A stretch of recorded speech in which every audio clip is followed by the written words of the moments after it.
The Mysteries of Udolpho. By Ann Radcliffe. Volume 1. How do you find this book? Any thoughts about the book or the author? Any suggestion for improvement? Please take a moment to share your thoughts in a comment. If you like it, share it with your friends who might enjoy it as well. Subscribe to keep in touch. Visit completeaudiobooks.com for more quality content. Chapter 1. Home is the resort. Of love, of joy, of peace and plenty, where supporting and supported, polished friends and dear relations mingle into bliss. Thomson. On the pleasant banks of the Garonne, in the province of Gascony, stood, in the year 1584, the chateau of Monsieur Saint Aubert. From its windows were seen the pastoral landscapes of Guyenne and Gascony stretching along the river, gay with luxuriant woods and vine, and plantations of olives. To the south, the view was bounded by the majestic Pyrenees, whose summits, veiled in clouds, or exhibiting awful forms, seen, and lost again, as the partial vapors rolled along, were sometimes barren, and gleamed through the blue tinge of air, and sometimes frowned with forests of gloomy pine, that swept downward to their base. These tremendous precipices were contrasted by the soft green of the pastures and woods that hung upon their skirts, among whose flocks, and herds, and simple cottages, the eye, after having scaled the cliffs above, delighted to repose. To the north, and to the east, the plains of Guyenne and Languedoc were lost in the mist of distance. On the west, Gascony was bounded by the waters of Biscay. St. Aubert loved to wander, with his wife and daughter, on the margin of the Garonne, and to listen to the music that floated on its waves. He had known life in other forms than those of pastoral simplicity, having mingled in the gay and in the busy scenes of the world. But the flattering portrait of mankind, which his heart had delineated in early youth, his experience had too sorrowfully corrected. Yet, amidst the changing visions of life, his principles remained unshaken, his benevolence unchilled. And he retired from the multitude, more in pity than in anger, to scenes of simple nature, to the pure delights of literature, and to the exercise of domestic virtues. He was a descendant from the younger branch of an illustrious family, and it was designed, that the deficiency of his patrimonial wealth should be supplied either by a splendid alliance in marriage, or by success in the intrigues of public affairs.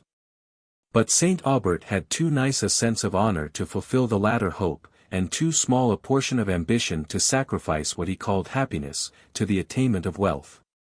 After the death of his father he married a very amiable woman, his equal in birth, and not his superior in fortune. The late Monsieur St. Aubert's liberality, or extravagance, had so much involved his affairs, that his son found it necessary to dispose of a part of the family domain, and, some years after his marriage, he sold it to Monsieur Quesnel, the brother of his wife, and retired to a small estate in Gascony, where conjugal felicity, and parental duties, divided his attention with the treasures of knowledge and the illuminations of genius. To this spot he had been attached from his infancy. He had often made excursions to it when a boy, and the impressions of delight given to his mind by the homely kindness of the grey-headed peasant, to whom it was entrusted, and whose fruit and cream never failed, had not been obliterated by succeeding circumstances. The green pastures along which he had so often bounded in the exultation of health, and youthful freedom, the woods, under whose refreshing shade he had first indulged that pensive melancholy, which afterwards made a strong feature of his character, the wild walks of the mountains, the river, on whose waves he had floated, and the distant plains, which seemed boundless as his early hopes, were never after remembered by St. Aubert but with enthusiasm and regret. At length he disengaged himself from the world, and retired hither, to realize the wishes of many years. The building, as it then stood, was merely a summer cottage, rendered interesting to a stranger by its neat simplicity, or the beauty of the surrounding scene, and considerable additions were necessary to make it a comfortable family residence. St. Aubert felt a kind of affection for every part of the fabric, which he remembered in his youth, and would not suffer a stone of it to be removed, so that the new building, adapted to the style of the old one, formed with it only a simple and elegant residence. The taste of Madame Saint Aubert was conspicuous in its internal finishing, where the same chaste simplicity was observable in the furniture, and in the few ornaments of the apartments, that characterized the manners of its inhabitants. The library occupied the west side of the chateau, and was enriched by a collection of the best books in the ancient and modern languages. This room opened upon a grove, which stood on the brow of a gentle declivity, that fell towards the river, and the tall trees gave it a melancholy and pleasing shade. While from the windows the eye caught, beneath the spreading branches, the gay and luxuriant landscape stretching to the west, and overlooked on the left by the bold precipices of the Pyrenees. Adjoining the library was a greenhouse, stored with scarce and beautiful plants, for one of the amusements of St. Aubert was the study of botany, and among the neighboring mountains, which afforded a luxurious feast to the mind of the naturalist, he often passed the day in the pursuit of his favorite science. He was sometimes accompanied in these little excursions by Madame Saint Aubert, and frequently by his daughter. When, with a small osier basket to receive plants, and another filled with cold refreshments, such as the cabin of the shepherd did not afford, they wandered away among the most romantic and magnificent scenes. Nor suffered the charms of nature's lowly children to abstract them from the observance of her stupendous works. When weary of sauntering among cliffs that seemed scarcely accessible but to the steps of the enthusiast, and where no track appeared on the vegetation, but what the foot of the izzard had left, they would seek one of those green recesses, which so beautifully adorn the bosom of these mountains, where, under the shade of the lofty larch or cedar, they enjoyed their simple repast, made sweeter by the waters of the cool stream that crept along the turf, and by the breath of wild flowers and aromatic plants, that fringed the rocks, and inlaid the grass. Adjoining the eastern side of the greenhouse, looking towards the plains of Languedoc, was a room, which Emily called hers, and which contained her books, her drawings, her musical instruments, with some favorite birds and plants. Here she usually exercised herself in elegant arts, cultivated only because they were congenial to her taste, and in which native genius, assisted by the instructions of Monsieur and Madame Saint Aubert, made her an early proficient. The windows of this room were particularly pleasant.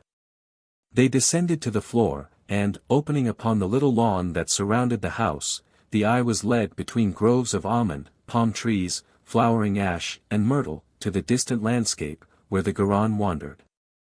The peasants of this gay climate were often seen on an evening, when the day's labor was done, dancing in groups on the margin of the river.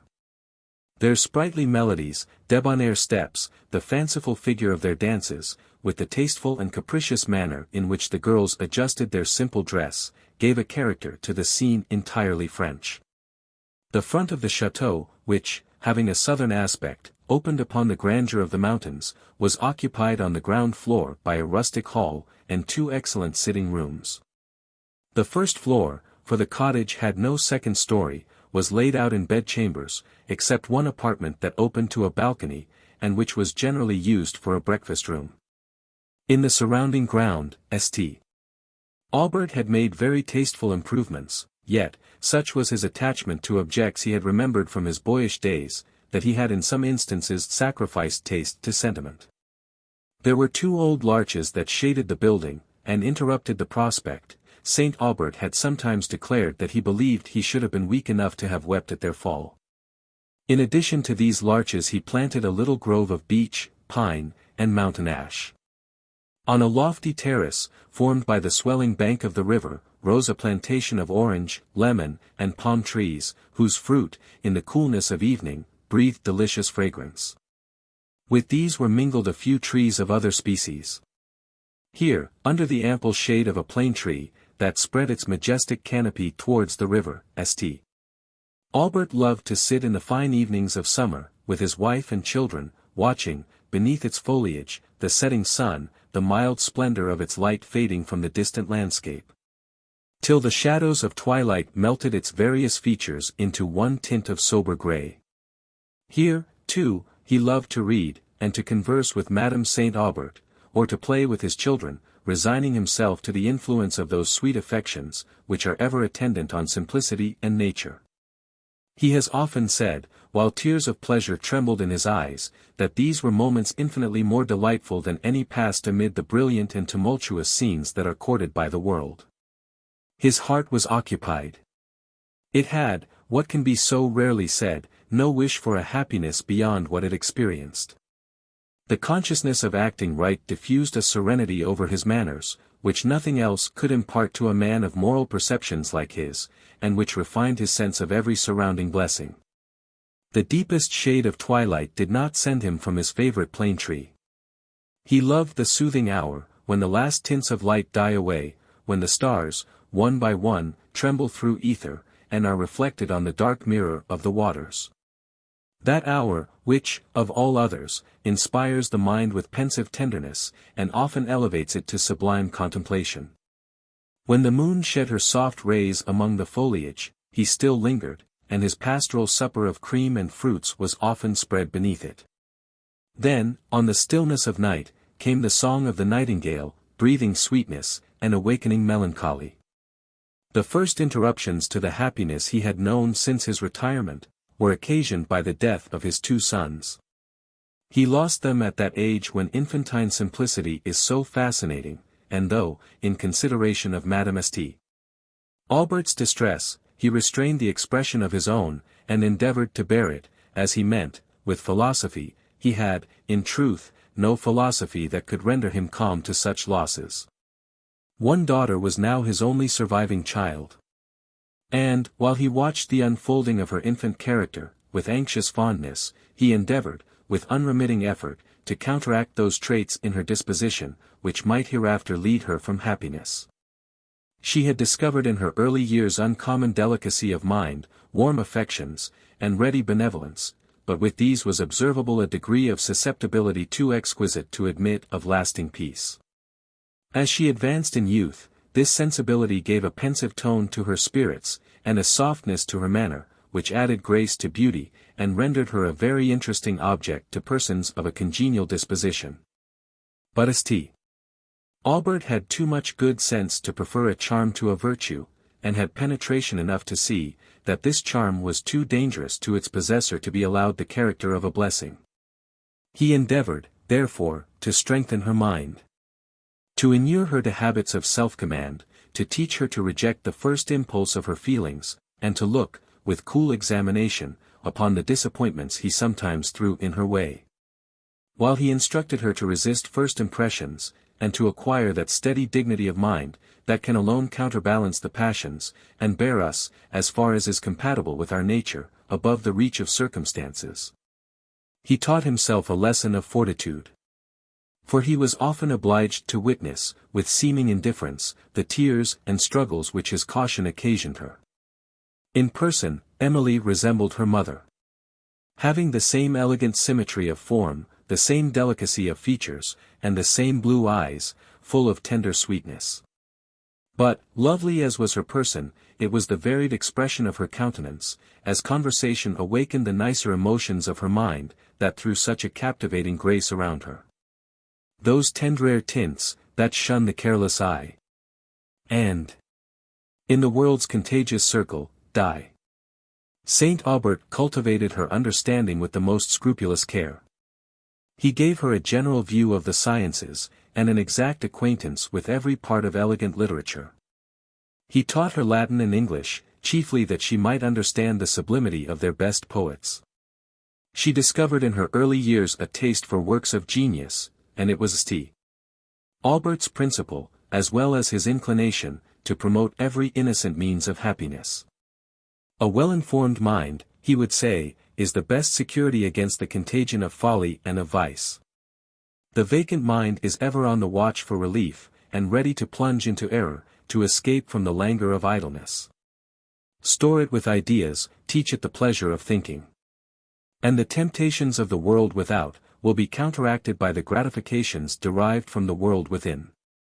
Thought and cultivation are necessary equally to the happiness of a country and a city life. In the first they prevent the uneasy sensations of indolence, and afford a sublime pleasure in the taste they create for the beautiful, and the grand. In the latter, they make dissipation less an object of necessity, and consequently of interest. It was one of Emily's earliest pleasures to ramble among the scenes of nature, nor was it in the soft and glowing landscape that she most delighted, she loved more the wild woodwalks, that skirted the mountain. And still more the mountain's stupendous recesses, where the silence and grandeur of solitude impressed a sacred awe upon her heart, and lifted her thoughts to the God of heaven and earth. In scenes like these she would often linger along, wrapped in a melancholy charm, till the last gleam of day faded from the west. Till the lonely sound of a sheep bell, or the distant bark of a watchdog, were all that broke on the stillness of the evening. Then, the gloom of the woods, the trembling of their leaves, at intervals, in the breeze. The bat, flitting on the twilight, the cottage lights, now seen, and now lost, were circumstances that awakened her mind into effort, and led to enthusiasm and poetry. Her favorite walk was to a little fishing house, belonging to St. Aubert, in a woody glen, on the margin of a rivulet that descended from the Pyrenees, and, after foaming among their rocks, wound its silent way beneath the shades it reflected. Above the woods, that screened this glen, rose the lofty summits of the Pyrenees, which often burst boldly on the eye through the glades below. Sometimes the shattered face of a rock only was seen, crowned with wild shrubs. Or a shepherd's cabin seated on a cliff, overshadowed by dark cypress, or waving ash. Emerging from the deep recesses of the woods, the glade opened to the distant landscape, where the rich pastures and vine-covered slopes of Gascony gradually declined to the plains. And there, on the winding shores of the Garonne, groves, and hamlets, and villas, their outlines softened by distance, melted from the eye into one rich harmonious tint. This, too, was the favorite retreat of St. Aubert, to which he frequently withdrew from the fervor of noon, with his wife, his daughter, and his books, or came at the sweet evening hour to welcome the silent dusk, or to listen for the music of the nightingale. Sometimes, too, he brought music of his own, and awakened every fairy echo with the tender accents of his oboe, and often have the tones of Emily's voice drawn sweetness from the waves, over which they trembled. It was in one of these excursions to this spot, that she observed the following lines written with a pencil on a part of the wainscot. Sonnet. Go, pencil. Faithful to thy master's sighs. Go, tell the goddess of the fairy scene. When next her light steps wind these woodwalks green. Whence all his tears, his tender sorrows, rise. Ah! Paint her form, her soul-illumined eyes. The sweet expression of her pensive face. The lightning smile, the animated grace. The portrait well the lover's voice supplies. Speaks all his heart must feel, his tongue would say. Yet not all his heart must sadly feel. How oft the floret's silken leaves conceal the drug that steals the vital spark away. And who that gazes on that angel smile would fear its charm, or think it could beguile. These lines were not inscribed to any person, Emily therefore could not apply them to herself, though she was undoubtedly the nymph of these shades.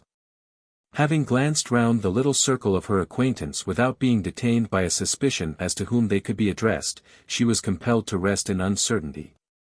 An uncertainty which would have been more painful to an idle mind than it was to hers. She had no leisure to suffer this circumstance, trifling at first, to swell into importance by frequent remembrance. The little vanity it had excited, for the incertitude which forbade her to presume upon having inspired the sonnet, forbade her also to disbelieve it, passed away, and the incident was dismissed from her thoughts amid her books, her studies, and the exercise of social charities. Soon after this period, her anxiety was awakened by the indisposition of her father, who was attacked with a fever, which, though not thought to be of a dangerous kind, gave a severe shock to his constitution. Madame St.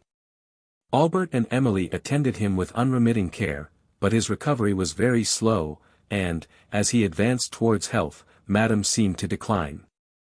The first scene he visited, after he was well enough to take the air, was his favorite fishing house. A basket of provisions was sent thither, with books, and Emily's lute. For fishing tackle he had no use, for he never could find amusement in torturing or destroying. After employing himself, for about an hour, in botanizing, dinner was served. It was a repast, to which gratitude, for being again permitted to visit this spot, gave sweetness, and family happiness once more smiled beneath these shades. Monsieur St. Aubert conversed with unusual cheerfulness. Every object delighted his senses. The refreshing pleasure from the first view of nature, after the pain of illness, and the confinement of a sick chamber, is above the conceptions, as well as the descriptions, of those in health. The green woods and pastures, the flowery turf, the blue concave of the heavens, the balmy air, the murmur of the limpid stream, and even the hum of every little insect of the shade, seem to revivify the soul, and make mere existence bliss.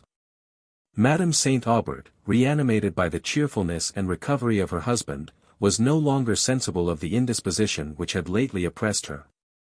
And, as she sauntered along the wood-walks of this romantic glen, and conversed with him, and with her daughter, she often looked at them alternately with a degree of tenderness, that filled her eyes with tears. St. Aubert observed this more than once, and gently reproved her for the emotion, but she could only smile, clasp his hand, and that of Emily, and weep the more. He felt the tender enthusiasm stealing upon himself in a degree that became almost painful. His features assumed a serious air, and he could not forbear secretly sighing, "Perhaps I shall some time look back to these moments, as to the summit of my happiness, with hopeless regret. But let me not misuse them by useless anticipation. Let me hope I shall not live to mourn the loss of those who are dearer to me than life." To relieve, or perhaps to indulge, the pensive temper of his mind, he bade Emily fetch the lute she knew how to touch with such sweet pathos. As she drew near the fishing-house, she was surprised to hear the tones of the instrument, which were awakened by the hand of taste and uttered a plaintive air, whose exquisite melody engaged all her attention. She listened in profound silence, afraid to move from the spot, lest the sound of her steps should occasion her to lose a note of the music, or should disturb the musician. Everything without the building was still, and no person appeared. She continued to listen, till timidity succeeded to surprise and delight, a timidity, increased by a remembrance of the penciled lines she had formerly seen, and she hesitated whether to proceed, or to return. While she paused, the music ceased. And, after a momentary hesitation, she recollected courage to advance to the fishing-house, which she entered with faltering steps, and found unoccupied. Her lute lay on the table. Everything seemed undisturbed, and she began to believe it was another instrument she had heard, till she remembered, that, when she followed M. and Madame St. Aubert from this spot, her lute was left on a window-seat. She felt alarmed, yet knew not wherefore.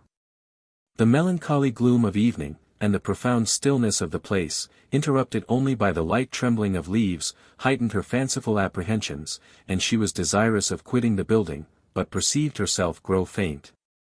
And sat down. As she tried to recover herself, the penciled lines on the wainscot met her eye, she started, as if she had seen a stranger, but, endeavoring to conquer the tremor of her spirits, rose, and went to the window. To the lines before noticed she now perceived that others were added, in which her name appeared. Though no longer suffered to doubt that they were addressed to herself, she was as ignorant, as before, by whom they could be written. While she mused, she thought she heard the sound of a step without the building, and again alarmed, she caught up her lute, and hurried away. Monsieur and Madame St. Aubert she found in a little path that wound along the sides of the glen. Having reached a green summit, shadowed by palm trees, and overlooking the valleys and plains of Gascony, they seated themselves on the turf. And while their eyes wandered over the glorious scene, and they inhaled the sweet breath of flowers and herbs that enriched the grass, Emily played and sung several of their favorite airs, with the delicacy of expression in which she so much excelled. Music and conversation detained them in this enchanting spot, till the sun's last light slept upon the plains. Till the white sails that glided beneath the mountains, where the Garonne wandered, became dim, and the gloom of evening stole over the landscape. It was a melancholy but not unpleasing gloom. St. Aubert and his family rose, and left the place with regret, alas! Madame St. Aubert knew not that she left it for ever. When they reached the fishing-house she missed her bracelet, and recollected that she had taken it from her arm after dinner, and had left it on the table when she went to walk. After a long search, in which Emily was very active, she was compelled to resign herself to the loss of it. What made this bracelet valuable to her was a miniature of her daughter to which it was attached, esteemed a striking resemblance, and which had been painted only a few months before. When Emily was convinced that the bracelet was really gone, she blushed, and became thoughtful.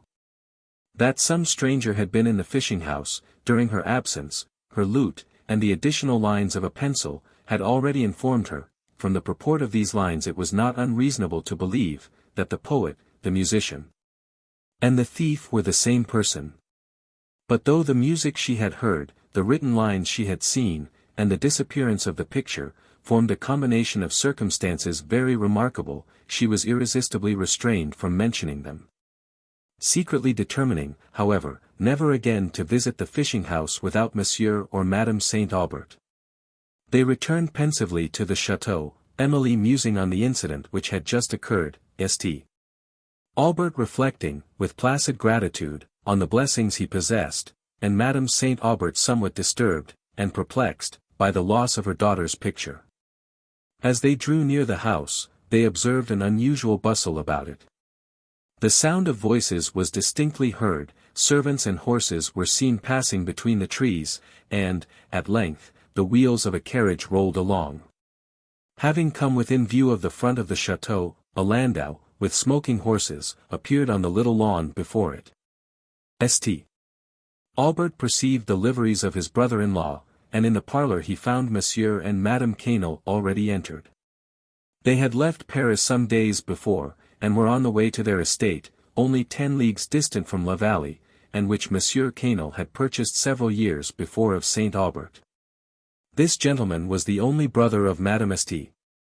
Aubert, but the ties of relationship having never been strengthened by congeniality of character, the intercourse between them had not been frequent. M. Cheron had lived altogether in the world, his aim had been consequence. Splendor was the object of his taste, and his address and knowledge of character had carried him forward to the attainment of almost all that he had courted. By a man of such a disposition, it is not surprising that the virtues of St. Aubert should be overlooked, or that his pure taste, simplicity, and moderated wishes, were considered as marks of a weak intellect, and of confined views. The marriage of his sister with St. Aubert had been mortifying to his ambition, for he had designed that the matrimonial connection she formed should assist him to attain the consequence which he so much desired. And some offers were made her by persons whose rank and fortune flattered his warmest hope. But his sister, who was then addressed also by St.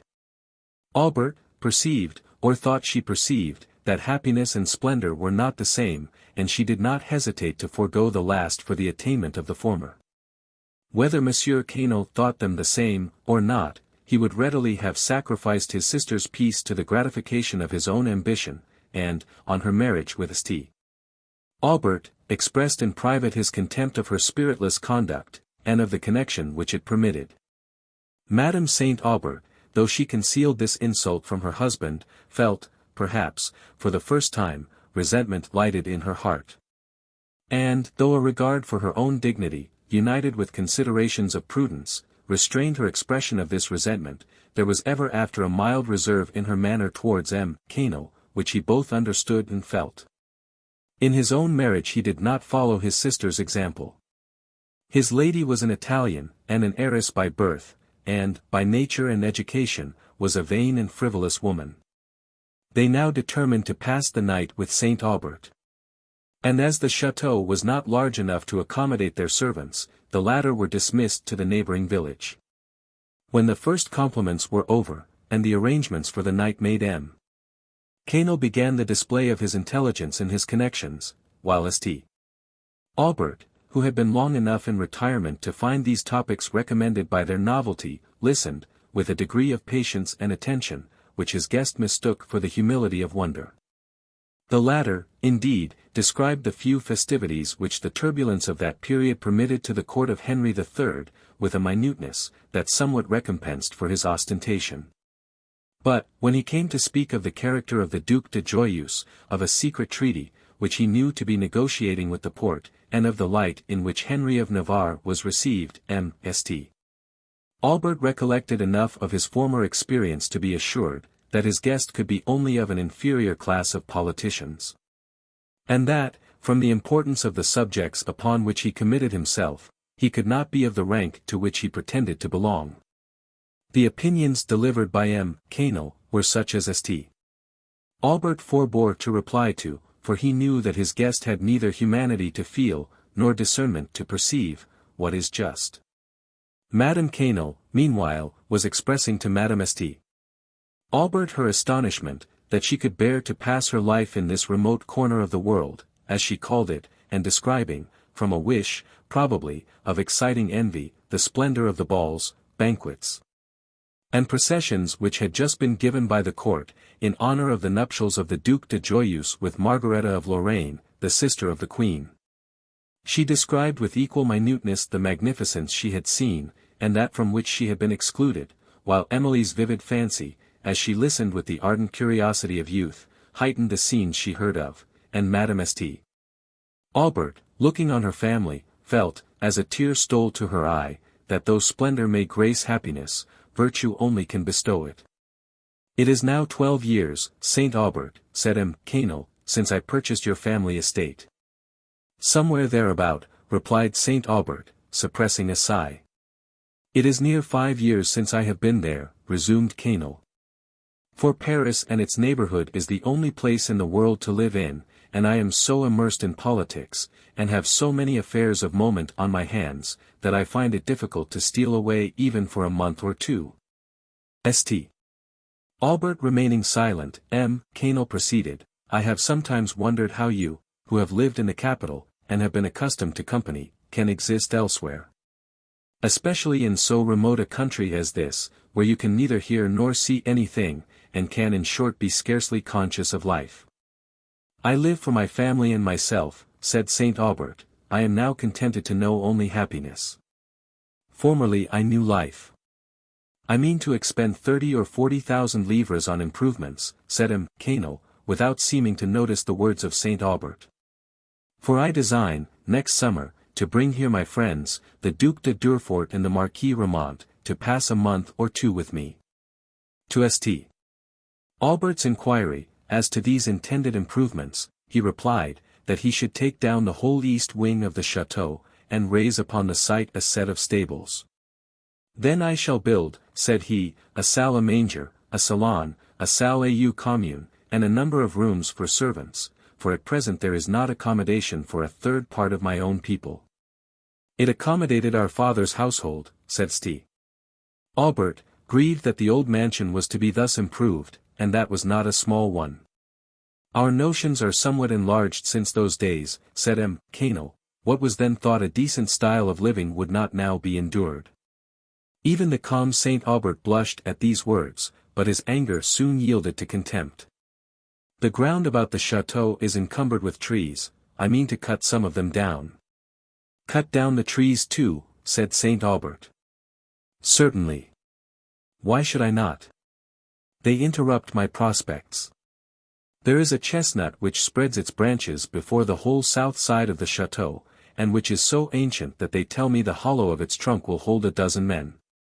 Your enthusiasm will scarcely contend that there can be either use, or beauty, in such a sapless old tree as this." "Good God!" exclaimed St. Aubert, "you surely will not destroy that noble chestnut, which has flourished for centuries, the glory of the estate. It was in its maturity when the present mansion was built. How often, in my youth, have I climbed among its broad branches, and sat embowered amidst a world of leaves, while the heavy shower has pattered above, and not a raindrop reached me. How often I have sat with a book in my hand, sometimes reading, and sometimes looking out between the branches upon the wide landscape, and the setting sun, till twilight came, and brought the birds home to their little nests among the leaves. How often, but pardon me," added St. Aubert, recollecting that he was speaking to a man who could neither comprehend, nor allow his feelings, "I am talking of times and feelings as old-fashioned as the taste that would spare that venerable tree." "It will certainly come down," said M. Quesnel, I believe I shall plant some Lombardy poplars among the clumps of chestnut, that I shall leave of the avenue. Madame Cheron is partial to the poplar, and tells me how much it adorns a villa of her uncle, not far from Venice. On the banks of the Brenta, indeed, continued St. Aubert, where its spiry form is intermingled with the pine, and the cypress, and where it plays over light and elegant porticos and colonnades, it, unquestionably, adorns the scene. But among the giants of the forest, and near a heavy Gothic mansion. Well, my good sir, said M. Cheron, I will not dispute with you. You must return to Paris before our ideas can at all agree. But apropos of Venice, I have some thoughts of going thither, next summer. Events may call me to take possession of that same villa, too, which they tell me is the most charming that can be imagined. In that case I shall leave the improvements I mentioned to another year, and I may, perhaps, be tempted to stay some time in Italy. Emily was somewhat surprised to hear him talk of being tempted to remain abroad, after he had mentioned his presence to be so necessary at Paris, that it was with difficulty he could steal away for a month or two, but St. Aubert understood the self-importance of the man too well to wonder at this trait, and the possibility, that these projected improvements might be deferred, gave him a hope, that they might never take place. Before they separated for the night, M. Cheron desired to speak with St. Aubert alone, and they retired to another room, where they remained a considerable time. The subject of this conversation was not known, but, whatever it might be, St. Aubert, when he returned to the supper-room, seemed much disturbed, and a shade of sorrow sometimes fell upon his features that alarmed Madame St. Aubert. When they were alone she was tempted to inquire the occasion of it, but the delicacy of mind, which had ever appeared in his conduct, restrained her. She considered that, if St. Aubert wished her to be acquainted with the subject of his concern, he would not wait on her inquiries. On the following day, before M. Cheron departed, he had a second conference with St. Aubert. The guests, after dining at the chateau, set out in the cool of the day for Éperville, whither they gave him and Madame St. Aubert a pressing invitation, prompted rather by the vanity of displaying their splendor, than by a wish to make their friends happy. Emily returned, with delight, to the liberty which their presence had restrained, to her books, her walks, and the rational conversation of M. and Madame St. Aubert, who seemed to rejoice, no less, that they were delivered from the shackles, which arrogance and frivolity had imposed. Madame St. Aubert excused herself from sharing their usual evening walk, complaining that she was not quite well, and St. Aubert and Emily went out together. They chose a walk towards the mountains, intending to visit some old pensioners of St. Aubert, which, from his very moderate income, he contrived to support, though it is probable M. Cheron, with his very large one, could not have afforded this. After distributing to his pensioners their weekly stipends, listening patiently to the complaints of some, redressing the grievances of others, and softening the discontents of all, by the look of sympathy, and the smile of benevolence, St. Aubert returned home through the woods. Where? At fall of eve the fairy people throng. In various games and revelry to pass. The summer night, as village stories tell. Thomson. The evening gloom of woods was always delightful to me, said St. Aubert, whose mind now experienced the sweet calm, which results from the consciousness of having done a beneficent action, and which disposes it to receive pleasure from every surrounding object. I remember that in my youth this gloom used to call forth to my fancy 1,000 fairy visions, and romantic images. And, I own, I am not yet wholly insensible of that high enthusiasm, which wakes the poet's dream. I can linger, with solemn steps, under the deep shades, send forward a transforming eye into the distant obscurity, and listen with thrilling delight to the mystic murmuring of the woods. "Oh my dear father," said Emily, while a sudden tear started to her eye, "how exactly you describe what I have felt so often, and which I thought nobody had ever felt but myself. But hark! Here comes the sweeping sound over the wood-tops. Now it dies away, how solemn the stillness that succeeds! Now the breeze swells again. It is like the voice of some supernatural being, the voice of the spirit of the woods, that watches over them by night. Ah! What light is yonder? But it is gone. And now it gleams again, near the root of that large chestnut. Look, sir. Are you such an admirer of nature, said St. Aubert, and so little acquainted with her appearances as not to know that for the glowworm? But come, added he gaily, step a little further, and we shall see fairies, perhaps, they are often companions. The glowworm lends his light, and they in return charm him with music, and the dance. Do you see nothing tripping yonder? Emily laughed. Well, my dear sir, said she, since you allow of this alliance, I may venture to own I have anticipated you, and almost dare venture to repeat some verses I made one evening in these very woods. Nay, replied St. Aubert, dismiss the almost, and venture quite, let us hear what vagaries fancy has been playing in your mind. If she has given you one of her spells, you need not envy those of the fairies. If it is strong enough to enchant your judgment, sir, said Emily, while I disclose her images, I need not envy them. The lines go in a sort of tripping measure, which I thought might suit the subject well enough, but I fear they are too irregular. The glowworm. How pleasant is the greenwood's deep matted shade. On a midsummer's eve, when the fresh rain is o'er. When the yellow beams slope, and sparkle through the glade. And swiftly in the thin air the light swallows soar. But sweeter, sweeter still, when the sun sinks to rest. And twilight comes on, with the fairies so gay. Tripping through the forest walk, where flowers, unpressed, bow not their tall heads beneath their frolic play. To music's softest sounds they dance away the hour.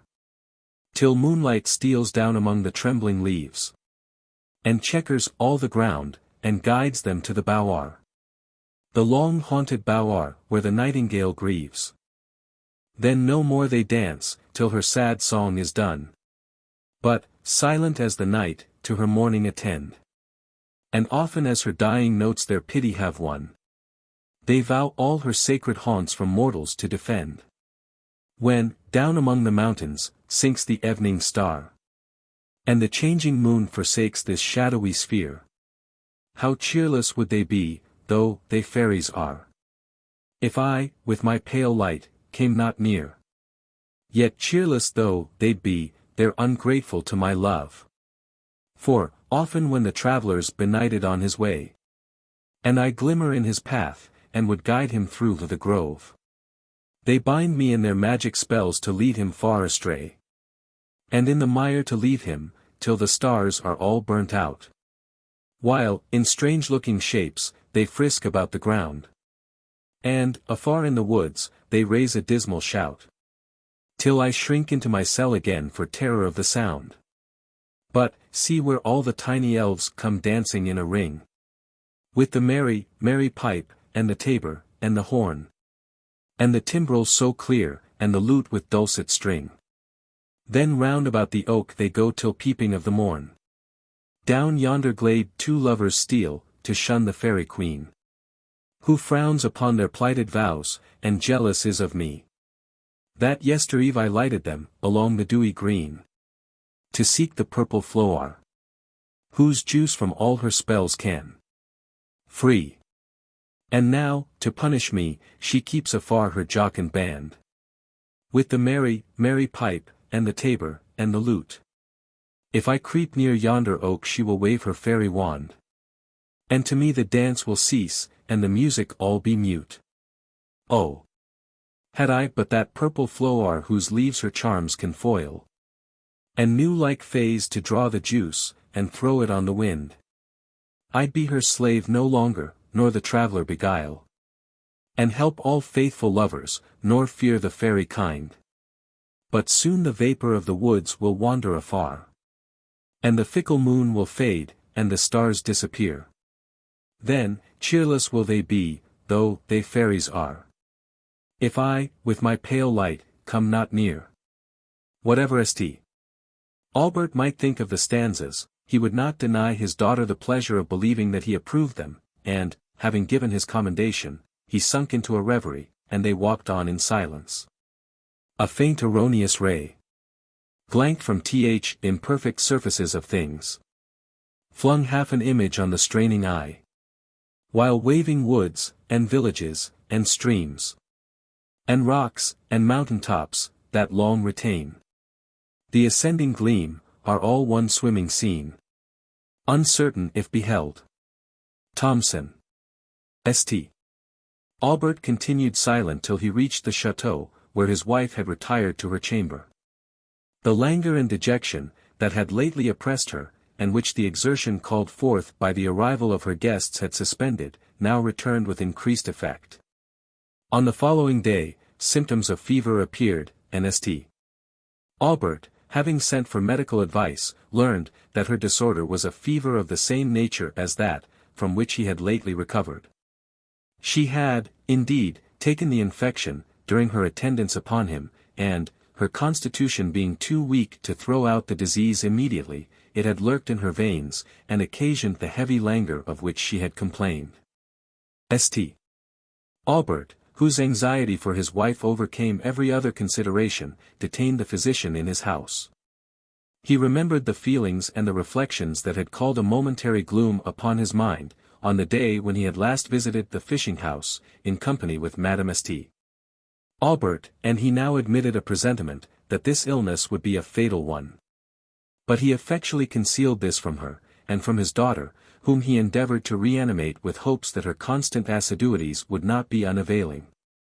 The physician, when asked by St. Aubert for his opinion of the disorder, replied, that the event of it depended upon circumstances which he could not ascertain. Madame St. Aubert seemed to have formed a more decided one, but her eyes only gave hints of this.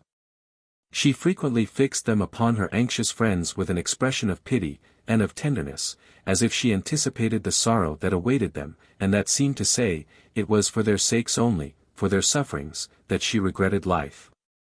On the 7th day, the disorder was at its crisis. The physician assumed a graver manner, which she observed, and took occasion, when her family had once quitted the chamber, to tell him, that she perceived her death was approaching. "Do not attempt to deceive me," said she, "I feel that I cannot long survive. I am prepared for the event, I have long, I hope, been preparing for it. Since I have not long to live, do not suffer a mistaken compassion to induce you to flatter my family with false hopes. If you do, their affliction will only be the heavier when it arrives. I will endeavour to teach them resignation by my example." The physician was affected, he promised to obey her, and told St. Aubert, somewhat abruptly, that there was nothing to expect. The latter was not philosopher enough to restrain his feelings when he received this information. But a consideration of the increased affliction which the observance of his grief would occasion his wife, enabled him, after some time, to command himself in her presence. Emily was at first overwhelmed with the intelligence. Then, deluded by the strength of her wishes, a hope sprung up in her mind that her mother would yet recover, and to this she pertinaciously adhered almost to the last hour. The progress of this disorder was marked, on the side of Madame St. Aubert, by patient suffering, and subjected wishes. The composure, with which she awaited her death, could be derived only from the retrospect of a life governed, as far as human frailty permits, by a consciousness of being always in the presence of the Deity, and by the hope of a higher world. But her piety could not entirely subdue the grief of parting from those whom she so dearly loved. During these her last hours, she conversed much with St. Aubert and Emily, on the prospect of futurity, and on other religious topics. The resignation she expressed, with the firm hope of meeting in a future world the friends she left in this, and the effort which sometimes appeared to conceal her sorrow at this temporary separation, frequently affected St. Aubert so much as to oblige him to leave the room. Having indulged his tears a while, he would dry them and return to the chamber with a countenance composed by an endeavour which did but increase his grief. Never had Emily felt the importance of the lessons, which had taught her to restrain her sensibility, so much as in these moments, and never had she practised them with a triumph so complete. But when the last was over, she sunk at once under the pressure of her sorrow, and then perceived that it was hope, as well as fortitude, which had hitherto supported her. St. Aubert was for a time too devoid of comfort himself to bestow any on his daughter. Chapter 2. I could a tale unfold, whose lightest word would harrow up thy soul. Shakespeare. Madame St. Aubert was interred in the neighboring village church. Her husband and daughter attended her to the grave, followed by a long train of the peasantry, who were sincere mourners of this excellent woman. On his return from the funeral, St. Aubert shut himself in his chamber. When he came forth, it was with a serene countenance, though pale in sorrow. He gave orders that his family should attend him. Emily only was absent, who, overcome with the scene she had just witnessed, had retired to her closet to weep alone. St. Aubert followed her thither. He took her hand in silence, while she continued to weep, and it was some moments before he could so far command his voice as to speak. It trembled while he said, "My Emily, I am going to prayers with my family. You will join us. We must ask support from above. Where else ought we to seek it, where else can we find it?" Emily checked her tears, and followed her father to the parlour, where, the servants being assembled, St. Aubert read, in a low and solemn voice, the evening service, and added a prayer for the soul of the departed. During this, his voice often faltered, his tears fell upon the book, and at length he paused. But the sublime emotions of pure devotion gradually elevated his views above this world, and finally brought comfort to his heart. When the service was ended, and the servants were withdrawn, he tenderly kissed Emily, and said, "I have endeavored to teach you, from your earliest youth, the duty of self-command. I have pointed out to you the great importance of it through life, not only as it preserves us in the various and dangerous temptations that call us from rectitude and virtue, but as it limits the indulgences which are termed virtuous, yet which, extended beyond a certain boundary, are vicious, for their consequence is evil. All excess is vicious, even that sorrow, which is amiable in its origin, becomes a selfish and unjust passion, if indulged at the expense of our duties. By our duties I mean what we owe to ourselves, as well as to others. The indulgence of excessive grief enervates the mind, and almost incapacitates it for again partaking of those various innocent enjoyments which a benevolent God designed to be the sunshine of our lives. My dear Emily, recollect and practice the precepts I have so often given you, and which your own experience has so often shown you to be wise. Your sorrow is useless. Do not receive this as merely a commonplace remark, but let reason therefore restrain sorrow. I would not annihilate your feelings, my child, would only teach you to command them. For whatever may be the evils resulting from a too susceptible heart, nothing can be hoped from an insensible one. That, on the other hand, is all vice, of which the deformity is not softened, or the effect consoled for, by any semblance or possibility of good. You know my sufferings, and are, therefore, convinced that mine are not the light words which, on these occasions, are so often repeated to destroy even the sources of honest emotion. Or which merely display the selfish ostentation of a false philosophy. I will shew my Emily, that I can practice what I advise. I have said thus much, because I cannot bear to see you wasting in useless sorrow, for want of that resistance which is due from mind. And I have not said it till now, because there is a period when all reasoning must yield to nature. That is past, and another, when excessive indulgence, having sunk into habit, weighs down the elasticity of the spirits so as to render conquest nearly impossible. This is to come. You, my Emily, will shew that you are willing to avoid it. Emily smiled through her tears upon her father. Dear sir, said she, and her voice trembled. She would have added, I will shew myself worthy of being your daughter, but a mingled emotion of gratitude, affection, and grief overcame her. St. Aubert suffered her to weep without interruption, and then began to talk on common topics. The first person who came to condole with St. Aubert was A.M. Burroughs, an austere and seemingly unfeeling man. A taste for botany had introduced them to each other, for they had frequently met in their wanderings among the mountains. M. Burroughs had retired from the world, and almost from society, to live in a pleasant chateau, on the skirts of the woods, near La Vallée. He also had been disappointed in his opinion of mankind, but he did not, like St. Aubert, pity and mourn for them. He felt more indignation at their vices, than compassion for their weaknesses. Saint Aubert was somewhat surprised to see him. For, though he had often pressed him to come to the chateau, he had never till now accepted the invitation, and now he came without ceremony or reserve, entering the parlour as an old friend. The claims of misfortune appeared to have softened down all the ruggedness and prejudices of his heart. Saint Aubert unhappy, seemed to be the sole idea that occupied his mind. It was in manners, more than in words, that he appeared to sympathize with his friends. He spoke little on the subject of their grief. But the minute attention he gave them, and the modulated voice, and softened look that accompanied it, came from his heart, and spoke to theirs. At this melancholy period St. Aubert was likewise visited by Madame Cheron, his only surviving sister, who had been some years a widow, and now resided on her own estate near Thoulouse. The intercourse between them had not been very frequent. In her condolements, words were not wanting. She understood not the magic of the look that speaks at once to the soul, or the voice that sinks like balm to the heart, but she assured St. Aubert that she sincerely sympathized with him, praised the virtues of his late wife, and then offered what she considered to be consolation. Emily wept unceasingly while she spoke. St.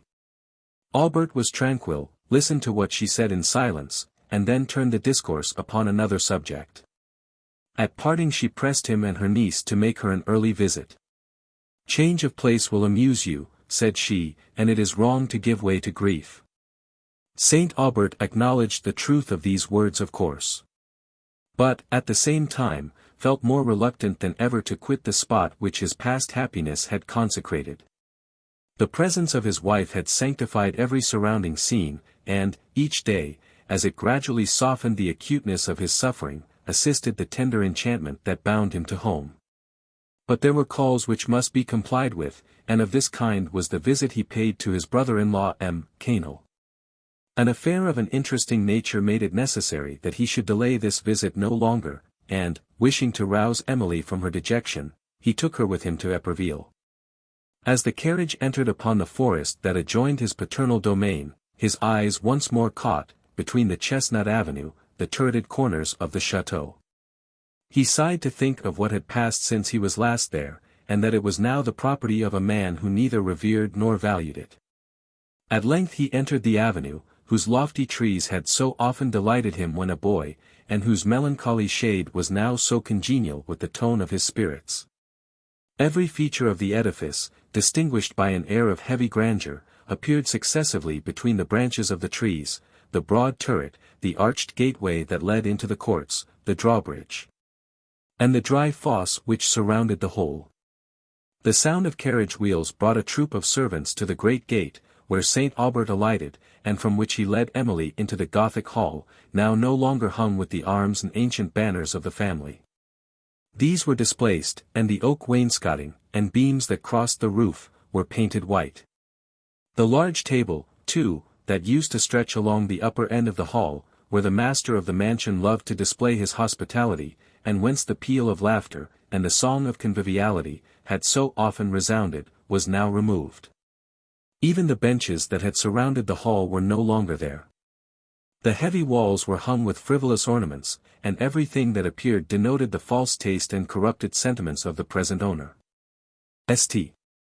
Aubert followed a gay Parisian servant to a parlour, where sat Mons and Madame Canel, who received him with a stately politeness, and, after a few formal words of condolement, seemed to have forgotten that they ever had a sister.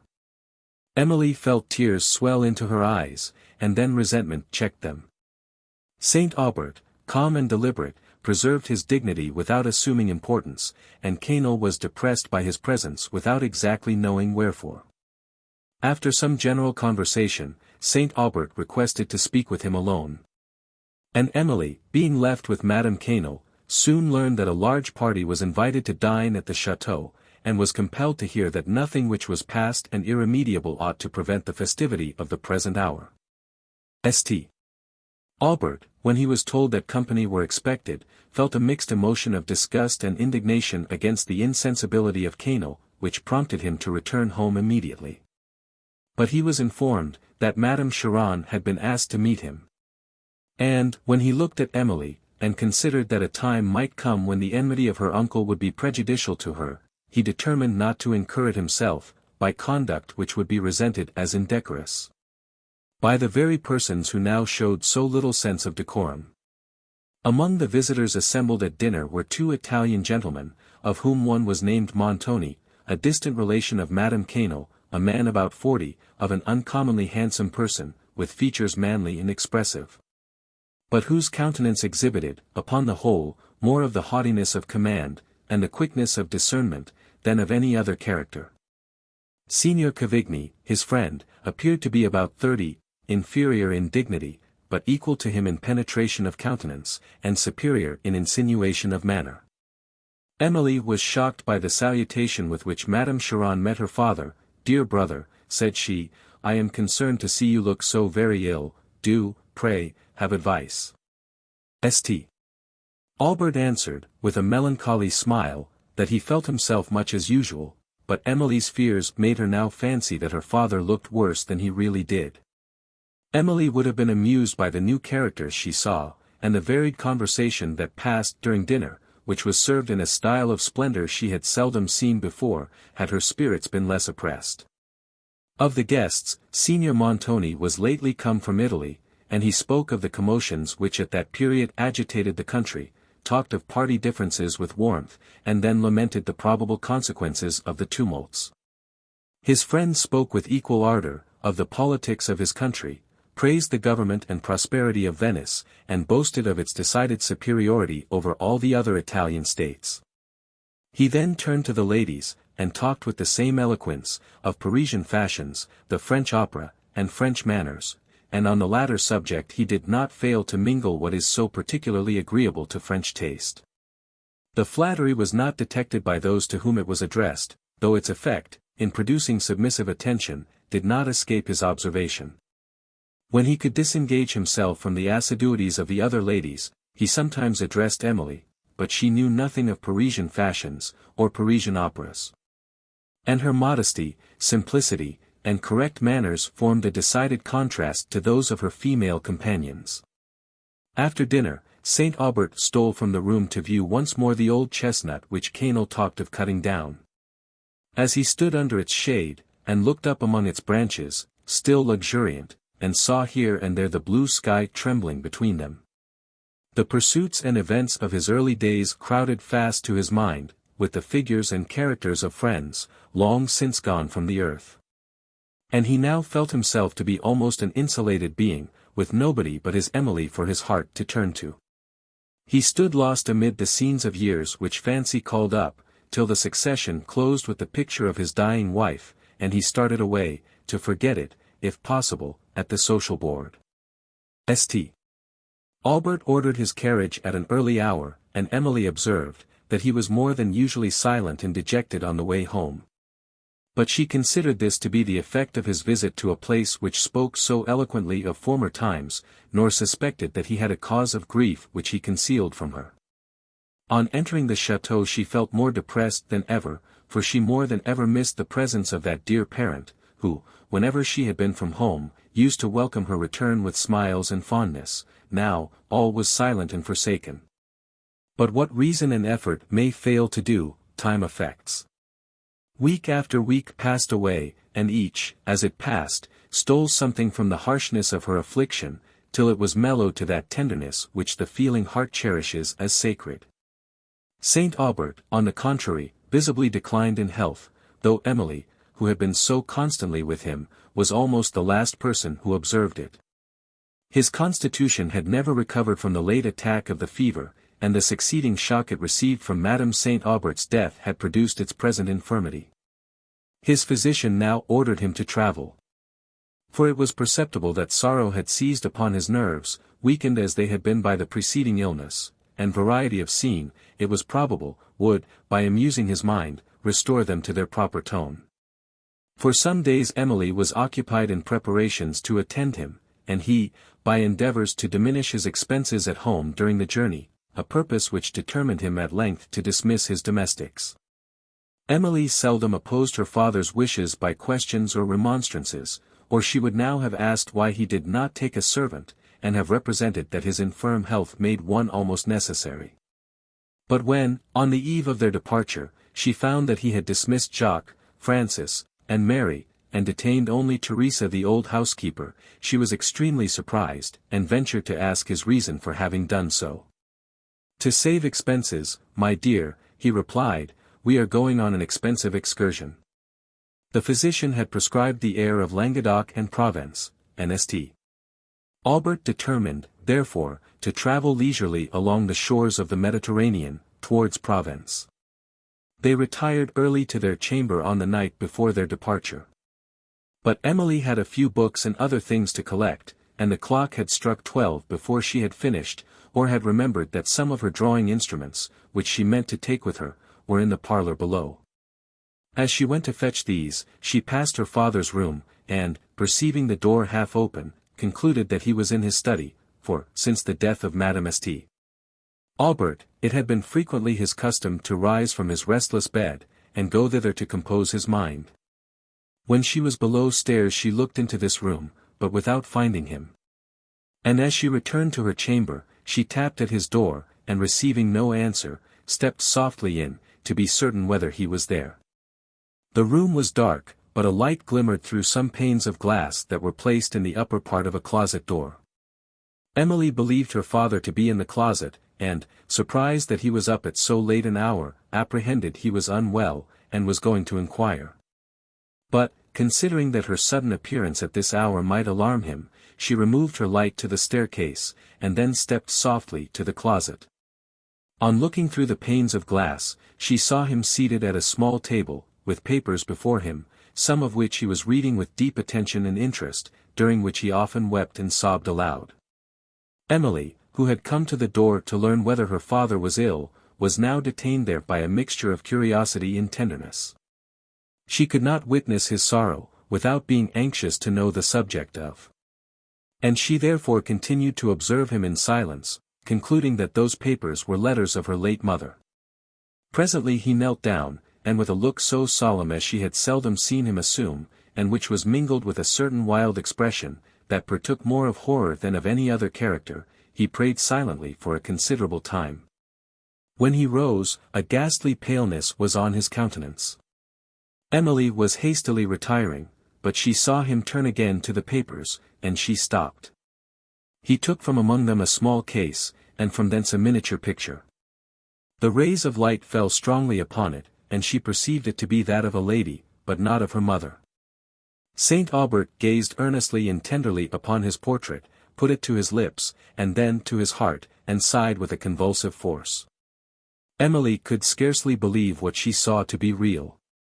She never knew till now that he had a picture of any other lady than her mother, much less that he had one which he evidently valued so highly. But having looked repeatedly, to be certain that it was not the resemblance of Madame St. Aubert, she became entirely convinced that it was designed for that of some other person.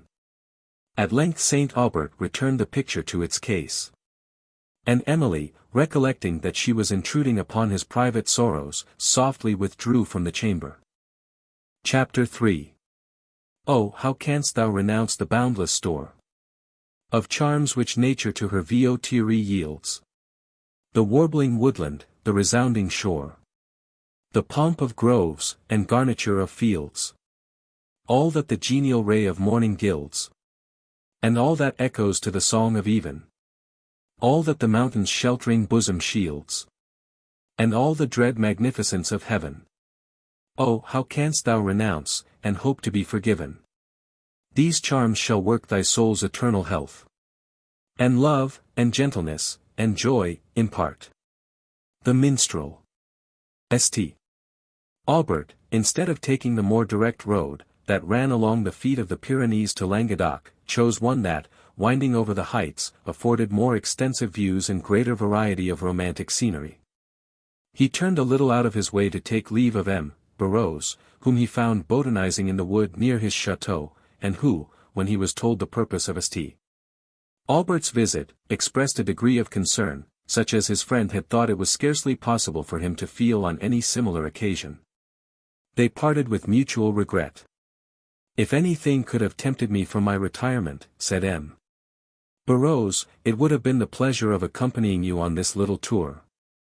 I do not often offer compliments, you may, therefore, believe me, when I say, that I shall look for your return with impatience. The travellers proceeded on their journey. As they ascended the heights, St. Aubert often looked back upon the chateau. In the plain below, tender images crowded to his mind, his melancholy imagination suggested that he should return no more. And though he checked this wandering thought, still he continued to look, till the haziness of distance blended his home with the general landscape, and St. Aubert seemed to drag at each remove a lengthening chain. He and Emily continued sunk in musing silence for some leagues, from which melancholy reverie Emily first awoke, and her young fancy, struck with the grandeur of the objects around, gradually yielded to delightful impressions. The road now descended into glens, confined by stupendous walls of rock, grey and barren, except where shrubs fringed their summits, or patches of meagre vegetation tinted their recesses, in which the wild goat was frequently browsing. And now, the way led to the lofty cliffs, from whence the landscape was seen extending in all its magnificence.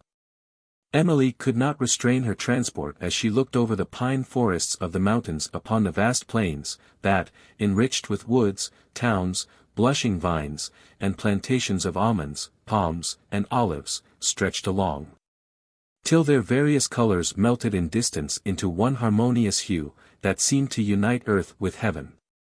Through the whole of this glorious scene the majestic Garonne wandered, descending from its source among the Pyrenees, and winding its blue waves towards the Bay of Biscay. The ruggedness of the unfrequented road often obliged the wanderers to alight from their little carriage, but they thought themselves amply repaid for this inconvenience by the grandeur of the scenes. And, while the muleteer led his animals slowly over the broken ground, the travellers had leisure to linger amid these solitudes, and to indulge the sublime reflections, which soften, while they elevate, the heart, and fill it with the certainty of a present God. Still the enjoyment of St. Aubert was touched with that pensive melancholy, which gives to every object a mellower tint, and breathes a sacred charm over all around. They had provided against part of the evil to be encountered from a want of convenient inns, by carrying a stock of provisions in the carriage, so that they might take refreshment on any pleasant spot, in the open air, and pass the nights wherever they should happen to meet with a comfortable cottage. For the mind, also, they had provided, by a work on botany, written by M. Barrows, and by several of the Latin and Italian poets, while Emily's pencil enabled her to preserve some of those combinations of forms, which charmed her at every step. The loneliness of the road, where, only now and then, a peasant was seen driving his mule, or some mountaineer children at play among the rocks, heightened the effect of the scenery. St. Aubert was so much struck with it, that he determined, if he could hear of a road, to penetrate further among the mountains, and, bending his way rather more to the south, to emerge into Roussillon, and coast the Mediterranean along part of that country to Languedoc. Soon after midday, they reached the summit of one of those cliffs, which, bright with the verdure of palm trees, adorn, like gems, the tremendous walls of the rocks, and which overlooked the greater part of Gascony, and part of Languedoc. Here was shade, and the fresh water of a spring, that, gliding among the turf, under the trees, thence precipitated itself from rock to rock, till its dashing murmurs were lost in the abyss, though its white foam was long seen amid the darkness of the pines below. This was a spot well suited for rest, and the travellers alighted to dine, while the mules were unharnessed to browse on the savoury herbs that enriched this summit. It was some time before St. Aubert or Emily could withdraw their attention from the surrounding objects, so as to partake of their little repast. Seated in the shade of the palms, St.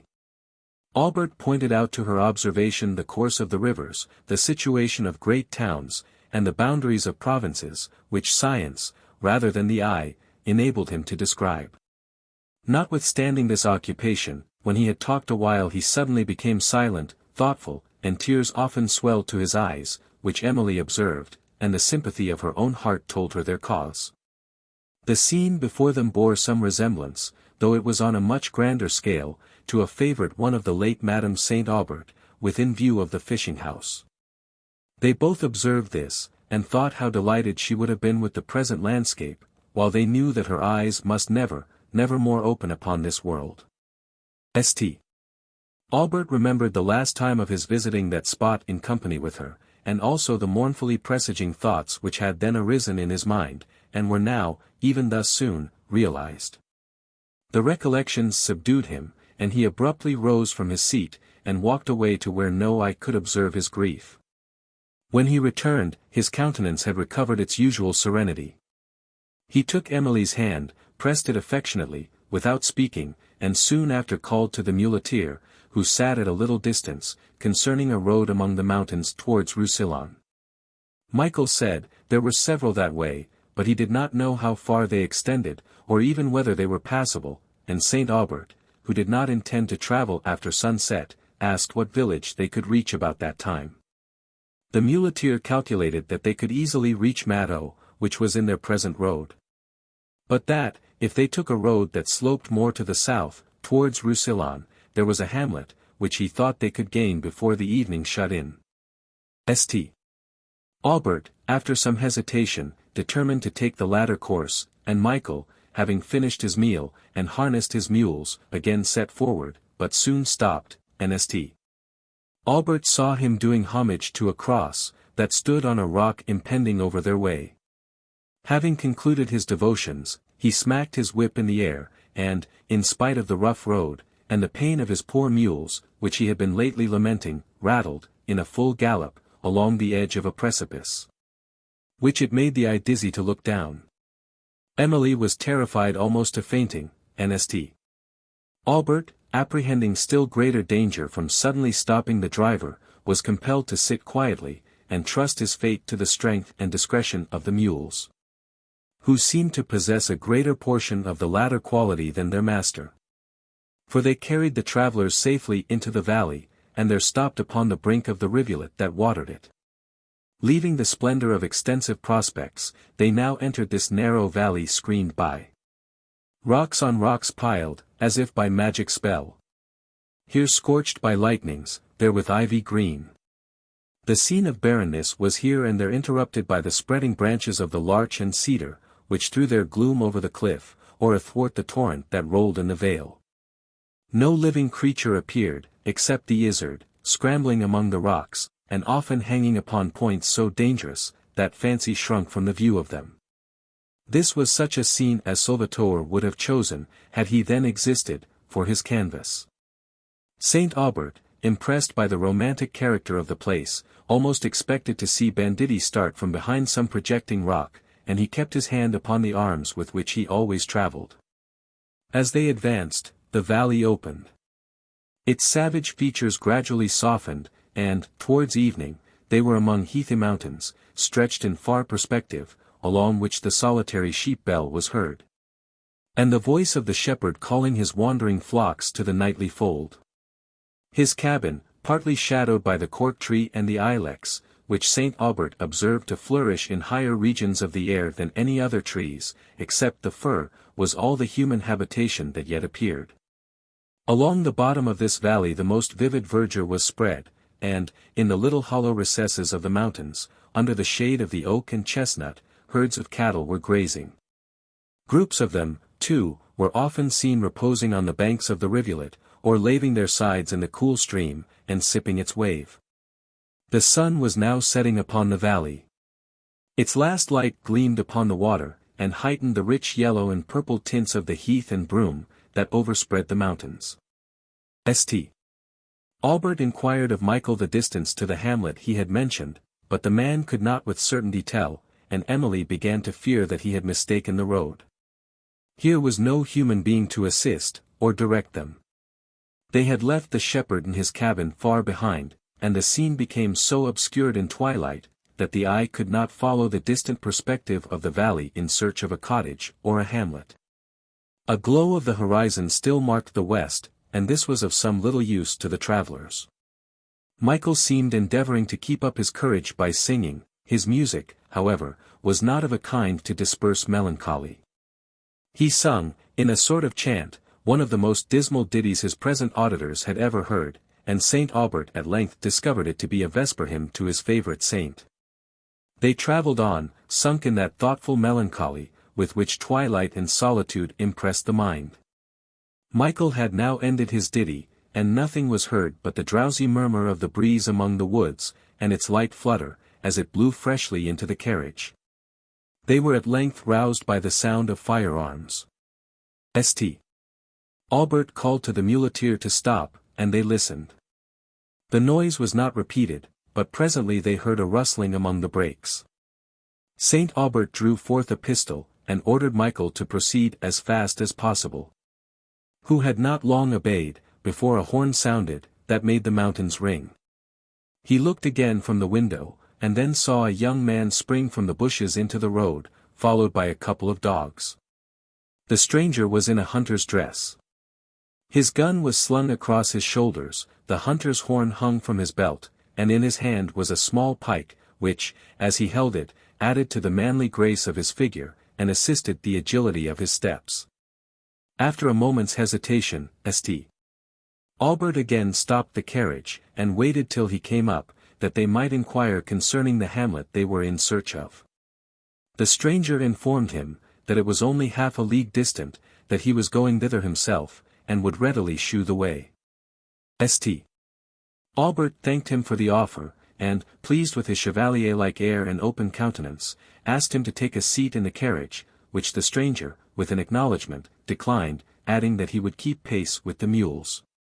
"But I fear you will be wretchedly accommodated," said he. "The inhabitants of these mountains are a simple people, who are not only without the luxuries of life, but almost destitute of what in other places are held to be its necessaries." "I perceive you are not one of its inhabitants, sir," said St. Aubert. "No, sir, I am only a wanderer here." The carriage drove on, and the increasing dusk made the travellers very thankful that they had a guide. The frequent glens, too, that now opened among the mountains, would likewise have added to their perplexity. Emily, as she looked up one of these, saw something at a great distance like a bright cloud in the air. "What light is yonder, sir?" said she. St. Aubert looked, and perceived that it was the snowy summit of a mountain, so much higher than any around it, that it still reflected the sun's rays, while those below lay in deep shade. At length, the village lights were seen to twinkle through the dusk, and, soon after, some cottages were discovered in the valley, or rather were seen by reflection in the stream, on whose margin they stood, and which still gleamed with the evening light. The stranger now came up, and St. Aubert, on further inquiry, found not only that there was no inn in the place, but not any sort of house of public reception. The stranger, however, offered to walk on, and inquire for a cottage to accommodate them, for which further civility St. Aubert returned his thanks, and said, that, as the village was so near, he would alight, and walk with him. Emily followed slowly in the carriage. On the way, St. Aubert asked his companion what success he had had in the chase. "Not much, sir," he replied, "nor do I aim at it. I am pleased with the country, and mean to saunter away a few weeks among its scenes. My dogs I take with me more for companionship than for game. This dress, too, gives me an ostensible business, and procures me that respect from the people, which would, perhaps, be refused to a lonely stranger, who had no visible motive for coming among them." "I admire your taste," said St. Aubert, "and, if I was a younger man, should like to pass a few weeks in your way exceedingly.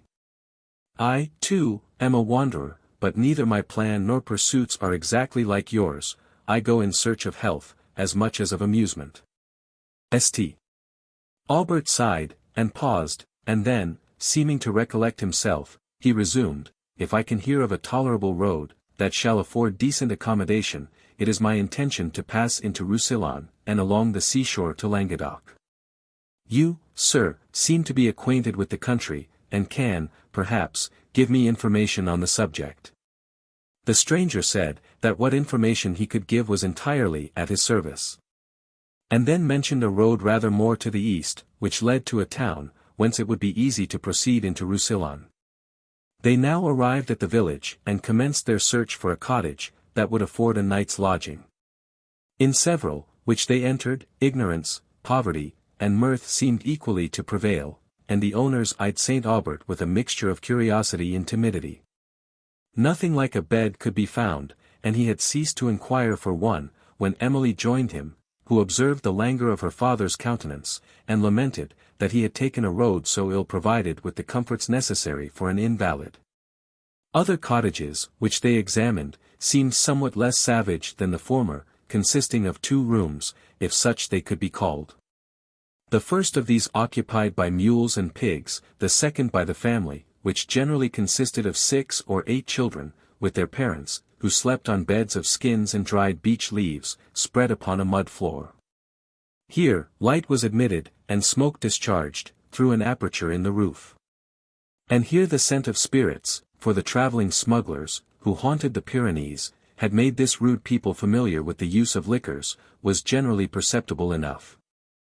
Emily turned from such scenes, and looked at her father with anxious tenderness, which the young stranger seemed to observe, for, drawing St. Aubert aside, he made him an offer of his own bed. "It is a decent one," said he, "when compared with what we have just seen, yet such as in other circumstances I should be ashamed to offer you." St. Aubert acknowledged how much he felt himself obliged by this kindness, but refused to accept it, till the young stranger would take no denial. "Do not give me the pain of knowing, sir," said he, "that an invalid, like you, lies on hard skins, while I sleep in a bed. Besides, sir, your refusal wounds my pride. I must believe you think my offer unworthy your acceptance. Let me shew you the way. I have no doubt my landlady can accommodate this young lady also." St. Aubert at length consented, that, if this could be done, he would accept his kindness, though he felt rather surprised, that the stranger had proved himself so deficient in gallantry, as to administer to the repose of an infirm man, rather than to that of a very lovely young woman, for he had not once offered the room for Emily. But she thought not of herself, and the animated smile she gave him, told how much she felt herself obliged for the preference of her father.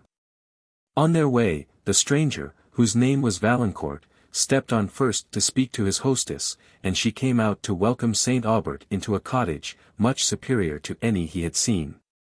This good woman seemed very willing to accommodate the strangers, who were soon compelled to accept the only 2 beds in the place. Eggs and milk were the only food the cottage afforded, but against scarcity of provisions St. Aubert had provided, and he requested Valancourt to stay, and partake with him of less homely fare, an invitation, which was readily accepted, and they passed an hour in intelligent conversation. St. Aubert was much pleased with the manly frankness, simplicity, and keen susceptibility to the grandeur of nature, which his new acquaintance discovered. And, indeed, he had often been heard to say, that, without a certain simplicity of heart, this taste could not exist in any strong degree. The conversation was interrupted by a violent uproar without, in which the voice of the muleteer was heard above every other sound. Valancourt started from his seat, and went to inquire the occasion. But the dispute continued so long afterwards, that St. Aubert went himself, and found Michael quarrelling with the hostess, because she had refused to let his mules lie in a little room where he and 3 of her sons were to pass the night. The place was wretched enough, but there was no other for these people to sleep in.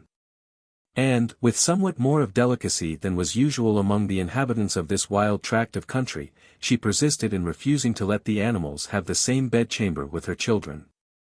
This was a tender point with the muleteer. His honor was wounded when his mules were treated with disrespect, and he would have received a blow, perhaps, with more meekness. He declared that his beasts were as honest beasts, and as good beasts, as any in the whole province. And that they had a right to be well treated wherever they went. "They are as harmless as lambs," said he, "if people don't affront them. I never knew them behave themselves amiss above once or twice in my life, and then they had good reason for doing so. Once, indeed, they kicked at a boy's leg that lay asleep in the stable, and broke it. But I told them they were out there, and by St. Anthony, I believe they understood me, for they never did so again." He concluded this eloquent harangue with protesting, that they should share with him, go where he would. The dispute was at length settled by Valancourt, who drew the hostess aside, and desired she would let the muleteer and his beasts have the place in question to themselves, while her sons should have the bed of skins designed for him. For that he would wrap himself in his cloak, and sleep on the bench by the cottage door. But this she thought it her duty to oppose, and she felt it to be her inclination to disappoint the muleteer. Valancourt, however, was positive, and the tedious affair was at length settled. It was late when St. Aubert and Emily retired to their rooms, and Valancourt to his station at the door, which, at this mild season, he preferred to a close cabin and a bed of skins. St. Aubert was somewhat surprised to find in his room volumes of Homer, Horace, and Petrarch, but the name of Valancourt, written in them, told him to whom they belonged. Chapter 4. In truth he was a strange and wayward wight, fond of each gentle, and each dreadful scene. In darkness, and in storm he found delight, nor less than when on ocean waves serene the southern sun diffused his dazzling sheen. Even sad vicissitude amused his soul, and if a sigh would sometimes intervene, and down his cheek a tear of pity roll, a sigh, a tear, so sweet, he wished not to control. The Minstrel. St. Aubert awoke at an early hour, refreshed by sleep, and desirous to set forward. He invited the stranger to breakfast with him. And, talking again of the road, Valancourt said, that, some months past, he had travelled as far as Beaujeu, which was a town of some consequence on the way to Roussillon. He recommended it to St. Aubert to take that route, and the latter determined to do so. The road from this hamlet, said Valancourt, and that to Beaujeu, part at the distance of about 1.5 leagues from hence. If you will give me leave, I will direct your muleteer so far. I must wander somewhere, and your company would make this a pleasanter ramble than any other I could take. St. Aubert thankfully accepted his offer, and they set out together, the young stranger on foot, for he refused the invitation of St. Aubert to take a seat in his little carriage. The road wound along the feet of the mountains through a pastoral valley, bright with verdure, and varied with groves of dwarf oak, beech and sycamore, under whose branches herds of cattle reposed. The mountain ash too, and the weeping birch, often threw their pendant foliage over the steeps above, where the scanty soil scarcely concealed their roots, and where their light branches waved to every breeze that fluttered from the mountains. The travellers were frequently met at this early hour, for the sun had not yet risen upon the valley, by shepherds driving immense flocks from their folds to feed upon the hills. St. Aubert had set out thus early, not only that he might enjoy the first appearance of sunrise, but that he might inhale the first pure breath of morning, which above all things is refreshing to the spirits of the invalid. In these regions it was particularly so, where an abundance of wild flowers and aromatic herbs breathed forth their essence on the air. The dawn, which softened the scenery with its peculiar grey tint, now dispersed, and Emily watched the progress of the day, first trembling on the tops of the highest cliffs, then touching them with splendid light, while their sides and the vale below were still wrapped in dewy mist. Meanwhile, the sullen grey of the eastern clouds began to blush, then to redden, and then to glow with 1,000 colours, till the golden light darted over all the air, touched the lower points of the mountain's brow, and glanced in long sloping beams upon the valley and its stream. All nature seemed to have awakened from death into life, the spirit of St. Aubert was renovated. His heart was full, he wept, and his thoughts ascended to the great Creator. Emily wished to trip along the turf, so green and bright with dew, and to taste the full delight of that liberty, which the Izzard seemed to enjoy as he bounded along the brow of the cliffs. While Valancourt often stopped to speak with the travellers, and with social feeling to point out to them the peculiar objects of his admiration. St. Aubert was pleased with him. Here is the real ingenuousness and ardour of youth, said he to himself. This young man has never been at Paris. He was sorry when they came to the spot where the roads parted, and his heart took a more affectionate leave of him than is usual after so short an acquaintance. Valancourt talked long by the side of the carriage, seemed more than once to be going, but still lingered, and appeared to search anxiously for topics of conversation to account for his delay. At length he took leave. As he went, St. Aubert observed him look with an earnest and pensive eye at Emily, who bowed to him with a countenance full of timid sweetness, while the carriage drove on. St. Aubert, for whatever reason, soon after looked from the window, and saw Valancourt standing upon the bank of the road, resting on his pike with folded arms, and following the carriage with his eyes.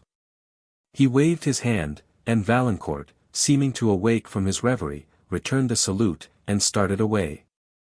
The aspect of the country now began to change, and the travellers soon found themselves among mountains covered from their base nearly to their summits with forests of gloomy pine, except where a rock of granite shot up from the vale, and lost its snowy top in the clouds.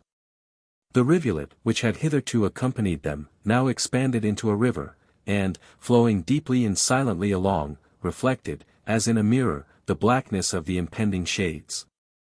Sometimes a cliff was seen lifting its bold head above the woods and the vapours, that floated midway down the mountains. And sometimes a face of perpendicular marble rose from the water's edge, over which the larch threw his gigantic arms, here scathed with lightning, and there floating in luxuriant foliage. They continued to travel over a rough and unfrequented road, seeing now and then at a distance the solitary shepherd, with his dog, stalking along the valley, and hearing only the dashing of torrents, which the woods concealed from the eye. The long sullen murmur of the breeze, as it swept over the pines, or the notes of the eagle and the vulture, which were seen towering round the beetling cliff. Often, as the carriage moved slowly over uneven ground, St. Aubert alighted, and amused himself with examining the curious plants that grew on the banks of the road, and with which these regions abound. While Emily, wrapped in high enthusiasm, wandered away under the shades, listening in deep silence to the lonely murmur of the woods. Neither village nor hamlet was seen for many leagues. The goat-herds or the hunter's cabin, perched among the cliffs of the rocks, were the only human habitations that appeared.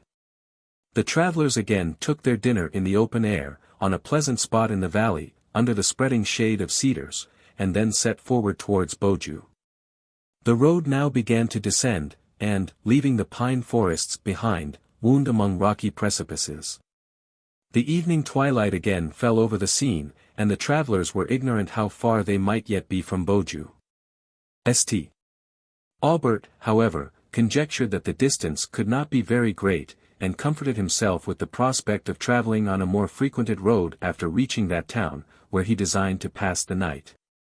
Mingled woods, and rocks, and heathy mountains were now seen obscurely through the dusk, but soon even these imperfect images faded in darkness. Michael proceeded with caution, for he could scarcely distinguish the road. His mules, however, seemed to have more sagacity, and their steps were sure. On turning the angle of a mountain, a light appeared at a distance, that illumined the rocks, and the horizon to a great extent. It was evidently a large fire, but whether accidental or otherwise, there were no means of knowing. St. Aubert thought it was probably kindled by some of the numerous banditti that infested the Pyrenees, and he became watchful and anxious to know whether the road passed near this fire. He had arms with him, which, on an emergency, might afford some protection, though certainly a very unequal one, against a band of robbers, so desperate too as those usually were who haunted these wild regions. While many reflections rose upon his mind, he heard a voice shouting from the road behind, and ordering the muleteer to stop. St. Aubert bade him proceed as fast as possible. But either Michael, or his mules were obstinate, for they did not quit the old pace. Horses' feet were now heard, a man rode up to the carriage, still ordering the driver to stop, and St. Aubert, who could no longer doubt his purpose, was with difficulty able to prepare a pistol for his defence, when his hand was upon the door of the chaise. The man staggered on his horse, the report of the pistol was followed by a groan, and St.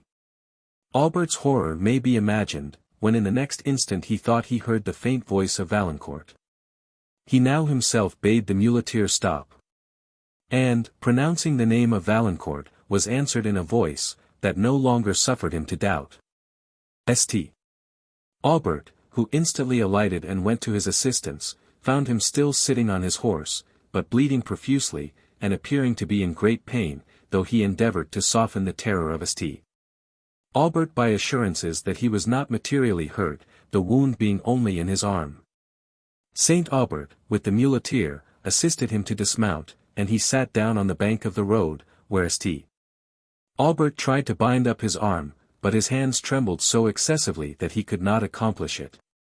And, Michael being now gone in pursuit of the horse, which, on being disengaged from his rider, had galloped off, he called Emily to his assistance. Receiving no answer, he went to the carriage, and found her sunk on the seat in a fainting fit. Between the distress of this circumstance and that of leaving Valancourt bleeding, he scarcely knew what he did. He endeavoured, however, to raise her, and called to Michael to fetch water from the rivulet that flowed by the road, but Michael was gone beyond the reach of his voice. Valancourt, who heard these calls, and also the repeated name of Emily, instantly understood the subject of his distress, and, almost forgetting his own condition, he hastened to her relief. She was reviving when he reached the carriage. And then, understanding that anxiety for him had occasioned her indisposition, he assured her, in a voice that trembled, but not from anguish, that his wound was of no consequence. While he said this, St. Aubert turned round, and perceiving that he was still bleeding, the subject of his alarm changed again, and he hastily formed some handkerchiefs into a bandage. This stopped the effusion of the blood, but St. Aubert, dreading the consequence of the wound, inquired repeatedly how far they were from Beaujeu. When, learning that it was at 2 leagues' distance, his distress increased, since he knew not how Valancourt, in his present state, would bear the motion of the carriage, and perceived that he was already faint from loss of blood. When he mentioned the subject of his anxiety, Valancourt entreated that he would not suffer himself to be thus alarmed on his account, for that he had no doubt he should be able to support himself very well. And then he talked of the accident as a slight one. The muleteer being now returned with Valancourt's horse, assisted him into the chaise, and, as Emily was now revived, they moved slowly on towards Beaujeu. St. Aubert, when he had recovered from the terror occasioned him by this accident, expressed surprise on seeing Valancourt, who explained his unexpected appearance by saying, "You, sir, renewed my taste for society. When you had left the hamlet, it did indeed appear a solitude. I determined, therefore, since my object was merely amusement, to change the scene. And I took this road, because I knew it led through a more romantic tract of mountains than the spot I have left. Besides," added he, hesitating for an instant, "I will own, and why should I not, that I had some hope of overtaking you. And I have made you a very unexpected return for the compliment," said St. Aubert, who lamented again the rashness which had produced the accident, and explained the cause of his late alarm. But Valancourt seemed anxious only to remove from the minds of his companions every unpleasant feeling relative to himself, and, for that purpose, still struggled against a sense of pain, and tried to converse with gaiety. Emily meanwhile was silent, except when Valancourt particularly addressed her, and there was at those times a tremulous tone in his voice that spoke much. They were now so near the fire, which had long flamed at a distance on the blackness of night, that it gleamed upon the road, and they could distinguish figures moving about the blaze. The way winding still nearer, they perceived in the valley one of those numerous bands of gypsies, which at that period particularly haunted the wilds of the Pyrenees, and lived partly by plundering the traveller. Emily looked with some degree of terror on the savage countenances of these people, shown by the fire, which heightened the romantic effects of the scenery, as it threw a red dusky gleam upon the rocks and on the foliage of the trees, leaving heavy masses of shade and regions of obscurity, which the eye feared to penetrate. They were preparing their supper. A large pot stood by the fire, over which several figures were busy. The blaze discovered a rude kind of tent, round which many children and dogs were playing, and the whole formed a picture highly grotesque. The travellers saw plainly their danger. Valancourt was silent, but laid his hand on one of St. Aubert's pistols. St. Aubert drew forth another, and Michael was ordered to proceed as fast as possible. They passed the place, however, without being attacked, the rovers being probably unprepared for the opportunity, and too busy about their supper to feel much interest, at the moment, in anything besides. After a league and a half more, passed in darkness, the travellers arrived at Beaujeu, and drove up to the only inn the place afforded, which, though superior to any they had seen since they entered the mountains, was bad enough. The surgeon of the town was immediately sent for, if a surgeon he could be called, who prescribed for horses as well as for men, and shaved faces at least as dexterously as he set bones. After examining Valancourt's arm, and perceiving that the bullet had passed through the flesh without touching the bone, he dressed it, and left him with a solemn prescription of quiet, which his patient was not inclined to obey. The delight of ease had now succeeded to pain, for ease may be allowed to assume a positive quality when contrasted with anguish, and, his spirits thus reanimated, he wished to partake of the conversation of St. Aubert and Emily, who, released from so many apprehensions, were uncommonly cheerful. Late as it was, however, St. Aubert was obliged to go out with the landlord to buy meat for supper. And Emily, who, during this interval, had been absent as long as she could, upon excuses of looking to their accommodation, which she found rather better than she expected, was compelled to return, and converse with Valancourt alone. They talked of the character of the scenes they had passed, of the natural history of the country, of poetry, and of St. Aubert, a subject on which Emily always spoke and listened to with peculiar pleasure. The travellers passed an agreeable evening, but St. Aubert was fatigued with his journey, and, as Valancourt seemed again sensible of pain, they separated soon after supper. In the morning St. Aubert found that Valancourt had passed a restless night, that he was feverish, and his wound very painful. The surgeon, when he dressed it, advised him to remain quietly at Beaujeu, advice which was too reasonable to be rejected. St. Aubert, however, had no favourable opinion of this practitioner, and was anxious to commit Valancourt into more skilful hands.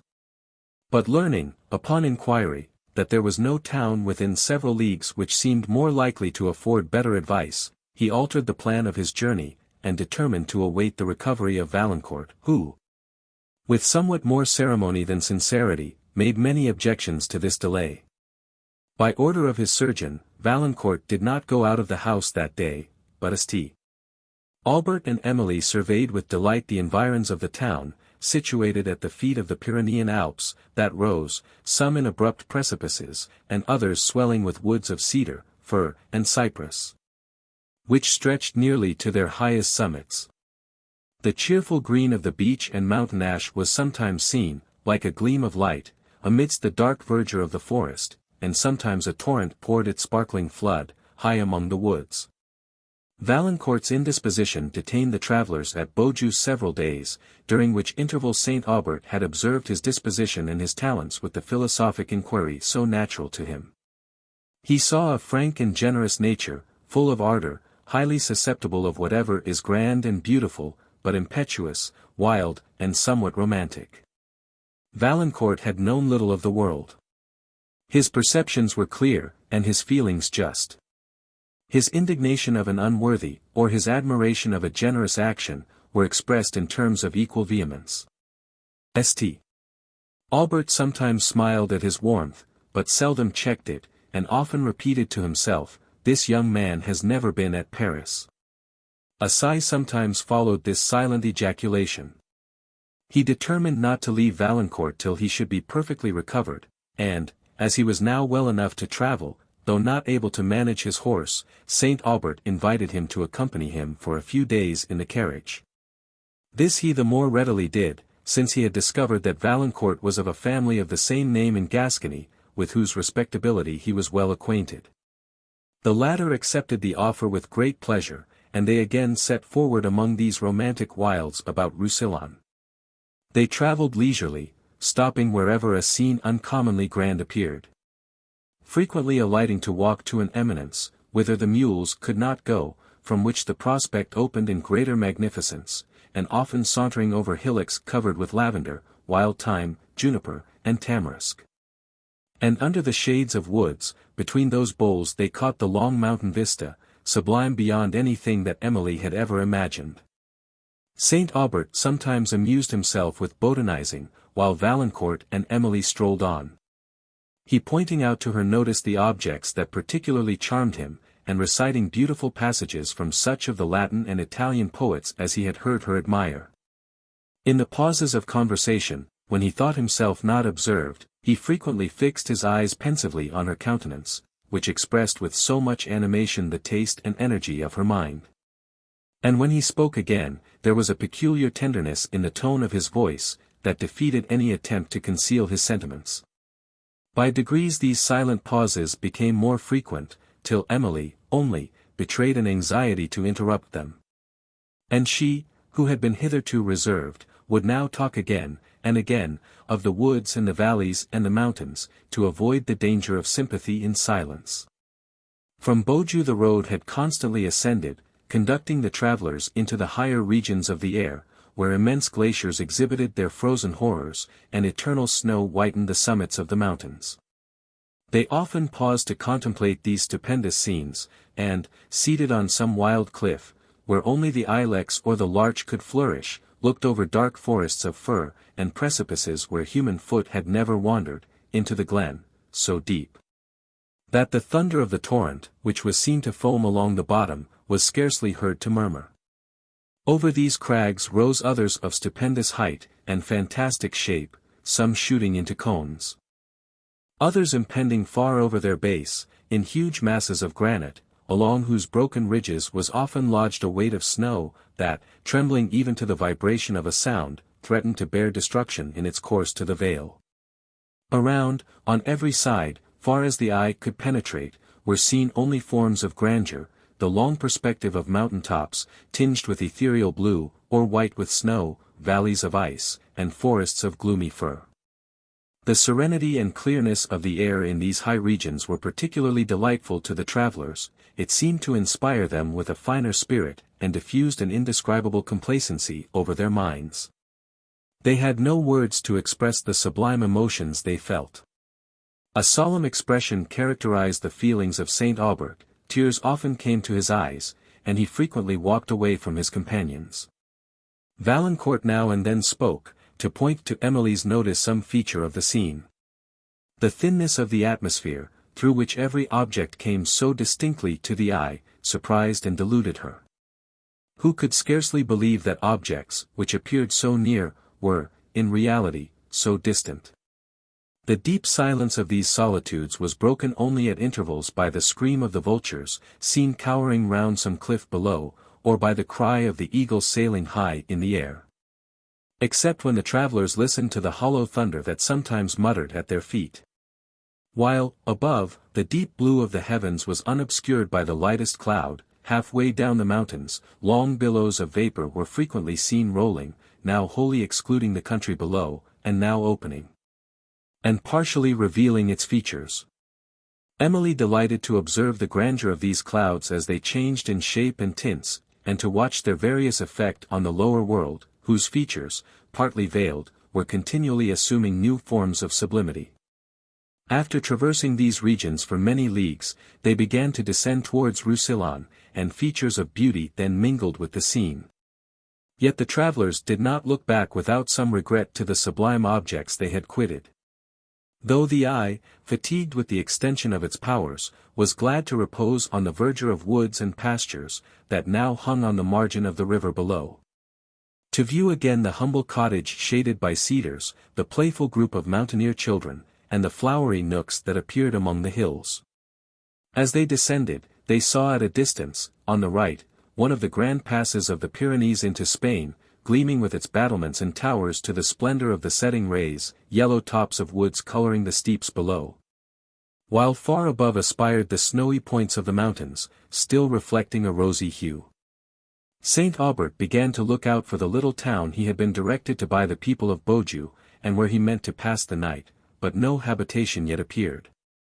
Of its distance Valancourt could not assist him to judge, for he had never been so far along this chain of Alps before. There was, however, a road to guide them, and there could be little doubt that it was the right one.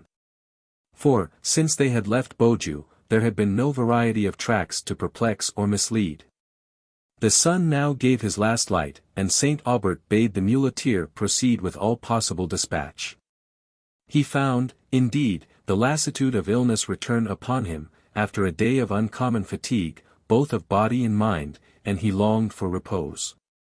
His anxiety was not soothed by observing a numerous train, consisting of men, horses, and loaded mules, winding down the steeps of an opposite mountain, appearing and disappearing at intervals among the woods, so that its numbers could not be judged of. Something bright, like arms, glanced in the setting ray, and the military dress was distinguishable upon the men who were in the van, and on others scattered among the troop that followed.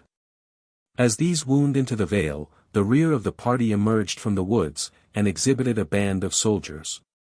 St. Aubert's apprehensions now subsided.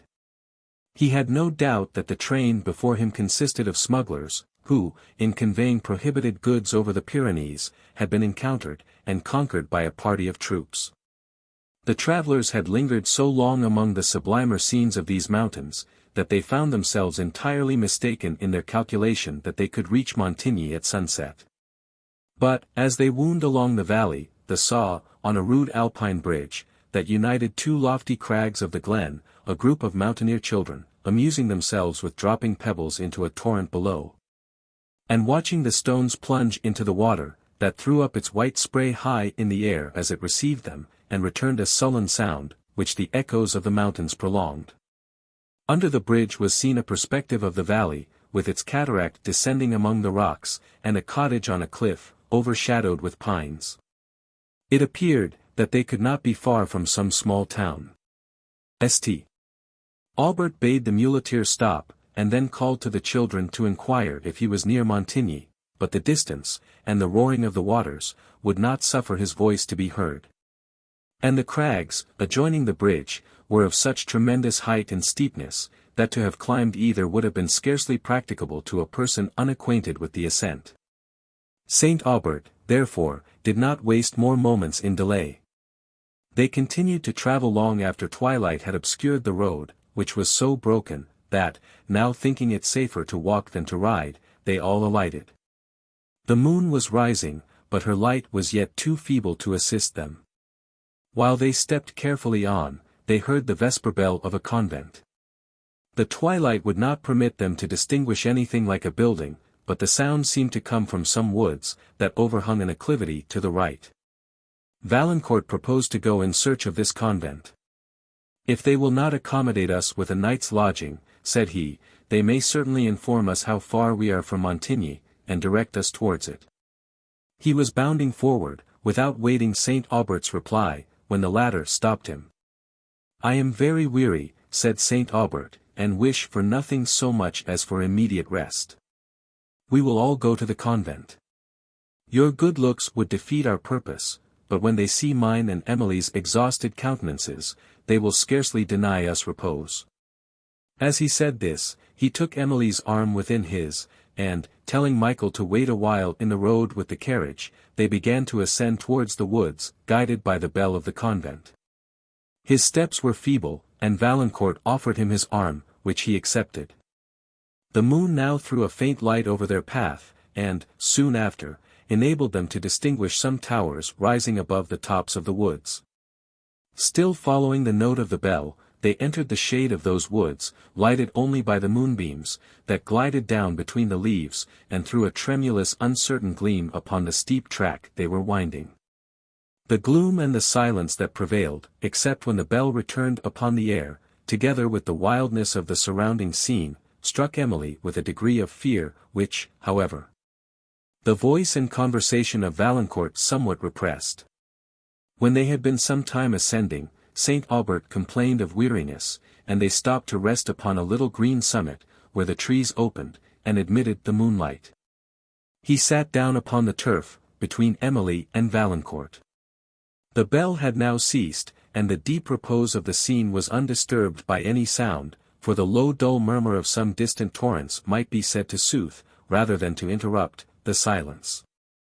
Before them, extended the valley they had quitted, its rocks, and woods to the left, just silvered by the rays, formed a contrast to the deep shadow, that involved the opposite cliffs, whose fringed summits only were tipped with light, while the distant perspective of the valley was lost in the yellow mist of moonlight.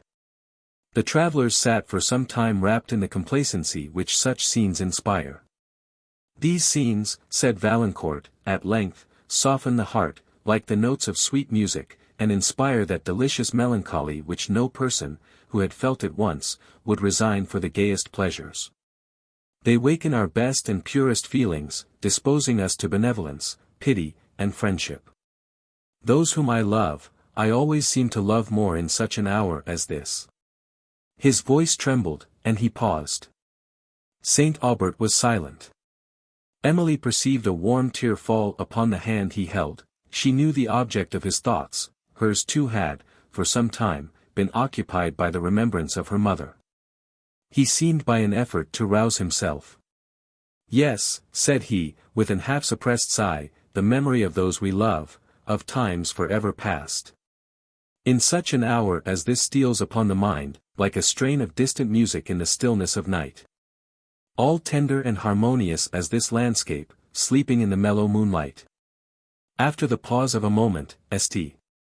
Aubert added, "I have always fancied, that I thought with more clearness, and precision, at such an hour than at any other, and that heart must be insensible in a great degree, that does not soften to its influence. But many such there are." Valancourt sighed. "Are there, indeed, many such?" said Emily.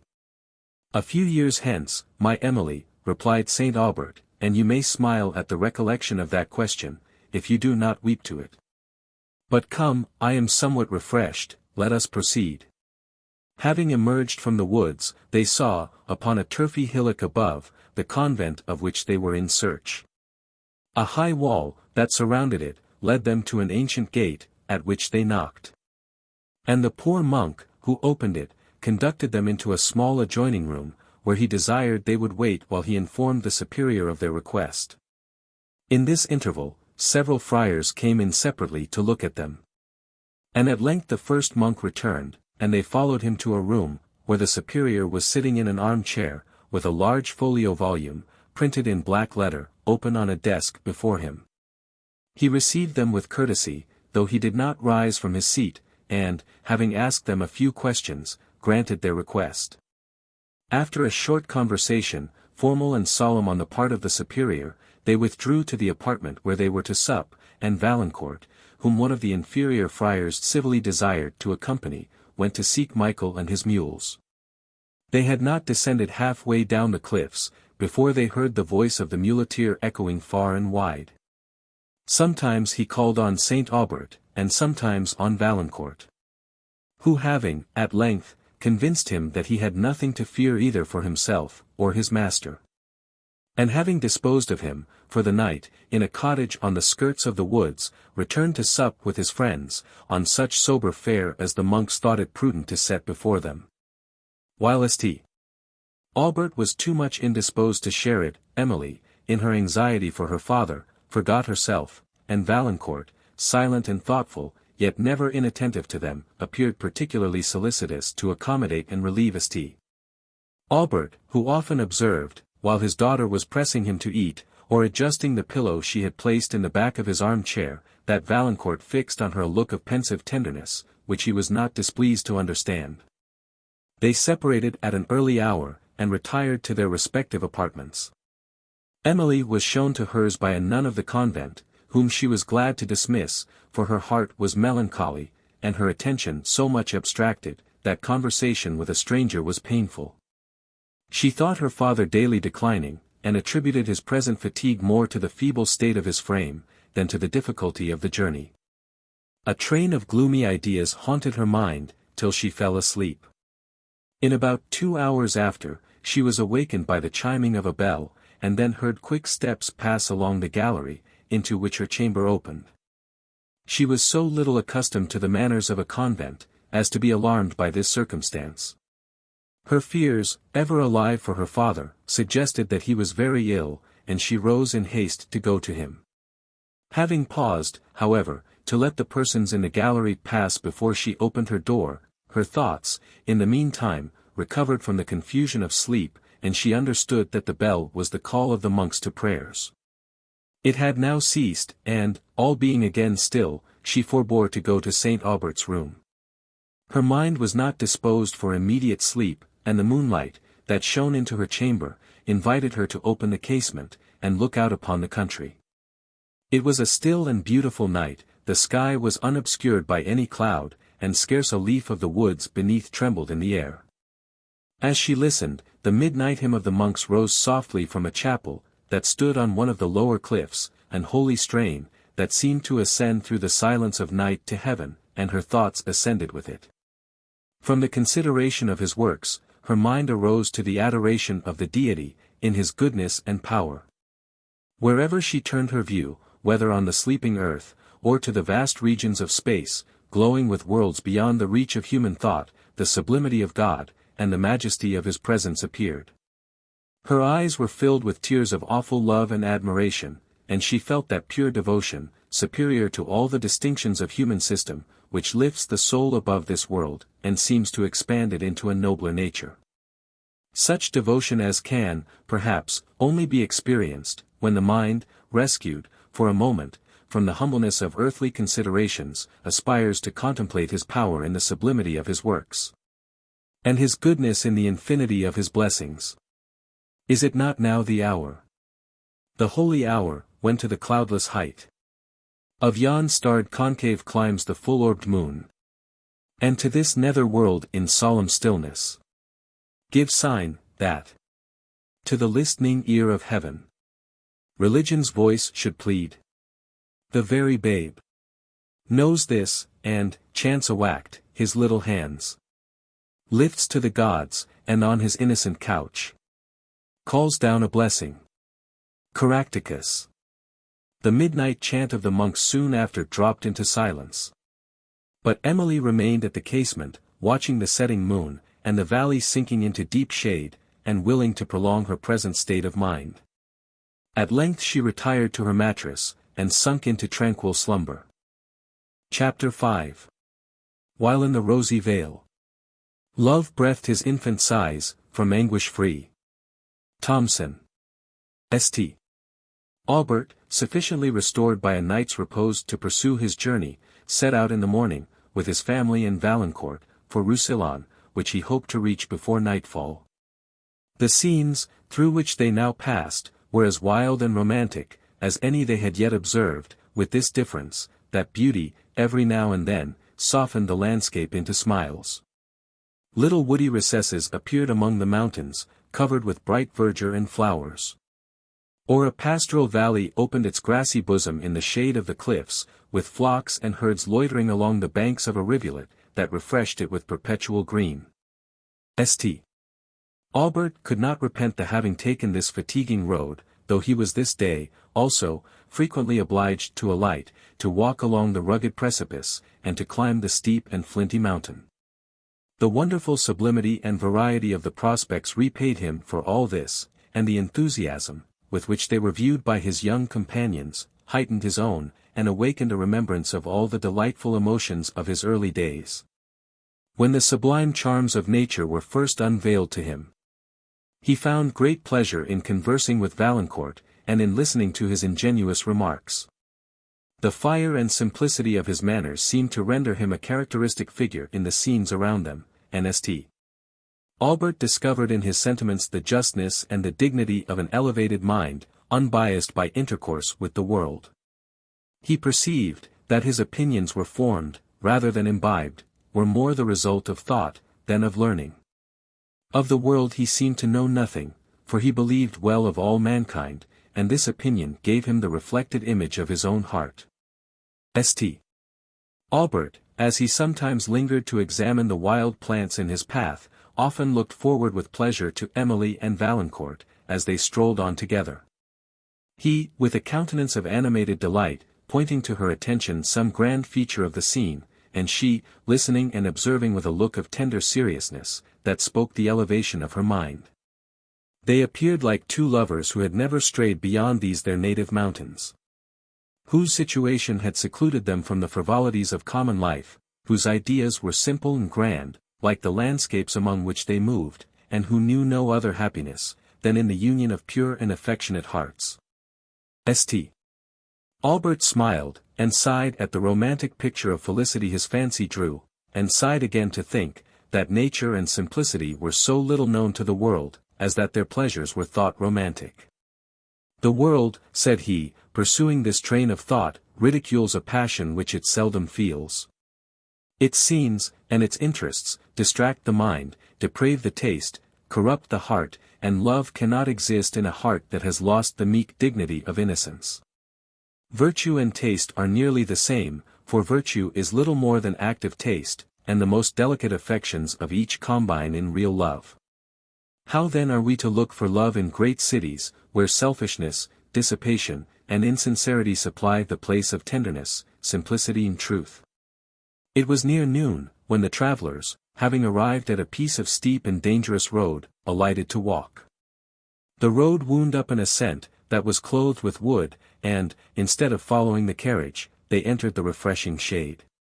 A dewy coolness was diffused upon the air, which, with the bright verdure of turf, that grew under the trees, the mingled fragrance of flowers and of balm, thyme, and lavender, that enriched it, and the grandeur of the pines, beech, and chestnuts, that overshadowed them, rendered this a most delicious retreat.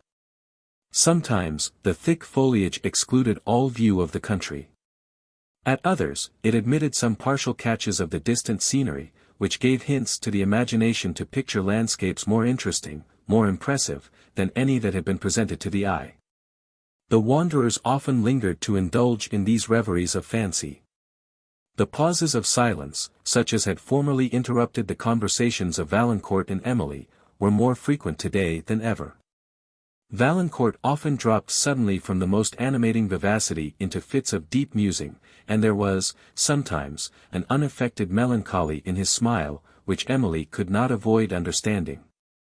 For her heart was interested in the sentiment it spoke. Saint Aubert was refreshed by the shades, and they continued to saunter under them, following, as nearly as they could guess, the direction of the road, till they perceived that they had totally lost it. They had continued near the brow of the precipice, allured by the scenery it exhibited, while the road wound far away over the cliff above. Valancourt called loudly to Michael, but heard no voice, except his own, echoing among the rocks, and his various efforts to regain the road were equally unsuccessful. While they were thus circumstanced, they perceived a shepherd's cabin, between the boles of the trees at some distance, and Valancourt bounded on first to ask assistance. When he reached it, he saw only two little children, at play, on the turf before the door. He looked into the hut, but no person was there, and the eldest of the boys told him that their father was with his flocks, and their mother was gone down into the vale, but would be back presently. As he stood, considering what was further to be done, on a sudden he heard Michael's voice roaring forth most manfully among the cliffs above, till he made their echoes ring. Valancourt immediately answered the call, and endeavoured to make his way through the thicket that clothed the steeps, following the direction of the sound. After much struggle over brambles and precipices, he reached Michael, and at length prevailed with him to be silent, and to listen to him. The road was at a considerable distance from the spot where Saint Aubert and Emily were. The carriage could not easily return to the entrance of the wood, and, since it would be very fatiguing for St. Aubert to climb the long and steep road to the place where it now stood, Valancourt was anxious to find a more easy ascent, by the way he had himself passed. Meanwhile St. Aubert and Emily approached the cottage, and rested themselves on a rustic bench, fastened between two pines, which overshadowed it, till Valancourt, whose steps they had observed, should return. The eldest of the children desisted from his play, and stood still to observe the strangers, while the younger continued his little gambols, and teased his brother to join in them. St.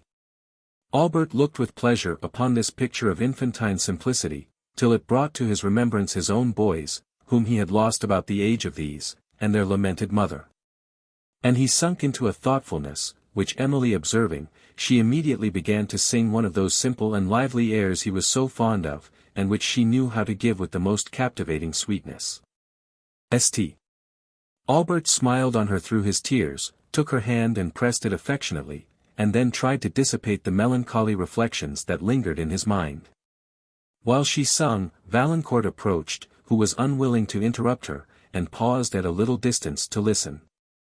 When she had concluded, he joined the party, and told them, that he had found Michael, as well as a way, by which he thought they could ascend the cliff to the carriage.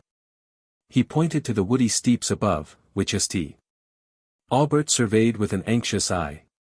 He was already wearied by his walk, and this ascent was formidable to him.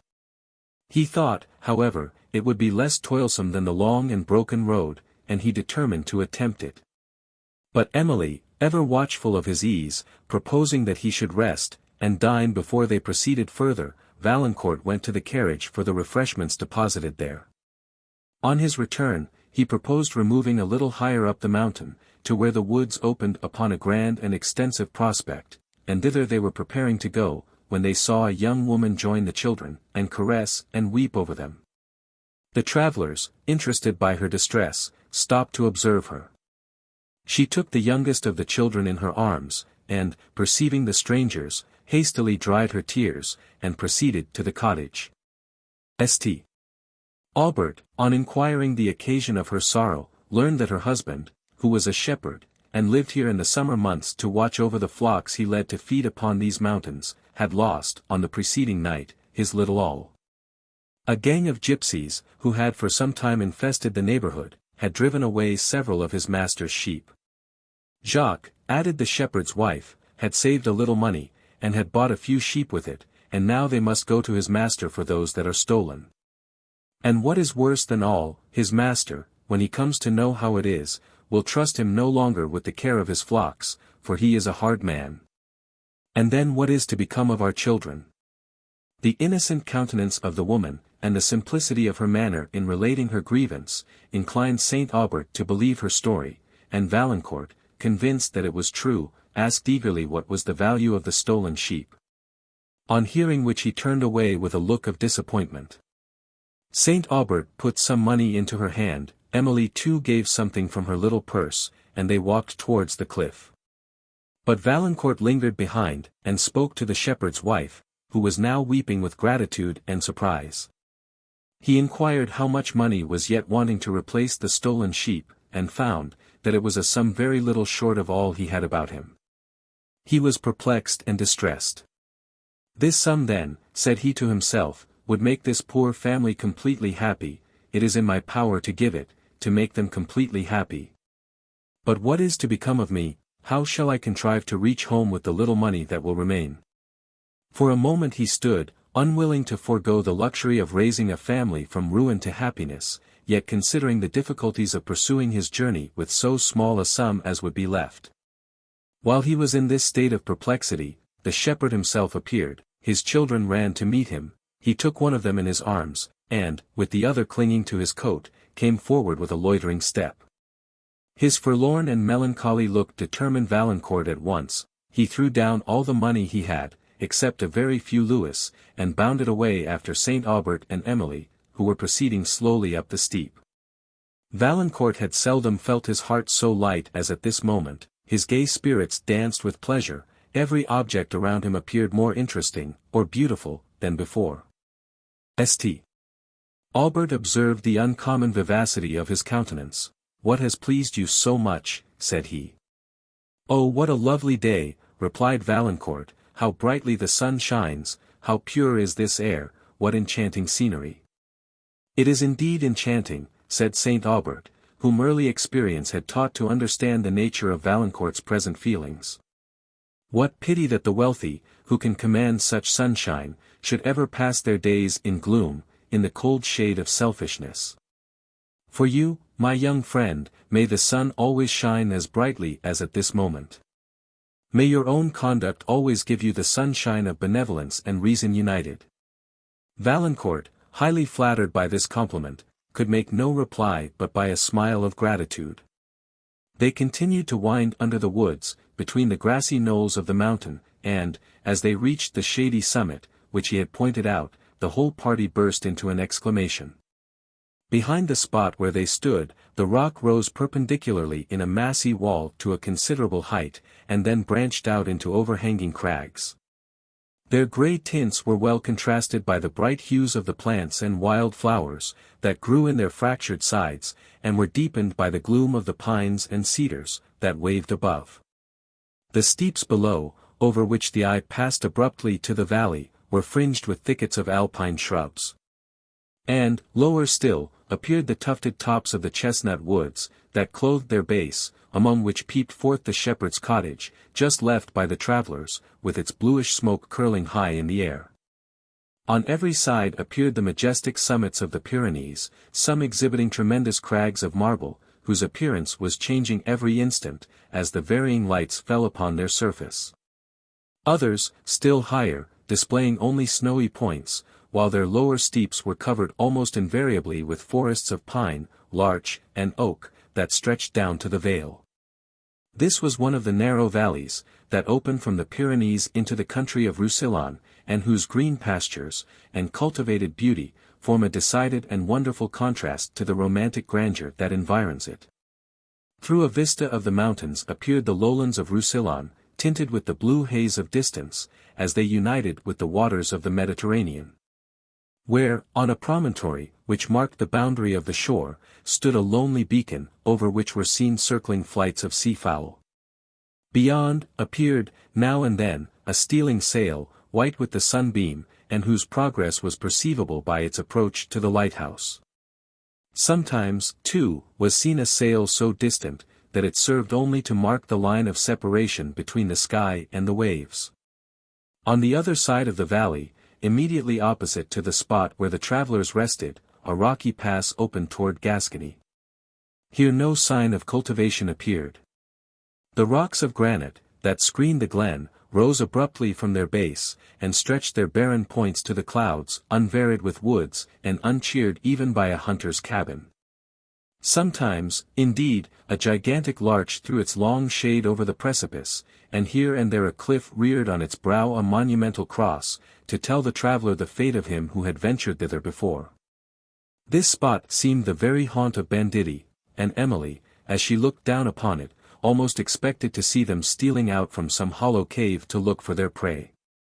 Soon after an object not less terrific struck her, a gibbet standing on a point of rock near the entrance of the pass, and immediately over one of the crosses she had before observed. These were hieroglyphics that told a plain and dreadful story.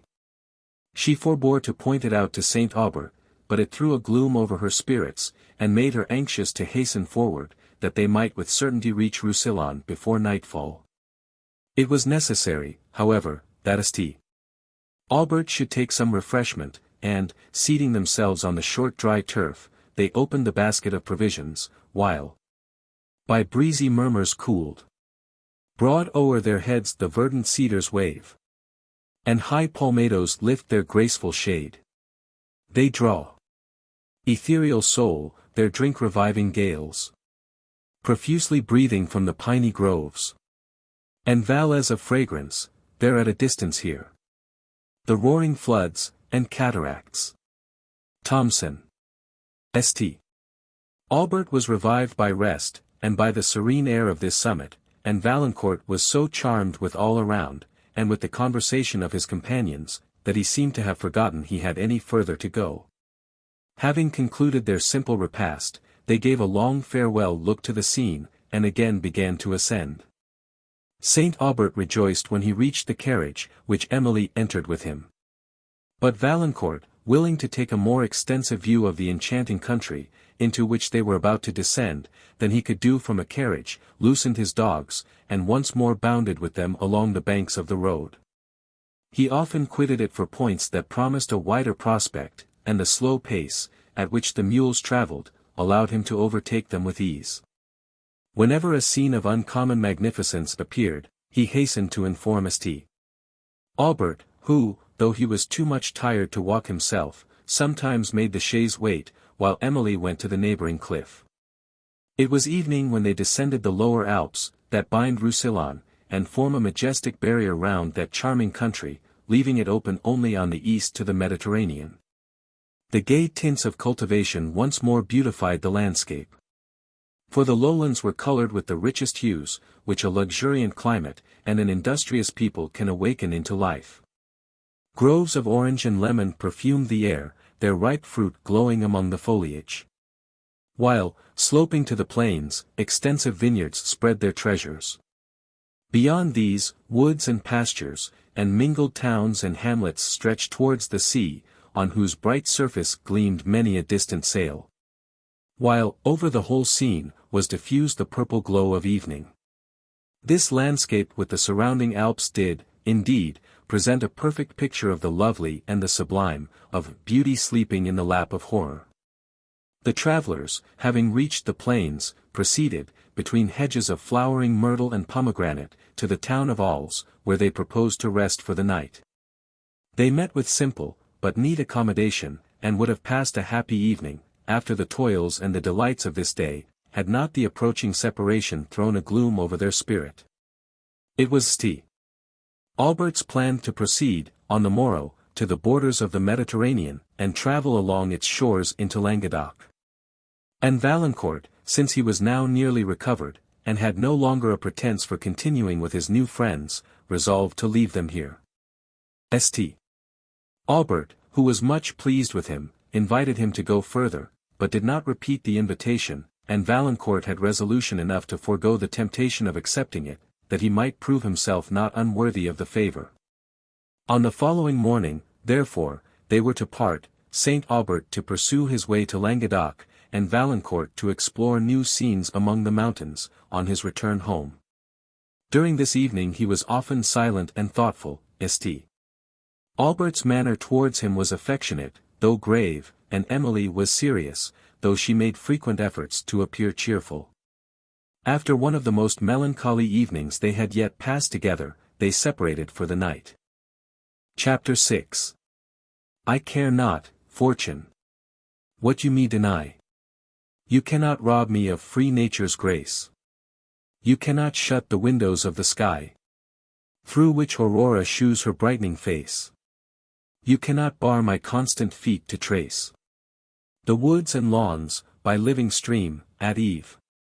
Let health my nerves and finer fibres brace, and I their toys to the great children leave. Of fancy, reason, virtue, naught can me bereave. Thomson. In the morning, Valancourt breakfasted with St. Aubert and Emily, neither of whom seemed much refreshed by sleep. The languor of illness still hung over St. Aubert, and to Emily's fears his disorder appeared to be increasing fast upon him. She watched his looks with anxious affection, and their expression was always faithfully reflected in her own. At the commencement of their acquaintance, Valancourt had made known his name and family. St. Aubert was not a stranger to either, for the family estates, which were now in the possession of an elder brother of Valancourt, were little more than 20 miles distant from La Vallée. And he had sometimes met the elder Valancourt on visits in the neighbourhood. This knowledge had made him more willingly receive his present companion, for, though his countenance and manners would have won him the acquaintance of St. Aubert, who was very apt to trust to the intelligence of his own eyes, with respect to countenances, he would not have accepted these, as sufficient introductions to that of his daughter.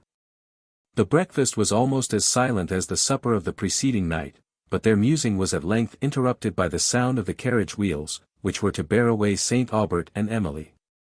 Valancourt started from his chair, and went to the window. It was indeed the carriage, and he returned to his seat without speaking. The moment was now come when they must part. St. Aubert told Valancourt, that he hoped he would never pass La Vallée without favouring him with a visit, and Valancourt, eagerly thanking him, assured him that he never would. As he said which he looked timidly at Emily, who tried to smile away the seriousness of her spirits. They passed a few minutes in interesting conversation, and St. Aubert then led the way to the carriage, Emily and Valancourt following in silence. The latter lingered at the door several minutes after they were seated, and none of the party seemed to have courage enough to say, farewell. At length, St. Aubert pronounced the melancholy word, which Emily passed to Valancourt, who returned it, with a dejected smile, and the carriage drove on. The travellers remained, for some time, in a state of tranquil pensiveness, which is not unpleasing. St. Aubert interrupted it by observing, "This is a very promising young man. It is many years since I have been so much pleased with any person, on so short an acquaintance. He brings back to my memory the days of my youth, when every scene was new and delightful." St. Aubert sighed, and sunk again into a reverie. And, as Emily looked back upon the road they had passed, Valancourt was seen, at the door of the little inn, following them with his eyes. Her perceived her, and waved his hand.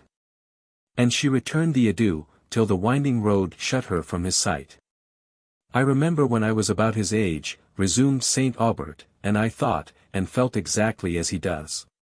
The world was opening upon me then, now, it is closing. My dear sir, do not think so gloomily, said Emily in a trembling voice. I hope you have many, many years to live, for your own sake, for my sake. Ah, my Emily, replied Saint Aubert, for thy sake. Well, I hope it is so. He wiped away a tear, that was stealing down his cheek, threw a smile upon his countenance, and said in a cheering voice, there is something in the ardour and ingenuousness of youth, which is particularly pleasing to the contemplation of an old man, if his feelings have not been entirely corroded by the world. It is cheering and reviving, like the view of spring to a sick person. His mind catches somewhat of the spirit of the season, and his eyes are lighted up with a transient sunshine. Valancourt is this spring to me. Emily, who pressed her father's hand affectionately, had never before listened with so much pleasure to the praises he bestowed, no, not even when he had bestowed them on herself. They travelled on, among vineyards, woods, and pastures, delighted with the romantic beauty of the landscape, which was bounded, on one side, by the grandeur of the Pyrenees, and, on the other, by the ocean. And, soon after noon, they reached the town of Collier, situated on the Mediterranean. Here they dined, and rested till towards the cool of day, when they pursued their way along the shores, those enchanting shores, which extend to Languedoc. Emily gazed with enthusiasm on the vastness of the sea, its surface varying, as the lights and shadows fell, and on its woody banks, mellowed with autumnal tints. Saint Aubert was impatient to reach Perpignan, where he expected letters from M. Quesnel, and it was the expectation of these letters, that had induced him to leave Collier, for his feeble frame had required immediate rest. After travelling a few miles, he fell asleep. And Emily, who had put 2 or 3 books into the carriage, on leaving La Vallée, had now the leisure for looking into them. She sought for one, in which Valancourt had been reading the day before, and hoped for the pleasure of retracing a page, over which the eyes of a beloved friend had lately passed, of dwelling on the passages, which he had admired, and of permitting them to speak to her in the language of his own mind, and to bring himself to her presence. On searching for the book, she could find it nowhere, but in its stead perceived a volume of Petrarch's poems, that had belonged to Valancourt, whose name was written in it, and from which he had frequently read passages to her. With all the pathetic expression, that characterized the feelings of the author. She hesitated in believing, what would have been sufficiently apparent to almost any other person, that he had purposely left this book, instead of the one she had lost, and that love had prompted the exchange. But, having opened it with impatient pleasure, and observed the lines of his pencil drawn along the various passages he had read aloud, and under others more descriptive of delicate tenderness than he had dared to trust his voice with, the conviction came, at length, to her mind. For some moments she was conscious only of being beloved. Then, a recollection of all the variations of tone and countenance, with which he had recited these sonnets, and of the soul, which spoke in their expression, pressed to her memory, and she wept over the memorial of his affection. They arrived at Perpignan soon after sunset, where Saint Aubert found, as he had expected, letters from M. Quesnel, the contents of which so evidently and grievously affected him, that Emily was alarmed, and pressed him, as far as her delicacy would permit, to disclose the occasion of his concern. But he answered her only by tears, and immediately began to talk on other topics. Emily, though she forbore to press the one most interesting to her, was greatly affected by her father's manner, and passed a night of sleepless solicitude. In the morning they pursued their journey along the coast towards Leucate, another town on the Mediterranean, situated on the borders of Languedoc and Roussillon. On the way, Emily renewed the subject of the preceding night, and appeared so deeply affected by Saint Aubert's silence and dejection, that he relaxed from his reserve. "I was unwilling, my dear Emily," said he, "to throw a cloud over the pleasure you receive from these scenes, and meant, therefore, to conceal, for the present, some circumstances, with which, however, you must at length have been made acquainted. But your anxiety has defeated my purpose. You suffer as much from this, perhaps, as you will do from a knowledge of the facts I have to relate. Colonel's visit proved an unhappy one to me. He came to tell me part of the news he has now confirmed. You may have heard me mention A.M. Motteville, of Paris, but you did not know that the chief of my personal property was invested in his hands. I had great confidence in him, and I am yet willing to believe, that he is not wholly unworthy of my esteem. A variety of circumstances have concurred to ruin him, and I am ruined with him. Saint Aubert paused to conceal his emotion. The letters I have just received from M. Colonel, resumed he, struggling to speak with firmness, enclosed others from Motteville, which confirmed all I dreaded. Must we then quit La Vallée, said Emily, after a long pause of silence. That is yet uncertain, replied Saint Aubert. It will depend upon the compromise Motteville is able to make with his creditors. My income, you know, was never large, and now it will be reduced to little indeed. It is for you, Emily, for you, my child, that I am most afflicted. His last words faltered. Emily smiled tenderly upon him through her tears, and then, endeavoring to overcome her emotion, my dear father, said she, do not grieve for me, or for yourself. We may yet be happy. If La Vallée remains for us, we must be happy. We will retain only one servant, and you shall scarcely perceive the change in your income. Be comforted, my dear sir, we shall not feel the want of those luxuries, which others value so highly, since we never had a taste for them. And poverty cannot deprive us of many consolations. It cannot rob us of the affection we have for each other, or degrade us in our own opinion, or in that of any person, whose opinion we ought to value. St. Aubert concealed his face with his handkerchief, and was unable to speak, but Emily continued to urge to her father the truths, which himself had impressed upon her mind. Besides, my dear sir, poverty cannot deprive us of intellectual delights. It cannot deprive you of the comfort of affording me examples of fortitude and benevolence, nor me of the delight of consoling a beloved parent. It cannot deaden our taste for the grand, and the beautiful, or deny us the means of indulging it. For the scenes of nature, those sublime spectacles, so infinitely superior to all artificial luxuries, are open for the enjoyment of the poor, as well as of the rich. Of what, then, have we to complain, so long as we are not in want of necessaries? Pleasures, such as wealth cannot buy, will still be ours. We retain, then, the sublime luxuries of nature, and lose only the frivolous ones of art. St.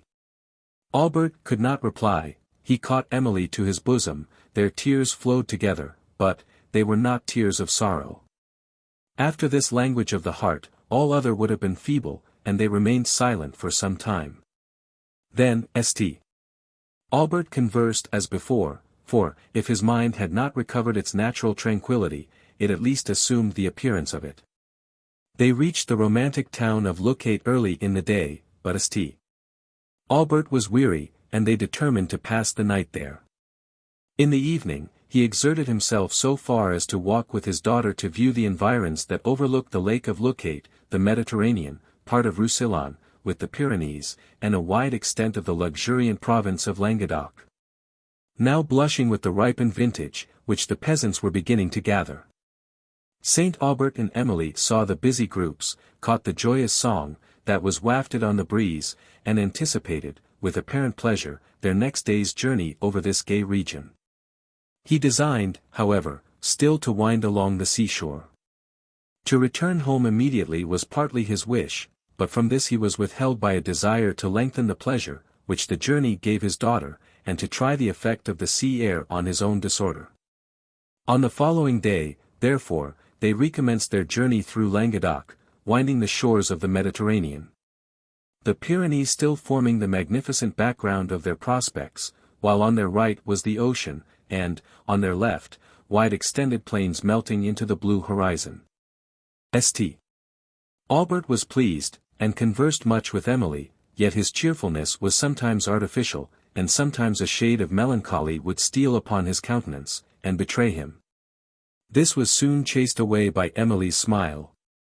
Who smiled, however, with an aching heart, for she saw that his misfortunes preyed upon his mind, and upon his enfeebled frame. It was evening when they reached a small village of Upper Languedoc, where they meant to pass the night, but the place could not afford them beds, for here, too, it was the time of the vintage, and they were obliged to proceed to the next post.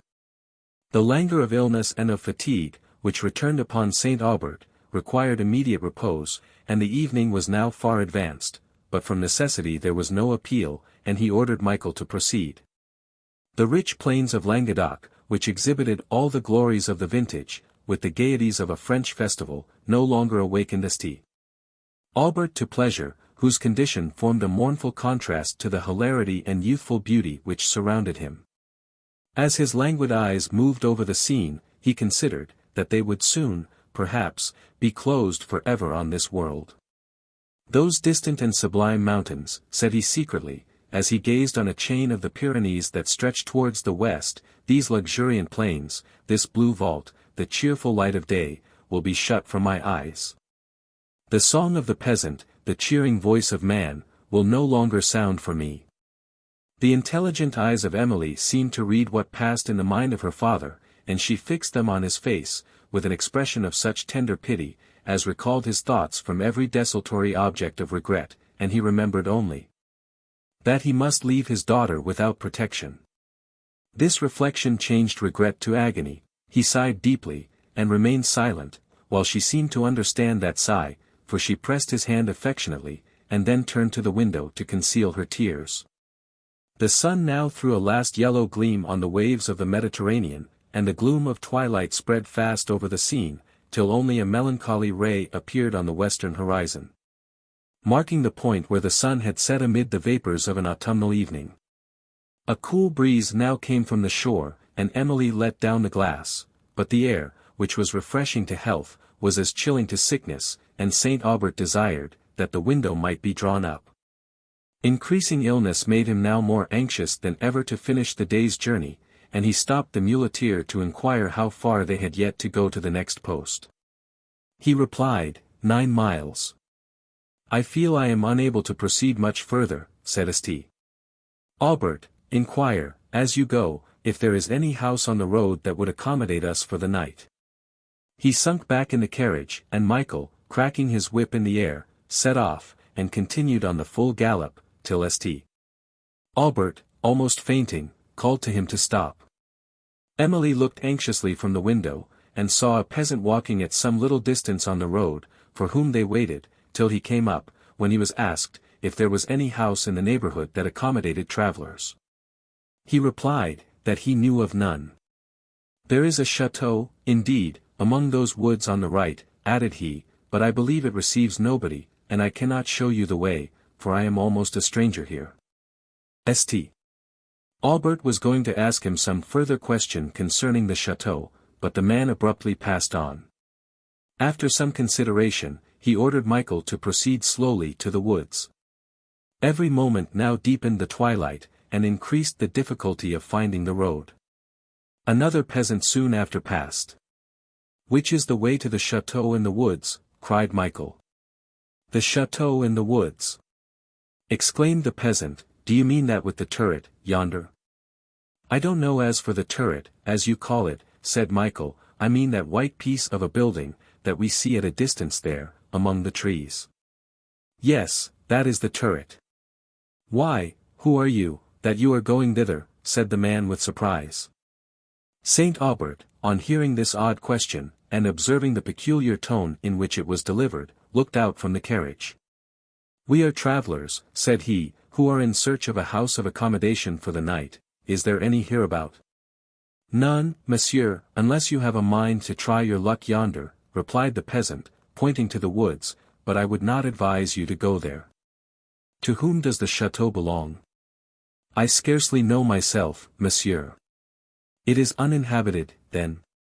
No, not uninhabited, the steward and housekeeper are there, I believe.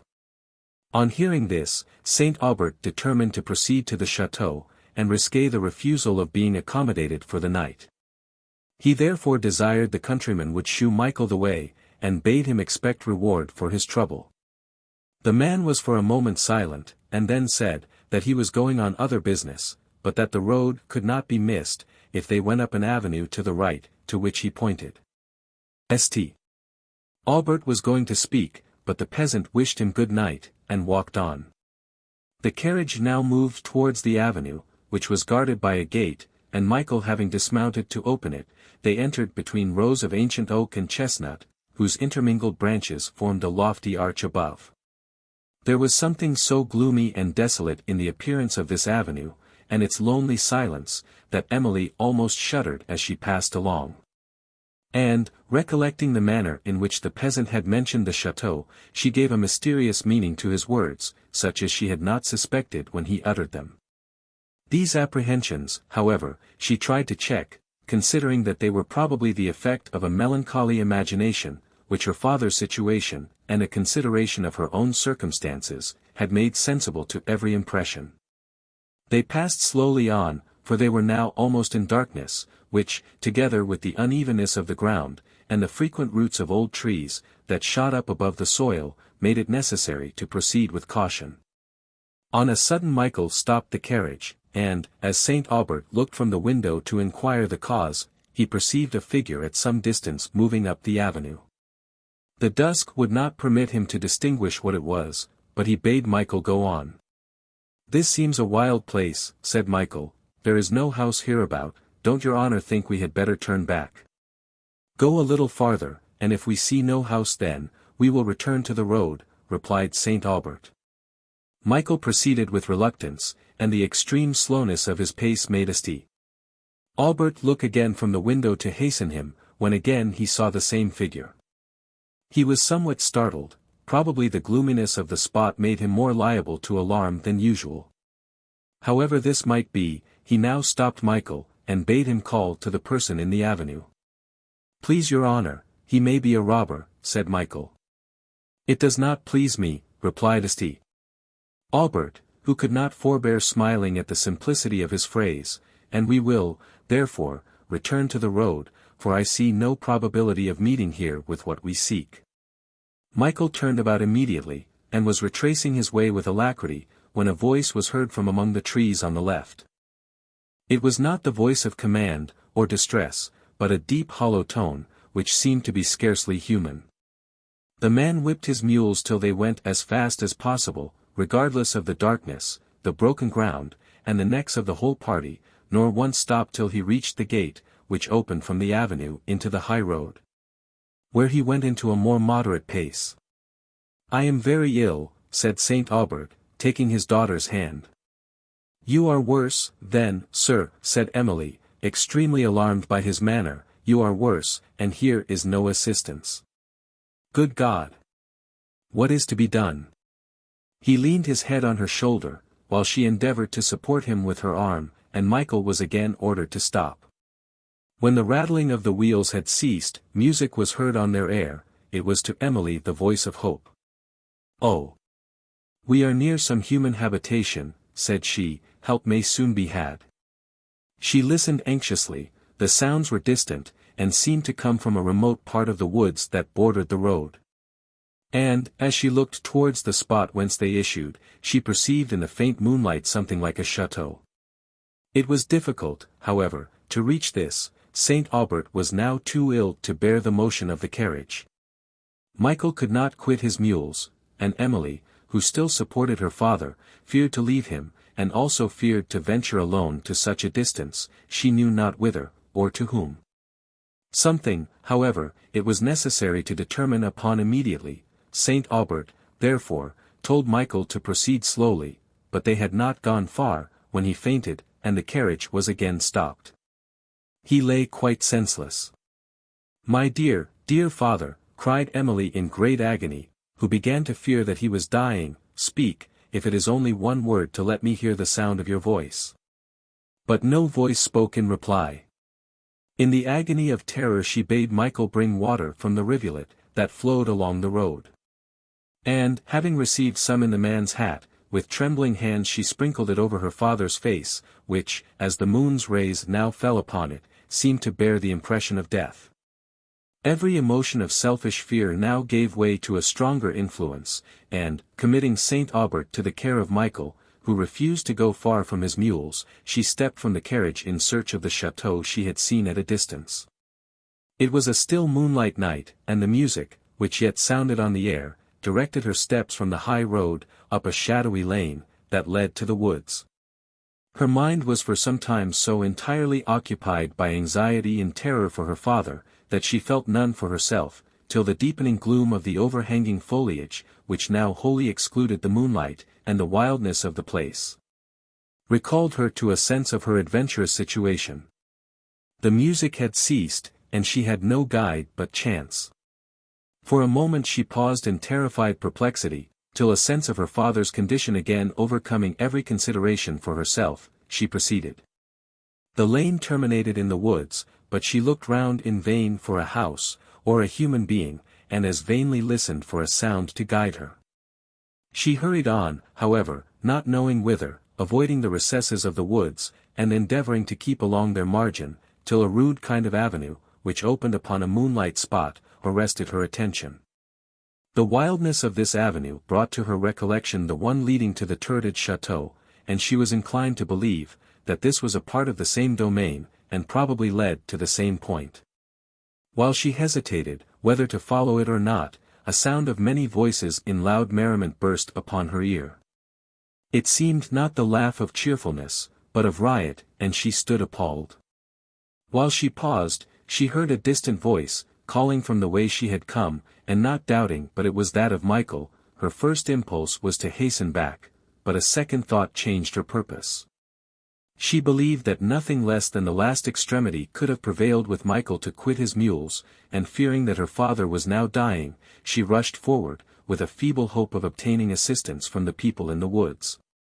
Her heart beat with fearful expectation, as she drew near the spot whence the voices issued, and she often startled when her steps disturbed the fallen leaves. The sounds led her towards the moonlight glade she had before noticed. At a little distance from which she stopped, and saw, between the boles of the trees, a small circular level of green turf, surrounded by the woods, on which appeared a group of figures. On drawing nearer, she distinguished these, by their dress, to be peasants, and perceived several cottages scattered round the edge of the woods, which waved loftily over this spot. While she gazed, and endeavored to overcome the apprehensions that withheld her steps, several peasant girls came out of a cottage, music instantly struck up, and the dance began. It was the joyous music of the vintage. The same she had before heard upon the air. Her heart, occupied with terror for her father, could not feel the contrast, which this gay scene offered to her own distress. She stepped hastily forward towards a group of elder peasants, who were seated at the door of a cottage, and, having explained her situation, entreated their assistance. Several of them rose with alacrity, and, offering any service in their power, followed Emily, who seemed to move on the wind, as fast as they could towards the road. When she reached the carriage she found Saint Aubert restored to animation. On the recovery of his senses, having heard from Michael whither his daughter was gone, anxiety for her overcame every regard for himself, and he had sent him in search of her. He was, however, still languid, and, perceiving himself unable to travel much farther, he renewed his inquiries for an inn, and concerning the chateau in the woods. "The chateau cannot accommodate you, sir," said a venerable peasant who had followed Emily from the woods. "It is scarcely inhabited, but, if you will do me the honor to visit my cottage, you shall be welcome to the best bed it affords." St. Aubert was himself a Frenchman, he therefore was not surprised at French courtesy, but, ill as he was, he felt the value of the offer enhanced by the manner which accompanied it. He had too much delicacy to apologize, or to appear to hesitate about availing himself of the peasant's hospitality, but immediately accepted it with the same frankness with which it was offered. The carriage again moved slowly on. Michael following the peasants up the lane, which Emily had just quitted, till they came to the moonlight glade. St.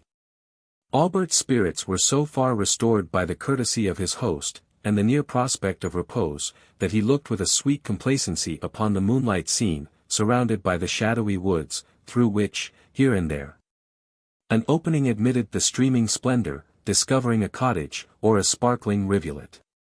He listened, with no painful emotion, to the merry notes of the guitar and tambourine, and, though tears came to his eyes, when he saw the debonair dance of the peasants, they were not merely tears of mournful regret. With Emily it was otherwise. Immediate terror for her father had now subsided into a gentle melancholy, which every note of joy, by awakening comparison, served to heighten. The dance ceased on the approach of the carriage, which was a phenomenon in these sequestered woods, and the peasantry flocked round it with eager curiosity. On learning that it brought a sick stranger, several girls ran across the turf, and returned with wine and baskets of grapes, which they presented to the travellers, each with kind contention pressing for a preference. At length, the carriage stopped at a neat cottage, and his venerable conductor, having assisted Saint Aubert to alight, led him and Emily to a small inner room, illuminated only by moonbeams, which the open casement admitted. St. Aubert, rejoicing in rest, seated himself in an armchair, and his senses were refreshed by the cool and balmy air, that lightly waved the embowering honeysuckles, and wafted their sweet breath into the apartment. His host, who was called La Voisin, quitted the room, but soon returned with fruits, cream, and all the pastoral luxury his cottage afforded, having set down which, with a smile of unfeigned welcome, he retired behind the chair of his guest. St. Aubert insisted on his taking a seat at the table, and, when the fruit had allayed the fever of his palate, and he found himself somewhat revived, he began to converse with his host, who communicated several particulars concerning himself and his family, which were interesting, because they were spoken from the heart, and delineated a picture of the sweet courtesies of family kindness. Emily sat by her father, holding his hand, and, while she listened to the old man, her heart swelled with the affectionate sympathy he described, and her tears fell to the mournful consideration that death would probably soon deprive her of the dearest blessing she then possessed. The soft moonlight of an autumnal evening, and the distant music, which now sounded a plaintive strain, aided the melancholy of her mind.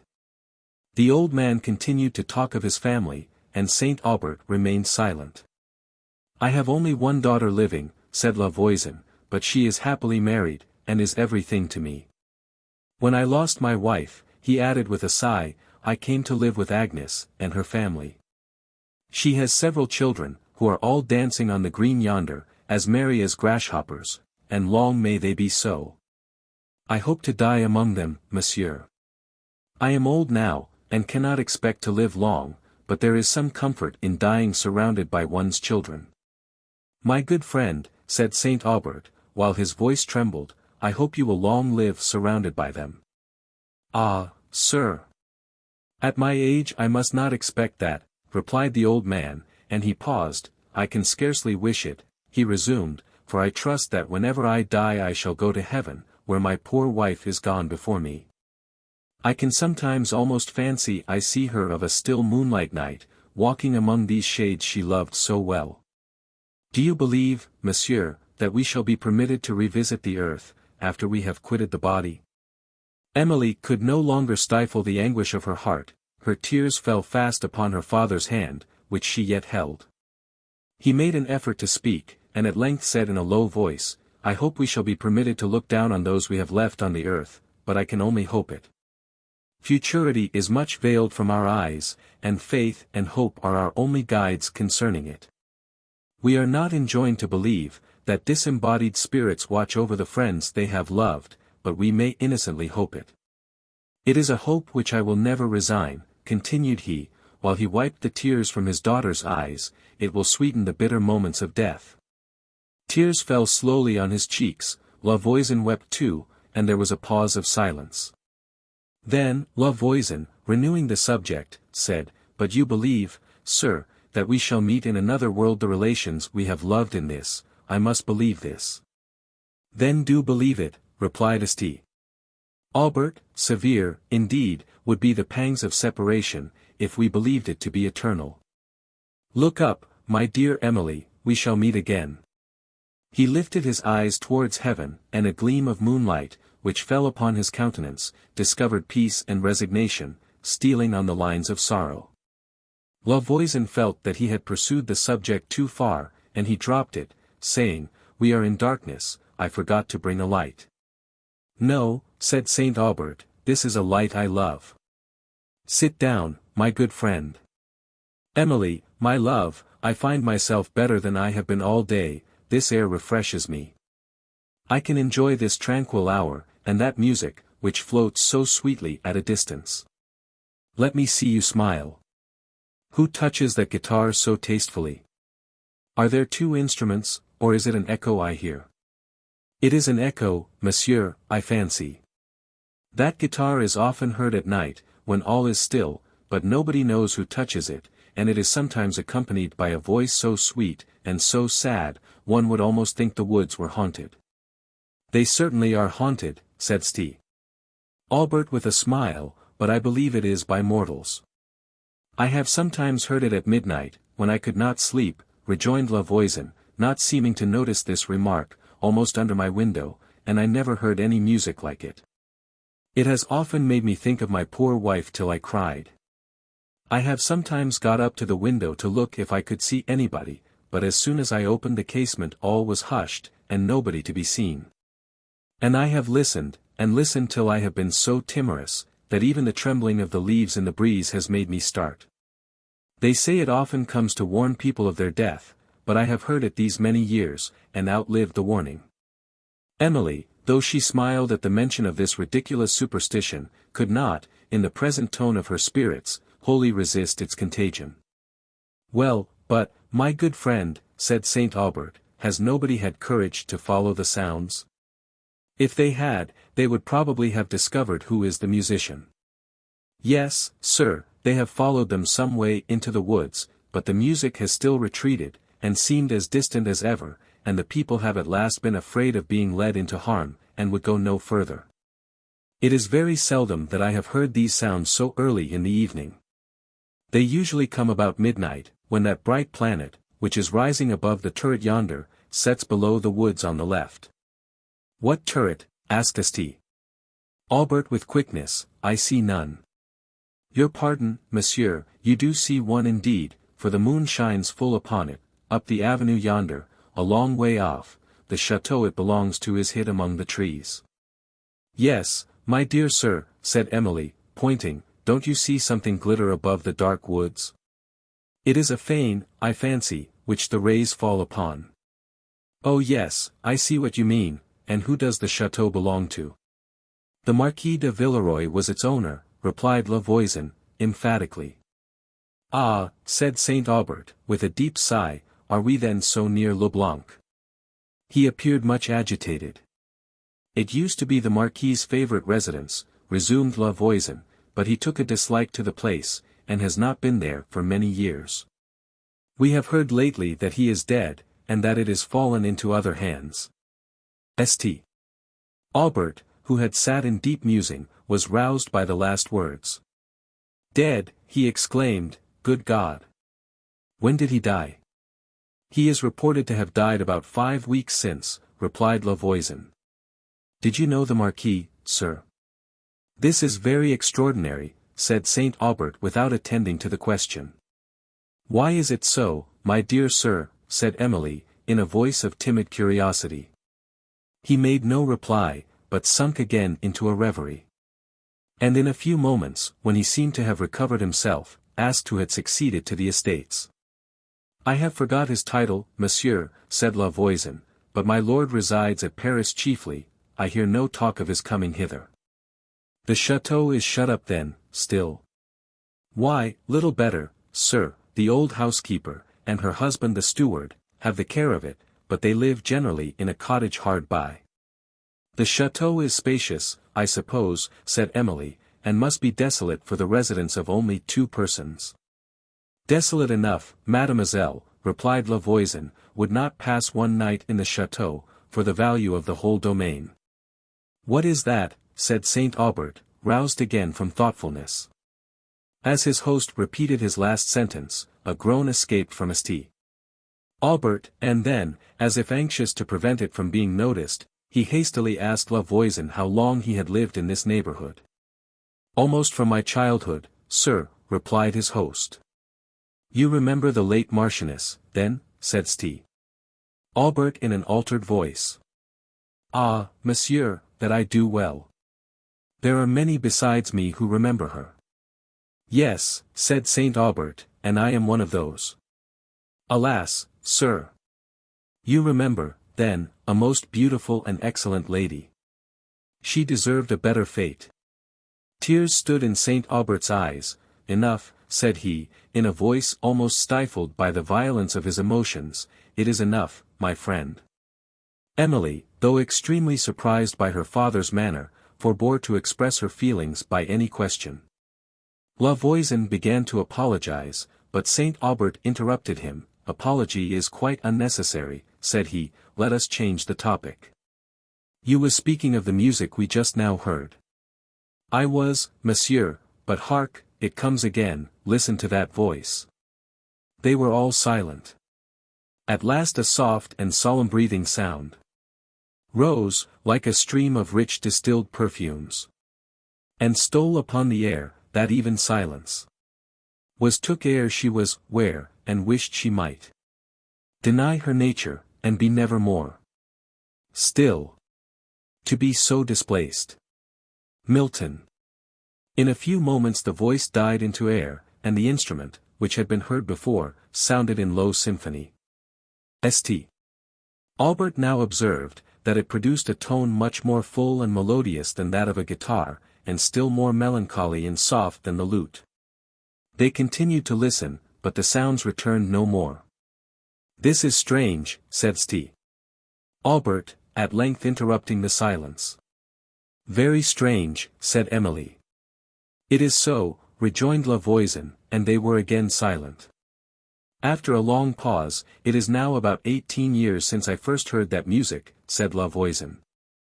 I remember it was on a fine summer's night, much like this, but later, that I was walking in the woods, and alone. I remember, too, that my spirits were very low, for one of my boys was ill, and we feared we should lose him. I had been watching at his bedside all the evening while his mother slept, for she had sat up with him the night before. I had been watching, and went out for a little fresh air. The day had been very sultry. As I walked under the shades and mused, I heard music at a distance, and thought it was Claude playing upon his flute, as he often did of a fine evening, at the cottage door. But, when I came to a place where the trees opened, I shall never forget it, and stood looking up at the north lights, which shot up the heaven to a great height, I heard all of a sudden such sounds, they came so as I cannot describe. It was like the music of angels, and I looked up again almost expecting to see them in the sky. When I came home, I told what I had heard, but they laughed at me, and said it must be some of the shepherds playing on their pipes, and I could not persuade them to the contrary. A few nights after, however, my wife herself heard the same sounds, and was as much surprised as I was, and Father Denis frightened her sadly by saying, that it was music come to warn her of her child's death. And that music often came to houses where there was a dying person. Emily, on hearing this, shrunk with a superstitious dread entirely new to her, and could scarcely conceal her agitation from Saint Aubert. But the boy lived, monsieur, in spite of Father Denis. Father Denis, said St. Aubert, who had listened to narrative old age with patient attention, are we near a convent, then? Yes, sir, the convent of St. Clare stands at no great distance, on the sea-shore yonder. Ah, said St. Aubert, as if struck with some sudden remembrance, the convent of St. Clare. Emily observed the clouds of grief, mingled with a faint expression of horror, gathering on his brow. His countenance became fixed, and, touched as it now was by the silver whiteness of the moonlight, he resembled one of those marble statues of a monument, which seemed to bend, in hopeless sorrow, over the ashes of the dead. Shone by the blunted light that the dim moon through painted casements lends. The emigrants. But, my dear sir, said Emily, anxious to dissipate his thoughts, you forget that repose is necessary to you. If our kind host will give me leave, I will prepare your bed, for I know how you like it to be made. St. Aubert, recollecting himself, and smiling affectionately, desired she would not add to her fatigue by that attention. And Lavoisin, whose consideration for his guest had been suspended by the interests which his own narrative had recalled, now started from his seat, and, apologizing for not having called Agnes from the green, hurried out of the room. In a few moments he returned with his daughter, a young woman of pleasing countenance, and Emily learned from her, what she had not before suspected, that, for their accommodation, it was necessary part of Lavoisin's family should leave their beds. She lamented this circumstance, but Agnes, by her reply, fully proved that she inherited, at least, a share of her father's courteous hospitality. It was settled, that some of her children and Michael should sleep in the neighboring cottage. "If I am better, tomorrow, my dear," said St. Aubert when Emily returned to him, "I mean to set out at an early hour, that we may rest, during the heat of the day, and will travel towards home. In the present state of my health and spirits I cannot look on a longer journey with pleasure, and I am also very anxious to reach La Vallée." Emily, though she also desired to return, was grieved at her father's sudden wish to do so, which she thought indicated a greater degree of indisposition than he would acknowledge. St. Aubert now retired to rest, and Emily to her little chamber, but not to immediate repose. Her thoughts returned to the late conversation, concerning the state of departed spirits. A subject, at this time, particularly affecting to her, when she had every reason to believe that her dear father would ere long be numbered with them. She leaned pensively on the little open casement, and in deep thought fixed her eyes on the heaven, whose blue unclouded concave was studded thick with stars, the worlds, perhaps, of spirits, unsphered of mortal mould. As her eyes wandered along the boundless ether, her thoughts rose, as before, towards the sublimity of the deity, and to the contemplation of futurity. No busy note of this world interrupted the course of her mind. The merry dance had ceased, and every Catager had retired to his home. The still air seemed scarcely to breathe upon the woods, and, now and then, the distant sound of a solitary sheep bell, or of a closing casement, was all that broke on silence. At length, even this hint of human being was heard no more. Elevated and enrapt, while her eyes were often wet with tears of sublime devotion and solemn awe, she continued at the casement, till the gloom of midnight hung over the earth, and the planet, which Lavoisin had pointed out, sunk below the woods. She then recollected what he had said concerning this planet, and the mysterious music. And, as she lingered at the window, half hoping and half fearing that it would return, her mind was led to the remembrance of the extreme emotion her father had shown on mention of the Marquis La Villeroy's death, and of the fate of the Marchioness. And she felt strongly interested concerning the remote cause of this emotion. Her surprise and curiosity were indeed the greater, because she did not recollect ever to have heard him mention the name of Villeroy. No music, however, stole on the silence of the night, and Emily, perceiving the lateness of the hour, returned to a scene of fatigue, remembered that she was to rise early in the morning, and withdrew from the window to repose. Chapter 7. Let those deplore their doom, whose hope still grovels in this dark sojourn. But lofty souls can look beyond the tomb, can smile at fate, and wonder how they mourn. Shall spring to these sad scenes no more return? Is yonder wave the sun's eternal bed? Soon shall the orient with new lustre burn, and spring shall soon her vital influence shed. Again attune the grove, again adorn the mead. Beatty. Emily, called, as she had requested, at an early hour, awoke, little refreshed by sleep, for uneasy dreams had pursued her, and marred the kindest blessing of the unhappy. But, when she opened her casement, looked out upon the woods, bright with the morning sun, and inspired the pure air, her mind was soothed. The scene was filled with that cheering freshness, which seems to breathe the very spirit of health, and she heard only sweet and picturesque sounds, if such an expression may be allowed, the matin bell of a distant convent, the faint murmur of the sea waves, the song of birds, and the far-off low of cattle, which she saw coming slowly on between the trunks of trees. Struck with the circumstances of imagery around her, she indulged the pensive tranquillity which they inspired, and while she leaned on her window, waiting till St. Aubert should descend to breakfast, her ideas arranged themselves in the following lines. The first hour of morning. How sweet to wind the forest's tangled shade. When early twilight, from the eastern bound, dawns on the sleeping landscape in the glade, and fades as morning spreads her blush around. When every infant flower, that wept in night, lifts its chill head soft glowing with a tear, expands its tender blossom to the light, and gives its incense to the genial air. How fresh the breeze that wafts the rich perfume, and swells the melody of waking birds, the hum of bees, beneath the verdant gloom, and woodman's song, and low of distant herds. Then, doubtful gleams the mountain's hoary head, seen through the parting foliage from afar.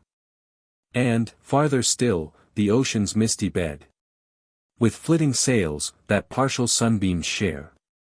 But, vain the sylvan shade, the breath of May, the voice of music floating on the gale, and forms, that beam through morning's dewy veil. If health no longer bid the heart be gay, O balmy hour, 'tis thine her wealth to give. Here spread her blush, and bid the parent live. Emily now heard persons moving below in the cottage, and presently the voice of Michael, who was talking to his mules, as he led them forth from a hut adjoining. As she left her room, Saint Aubert, who was now risen, met her at the door, apparently as little restored by sleep as herself.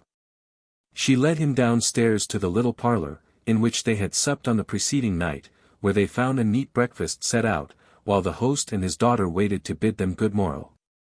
"I envy you this cottage, my good friends," said Saint Aubert, as he met them. "It is so pleasant, so quiet, and so neat, and this air, that one breathes, if anything could restore lost health, it would surely be this air." La Voisin bowed gratefully, and replied, with the gallantry of a Frenchman, "Our cottage may be envied, sir, since you and mademoiselle have honoured it with your presence." St. Aubert gave him a friendly smile for his compliment, and sat down to a table, spread with cream, fruit, new cheese, butter, and coffee. Emily, who had observed her father with attention and thought he looked very ill, endeavoured to persuade him to defer travelling till the afternoon. But he seemed very anxious to be at home, and his anxiety he expressed repeatedly, and with an earnestness that was unusual with him. He now said, he found himself as well as he had been of late, and that he could bear travelling better in the cool hour of the morning, than at any other time. But, while he was talking with his venerable host, and thanking him for his kind attentions, Emily observed his countenance change, and, before she could reach him, he fell back in his chair. In a few moments he recovered from the sudden faintness that had come over him, but felt so ill, that he perceived himself unable to set out, and, having remained a little while, struggling against the pressure of indisposition, he begged he might be helped upstairs to bed. This request renewed all the terror which Emily had suffered on the preceding evening, but, though scarcely able to support herself, under the sudden shock it gave her, she tried to conceal her apprehensions from St. Aubert, and gave her trembling arm to assist him to the door of his chamber. When he was once more in bed, he desired that Emily, who was then weeping in her own room, might be called. And, as she came, he waved his hand for every other person to quit the apartment. When they were alone, he held out his hand to her, and fixed his eyes upon her countenance, with an expression so full of tenderness and grief, that all her fortitude forsook her, and she burst into an agony of tears. St. Aubert seemed struggling to acquire firmness, but was still unable to speak. He could only press her hand, and check the tears that stood trembling in his eyes. At length he commanded his voice. "My dear child," said he, trying to smile through his anguish, "my dear Emily." And paused again. He raised his eyes to heaven, as if in prayer, and then, in a firmer tone, and with a look, in which the tenderness of the father was dignified by the pious solemnity of the saint, he said, "My dear child, I would soften the painful truth I have to tell you, but I find myself quite unequal to the art. Alas! I would, at this moment, conceal it from you, but that it would be most cruel to deceive you. It cannot be long before we must part. Let us talk of it, that our thoughts and our prayers may prepare us to bear it."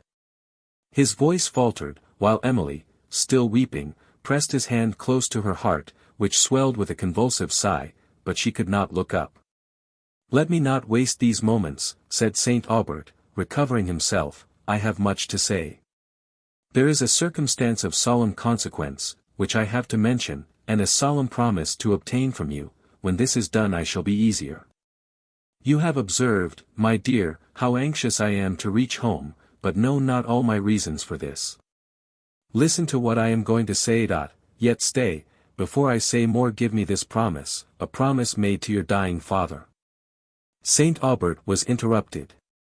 Emily, struck by his last words, as if for the first time, with a conviction of his immediate danger, raised her head. Her tears stopped, and, gazing at him for a moment with an expression of unutterable anguish, a slight convulsion seized her, and she sunk senseless in her chair. St. Aubert's cries brought Lavoisin and his daughter to the room, and they administered every means in their power to restore her, but, for a considerable time, without effect. When she recovered, St. Aubert was so exhausted by the scene he had witnessed, that it was many minutes before he had strength to speak. He was, however, somewhat revived by a cordial, which Emily gave him. And, being again alone with her, he exerted himself to tranquilize her spirits, and to offer her all the comfort of which her situation admitted. She threw herself into his arms, wept on his neck, and grief made her so insensible to all he said, that he ceased to offer the alleviations, which he himself could not, at this moment, feel, and mingled his silent tears with hers. Recalled, at length, to a sense of duty, she tried to spare her father from a farther view of her suffering, and, quitting his embrace, dried her tears, and said something, which she meant for consolation. "My dear Emily," replied St. Aubert, "my dear child, we must look up with humble confidence to that Being, who has protected and comforted us in every danger, and in every affliction we have known, to whose eye every moment of our lives has been exposed. He will not, he does not, forsake us now. I feel his consolations in my heart. I shall leave you, my child, still in his care, and, though I depart from this world, I shall be still in his presence. Nay, weep not again, my Emily. In death there is nothing new, or surprising, since we all know, that we are born to die, and nothing terrible to those, who can confide in an all-powerful God. Had my life been spared now, after a very few years, in the course of nature, I must have resigned it. Old age, with all its train of infirmity, its privations, and its sorrows, would have been mine. And then, at last, death would have come, and called forth the tears you now shed. Rather, my child, rejoice, that I am saved from such suffering, and that I am permitted to die with a mind unimpaired, and sensible of the comforts of faith and resignation." Saint Aubert paused, fatigued with speaking. Emily again endeavoured to assume an air of composure, and, in replying to what he had said, tried to soothe him with a belief, that he had not spoken in vain. When he had reposed a while, he resumed the conversation. "Let me return," said he, "to a subject, which is very near my heart. I said I had a solemn promise to receive from you. Let me receive it now, before I explain the chief circumstance which it concerns. There are others, of which your peace requires that you should rest in ignorance. Promise, then, that you will perform exactly what I shall enjoin."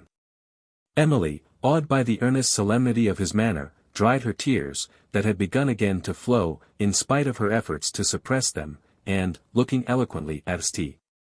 Aubert, bound herself to do whatever he should require by a vow, at which she shuddered, yet knew not why. He proceeded, "I know you too well, my Emily, to believe, that you would break any promise, much less one thus solemnly given. Your assurance gives me peace, and the observance of it is of the utmost importance to your tranquillity. Hear, then, what I am going to tell you. The closet, which adjoins my chamber at La Vallée, has a sliding board in the floor. You will know it by a remarkable knot in the wood, and by its being the next board, except one, to the wainscot, which fronts the door. At the distance of about a yard from that end, nearer the window, you will perceive a line across it, as if the plank had been joined. The way to open it is this: press your foot upon the line. The end of the board will then sink, and you may slide it with ease beneath the other. Below, you will see a hollow place. Saint Aubert paused for breath, and Emily sat fixed in deep attention. "Do you understand these directions, my dear?" said he. Emily, though scarcely able to speak, assured him that she did. "When you return home, then," he added with a deep sigh. At the mention of her return home, all the melancholy circumstances, that must attend this return, rushed upon her fancy. She burst into convulsive grief, and Saint Aubert himself, affected beyond the resistance of the fortitude which he had, at first, summoned, wept with her. After some moments, he composed himself. "My dear child," said he, "be comforted. When I am gone, you will not be forsaken. I leave you only in the more immediate care of that Providence, which has never yet forsaken me. Do not afflict me with this excess of grief, rather teach me by your example to bear my own." He stopped again, and Emily, the more she endeavoured to restrain her emotion, found it the less possible to do so. Saint Aubert, who now spoke with pain, resumed the subject. "That closet, my dear, when you return home, go to it. And, beneath the board I have described, you will find a packet of written papers. Attend to me now, for the promise you have given particularly relates to what I shall direct. These papers you must burn, and, solemnly I command you, without examining them." Emily's surprise, for a moment, overcame her grief, and she ventured to ask, why this must be. St. Aubert replied, that, if it had been right for him to explain his reasons, her late promise would have been unnecessarily exacted. "It is sufficient for you, my love, to have a deep sense of the importance of observing me in this instance." St. Aubert proceeded. "Under that board you will also find about 200 louis d'ors, wrapped in a silk purse. Indeed, it was to secure whatever money might be in the chateau, that this secret place was contrived, at a time when the province was overrun by troops of men, who took advantage of the tumults, and became plunderers. But I have yet another promise to receive from you, which is, that you will never, whatever may be your future circumstances, sell the chateau." St. Aubert even enjoined her, whenever she might marry, to make it an article in the contract, that the chateau should always be hers. He then gave her a more minute account of his present circumstances than he had yet done, adding, "The 200 louis, with what money you will now find in my purse, is all the ready money I have to leave you. I have told you how I am circumstanced with M. Motteville, at Paris. Ah, my child! I leave you poor, but not destitute," he added, after a long pause. Emily could make no reply to anything he now said, but knelt at the bedside, with her face upon the quilt, weeping over the hand she held there. After this conversation, the mind of Saint Aubert appeared to be much more at ease. But, exhausted by the effort of speaking, he sunk into a kind of doze, and Emily continued to watch and weep beside him, till a gentle tap at the chamber door roused her. It was La Voisin, come to say, that a confessor from the neighbouring convent was below, ready to attend Saint Aubert. Emily would not suffer her father to be disturbed, but desired, that the priest might not leave the cottage. When St. Aubert awoke from this doze, his senses were confused, and it was some moments before he recovered them sufficiently to know, that it was Emily who sat beside him. He then moved his lips, and stretched forth his hand to her. As she received which, she sunk back in her chair, overcome by the impression of death on his countenance. In a few minutes he recovered his voice, and Emily then asked, if he wished to see the confessor. He replied, that he did. And, when the Holy Father appeared, she withdrew. They remained alone together above half an hour. When Emily was called in, she found St.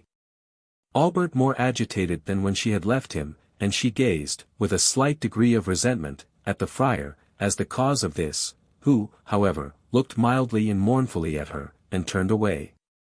St. Aubert, in a tremulous voice, said, he wished her to join in prayer with him, and asked if La Voisin would do so too.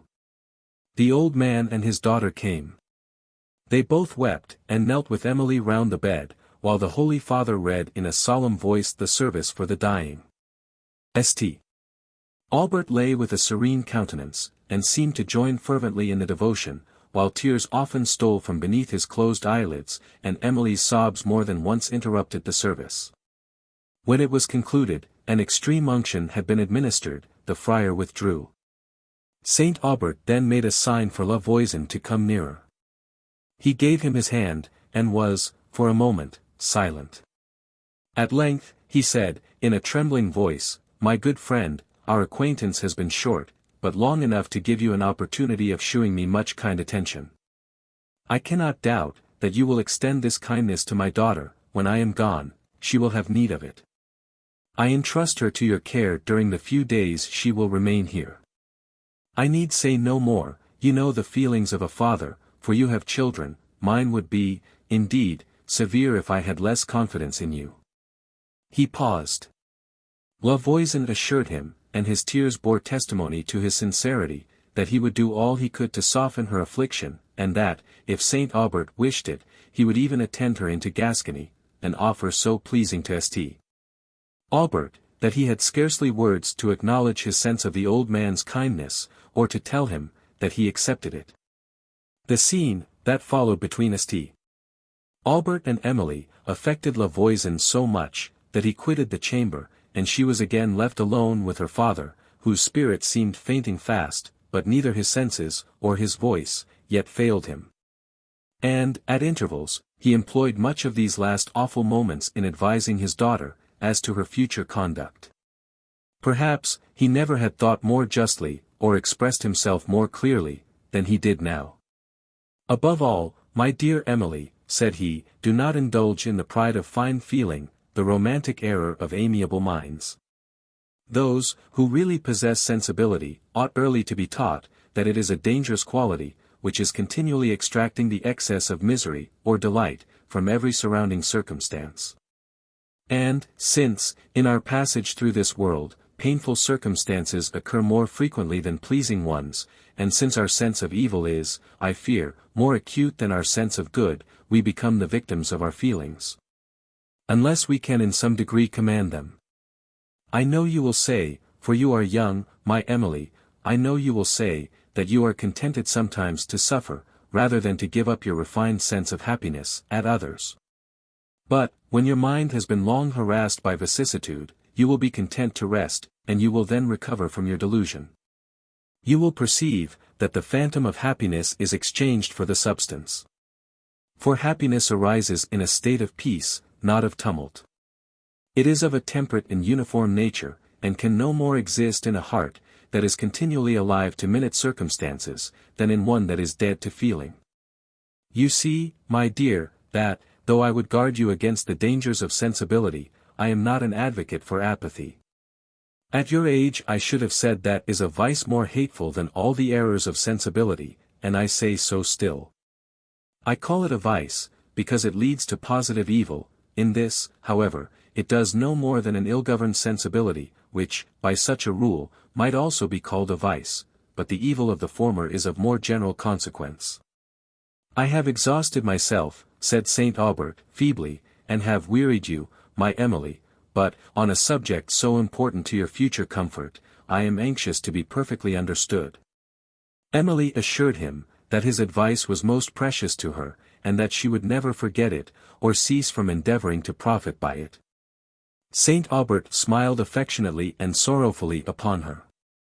I repeat it, said he, I would not teach you to become insensible. If I could, I would only warn you of the evils of susceptibility, and point out how you may avoid them. Beware, my love, I conjure you, of that self-delusion, which has been fatal to the peace of so many persons. Beware of priding yourself on the gracefulness of sensibility. If you yield to this vanity, your happiness is lost forever. Always remember how much more valuable is the strength of fortitude, than the grace of sensibility. Do not, however, confound fortitude with apathy. Apathy cannot know the virtue. Remember, too, that one act of beneficence, one act of real usefulness, is worth all the abstract sentiment in the world. Sentiment is a disgrace, instead of an ornament, unless it lead us to good actions. The miser, who thinks himself respectable, merely because he possesses wealth, and thus mistakes the means of doing good, for the actual accomplishment of it, is not more blamable than the man of sentiment, without active virtue.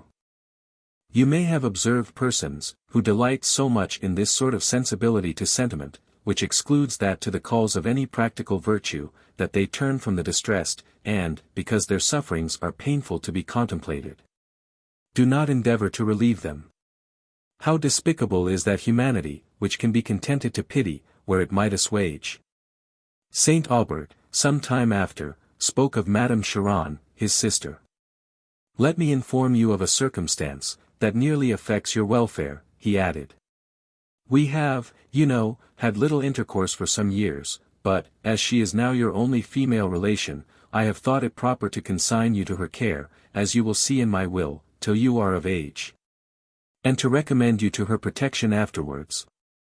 She is not exactly the person, to whom I would have committed my Emily, but I had no alternative, and I believe her to be upon the whole, a good kind of woman.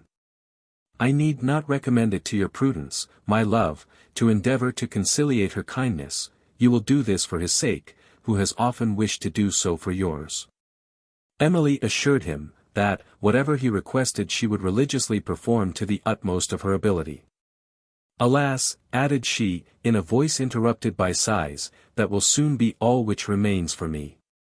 It will be almost my only consolation to fulfill your wishes. Saint Aubert looked up silently in her face, as if would have spoken, but his spirit sunk a while, and his eyes became heavy and dull. She felt that look at her heart. My dear father!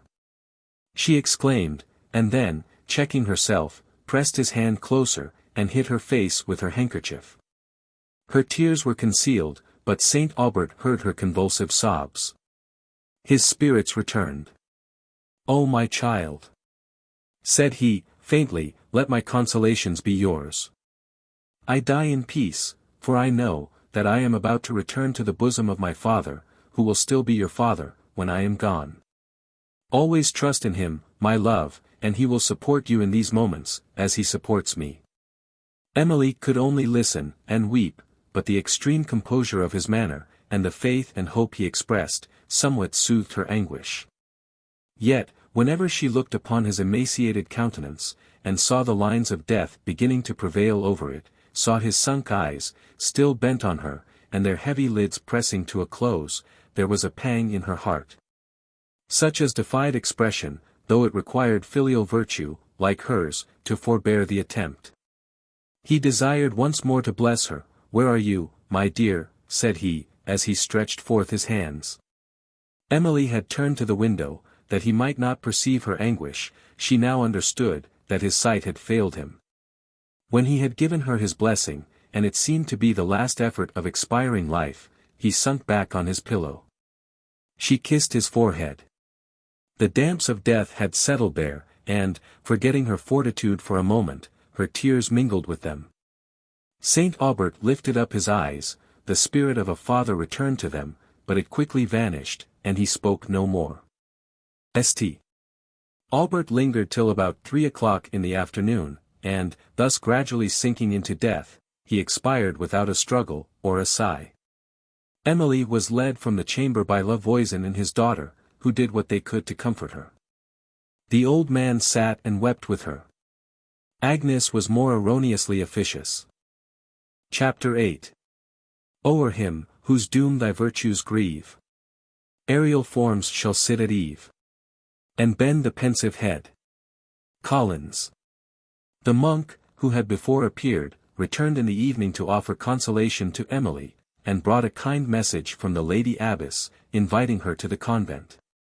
Emily, though she did not accept the offer, returned an answer expressive of her gratitude. The holy conversation of the friar, whose mild benevolence of manners bore some resemblance to those of St. Aubert, soothed the violence of her grief, and lifted her heart to the Being, who, extending through all place and all eternity, looks on the events of this little world as on the shadows of a moment, and beholds equally, and in the same instant, the soul that has passed the gates of death, and that, which still lingers in the body. In the sight of God, said Emily, my dear father now exists, as truly as he yesterday existed to me. It is to me only that he is dead, to God and to himself he yet lives. The good monk left her more tranquil than she had been since St. Aubert died, and, before she retired to her little cabin for the night, she trusted herself so far as to visit the corpse. Silent, and without weeping, she stood by its side. The features, placid and serene, told the nature of the last sensations that had lingered in the now deserted frame.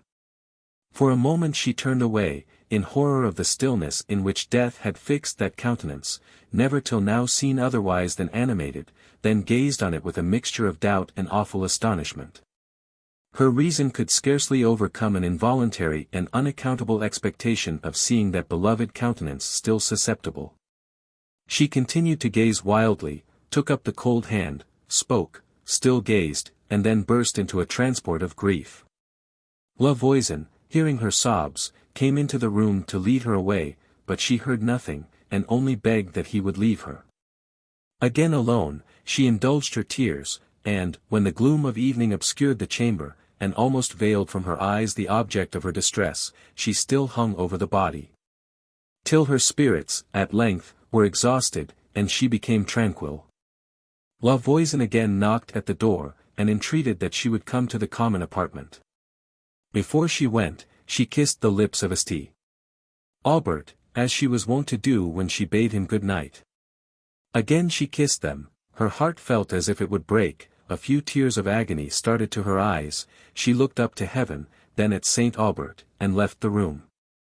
Retired to her lonely cabin, her melancholy thoughts still hovered round the body of her deceased parent, and, when she sunk into a kind of slumber, the images of her waking mind still haunted her fancy.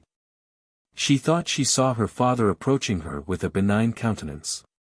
Then, smiling mournfully and pointing upwards, his lips moved, but, instead of words, she heard sweet music borne on the distant air, and presently saw his features glow with the mild rapture of a superior being.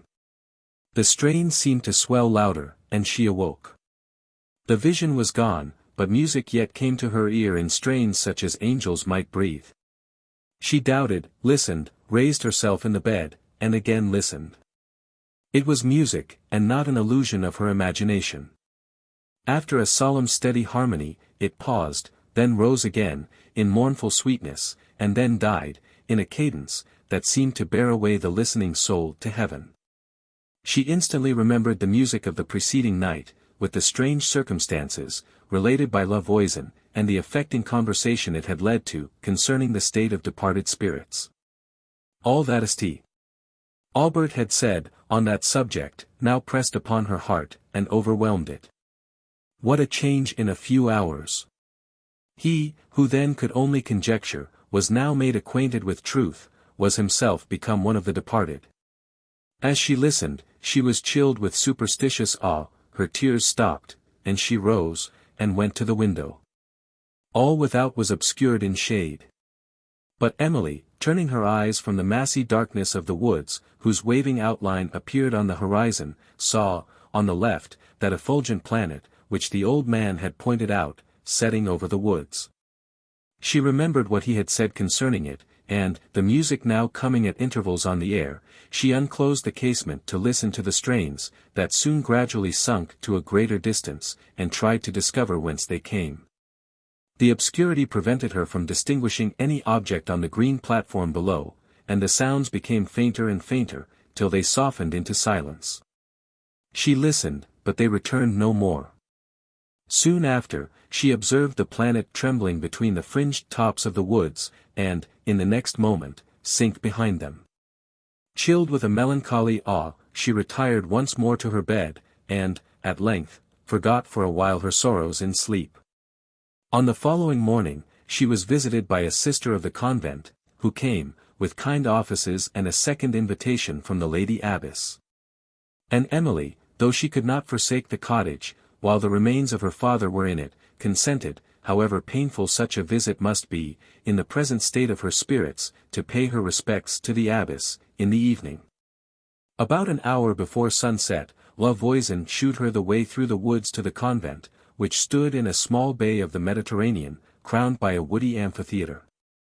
And Emily, had she been less unhappy, would have admired the extensive sea view, that appeared from the green slope, in front of the edifice, and the rich shores, hung with woods and pastures, that extended on either hand.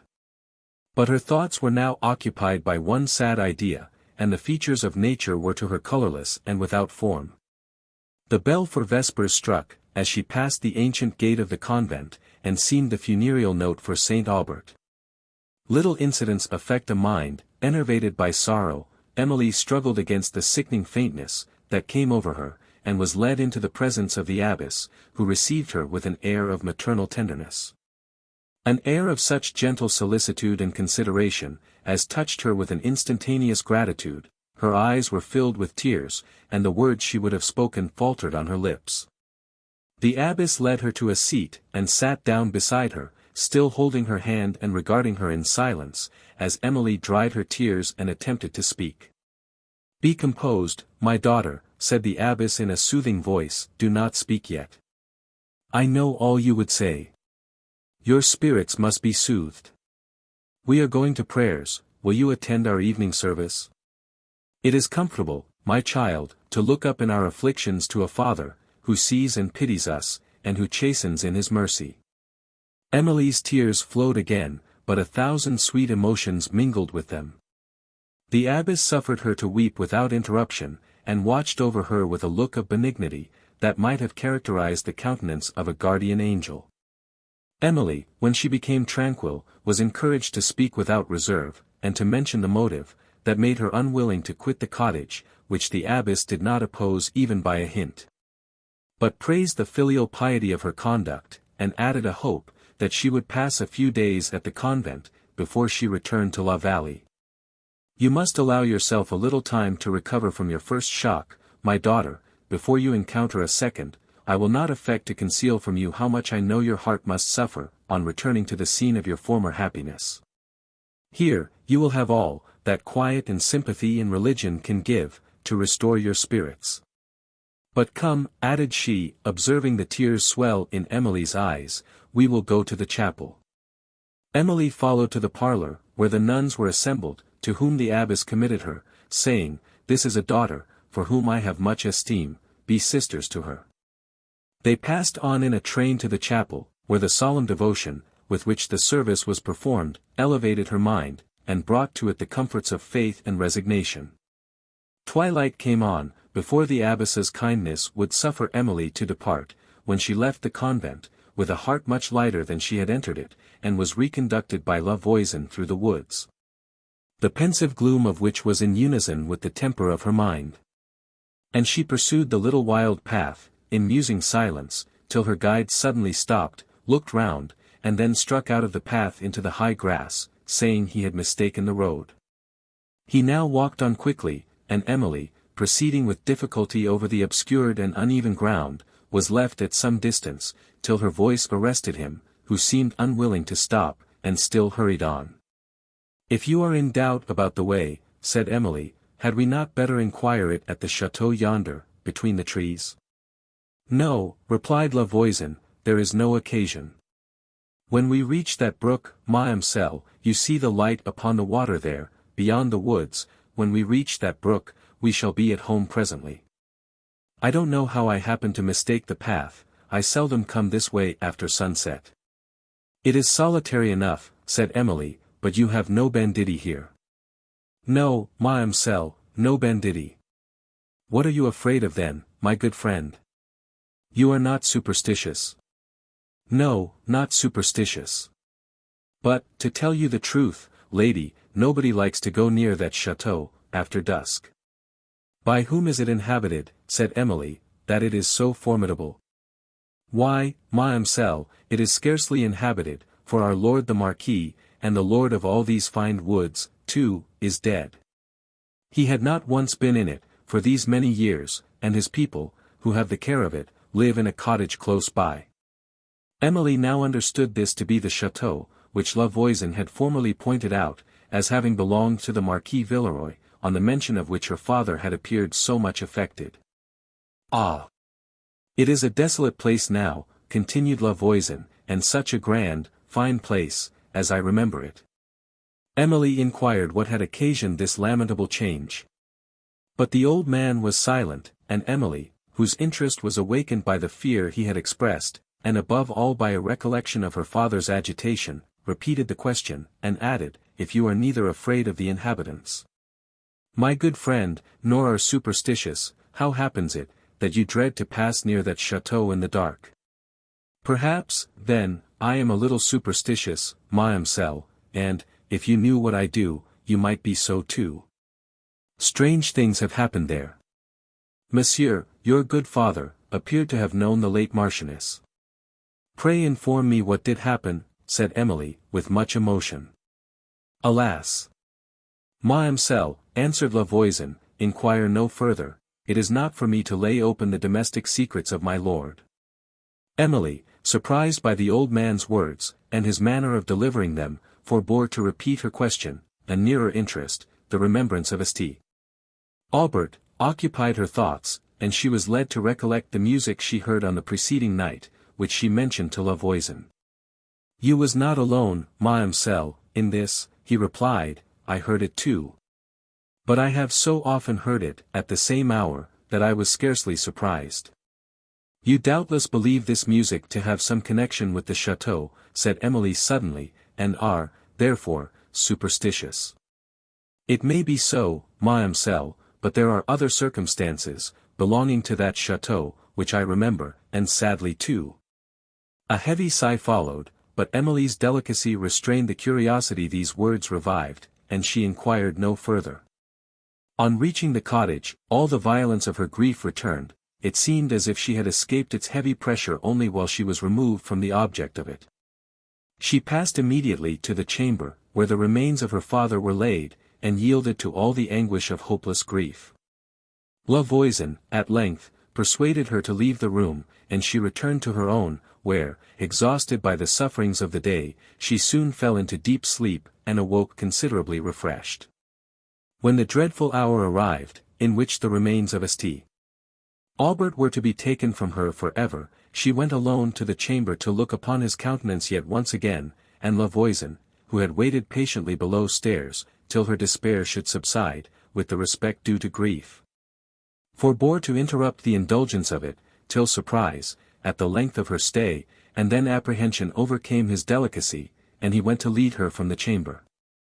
Having tapped gently at the door, without receiving an answer, he listened attentively, but all was still, no sigh, no sob of anguish was heard. Yet more alarmed by this silence, he opened the door, and found Emily lying senseless across the foot of the bed, near which stood the coffin. His calls procured assistance, and she was carried to her room, where proper applications, at length, restored her. During her state of insensibility, La Voisin had given directions for the coffin to be closed, and he succeeded in persuading Emily to forbear revisiting the chamber. She, indeed, felt herself unequal to this, and also perceived the necessity of sparing her spirits, and recollecting fortitude sufficient to bear her through the approaching scene. St. Aubert had given a particular injunction, that his remains should be interred in the church of the convent of St. Clare, and, in mentioning the north chancel, near the ancient tomb of the Villeroy, had pointed out the exact spot, where he wished to be laid. The superior had granted this place for the interment, and thither, therefore, the sad procession now moved, which was met, at the gates, by the venerable priest, followed by a train of friars. Every person, who heard the solemn chant of the anthem, and the peal of the organ, that struck up, when the body entered the church, and saw also the feeble steps, and the assumed tranquillity of Emily, gave her involuntary tears. She shed none, but walked, her face partly shaded by a thin black veil, between two persons, who supported her, preceded by the abbess, and followed by nuns, whose plaintive voices mellowed the swelling harmony of the dirge. When the procession came to the grave the music ceased. Emily drew the veil entirely over her face, and, in a momentary pause, between the anthem and the rest of the service, her sobs were distinctly audible. The Holy Father began the service, and Emily again commanded her feelings, till the coffin was let down, and she heard the earth rattle on its lid. Then, as she shuddered, a groan burst from her heart, and she leaned for support on the person who stood next to her. In a few moments she recovered. And, when she heard those affecting and sublime words, "His body is buried in peace, and his soul returns to him that gave it," her anguish softened into tears. The abbess led her from the church into her own parlour, and there administered all the consolations that religion and gentle sympathy can give. Emily struggled against the pressure of grief. But the abbess, observing her attentively, ordered a bed to be prepared, and recommended her to retire to repose. She also kindly claimed her promise to remain a few days at the convent. And Emily, who had no wish to return to the cottage, the scene of all her sufferings, had leisure, now that no immediate care pressed upon her attention, to feel the indisposition, which disabled her from immediately travelling. Meanwhile, the maternal kindness of the abbess, and the gentle attentions of the nuns did all that was possible, towards soothing her spirits and restoring her health. But the latter was too deeply wounded, through the medium of her mind, to be quickly revived. She lingered for some weeks at the convent, under the influence of a slow fever, wishing to return home, yet unable to go thither. Often even reluctant to leave the spot where her father's relics were deposited, and sometimes soothing herself with the consideration, that, if she died here, her remains would repose beside those of Saint Aubert. In the meanwhile, she sent letters to Madame Cheron and to the old housekeeper, informing them of the sad event that had taken place, and of her own situation. From her aunt she received an answer, abounding more in commonplace condolement, than in traits of real sorrow, which assured her, that a servant should be sent to conduct her to La Vallée, for that her own time was so much occupied by company, that she had no leisure to undertake so long a journey. However Emily might prefer La Vallée to Thoulouse, she could not be insensible to the indecorous and unkind conduct of her aunt, in suffering her to return thither, where she had no longer a relation to console and protect her. A conduct which was the more culpable, since Saint Aubert had appointed Madame Cheron the guardian of his orphan daughter. Madame Cheron's servant made the attendance of the good La Voisin unnecessary. And Emily, who felt sensibly her obligations to him, for all his kind attention to her late father, as well as to herself, was glad to spare him a long, and what, at his time of life, must have been a troublesome journey. During her stay at the convent, the peace and sanctity that reigned within, the tranquil beauty of the scenery without, and the delicate attentions of the abbess and the nuns, were circumstances so soothing to her mind, that they almost tempted her to leave a world, where she had lost her dearest friends, and devote herself to the cloister, in a spot, rendered sacred to her by containing the tomb of St. Aubert. The pensive enthusiasm, too, so natural to her temper, had spread a beautiful illusion over the sanctified retirement of a nun, that almost hid from her view the selfishness of its security. But the touches, which a melancholy fancy, slightly tinctured with superstition, gave to the monastic scene, began to fade, as her spirits revived, and brought once more to her heart an image, which had only transiently been banished thence. By this she was silently awakened to hope and comfort and sweet affections. Visions of happiness gleamed faintly at a distance, and, though she knew them to be illusions, she could not resolve to shut them out for ever. It was the remembrance of Valancourt, of his taste, his genius, and of the countenance which glowed with both, that, perhaps, alone determined her to return to the world. The grandeur and sublimity of the scenes, amidst which they had first met, had fascinated her fancy, and had imperceptibly contributed to render Valancourt more interesting by seeming to communicate to him somewhat of their own character. The esteem, too, which Saint Aubert had repeatedly expressed for him, sanctioned this kindness, but, though his countenance and manner had continually expressed his admiration of her, he had not otherwise declared it. And even the hope of seeing him again was so distant, that she was scarcely conscious of it, still less that it influenced her conduct on this occasion. It was several days after the arrival of Madame Cheron's servant before Emily was sufficiently recovered to undertake the journey to La Vallée. On the evening preceding her departure, she went to the cottage to take leave of La Voisin and his family, and to make them a return for their kindness. The old man she found sitting on a bench at his door, between his daughter, and his son-in-law, who was just returned from his daily labor, and who was playing upon a pipe, that, in tone, resembled an oboe. A flask of wine stood beside the old man, and, before him, a small table with fruit and bread, round which stood several of his grandsons, fine rosy children, who were taking their supper, as their mother distributed it. On the edge of the little green, that spread before the cottage, were cattle and a few sheep reposing under the trees. The landscape was touched with the mellow light of the evening sun, whose long slanting beams played through a vista of the woods, and lighted up the distant turrets of the chateau. She paused a moment, before she emerged from the shade, to gaze upon the happy group before her, on the complacency and ease of healthy age, depictured on the countenance of La Voisin. The maternal tenderness of Agnes, as she looked upon her children, and the innocency of infantine pleasures, reflected in their smiles. Emily looked again at the venerable old man, and at the cottage. The memory of her father rose with full force upon her mind, and she hastily stepped forward, afraid to trust herself with a longer pause. She took an affectionate and affecting leave of La Voisin and his family. He seemed to love her as his daughter, and shed tears. Emily shed many. She avoided going into the cottage, since she knew it would revive emotions, such as she could not now endure. One painful scene yet awaited her, for she determined to visit again her father's grave. And that she might not be interrupted, or observed in the indulgence of her melancholy tenderness, she deferred her visit, till every inhabitant of the convent, except the nun who promised to bring her the key of the church, should be retired to rest. Emily remained in her chamber, till she heard the convent bell strike 12, when the nun came, as she had appointed, with the key of a private door, that opened into the church, and they descended together the narrow winding staircase that led thither.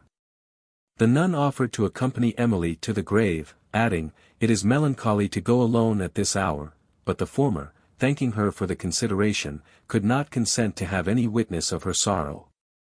And the sister, having unlocked the door, gave her the lamp. "You will remember, sister," said she, "that in the east aisle, which you must pass, is a newly opened grave. Hold the light to the ground, that you may not stumble over the loose earth." Emily, thanking her again, took the lamp, and, stepping into the church, Sister Mariette departed. But Emily paused a moment at the door. A sudden fear came over her, and she returned to the foot of the staircase, where, as she heard the steps of the nun ascending, and, while she held up the lamp, saw her black veil waving over the spiral balusters, she was tempted to call her back. While she hesitated, the veil disappeared, and, in the next moment, ashamed of her fears, she returned to the church. The cold air of the aisles chilled her, and their deep silence and extent, feebly shone upon by the moonlight, that streamed through a distant Gothic window, would at any other time have awed her into superstition. Now, grief occupied all her attention. She scarcely heard the whispering echoes of her own steps, or thought of the open grave, till she found herself almost on its brink. A friar of the convent had been buried there on the preceding evening, and, as she had sat alone in her chamber at twilight, she heard, at distance, the monks chanting the requiem for his soul. This brought freshly to her memory the circumstances of her father's death, and, as the voices, mingling with a low querulous peal of the organ, swelled faintly, gloomy and affecting visions had arisen upon her mind. Now she remembered them, and, turning aside to avoid the broken ground, these recollections made her pass on with quicker steps to the grave of St. Aubert, when in the moonlight, that fell athwart a remote part of the aisle, she thought she saw a shadow gliding between the pillars. She stopped to listen, and, not hearing any footstep, believed that her fancy had deceived her, and, no longer apprehensive of being observed, proceeded. St. Aubert was buried beneath a plain marble, bearing little more than his name and the date of his birth and death, near the foot of the stately monument of the Villeroy. Emily remained at his grave, till a chime, that called the monks to early prayers, warned her to retire. Then, she wept over it a last farewell, and forced herself from the spot. After this hour of melancholy indulgence, she was refreshed by a deeper sleep, than she had experienced for a long time, and, on awakening, her mind was more tranquil and resigned, than it had been since St. Aubert's death. But, when the moment of her departure from the convent arrived, all her grief returned, the memory of the dead, and the kindness of the living attached her to the place. And for the sacred spot, where her father's remains were interred, she seemed to feel all those tender affections which we conceive for home. The abbess repeated many kind assurances of regard at their parting, and pressed her to return, if ever she should find her condition elsewhere unpleasant. Many of the nuns also expressed unaffected regret at her departure, and Emily left the convent with many tears, and followed by sincere wishes for her happiness. She had travelled several leagues, before the scenes of the country, through which she passed, had power to rouse her for a moment from the deep melancholy, into which she was sunk, and, when they did, it was only to remind her, that, on her last view of them, St. Aubert was at her side, and to call up to her remembrance the remarks he had delivered on similar scenery. Thus, without any particular occurrence, passed the day in languor and dejection. She slept that night in a town on the skirts of Languedoc, and, on the following morning, entered Gascony. Towards the close of this day, Emily came within view of the plains in the neighbourhood of La Vallée, and the well-known objects of former times began to press upon her notice, and with them recollections that awakened all her tenderness and grief.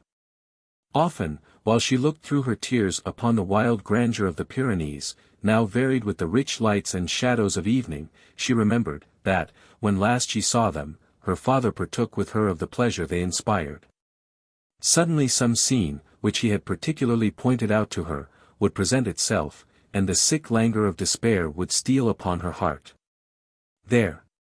she would exclaim, "there are the very cliffs, there the wood of pines, which he looked at with such delight, as we passed this road together for the last time. There, too, under the crag of that mountain, is the cottage, peeping from among the cedars, which he bade me remember, and copy with my pencil. Oh my father, shall I never see you more?" As she drew near the chateau, these melancholy memorials of past times multiplied. At length, the chateau itself appeared, amid the glowing beauty of St. Aubert's favourite landscape. This was an object, which called for fortitude, not for tears. Emily dried hers, and prepared to meet with calmness the trying moment of her return to that home, where there was no longer a parent to welcome her. "Yes," said she, "let me not forget the lessons he has taught me.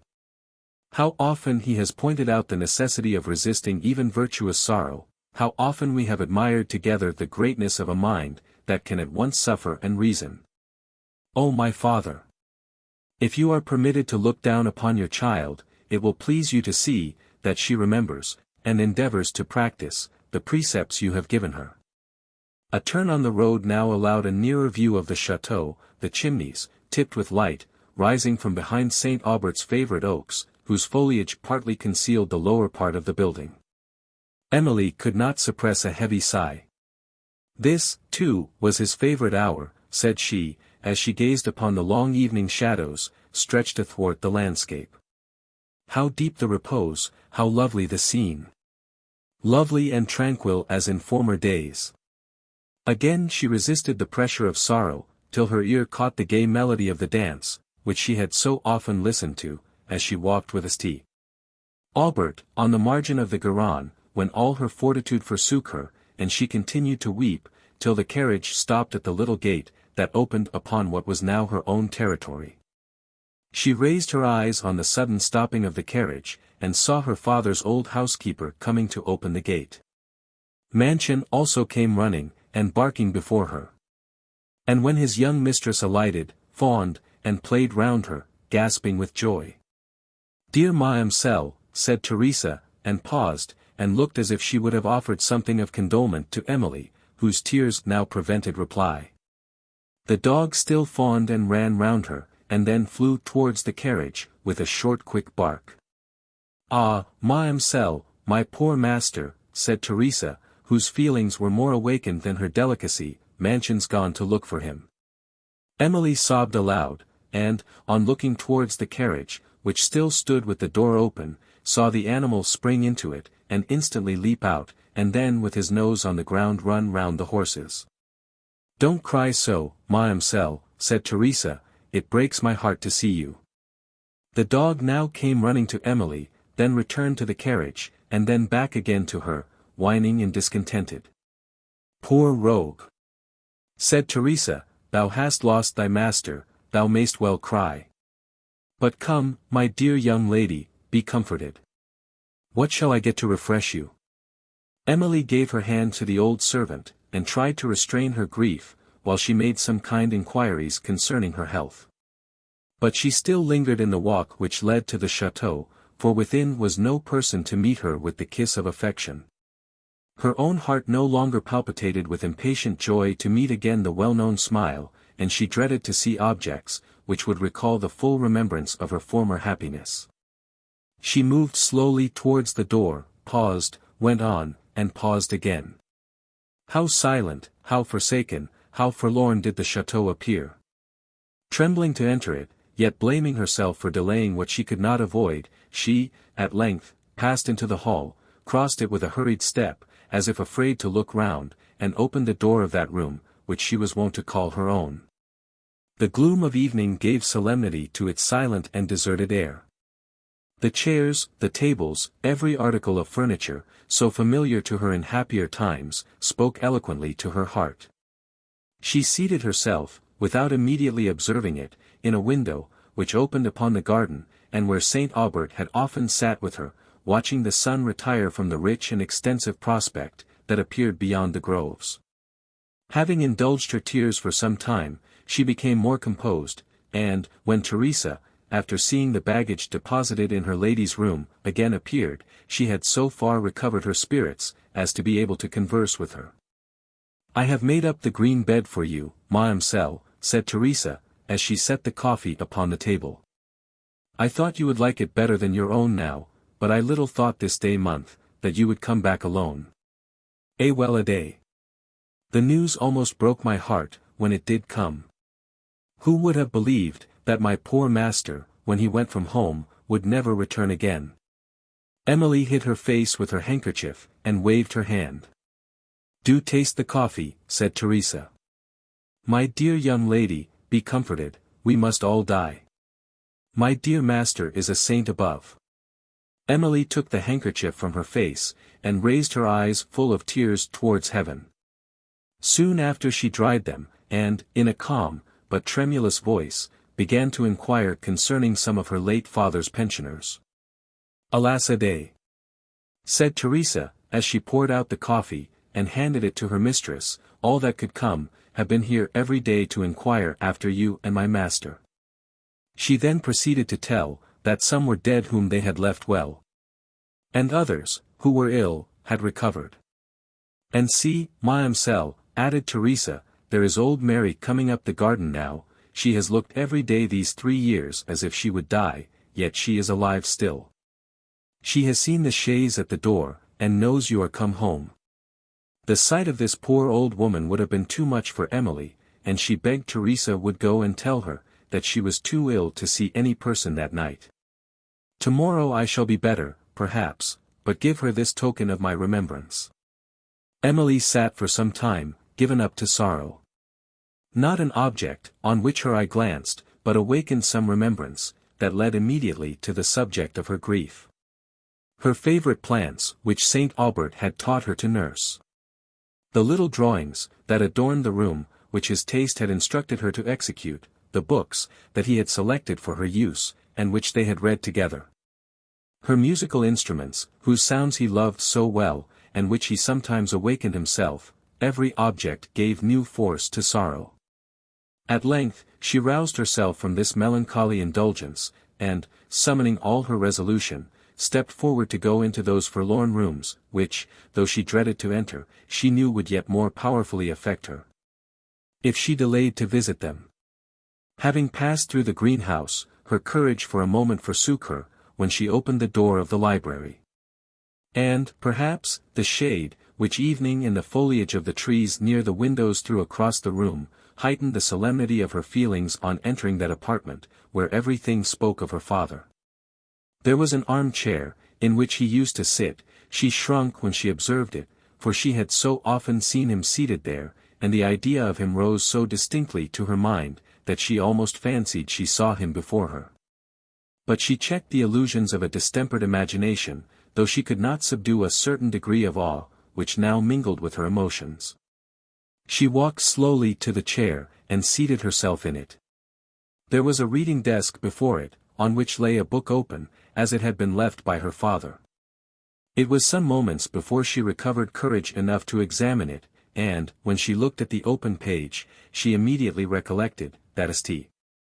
Aubert, on the evening before his departure from the chateau, had read to her some passages from this his favourite author.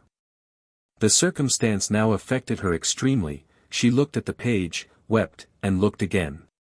To her the book appeared sacred and invaluable, and she would not have moved it, or closed the page, which he had left open, for the treasures of the Indies. Still she sat before the desk, and could not resolve to quit it, though the increasing gloom, and the profound silence of the apartment, revived a degree of painful awe. Her thoughts dwelt on the probable state of departed spirits, and she remembered the affecting conversation, which had passed between St. Aubert and La Voisin, on the night preceding his death. As she mused she saw the door slowly open, and a rustling sound in a remote part of the room startled her. Through the dusk she thought she perceived something move. The subject she had been considering, and the present tone of her spirits, which made her imagination respond to every impression of her senses, gave her a sudden terror of something supernatural. She sat for a moment motionless, and then, her dissipated reason returning, "What should I fear?" said she. "If the spirits of those we love ever return to us, it is in kindness." The silence, which again reigned, made her ashamed of her late fears, and she believed, that her imagination had deluded her, or that she had heard one of those unaccountable noises, which sometimes occur in old houses. The same sound, however, returned, and, distinguishing something moving towards her, and in the next instant pressed beside her into the chair, she shrieked. But her fleeting senses were instantly recalled, on perceiving that it was Mansion who sat by her, and who now licked her hands affectionately. Perceiving her spirits unequal to the task she had assigned herself of visiting the deserted rooms of the chateau this night, when she left the library, she walked into the garden, and down to the terrace, that overhung the river. The sun was now set, but, under the dark branches of the almond trees, was seen the saffron glow of the west, spreading beyond the twilight of middle air. The bat flitted silently by. And, now and then, the morning note of the nightingale was heard. The circumstances of the hour brought to her recollection some lines, which she had once heard St. Aubert recite on this very spot, and she had now a melancholy pleasure in repeating them. Sonnet. Now the bat circles on the breeze of eve, that creeps, in shuddering fits, along the wave, and trembles, mid the woods, and through the cave, whose lonely sighs the wanderer deceive. For oft, when melancholy charms his mind, he thinks the spirit of the rock he hears, nor listens, but with sweetly thrilling fears, to the low, mystic murmurs of the wind. Now the bat circles, and the twilight dew falls silent round, and, o'er the mountain cliff, the gleaming wave, and far-discovered skiff, spreads the grey veil of soft, harmonious hue. So falls o'er grief the dew of pity's tear, dimming her lonely visions of despair. Emily, wandering on, came to St. Aubert's favourite plane tree, where so often, at this hour, they had sat beneath the shade together, and with her dear mother so often had conversed on the subject of a future state. How often, too, had her father expressed the comfort he derived from believing, that they should meet in another world. Emily, overcome by these recollections, left the plane tree, and, as she leaned pensively on the wall of the terrace, she observed a group of peasants dancing gaily on the banks of the Garonne, which spread in broad expanse below, and reflected the evening light. What a contrast they formed to the desolate, unhappy Emily! They were gay and debonair, as they were wont to be when she, too, was gay, when St. Aubert used to listen to their merry music, with a countenance beaming pleasure and benevolence. Emily, having looked for a moment on this sprightly band, turned away, unable to bear the remembrances it excited, but where, alas, could she turn, and not meet new objects to give acuteness to grief? As she walked slowly towards the house, she was met by Teresa. "Dear Mademoiselle," said she, "I have been seeking you up and down this half-hour, and was afraid some accident had happened to you. How can you like to wander about so in this night air? Do come into the house. Think what my poor master would have said, if he could see you. I am sure, when my dear lady died, no gentleman could take it more to heart than he did, yet you know he seldom shed a tear. Pray, Teresa, cease, said Emily, wishing to interrupt this ill-judged, but well-meaning harangue. Teresa's loquacity, however, was not to be silenced so easily. And when you used to grieve so, she added, he often told you how wrong it was, for that my mistress was happy. And, if she was happy, I am sure he is so too. For the prayers of the poor, they say, reach heaven. During this speech, Emily had walked silently into the chateau, and Teresa lighted her across the hall into the common sitting parlour, where she had laid the cloth, with one solitary knife and fork, for supper. Emily was in the room before she perceived that it was not her own apartment, but she checked the emotion which inclined her to leave it, and seated herself quietly by the little supper table. Her father's hat hung upon the opposite wall. While she gazed at it, a faintness came over her. Teresa looked at her, and then at the object, on which her eyes were settled, and went to remove it, but Emily waved her hand. No, said she, let it remain. I am going to my chamber. Nay, Mademoiselle, supper is ready. I cannot take it, replied Emily, I will go to my room, and try to sleep. Tomorrow I shall be better. This is poor doings, said Teresa. Dear lady, do take some food. I have dressed a pheasant, and a fine one it is. Old Monsieur Barrois sent it this morning, for I saw him yesterday, and told him you were coming. And I know nobody that seemed more concerned, when he heard the sad news, than he. Did he? Said Emily, in a tender voice, while she felt her poor heart warmed for a moment by a ray of sympathy. At length, her spirits were entirely overcome, and she retired to her room. Chapter 9. Can music's voice, can beauty's eye, can painting's glowing hand supply a charm so suited to my mind, as blows this hollow gust of wind, as drops this little weeping rill, soft tinkling down the moss-grown hill, while, through the west, where sinks the crimson day, meek twilight slowly sails, and waves her banners grey. Mason. Emily, some time after her return to La Vallée, received letters from her aunt, Madame Cheron, in which, after some commonplace condolement and advice, she invited her to Thales, and added, that, as her late brother had entrusted Emily's education to her, she should consider herself bound to overlook her conduct. Emily, at this time, wished only to remain at La Vallée, in the scenes of her early happiness, now rendered infinitely dear to her, as the late residence of those, whom she had lost for ever, where she could weep unobserved, retrace their steps, and remember each minute particular of their manners. But she was equally anxious to avoid the displeasure of Madame Cheron. Though her affection would not suffer her to question, even a moment, the propriety of St. Aubert's conduct in appointing Madame Cheron for her guardian, she was sensible, that this step had made her happiness depend, in a great degree, on the humour of her aunt.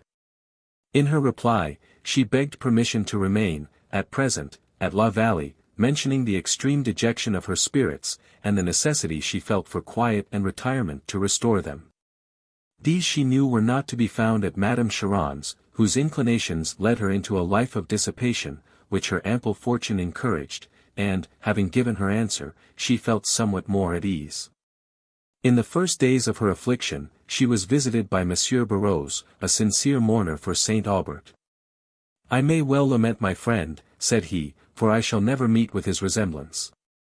If I could have found such a man in what is called society, I should not have left it. M. Barrois's admiration of her father endeared him extremely to Emily, whose heart found almost its first relief in conversing of her parents, with a man, whom she so much revered, and who, though with such an ungracious appearance, possessed too much goodness of heart and delicacy of mind. Several weeks passed away in quiet retirement, and Emily's affliction began to soften into melancholy. She could bear to read the books she had before read with her father, to sit in his chair in the library, to watch the flowers his hand had planted, to awaken the tones of that instrument his fingers had pressed, and sometimes even to play his favorite air.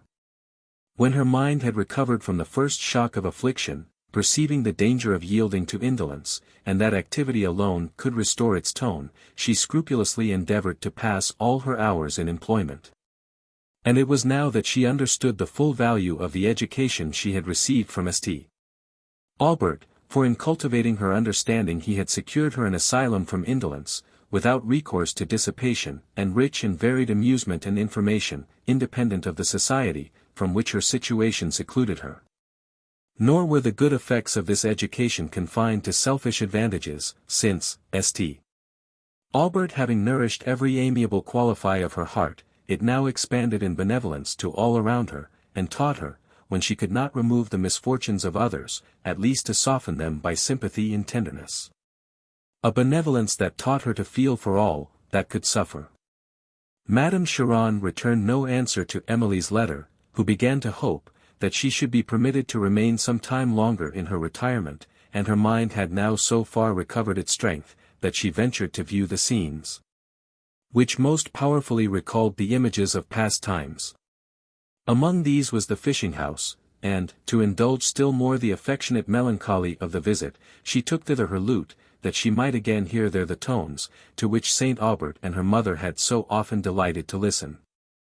She went alone, and at that still hour of the evening which is so soothing to fancy and to grief.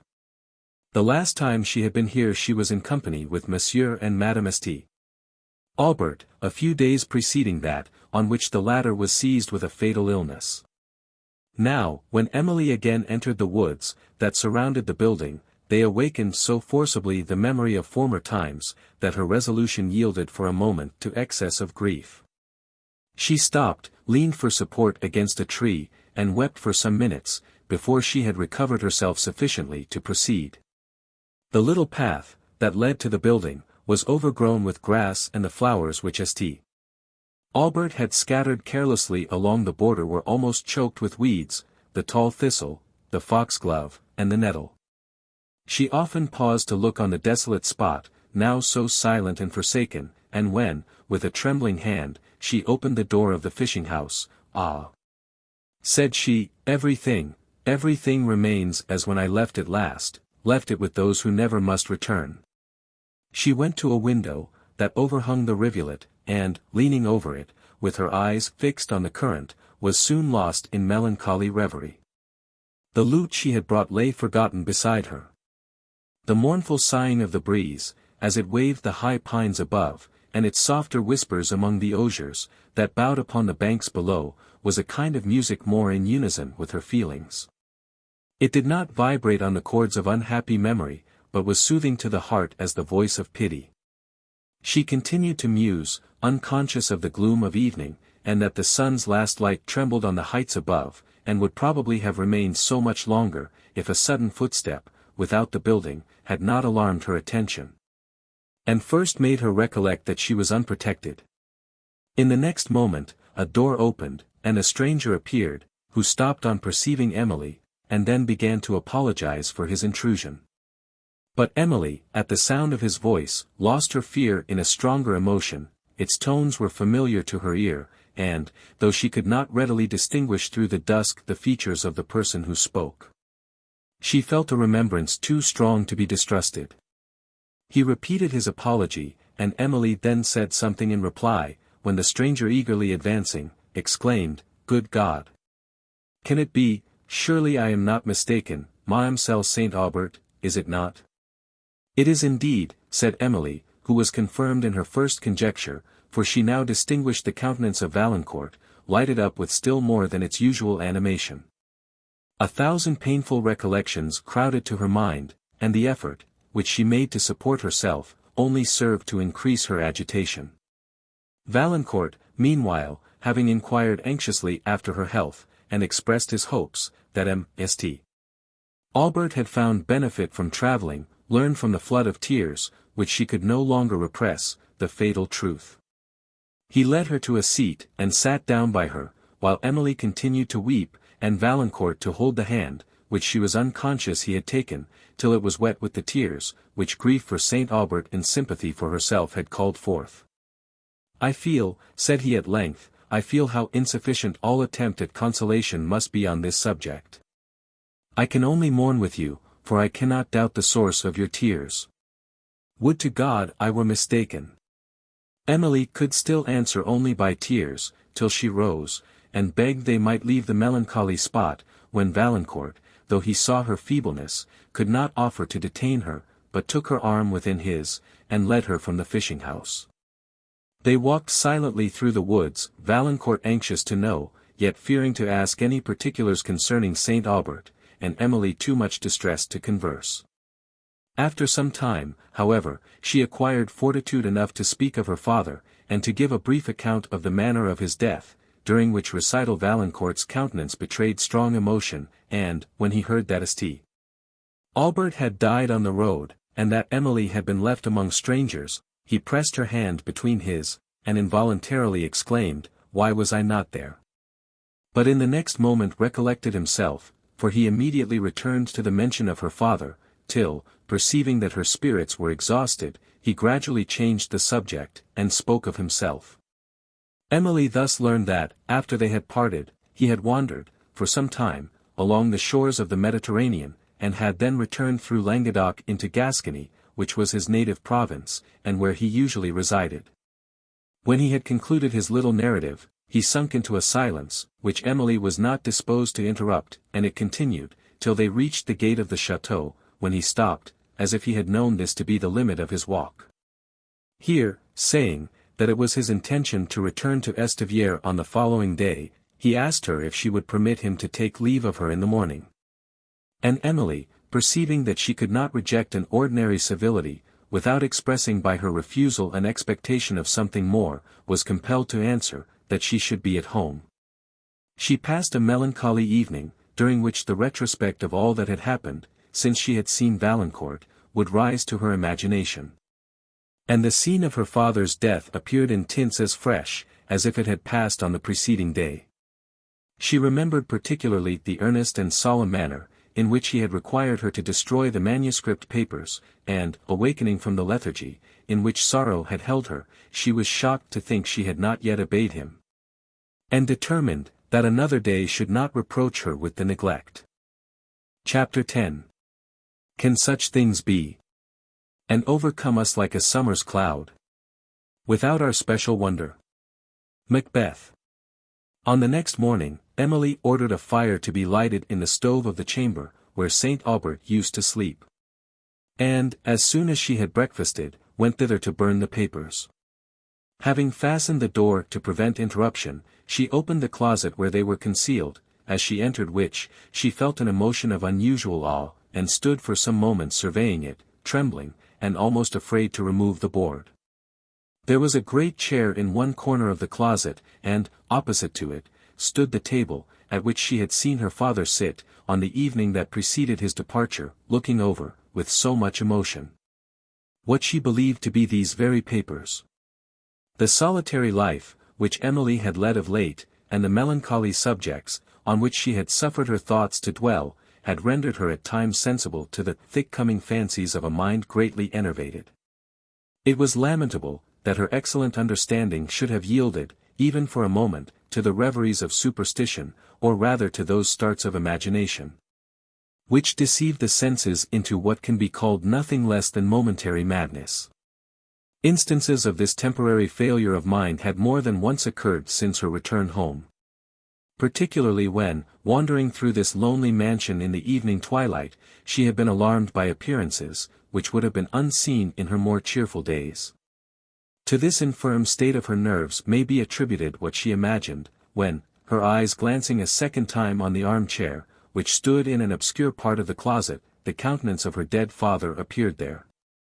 Emily stood fixed for a moment to the floor, after which she left the closet.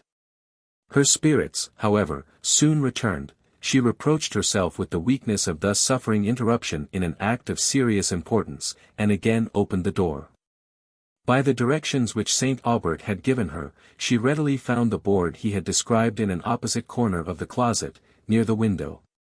She distinguished also the line he had mentioned, and, pressing it as he had bade her, it slid down, and disclosed the bundle of papers, together with some scattered ones, and the purse of Louis. With a trembling hand she removed them, replaced the board, paused a moment, and was rising from the floor, when, on looking up, there appeared to her alarmed fancy the same countenance in the chair. The illusion, another instance of the unhappy effect which solitude and grief had gradually produced upon her mind, subdued her spirits. She rushed forward into the chamber, and sunk almost senseless into a chair. Returning reason soon overcame the dreadful, but pitiable attack of imagination, and she turned to the papers, though still with so little recollection, that her eyes involuntarily settled on the writing of some loose sheets, which lay open.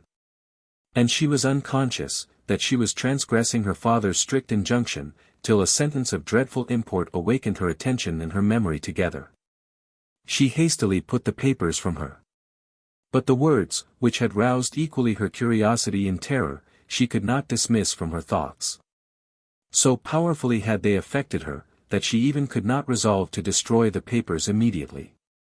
And the more she dwelt on the circumstance, the more it inflamed her imagination. Urged by the most forcible, and apparently the most necessary, curiosity to inquire farther, concerning the terrible and mysterious subject, to which she had seen an allusion, she began to lament her promise to destroy the papers. For a moment, she even doubted, whether it could justly be obeyed, in contradiction to such reasons as there appeared to be for further information. But the delusion was momentary. "I have given a solemn promise," said she, "to observe a solemn injunction, and it is not my business to argue, but to obey. Let me hasten to remove the temptation, that would destroy my innocence, and embitter my life with the consciousness of irremediable guilt, while I have strength to reject it." Thus reanimated with a sense of her duty, she completed the triumph of her integrity over temptation, more forcible than any she had ever known, and consigned the papers to the flames. Her eyes watched them as they slowly consumed. She shuddered at the recollection of the sentence she had just seen, and at the certainty, that the only opportunity of explaining it was then passing away for ever. It was long after this, that she recollected the purse, and as she was depositing it, unopened, in a cabinet, perceiving that it contained something of a size larger than coin, she examined it.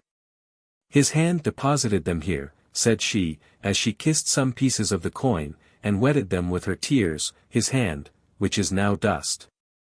At the bottom of the purse was a small packet, having taken out which, and unfolded paper after paper, she found to be an ivory case, containing the miniature of a lady.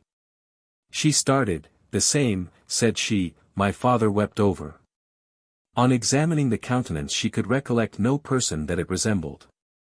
It was of uncommon beauty, and was characterized by an expression of sweetness, shaded with sorrow, and tempered by resignation. St. Aubert had given no directions concerning this picture, nor had even named it. She, therefore, thought herself justified in preserving it. More than once remembering his manner, when he had spoken of the Marchioness of Villeroy, she felt inclined to believe that this was her resemblance. Yet there appeared no reason why he should have preserved a picture of that lady, or, having preserved it, why he should lament over it in a manner so striking and affecting as she had witnessed on the night preceding his departure. Emily still gazed on the countenance, examining its features, but she knew not where to detect the charm that captivated her attention, and inspired sentiments of such love and pity. Dark brown hair played carelessly along the open forehead. The nose was rather inclined to aquiline, the lips spoke in a smile, but it was a melancholy one. The eyes were blue, and were directed upwards with an expression of peculiar meekness, while the soft cloud of the brow spoke of the fine sensibility of the temper. Emily was roused from the musing mood into which the picture had thrown her, by the closing of the garden gate, and, on turning her eyes to the window, she saw Valancourt coming towards the chateau. Her spirits agitated by the subjects that had lately occupied her mind, she felt unprepared to see him, and remained a few moments in the chamber to recover herself. When she met him in the parlour, she was struck with the change that appeared in his air and countenance since they had parted in Roussillon, which twilight and the distress she suffered on the preceding evening had prevented her from observing. But dejection and languor disappeared, for a moment, in the smile that now enlightened his countenance, on perceiving her. "You see," said he, "I have availed myself of the permission with which you honoured me, of bidding you farewell, whom I had the happiness of meeting only yesterday." Emily smiled faintly, and, anxious to say something, asked if he had been long in Gascony. "A few days only," replied Valancourt, while a blush passed over his cheek. "I engaged in a long ramble after I had the misfortune of parting with the friends who had made my wanderings among the Pyrenees so delightful." A tear came to Emily's eye, as Valancourt said this, which he observed. And, anxious to draw off her attention from the remembrance that had occasioned it, as well as shocked at his own thoughtlessness, he began to speak on other subjects, expressing his admiration of the chateau, and its prospects. Emily, who felt somewhat embarrassed how to support a conversation, was glad of such an opportunity to continue it on indifferent topics. They walked down to the terrace, where Valancourt was charmed with the river scenery, and the views over the opposite shores of Guyenne. As he leaned on the wall of the terrace, watching the rapid current of the Garonne, "I was a few weeks ago," said he, "at the source of this noble river. I had not then the happiness of knowing you, or I should have regretted your absence. It was a scene so exactly suited to your taste. It rises in a part of the Pyrenees, still wilder and more sublime, I think, than any we passed in the way to Roussillon." He then described its fall among the precipices of the mountains, where its waters, augmented by the streams that descend from the snowy summits around, rush into the valley d'Aran, between whose romantic heights it foams along, pursuing its way to the northwest till it emerges upon the plains of Languedoc. Then, washing the walls of Thoulas, and turning again to the northwest, it assumes a milder character, as it fertilizes the pastures of Gascony and Guyenne, in its progress to the Bay of Biscay. Emily and Valancourt talked of the scenes they had passed among the Pyrenean Alps. As he spoke of which there was often a tremulous tenderness in his voice, and sometimes he expatiated on them with all the fire of genius, sometimes would appear scarcely conscious of the topic, though he continued to speak. This subject recalled forcibly to Emily the idea of her father, whose image appeared in every landscape, which Valancourt particularized, whose remarks dwelt upon her memory, and whose enthusiasm still glowed in her heart. Her silence, at length, reminded Valancourt how nearly his conversation approached to the occasion of her grief, and he changed the subject, though for one scarcely less affecting to Emily. When he admired the grandeur of the plane tree, that spread its wide branches over the terrace, and under whose shade they now sat, she remembered how often she had sat thus with Saint Aubert, and heard him express the same admiration. "This was a favourite tree with my dear father," said she. "He used to love to sit under its foliage with his family about him, in the fine evenings of summer." Valancourt understood her feelings, and was silent. Had she raised her eyes from the ground she would have seen tears in his. He rose, and leaned on the wall of the terrace, from which, in a few moments, he returned to his seat, then rose again, and appeared to be greatly agitated. While Emily found her spirits so much depressed, that several of her attempts to renew the conversation were ineffectual. Valancourt again sat down, but was still silent, and trembled. At length he said, with a hesitating voice, "This lovely scene. I am going to leave you, perhaps for ever. These moments may never return, I cannot resolve to neglect, though I scarcely dare to avail myself of them. Let me, however, without offending the delicacy of your sorrow, venture to declare the admiration I must always feel of your goodness, oh! that at some future period I might be permitted to call it love." Emily's emotion would not suffer her to reply. And Valancourt, who now ventured to look up, observing her countenance change, expected to see her faint, and made an involuntary effort to support her, which recalled Emily to a sense of her situation, and to an exertion of her spirits. Valancourt did not appear to notice her indisposition, but, when he spoke again, his voice told the tenderest love. "I will not presume," he added, "to intrude this subject longer upon your attention at this time, but I may, perhaps, be permitted to mention that these parting moments would lose much of their bitterness if I might be allowed to hope the declaration I have made would not exclude me from your presence in future." Emily made another effort to overcome the confusion of her thoughts, and to speak. She feared to trust the preference her heart acknowledged towards Valancourt, and to give him any encouragement for hope, on so short an acquaintance. For though in this narrow period she had observed much that was admirable in his taste and disposition, and though these observations had been sanctioned by the opinion of her father, They were not sufficient testimonies of his general worth to determine her upon a subject so infinitely important to her future happiness as that, which now solicited her attention.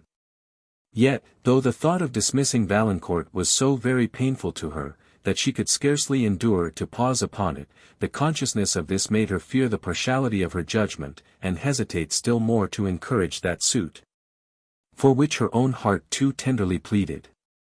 The family of Valancourt, if not his circumstances, had been known to her father, and known to be unexceptionable. Of his circumstances, Valancourt himself hinted as far as delicacy would permit, when he said he had at present little else to offer but an heart that adored her. He had solicited only for a distant hope, and she could not resolve to forbid, though she scarcely dared to permit it. At length, she acquired courage to say, that she must think herself honoured by the good opinion of any person, whom her father had esteemed. And was I, then, thought worthy of his esteem, said Valancourt, in a voice trembling with anxiety. Then checking himself, he added, but pardon the question, I scarcely know what I say. If I might dare to hope, that you think me not unworthy such honour, and might be permitted sometimes to inquire after your health, I should now leave you with comparative tranquillity.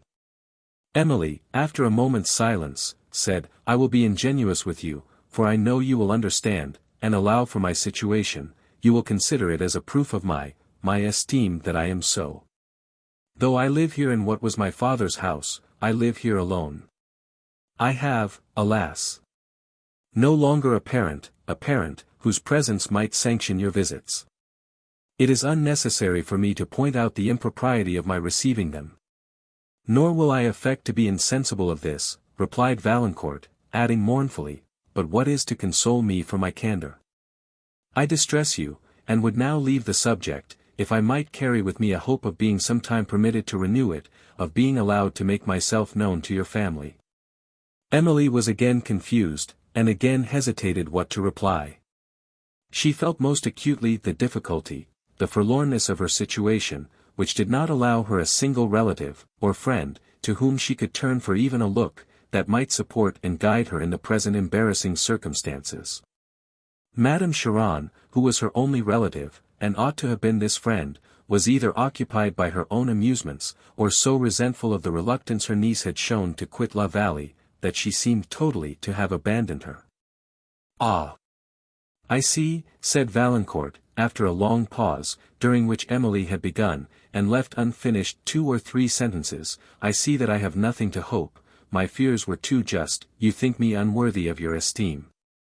That fatal journey, which I considered as the happiest period of my life, those delightful days were to embitter all my future ones. How often I have looked back to them with hope and fear, yet never till this moment could I prevail with myself to regret their enchanting influence. His voice faltered, and he abruptly quitted his seat and walked on the terrace. There was an expression of despair on his countenance, that affected Emily. The pleadings of her heart overcame, in some degree, her extreme timidity, and, when he resumed his seat, she said, in an accent that betrayed her tenderness, you do both yourself and me injustice when you say I think you unworthy of my esteem. I will acknowledge that you have long possessed it, Anne.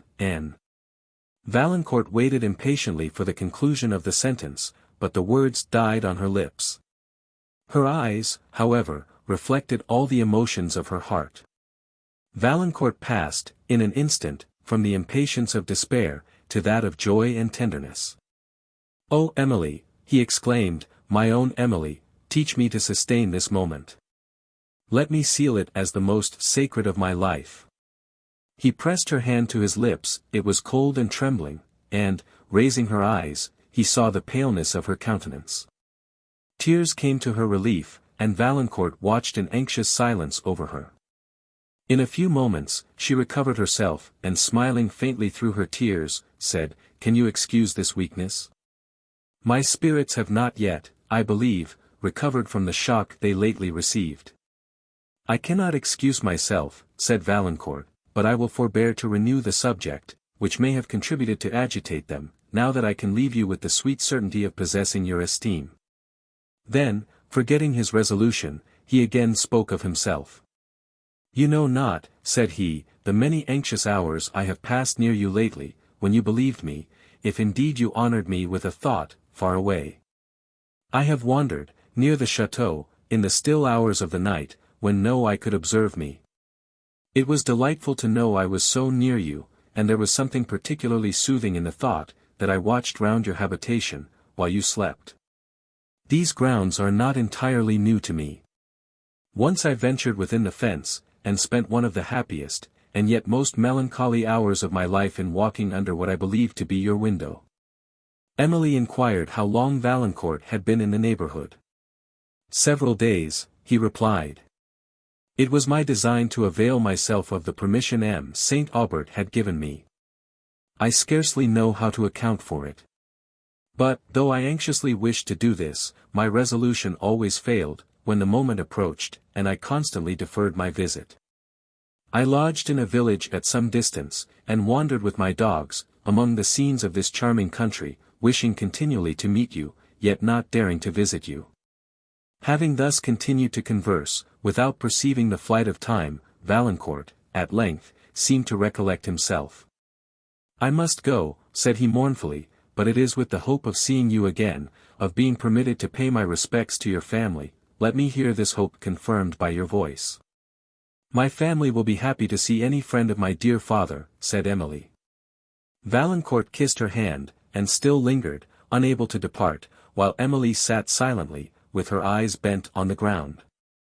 And Valancourt, as he gazed on her, considered that it would soon be impossible for him to recall, even to his memory, the exact resemblance of the beautiful countenance he then beheld. At this moment an hasty footstep approached from behind the plane tree, and, turning her eyes, Emily saw Madame Cheron. She felt a blush steal upon her cheek, and her frame trembled with the emotion of her mind. But she instantly rose to meet her visitor. So, niece, said Madame Cheron, casting a look of surprise and inquiry on Valancourt, so niece, how do you do? But I need not ask, your looks tell me you have already recovered your loss. My looks do me injustice then, madam, my loss I know can never be recovered.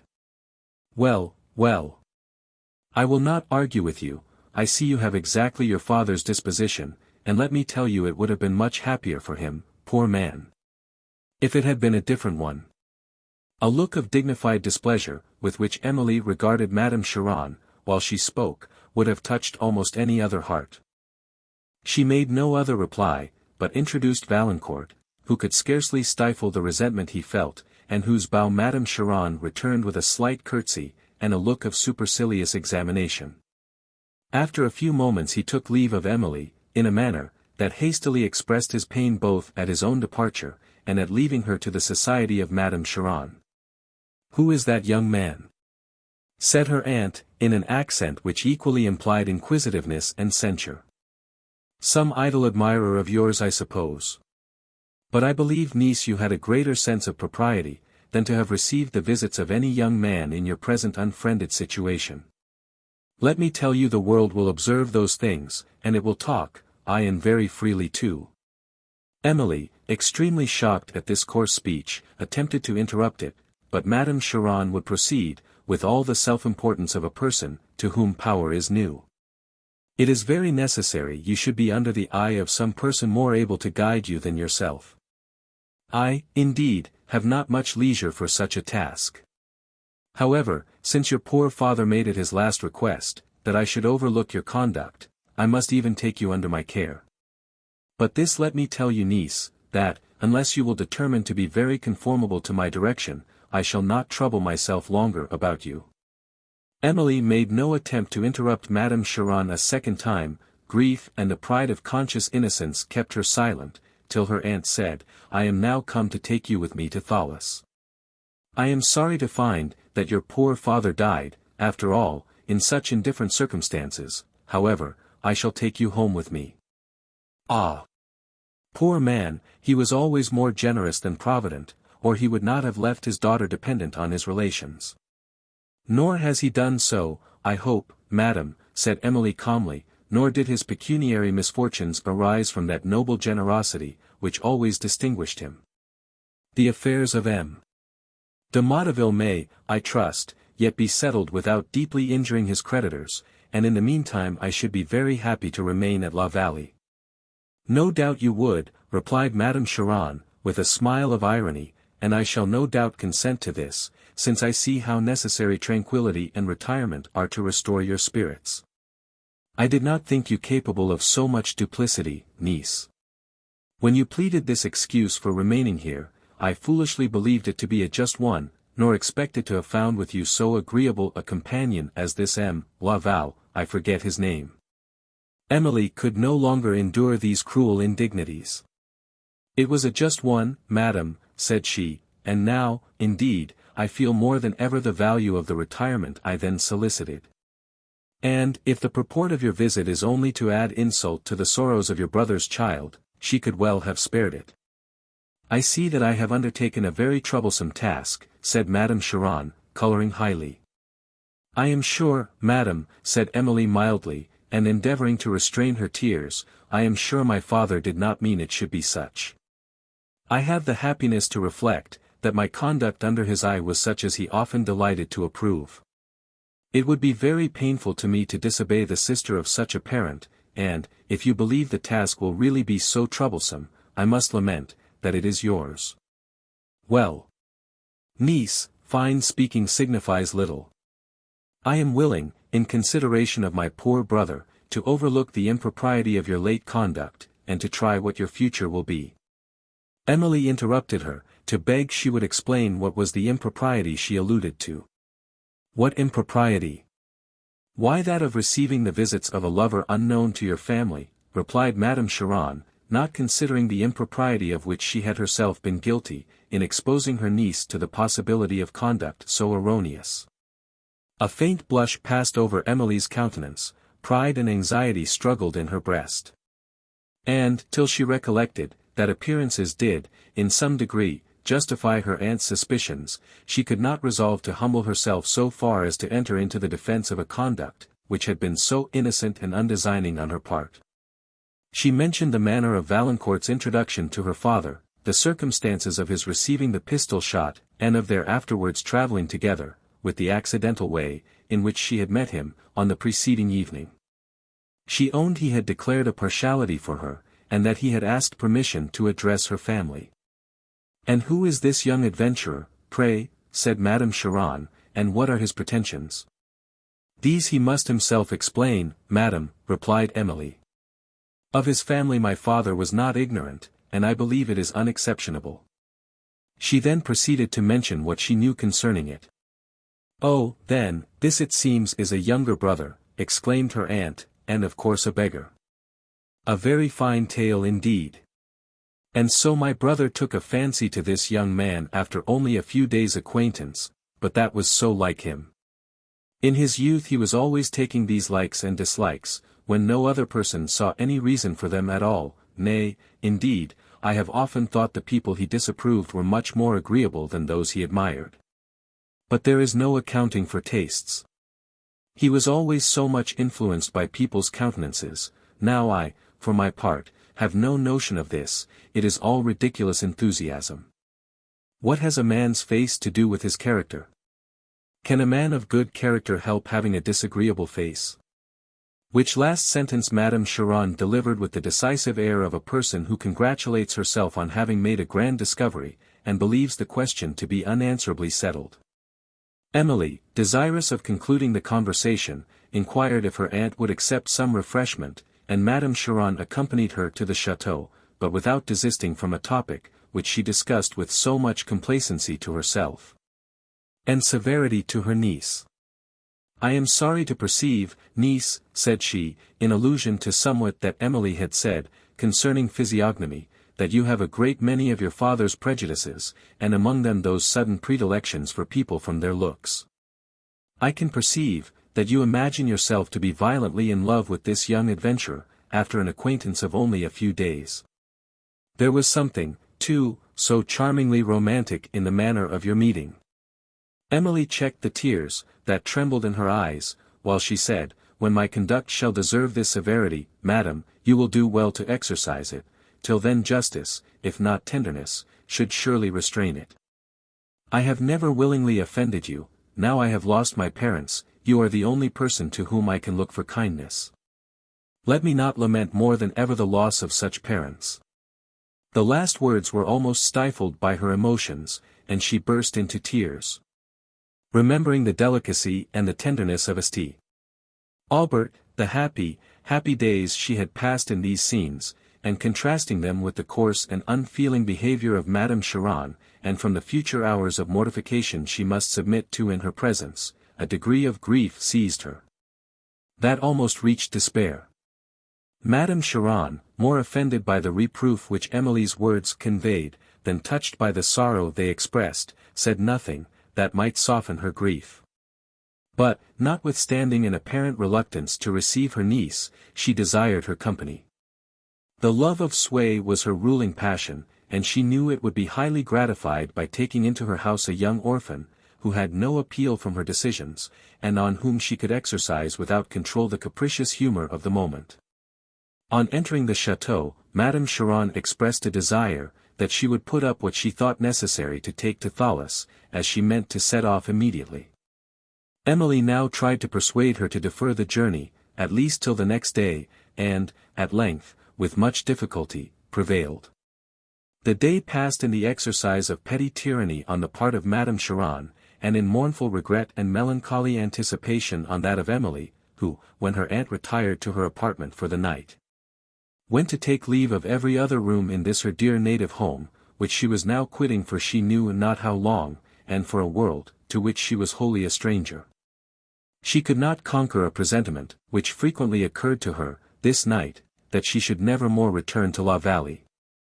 Having passed a considerable time in what had been her father's study, having selected some of his favorite authors, to put up with her clothes, and shed many tears, as she wiped the dust from their covers, she seated herself in his chair before the reading desk, and sat lost in melancholy reflection, till Teresa opened the door to examine, as was her custom before she went to bed, if was all safe. She started, on observing her young lady, who bade her come in, and then gave her some directions for keeping the chateau in readiness for her reception at all times. "Alas a day!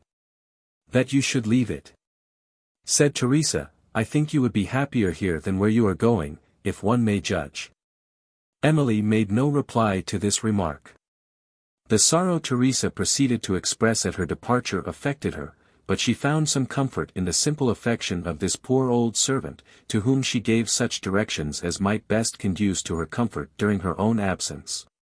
Having dismissed Teresa to bed, Emily wandered through every lonely apartment of the chateau, lingering long in what had been her father's bedroom, indulging melancholy, yet not unpleasing, emotions, and, having often returned within the door to take another look at it, she withdrew to her own chamber.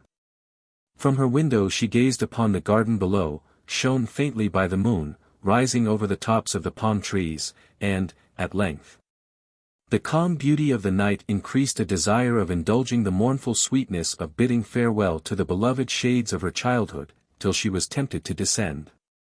Throwing over her the light veil, in which she usually walked, she silently passed into the garden, and, hastening towards the distant groves, was glad to breathe once more the air of liberty, and to sigh unobserved. The deep repose of the scene, the rich scents, that floated on the breeze, the grandeur of the wide horizon and of the clear blue arch, soothed and gradually elevated her mind to that sublime complacency which renders the vexations of this world so insignificant and mean in our eyes, that we wonder they have had power for a moment to disturb us.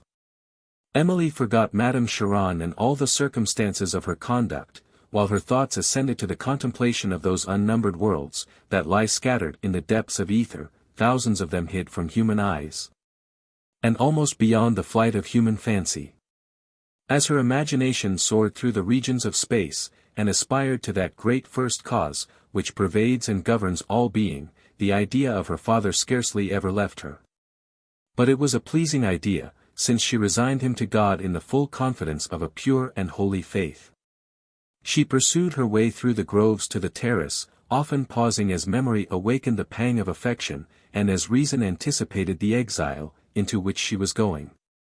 And now the moon was high over the woods, touching their summits with yellow light, and darting between the foliage long level beams, while on the rapid Garonne below the trembling radiance was faintly obscured by the lightest vapor. Emily long watched the playing lustre, listened to the soothing murmur of the current, and the yet lighter sounds of the air, as it stirred, at intervals, the lofty palm trees. "How delightful is the sweet breath of these groves," said she. "This lovely scene, how often shall I remember and regret it, when I am far away. Alas! What events may occur before I see it again. Oh, peaceful, happy shades, scenes of my infant delights, of parental tenderness now lost forever.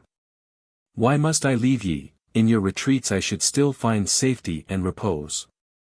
Sweet hours of my childhood, I am now to leave even your last memorials. No objects, that would revive your impressions, will remain for me." Then drying her tears and looking up, her thoughts rose again to the sublime subject she had contemplated. The same divine complacency stole over her heart, and, hushing its throbs, inspired hope and confidence and resignation to the will of the deity, whose works filled her mind with adoration. Emily gazed long on the plane tree, and then seated herself, for the last time, on the bench under its shade, where she had so often sat with her parents, and where, only a few hours before, she had conversed with Valancourt. At the remembrance of whom, thus revived, a mingled sensation of esteem, tenderness and anxiety rose in her breast.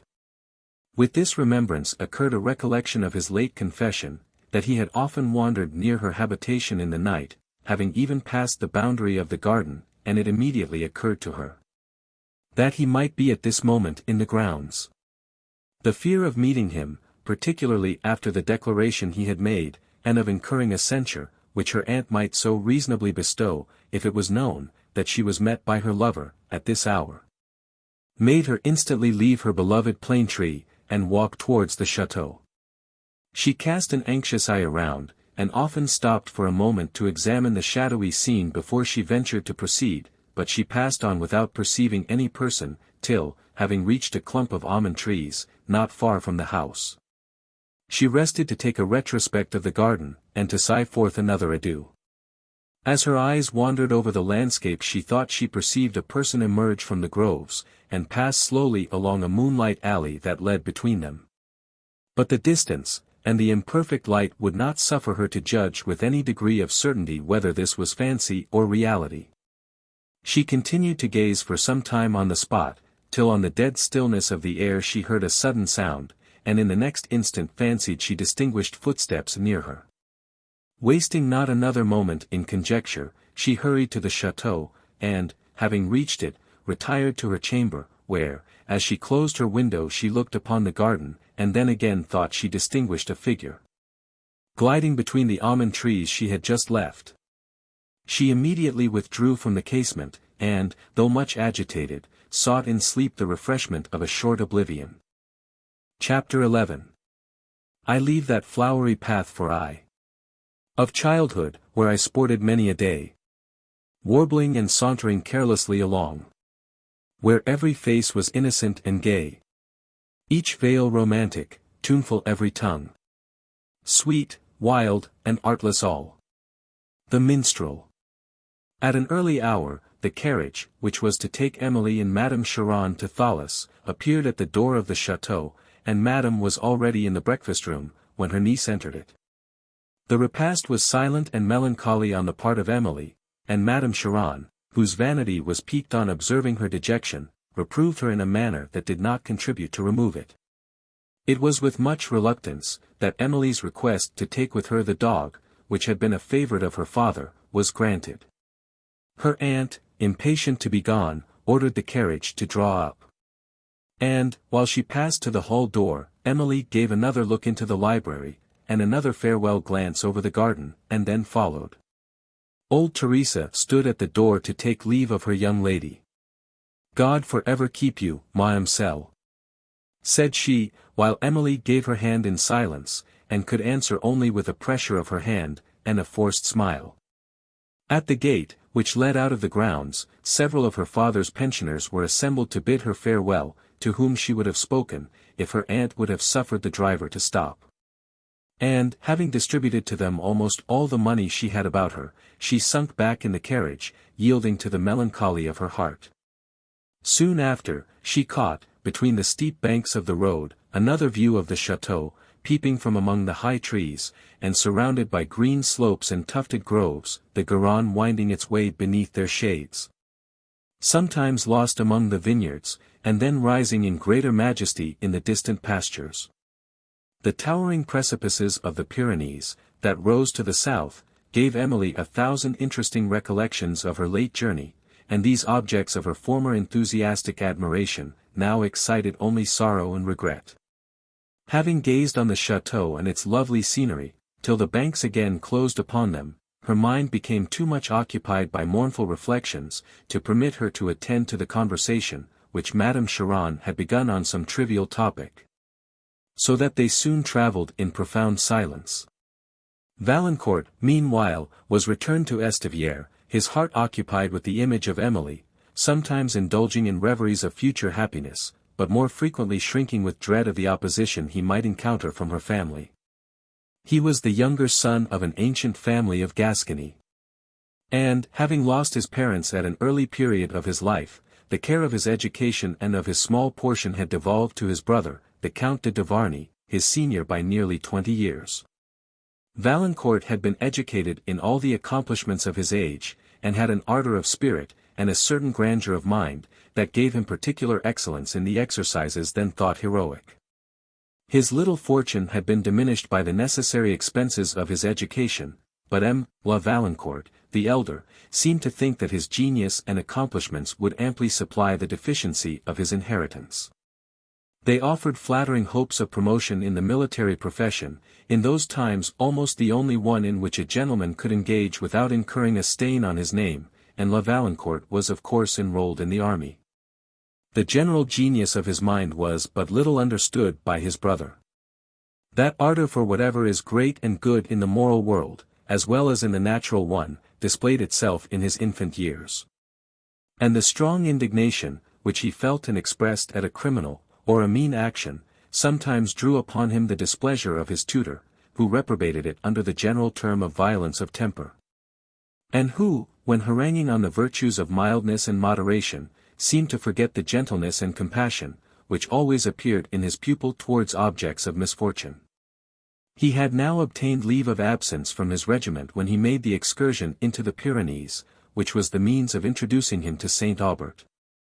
And, as this permission was nearly expired, he was the more anxious to declare himself to Emily's family, from whom he reasonably apprehended opposition, since his fortune, though, with a moderate addition from hers, it would be sufficient to support them, would not satisfy the views either of vanity or ambition.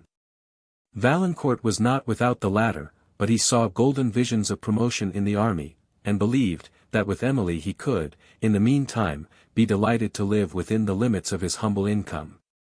His thoughts were now occupied in considering the means of making himself known to her family, to whom, however, he had yet no address, for he was entirely ignorant of Emily's precipitate departure from La Vallée, of whom he hoped to obtain it. Meanwhile, the travellers pursued their journey, Emily making frequent efforts to appear cheerful, and too often relapsing into silence and dejection. Madame Cheron, attributing her melancholy solely to the circumstance of her being removed to a distance from her lover, and believing, that the sorrow, which her niece still expressed for the loss of St. Aubert, proceeded partly from an affectation of sensibility, endeavoured to make it appear ridiculous to her, that such deep regret should continue to be felt so long after the period usually allowed for grief. At length, these unpleasant lectures were interrupted by the arrival of the travellers at Thoulouse. And Emily, who had not been there for many years, and had only a very faint recollection of it, was surprised at the ostentatious style exhibited in her aunt's house and furniture. The more so, perhaps, because it was so totally different from the modest elegance, to which she had been accustomed. She followed Madame Cheron through a large hall, where several servants in rich liveries appeared, to a kind of saloon, fitted up with more shoe than taste, and her aunt, complaining of fatigue, ordered supper immediately. "I am glad to find myself in my own house again," said she, throwing herself on a large settee, "and to have my own people about me. I detest travelling. Though, indeed, I ought to like it, for what I see abroad always makes me delighted to return to my own chateau. What makes you so silent, child? What is it that disturbs you now?" Emily suppressed a starting tear, and tried to smile away the expression of an oppressed heart. She was thinking of her home, and felt too sensibly the arrogance and ostentatious vanity of Madame Cheron's conversation. "Can this be my father's sister?" said she to herself. And then the conviction that she was so, warming her heart with something like kindness towards her, she felt anxious to soften the harsh impression her mind had received of her aunt's character, and to shew a willingness to oblige her. The effort did not entirely fail. She listened with apparent cheerfulness, while Madame Cheron expatiated on the splendor of her house, told of the numerous parties she entertained, and what she should expect of Emily, whose diffidence assumed the air of a reserve, which her aunt, believing it to be that of pride and ignorance united, now took occasion to reprehend. She knew nothing of the conduct of a mind that fears to trust its own powers, which, possessing a nice judgment, and inclining to believe that every other person perceives still more critically, fears to commit itself to censure, and seeks shelter in the obscurity of silence. Emily had frequently blushed at the fearless manners, which she had seen admired, and the brilliant nothings, which she had heard applauded. Yet this applause, so far from encouraging her to imitate the conduct that had won it, rather made her shrink into the reserve that would protect her from such absurdity. Madame Cheron looked on her niece's diffidence with a feeling very near to contempt, and endeavored to overcome it by reproof, rather than to encourage it by gentleness. The entrance of supper somewhat interrupted the complacent discourse of Madame Cheron and the painful considerations, which it had forced upon Emily. When the repast, which was rendered ostentatious by the attendance of a great number of servants, and by a profusion of plate, was over, Madame Cheron retired to her chamber, and a female servant came to shew Emily to hers. Having passed up a large staircase, and through several galleries, they came to a flight of back stairs, which led into a short passage in a remote part of the chateau, and there the servant opened the door of a small chamber, which she said was Mademoiselle Emily's, who, once more alone, indulged the tears she had long tried to restrain. Those, who know, from experience, how much the heart becomes attached even to inanimate objects, to which it has been long accustomed, how unwillingly it resigns them. How with the sensations of an old friend it meets them, after temporary absence, will understand the forlornness of Emily's feelings, of Emily shut out from the only home she had known from her infancy, and thrown upon a scene, and among persons disagreeable for more qualities than their novelty. Her father's favorite dog, now in the chamber, thus seemed to acquire the character and importance of a friend, and, as the animal fawned over her when she wept, and licked her hands, "Ah, poor Mansion," said she, "I have nobody now to love me, but you," and she wept the more. After some time, her thoughts returning to her father's injunctions, she remembered how often he had blamed her for indulging useless sorrow. How often he had pointed out to her the necessity of fortitude and patience, assuring her that the faculties of the mind strengthen by exertion, till they finally unnerve affliction, and triumph over it. These recollections dried her tears, gradually soothed her spirits, and inspired her with the sweet emulation of practicing precepts, which her father had so frequently inculcated. Chapter 12. Some power impart the spear and shield, at which the wizard passions fly, by which the giant follies die. Collins. Madame Cheron's house stood at a little distance from the city of Thales, and was surrounded by extensive gardens, in which Emily, who had risen early, amused herself with wandering before breakfast. From a terrace, that extended along the highest part of them, was a wide view over Languedoc. On the distant horizon to the south, she discovered the wild summits of the Pyrenees, and her fancy immediately painted the green pastures of Gascony at their feet. Her heart pointed to her peaceful home, to the neighborhood where Valancourt was, where Saint Aubert had been, and her imagination, piercing the veil of distance, brought that home to her eyes in all its interesting and romantic beauty. She experienced an inexpressible pleasure in believing that she beheld the country around it, though no feature could be distinguished, except the retiring chain of the Pyrenees. And, inattentive to the scene immediately before her, and to the flight of time, she continued to lean on the window of a pavilion, that terminated the terrace, with her eyes fixed on Gascony, and her mind occupied with the interesting ideas which the view of it awakened, till a servant came to tell her breakfast was ready. Her thoughts thus recalled to the surrounding objects, the straight walks, square parterres, and artificial fountains of the garden, could not fail, as she passed through it, to appear the worse, opposed to the negligent graces and natural beauties of the grounds of La Vallée, upon which her recollection had been so intensely employed. "Whither have you been rambling so early?" said Madame Cheron, as her niece entered the breakfast-room. "I don't approve of these solitary walks." And Emily was surprised, when, having informed her aunt, that she had been no further than the gardens, she understood these to be included in the reproof. "I desire you will not walk there again at so early an hour unattended," said Madame Cheron. "My gardens are very extensive, and a young woman, who can make assignations by moonlight, at La Vallée, is not to be trusted to her own inclinations elsewhere."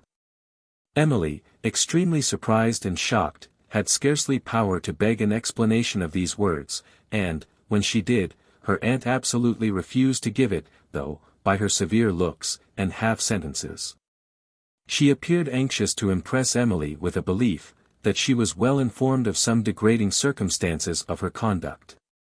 Conscious innocence could not prevent a blush from stealing over Emily's cheek. She trembled, and looked confusedly under the bold eye of Madame Cheron, who blushed also. But hers was the blush of triumph, such as sometimes stains the countenance of a person, congratulating himself on the penetration which had taught him to suspect another, and who loses both pity for the supposed criminal, and indignation of his guilt, in the gratification of his own vanity. Emily, not doubting that her aunt's mistake arose from the having observed her ramble in the garden on the night preceding her departure from La Vallée, now mentioned the motive of it, at which Madame Cheron smiled contemptuously, refusing either to accept this explanation, or to give her reasons for refusing it. And, soon after, she concluded the subject by saying, "I never trust people's assertions, I always judge of them by their actions, but I am willing to try what will be your behavior in future." Emily, less surprised by her aunt's moderation and mysterious silence, than by the accusation she had received, deeply considered the latter, and scarcely doubted, that it was Valancourt whom she had seen at night in the gardens of La Vallée, and that he had been observed there by Madame Cheron, who now passing from one painful topic only to revive another almost equally so, spoke of the situation of her niece's property, in the hands of M. Motteville. While she thus talked with ostentatious pity of Emily's misfortunes, she failed not to inculcate the duties of humility and gratitude, or to render Emily fully sensible of every cruel mortification, who soon perceived that she was to be considered as a dependent, not only by her aunt, but by her aunt's servants. She was now informed, that a large party were expected to dinner, on which account Madame Cheron repeated the lesson of the preceding night, concerning her conduct in company, and Emily wished, that she might have courage enough to practice it. Her aunt then proceeded to examine the simplicity of her dress, adding, that she expected to see her attired with gaiety and taste. After which she condescended to shew Emily the splendor of her chateau, and to point out the particular beauty, or elegance, which she thought distinguished each of her numerous suites of apartments. She then withdrew to her toilet, the throne of her homage, and Emily to her chamber, to unpack her books, and to try to charm her mind by reading, till the hour of dressing.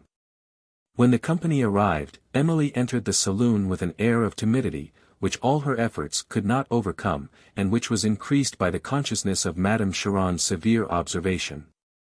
Her morning dress, the mild dejection of her beautiful countenance, and the retiring diffidence of her manner, rendered her a very interesting object to many of the company, among whom she distinguished Signor Montoni, and his friend Cavigni, the late visitors at M. Canol's, who now seemed to converse with Madame Cheron with the familiarity of old acquaintance, and she to attend to them with particular pleasure. This Signor Montoni had an air of conscious superiority, animated by spirit, and strengthened by talents, to which every person seemed involuntarily to yield. The quickness of his perceptions was strikingly expressed on his countenance, yet that countenance could submit implicitly to occasion, and, more than once in this day, the triumph of art over nature might have been discerned in it. His visage was long, and rather narrow, yet he was called handsome, and it was, perhaps, the spirit and vigor of his soul, sparkling through his features, that triumphed for him. Emily felt admiration, but not the admiration that leads to esteem. For it was mixed with a degree of fear she knew not exactly wherefore.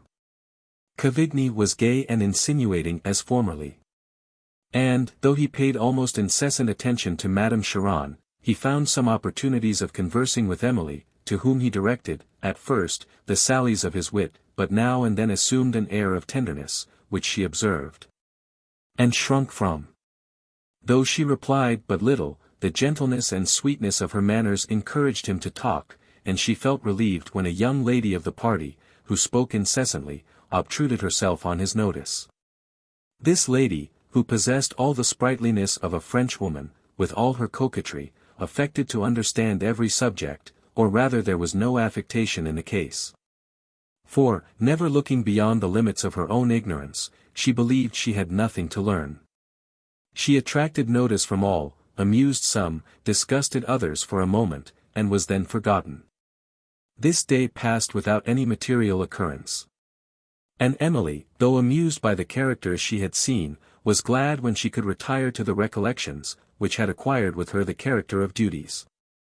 A fortnight passed in a round of dissipation and company, and Emily, who attended Madame Cheron in all her visits, was sometimes entertained, but oftener wearied. She was struck by the apparent talents and knowledge displayed in the various conversations she listened to, and it was long before she discovered, that the talents were for the most part those of imposture. And the knowledge nothing more than was necessary to assist them. But what deceived her most, was the air of constant gaiety and good spirits, displayed by every visitor, and which she supposed to arise from content as constant, and from benevolence as ready. At length, from the overacting of some, less accomplished than the others, she could perceive, that, though contentment and benevolence are the only sure sources of cheerfulness, the immoderate and feverish animation, usually exhibited in large parties, results partly from an insensibility to the cares, which benevolence must sometimes derive from the sufferings of others, and partly from a desire to display the appearance of that prosperity, which they know will command submission and attention to themselves. Emily's pleasantest hours were passed in the pavilion of the terrace, to which she retired, when she could steal from observation, with a book to overcome, or a lute to indulge, her melancholy. There, as she sat with her eyes fixed on the far distant Pyrenees, and her thoughts on Valancourt and the beloved scenes of Gascony, she would play the sweet and melancholy songs of her native province, the popular songs she had listened to from her childhood. One evening, having excused herself from accompanying her aunt abroad, she thus withdrew to the pavilion, with books and her lute. It was the mild and beautiful evening of a sultry day, and the windows, which fronted the west, opened upon all the glory of a setting sun. Its rays illuminated, with strong splendor, the cliffs of the Pyrenees, and touched their snowy tops with a roseate hue, that remained, long after the sun had sunk below the horizon, and the shades of twilight had stolen over the landscape. Emily touched her lute with that fine melancholy expression, which came from her heart. The pensive hour in the scene, the evening light on the Garonne, that flowed at no great distance, and whose waves, as they passed towards La Vallée, she often viewed with a sigh, these united circumstances disposed her mind to tenderness. And her thoughts were with Valancourt, of whom she had heard nothing since her arrival at Thoulouse, and now that she was removed from him, and in uncertainty, she perceived all the interest he held in her heart. Before she saw Valancourt she had never met a mind and taste so accordant with her own, and, though Madame Cheron told her much of the arts of dissimulation, and that the elegance and propriety of thought, which she so much admired in her lover, were assumed for the purpose of pleasing her, she could scarcely doubt their truth.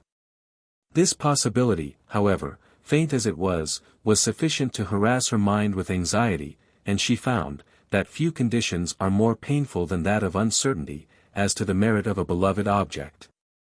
An uncertainty, which she would not have suffered, had her confidence in her own opinions been greater. She was awakened from her musing by the sound of horses' feet along a road, that wound under the windows of the pavilion, and a gentleman passed on horseback, whose resemblance to Valancourt, in air and figure, for the twilight did not permit a view of his features, immediately struck her.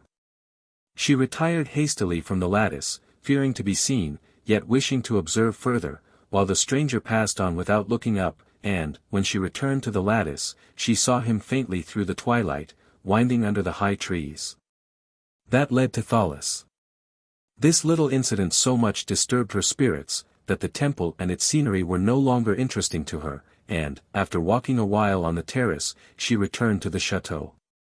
Madame Cheron, whether she had seen a rival admired, had lost at play, or had witnessed an entertainment more splendid than her own, was returned from her visit with a temper more than usually discomposed.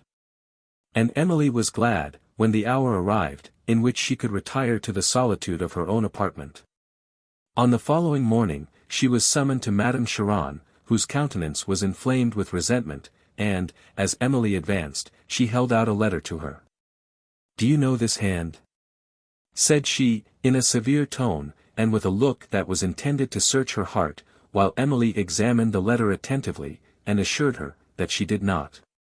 "Do not provoke me," said her aunt, "you do know it, confess the truth immediately." "I insist upon your confessing the truth instantly." Emily was silent, and turned to leave the room, but Madame called her back. "Oh, you are guilty, then," said she, "you do know the hand." "If you was before in doubt of this, Madame," replied Emily calmly, "why did you accuse me of having told a falsehood?" Madame Cheron did not blush, but her niece did, a moment after, when she heard the name of Valancourt.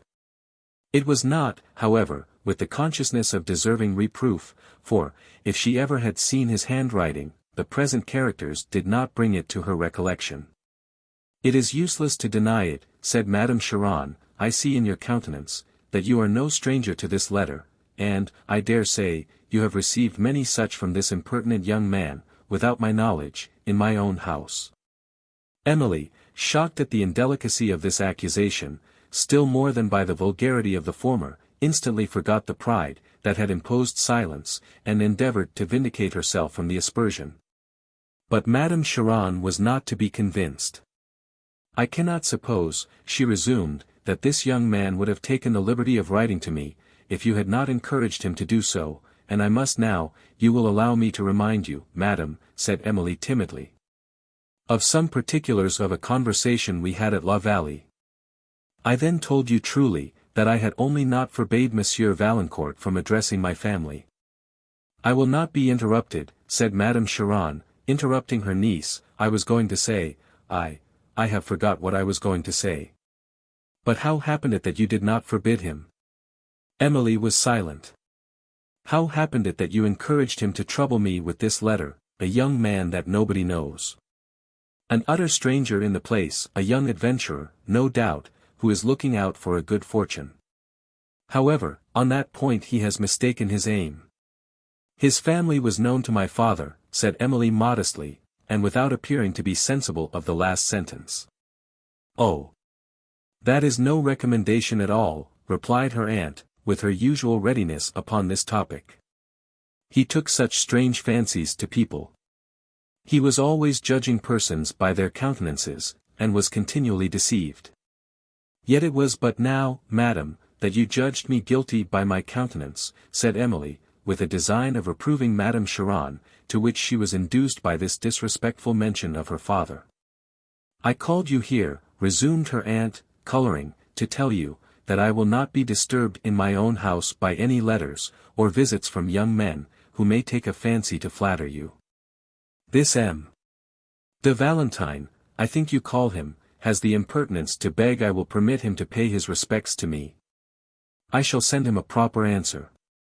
And for you, Emily, I repeat it once for all, if you are not contented to conform to my directions, and to my way of live, I shall give up the task of overlooking your conduct, I shall no longer trouble myself with your education, but shall send you to board in a convent."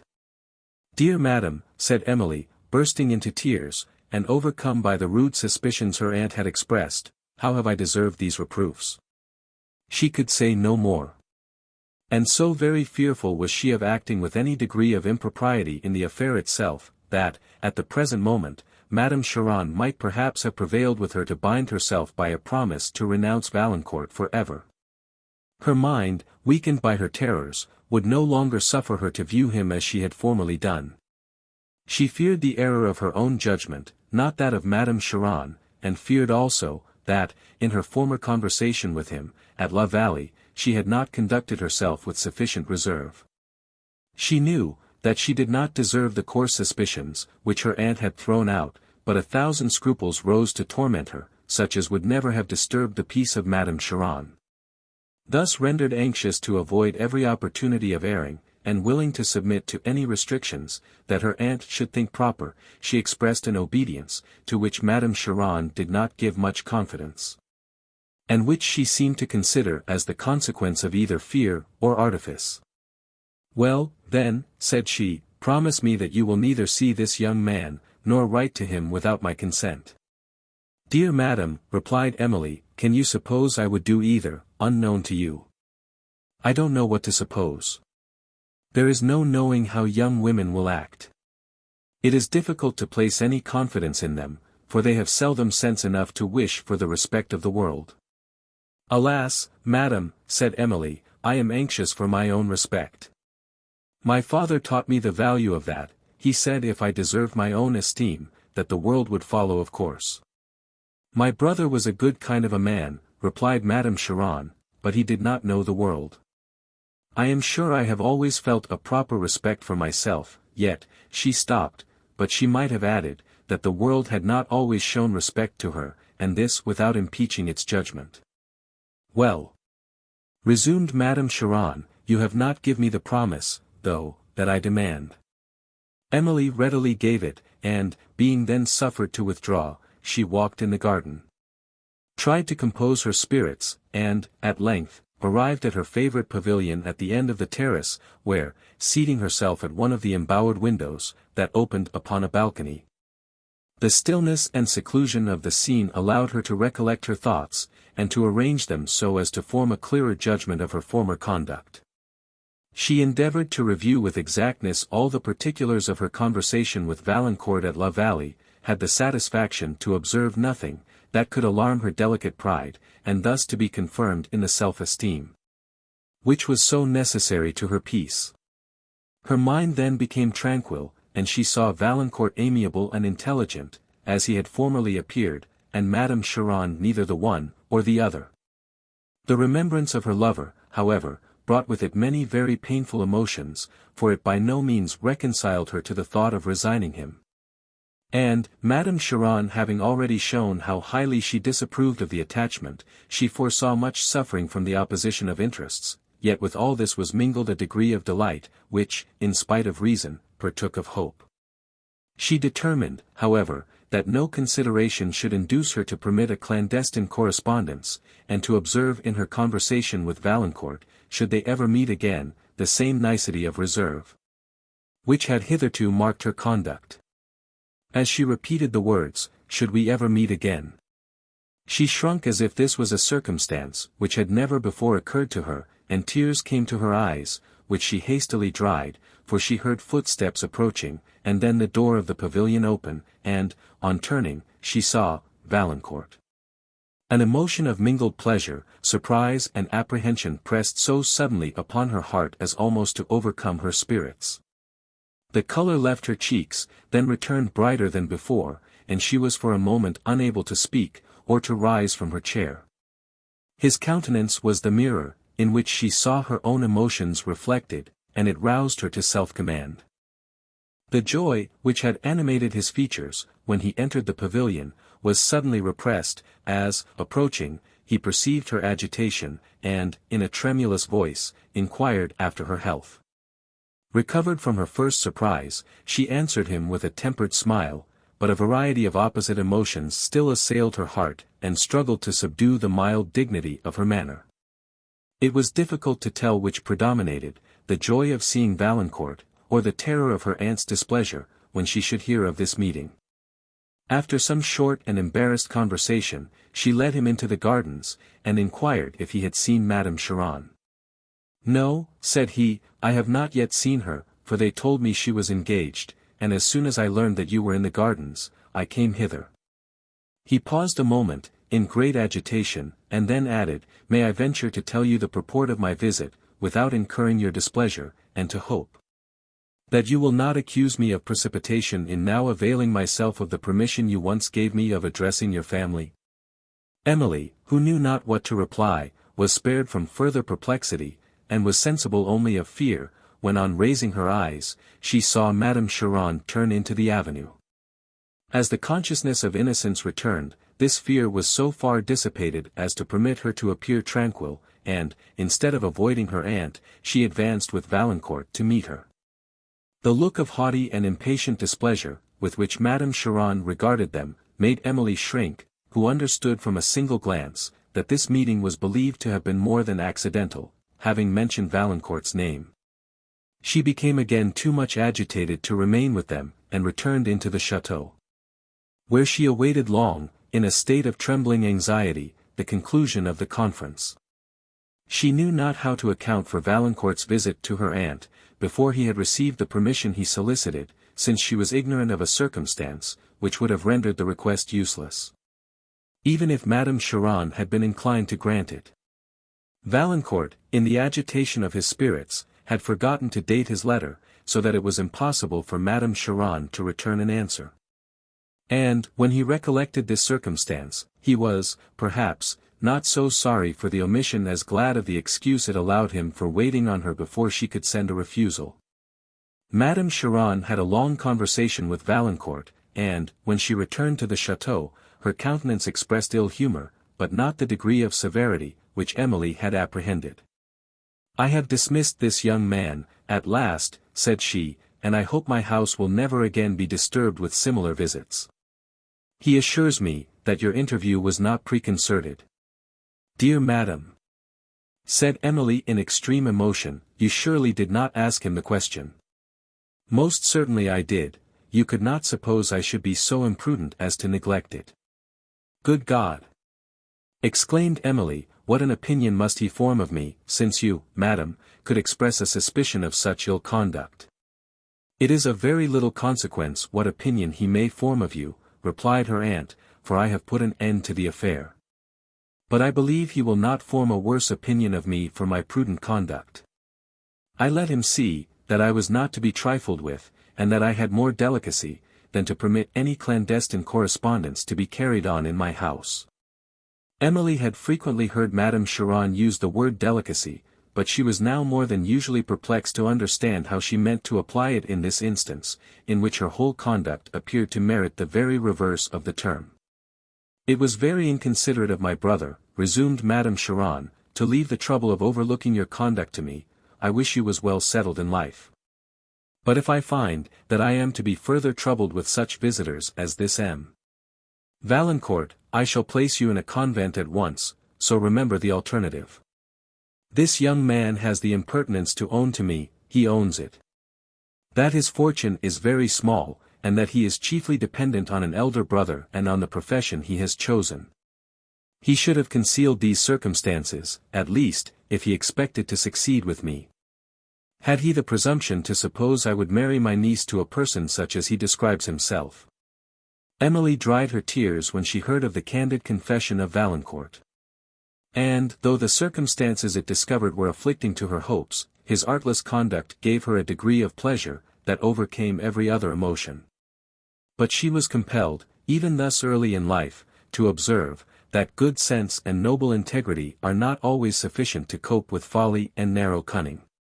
And her heart was pure enough to allow her, even at this trying moment, to look with more pride on the defeat of the former, than with mortification on the conquests of the latter. Madame Cheron pursued her triumph.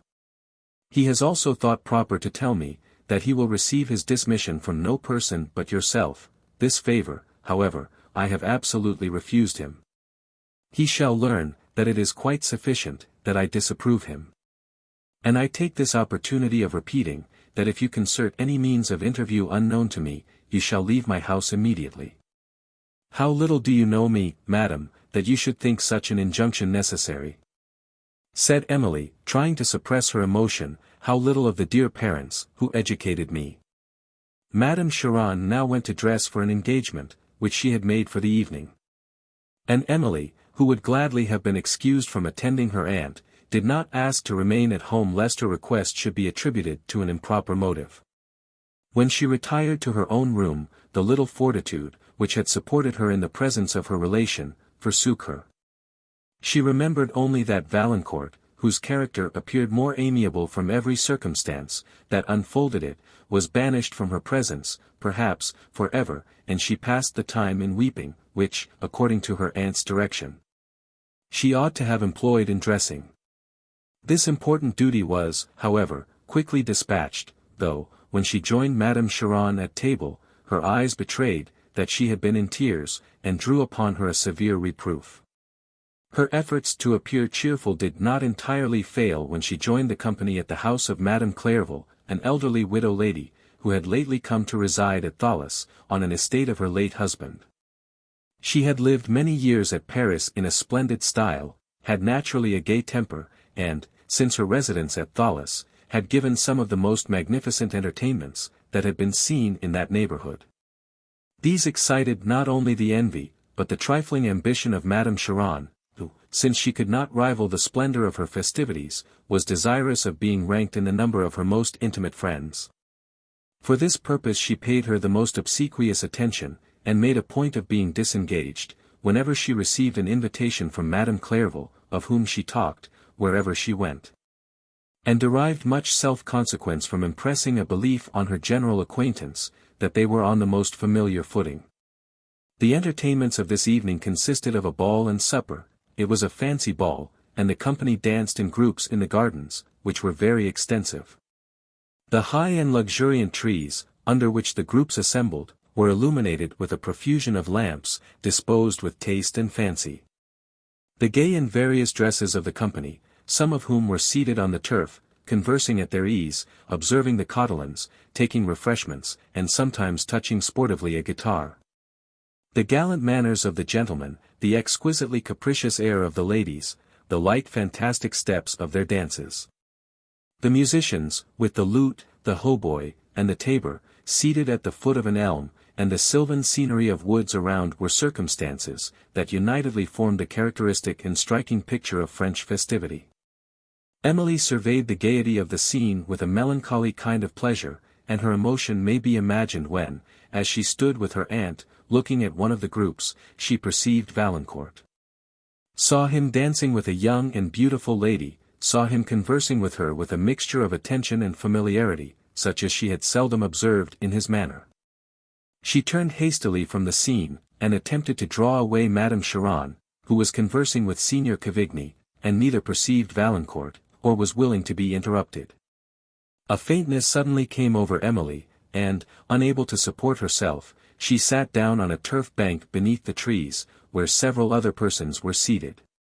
One of these, observing the extreme paleness of her countenance, inquired if she was ill, and begged she would allow him to fetch her a glass of water, for which politeness she thanked him, but did not accept it. Her apprehension lest Valancourt should observe her emotion made her anxious to overcome it, and she succeeded so far as to recompose her countenance. Madame Cheron was still conversing with Cavigni. And the Count Beauvillers, who had addressed Emily, made some observations upon the scene, to which she answered almost unconsciously, for her mind was still occupied with the idea of Valancourt, to whom it was with extreme uneasiness that she remained so near. Some remarks, however, which the Count made upon the dance obliged her to turn her eyes towards it, and, at that moment, Valancourt's met hers. Her colour faded again, she felt, that she was relapsing into faintness, and instantly averted her looks, but not before she had observed the altered countenance of Valancourt, on perceiving her. She would have left the spot immediately, had she not been conscious, that this conduct would have shown him more obviously the interest he held in her heart. And, having tried to attend to the Count's conversation, and to join in it, she, at length, recovered her spirits. But, when he made some observation on Valancourt's partner, the fear of shewing that she was interested in the remark, would have betrayed it to him, had not the Count, while he spoke, looked towards the person of whom he was speaking. "The lady," said he, "dancing with that young chevalier, who appears to be accomplished in everything, but in dancing, is ranked among the beauties of Thales. She is handsome, and her fortune will be very large. I hope she will make a better choice in a partner for life than she has done in a partner for the dance, for I observe he has just put the set into great confusion. He does nothing but commit blunders. I am surprised, that, with his air and figure, he has not taken more care to accomplish himself in dancing."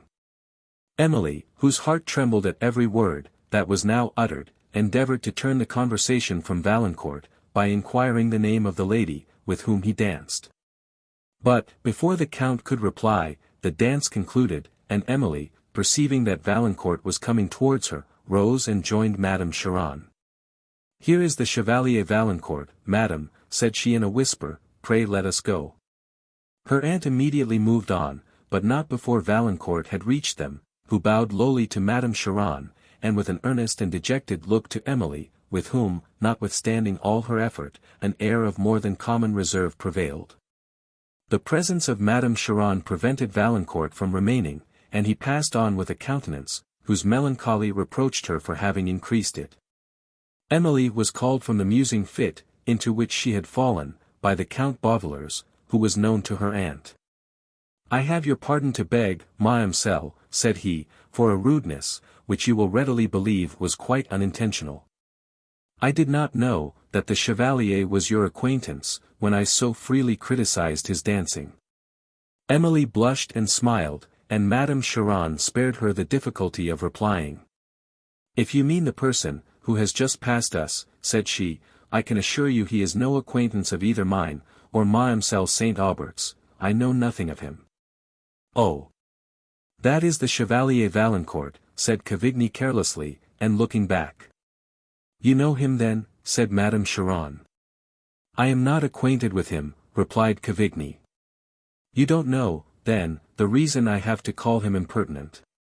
He has had the presumption to admire my niece.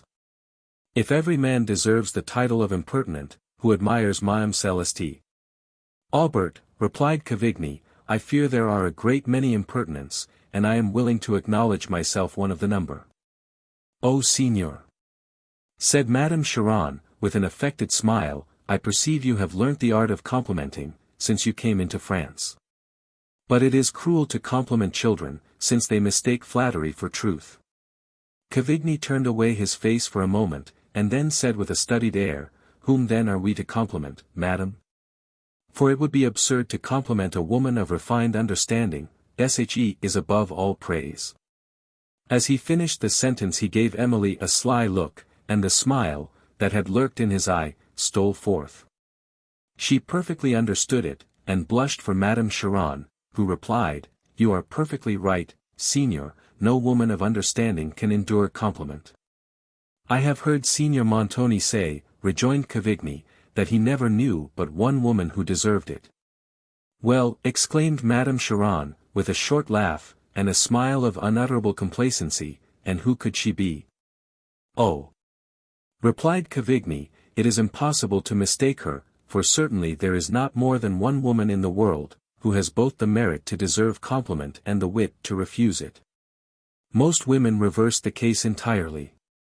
He looked again at Emily, who blushed deeper than before for her aunt, and turned from him with displeasure. "Well, Signor," said Madame Cheron, "I protest you are a Frenchman. I never heard a foreigner say anything half so gallant as that." "True, madam," said the Count, who had been some time silent, and with a low bow, but the gallantry of the compliment had been utterly lost, but for the ingenuity that discovered the application. Madame Cheron did not perceive the meaning of this too satirical sentence, and she, therefore, escaped the pain, which Emily felt on her account. "Oh! Here comes Signor Montoni himself," said her aunt. "I protest I will tell him all the fine things you have been saying to me." The Signor, however, passed at this moment into another walk. "Pray, who is it, that has so much engaged your friend this evening?" asked Madame Cheron, with an air of chagrin. "I have not seen him once." "He had a very particular engagement with the Marquis La Riviere," replied Cavigny, "which has detained him, I perceive, till this moment, or he would have done himself the honor of paying his respects to you, madam, sooner. As he commissioned me to say. But, I know not how it is, your conversation is so fascinating, that it can charm even memory, I think, or I should certainly have delivered my friend's apology before. The apology, sir, would have been more satisfactory from himself, said Madame Cheron, whose vanity was more mortified by Montoni's neglect, than flattered by Cavigni's compliment. Her manner, at this moment, and Cavigni's late conversation, now awakened a suspicion in Emily's mind, which, notwithstanding that some recollections served to confirm it, appeared preposterous. She thought she perceived, that Montoni was paying serious addresses to her aunt, and that she not only accepted them, but was jealously watchful of any appearance of neglect on his part. That Madame Cheron at her years should elect a second husband was ridiculous, though her vanity made it not impossible. But that Montoni, with his discernment, his figure, and pretensions, should make a choice of Madame Cheron, appeared most wonderful. Her thoughts, however, did not dwell long on the subject, nearer interests pressed upon them. Valancourt, rejected of her aunt, and Valancourt dancing with a gay and beautiful partner, alternately tormented her mind. As she passed along the garden she looked timidly forward, half fearing and half hoping that he might appear in the crowd. And the disappointment she felt on not seeing him, told her, that she had hoped more than she had feared. Montoni soon after joined the party. He muttered over some short speech about regret for having been so long detained elsewhere, when he knew he should have the pleasure of seeing Madame Cheron here. And she, receiving the apology with the air of a pettish girl, addressed herself entirely to Cavigni, who looked archly at Montoni, as if he would have said, I will not triumph over you too much, I will have the goodness to bear my honours meekly. But look sharp, Signor, or I shall certainly run away with your prize. The supper was served in different pavilions in the gardens, as well as in one large saloon of the chateau, and with more of taste, than either of splendour, or even of plenty. Madame Cheron and her party supped with Madame Clairville in the saloon, and Emily, with difficulty, disguised her emotion, when she saw Valancourt placed at the same table with herself. There, Madame Cheron having surveyed him with high displeasure, said to some person who sat next to her, Pray, who is that young man? It is the Chevalier Valancourt, was the answer. Yes, I am not ignorant of his name, but who is this Chevalier Valancourt that thus intrudes himself at this table? The attention of the person, whom she spoke, was called off before she received a second reply. The table, at which they sat, was very long, and, Valancourt being seated, with his partner, near the bottom, and Emily near the top, the distance between them may account for his not immediately perceiving her. She avoided looking to that end of the table, but whenever her eyes happened to glance towards it, she observed him conversing with his beautiful companion, and the observation did not contribute to restore her peace. Any more than the accounts she heard of the fortune and accomplishments of this same lady. Madame Cheron, to whom these remarks were sometimes addressed, because they supported topics for trivial conversation, seemed indefatigable in her attempts to depreciate Valancourt, towards whom she felt all the petty resentment of a narrow pride. I admire the lady, said she, but I must condemn her choice of a partner. Oh, the Chevalier Valancourt is one of the most accomplished young men we have, replied the lady, to whom this remark was addressed. It is whispered, that Mademoiselle d'Emery, and her large fortune, are to be his. Impossible! Exclaimed Madame Cheron, reddening with vexation, it is impossible that she can be so destitute of taste. He has so little the air of a person of condition, that, if I did not see him at the table of Madame Clairville, I should never have suspected him to be one. I have besides particular reasons for believing the report to be erroneous. I cannot doubt the truth of it, replied the lady gravely, disgusted by the abrupt contradiction she had received, concerning her opinion of Valancourt's merit. You will, perhaps, doubt it, said Madame Cheron, when I assure you, that it was only this morning that I rejected his suit. This was said without any intention of imposing the meaning it conveyed, but simply from a habit of considering herself to be the most important person in every affair that concerned her niece, and because literally she had rejected Valancourt. Your reasons are indeed such as cannot be doubted, replied the lady, with an ironical smile. Any more than the discernment of the Chevalier Valancourt, added Cavigny, who stood by the chair of Madame Cheron, and had heard her arrogate to herself, as he thought, a distinction which had been paid to her niece. His discernment may be justly questioned, Signor, said Madame Cheron, who was not flattered by what she understood to be an encomium on Emily. Alas! Exclaimed Cavigny, surveying Madame Cheron with affected ecstasy, how vain is that assertion, while that face, that shape, that air, combine to refute it. Unhappy Valancourt! His discernment has been his destruction. Emily looked surprised and embarrassed, the lady, who had lately spoke, astonished, and Madame Cheron, who, though she did not perfectly understand this speech, was very ready to believe herself complimented by it, said smilingly, "O Signor! You are very gallant, but those, who hear you vindicate the Chevalier's discernment, will suppose that I am the object of it." "They cannot doubt it," replied Cavigny, bowing low. "And would not that be very mortifying, Signor?" "Unquestionably it would," said Cavigny.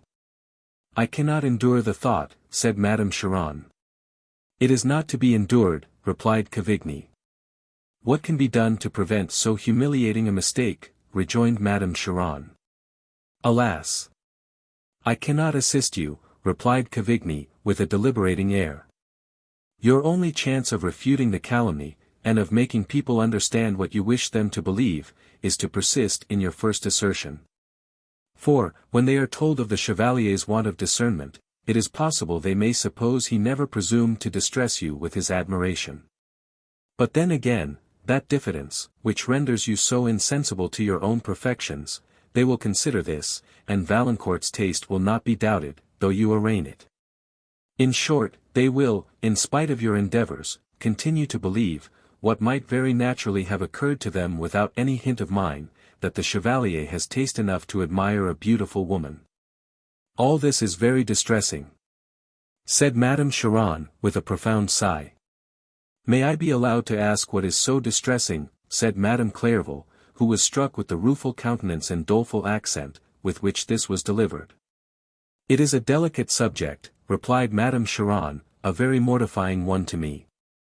"I am concerned to hear it," said Madame Clairvaux. "I hope nothing has occurred, this evening, particularly to distress you?" "Alas, yes. Within this half hour. And I know not where the report may end. My pride was never so shocked before, but I assure you the report is totally void of foundation." "Good God!" exclaimed Madame Clairvaux, "what can be done? Can you point out any way, by which I can assist, or console you?" "The only way, by which you can do either," replied Madame Cheron, "is to contradict the report wherever you go." "Well. But pray inform me what I am to contradict." "It is so very humiliating, that I know not how to mention it," continued Madame Cheron, "but you shall judge. Do you observe that young man seated near the bottom of the table, who is conversing with Mademoiselle d'Emery?" "Yes, I perceive whom you mean. You observe how little he has the air of a person of condition. I was saying just now, that I should not have thought him a gentleman, if I had not seen him at this table." "Well. But the report," said Madame Clairvaux, "let me understand the subject of your distress." "Ah! The subject of my distress," replied Madame Cheron. "This person, whom nobody knows, I beg pardon, madam, I did not consider what I said, this impertinent young man, having had the presumption to address my niece, has, I fear, given rise to a report, that he had declared himself my admirer. Now only consider how very mortifying such a report must be. You, I know, will feel for my situation. A woman of my condition, think how degrading even the rumor of such an alliance must be." "Degrading indeed, my poor friend," said Madame Clairvaux. "You may rely upon it I will contradict the report wherever I go," as she said which, she turned her attention upon another part of the company. And Cavigny, who had hitherto appeared a grave spectator of the scene, now fearing he should be unable to smother the laugh that convulsed him, walked abruptly away. "I perceive you do not know," said the lady who sat near Madame Cheron, "that the gentleman you have been speaking of is Madame Clairvaux's nephew." "Impossible!" exclaimed Madame Cheron, who now began to perceive, that she had been totally mistaken in her judgment of Valancourt, and to praise him aloud with as much servility, as she had before censured him with frivolous malignity. Emily, who, during the greater part of this conversation, had been so absorbed in thought as to be spared the pain of hearing it, was now extremely surprised by her aunt's praise of Valancourt, with whose relationship to Madame Clerval she was unacquainted. But she was not sorry when Madame Cheron, who, though she now tried to appear unconcerned, was really much embarrassed, prepared to withdraw immediately after supper. Montoni then came to hand Madame Cheron to her carriage, and Cavigni, with an arch solemnity of countenance, followed with Emily, who, as she wished them good night, and drew up the glass, saw Valancourt among the crowd at the gates. Before the carriage drove off, he disappeared. Madame Cheron forbore to mention him to Emily, and, as soon as they reached the chateau, they separated for the night. On the following morning, as Emily sat at breakfast with her aunt, a letter was brought to her, of which she knew the handwriting upon the cover, and, as she received it with a trembling hand, Madame Cheron hastily inquired from whom it came. Emily, with her leave, broke the seal, and, observing the signature of Valancourt, gave it unread to her aunt, who received it with impatience, and, as she looked it over, Emily endeavoured to read on her countenance its contents. Having returned the letter to her niece, whose eyes asked if she might examine it, "Yes, read it, child," said Madame Cheron, in a manner less severe than she had expected, and Emily had, perhaps, never before so willingly obeyed her aunt. In this letter Valancourt said little of the interview of the preceding day, but concluded with declaring, that he would accept his dismission from Emily only, and with entreating, that she would allow him to wait upon her on the approaching evening. When she read this, she was astonished at the moderation of Madame Cheron, and looked at her with timid expectation, as she said sorrowfully, "What am I to say, madam?" "Why, we must see the young man, I believe," replied her aunt, "and hear what he has further to say for himself. You may tell him he may come." Emily dared scarcely credit what she heard. "Yet, stay," added Madame Cheron, "I will tell him so myself." She called for pen and ink, Emily still not daring to trust the emotions she felt, and almost sinking beneath them.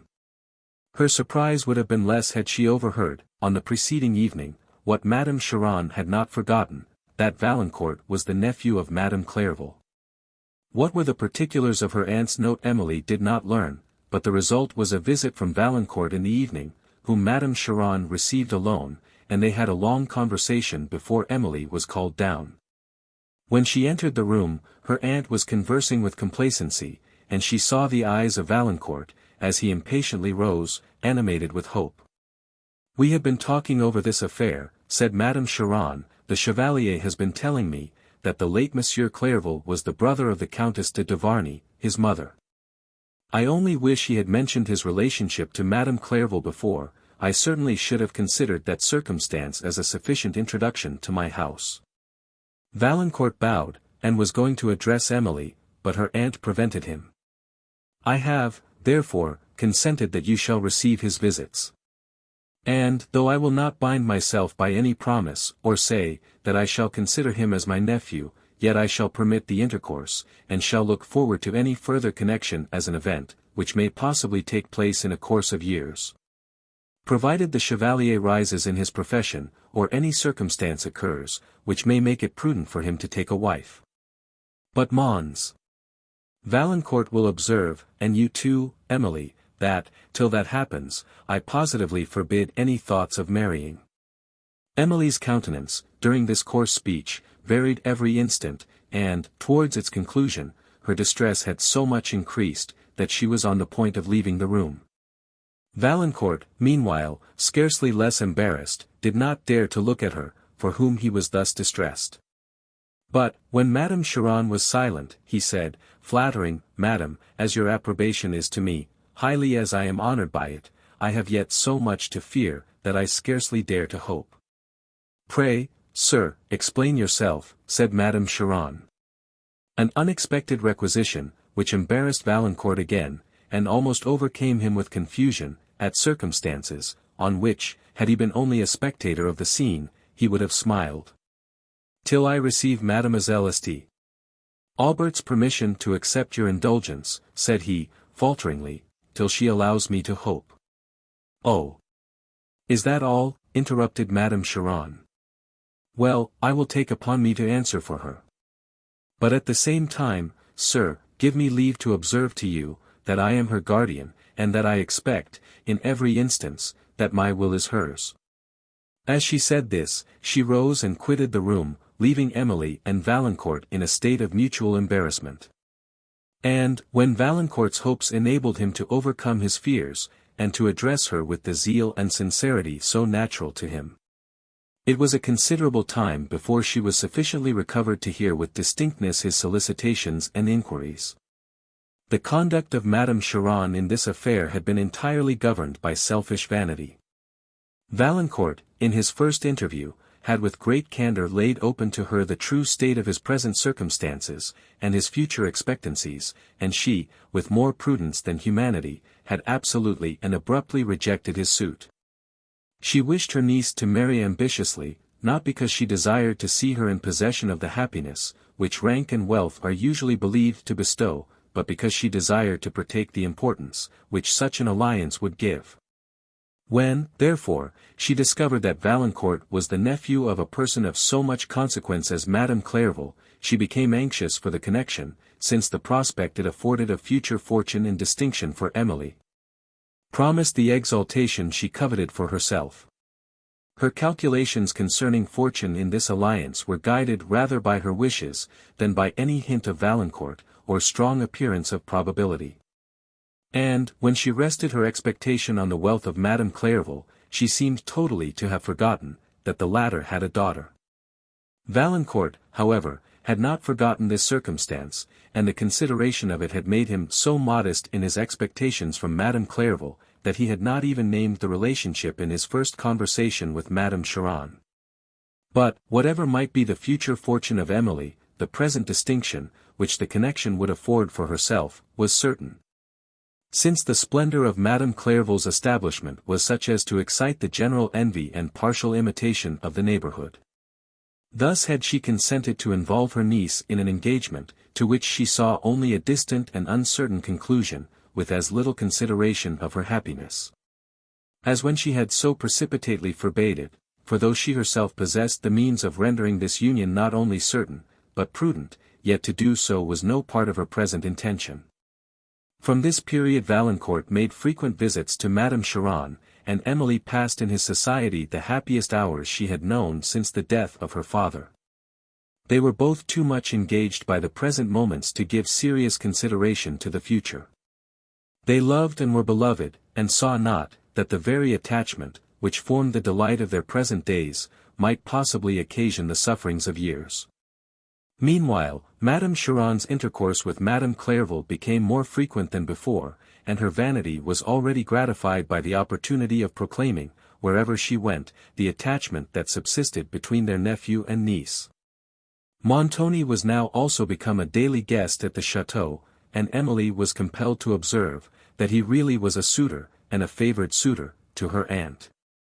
Thus passed the winter months, not only in peace, but in happiness, to Valancourt and Emily, the station of his regiment being so near Thoulouse, as to allow this frequent intercourse. The pavilion on the terrace was the favourite scene of their interviews, and there Emily, with Madame Cheron, would work, while Valancourt read aloud works of genius and taste, listened to her enthusiasm, expressed his own, and caught new opportunities of observing, that their minds were formed to constitute the happiness of each other, the same taste, the same noble and benevolent sentiments animating each. Chapter 13. As when a shepherd of the Hebrides Isles, placed far amid the melancholy main, whether it be lone fancy him beguiles, or that aerial beings sometimes deign to stand embodied to our senses plain, seas on the naked hill, or valley low, the whilst in ocean Phoebus dips his wane, a vast assembly moving to and fro, then all at once in air dissolves the wondrous show. Castle of Indolence. Madame Cheron's avarice at length yielded to her vanity. Some very splendid entertainments, which Madame Clerval had given, and the general adulation, which was paid her, made the former more anxious than before to secure an alliance that would so much exalt her in her own opinion and in that of the world. She proposed terms for the immediate marriage of her niece, and offered to give Emily a dower, provided Madame Clairvaux observed equal terms, on the part of her nephew. Madame Clairvaux listened to the proposal, and, considering that Emily was the apparent heiress of her aunt's wealth, accepted it. Meanwhile, Emily knew nothing of the transaction, till Madame Cheron informed her, that she must make preparation for the nuptials, which would be celebrated without further delay.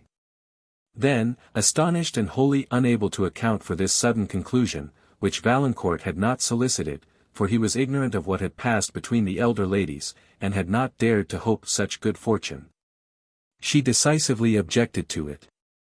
Madame Cheron, however, quite as jealous of contradiction now, as she had been formerly, contended for a speedy marriage with as much vehemence as she had formerly opposed whatever had the most remote possibility of leading to it. And Emily's scruples disappeared, when she again saw Valancourt, who was now informed of the happiness designed for him, and came to claim a promise of it from herself. While preparations were making for these nuptials, Montoni became the acknowledged lover of Madame Cheron. And, though Madame Clairvaux was much displeased, when she heard of the approaching connection, and was willing to prevent that of Valancourt with Emily, her conscience told her, that she had no right thus to trifle with their peace. And Madame Clairvaux, though a woman of fashion, was far less advanced than her friend in the art of deriving satisfaction from distinction and admiration, rather than from conscience. Emily observed with concern the ascendancy, which Montoni had acquired over Madame Cheron, as well as the increasing frequency of his visits. And her own opinion of this Italian was confirmed by that of Valancourt, who had always expressed a dislike of him. As she was, one morning, sitting at work in the pavilion, enjoying the pleasant freshness of spring, whose colours were now spread upon the landscape, and listening to Valancourt, who was reading, but who often laid aside the book to converse, she received a summons to attend Madame Cheron immediately, and had scarcely entered the dressing-room, when she observed with surprise the dejection of her aunt's countenance, and the contrasted gaiety of her dress. "So, niece," said Madame, and she stopped under some degree of embarrassment. "I sent for you, I wish to see you, I have news to tell you. From this hour you must consider the Signor Montoni as your uncle, we were married this morning." Astonished, not so much at the marriage, as at the secrecy with which it had been concluded, and the agitation with which it was announced, Emily, at length, attributed the privacy to the wish of Montoni, rather than of her aunt. His wife, however, intended, that the contrary should be believed, and therefore added, "You see I wish to avoid a bustle, but now the ceremony is over I shall do so no longer. And I wish to announce to my servants that they must receive the Signor Montoni for their master." Emily made a feeble attempt to congratulate her on these apparently imprudent nuptials. "I shall now celebrate my marriage with some splendor," continued Madame Montoni, "and to save time I shall avail myself of the preparation that has been made for yours, which will, of course, be delayed a little while. Such of your wedding clothes as are ready I shall expect you will appear in, to do honor to this festival. I also wish you to inform Monsieur Valancourt, that I have changed my name, and he will acquaint Madame Clairvaux. In a few days I shall give a grand entertainment, at which I shall request their presence." Emily was so lost in surprise and various thought, that she made Madame Montoni scarcely any reply, but, at her desire, she returned to inform Valancourt of what had passed. Surprise was not his predominant emotion on hearing of these hasty nuptials. And, when he learned, that they were to be the means of delaying his own, and that the very ornaments of the château, which had been prepared to grace the nuptial day of his Emily, were to be degraded to the celebration of Madame Montoni's, grief and indignation agitated him alternately. He could conceal neither from the observation of Emily, whose efforts to abstract him from these serious emotions, and to laugh at the apprehensive considerations that assailed him, were ineffectual. And, when, at length, he took leave, there was an earnest tenderness in his manner, that extremely affected her. She even shed tears, when he disappeared at the end of the terrace, yet knew not exactly why she should do so. Montoni now took possession of the château, and the command of its inhabitants, with the ease of a man, who had long considered it to be his own. His friend Cavigni, who had been extremely serviceable, in having paid Madame Cheron the attention and flattery, which she required, but from which Montoni too often revolted, had apartments assigned to him, and received from the domestics an equal degree of obedience with the master of the mansion. Within a few days, Madame Montoni, as she had promised, gave a magnificent entertainment to a very numerous company, among whom was Valancourt, but at which Madame Clairvaux excused herself from attending. There was a concert, ball and supper. Valancourt was, of course, Emily's partner, and though, when he gave a look to the decorations of the apartments, he could not but remember, that they were designed for other festivities, than those they now contributed to celebrate, he endeavoured to check his concern by considering, that a little while only would elapse before they would be given to their original destination. During this evening, Madame Montoni danced, laughed and talked incessantly, while Montoni, silent, reserved and somewhat haughty, seemed weary of the parade, and of the frivolous company it had drawn together. This was the first and the last entertainment, given in celebration of their nuptials. Montoni, though the severity of his temper and the gloominess of his pride prevented him from enjoying such festivities, was extremely willing to promote them. It was seldom, that he could meet in any company a man of more address, and still seldomer one of more understanding, than himself. The balance of advantage in such parties, or in the connections, which might arise from them, must, therefore, be on his side. And, knowing, as he did, the selfish purposes, for which they are generally frequented, he had no objection to measure his talents of dissimulation with those of any other competitor for distinction and plunder. But his wife, who, when her own interest was immediately concerned, had sometimes more discernment than vanity, acquired a consciousness of her inferiority to other women, in personal attractions, which, uniting with the jealousy natural to the discovery, counteracted his readiness for mingling with all the parties Thales could afford. Till she had, as she supposed, the affections of an husband to lose, she had no motive for discovering the unwelcome truth, and it had never obtruded itself upon her. But, now that it influenced her policy, she opposed her husband's inclination for company, with the more eagerness, because she believed him to be really as well received in the female society of the place, as, during his addresses to her, he had affected to be. A few weeks only had elapsed, since the marriage, when Madame Montoni informed Emily, that the senior intended to return to Italy, as soon as the necessary preparation could be made for so long a journey. "We shall go to Venice," said she, "where the senior has a fine mansion, and from thence to his estate in Tuscany. Why do you look so grave, child? You, who are so fond of a romantic country and fine views, will doubtless be delighted with this journey." "Am I then to be of the party, madam?" said Emily, with extreme surprise and emotion. "Most certainly," replied her aunt. "How could you imagine we should leave you behind? But I see you are thinking of the Chevalier. He is not yet, I believe, informed of the journey, but he very soon will be so.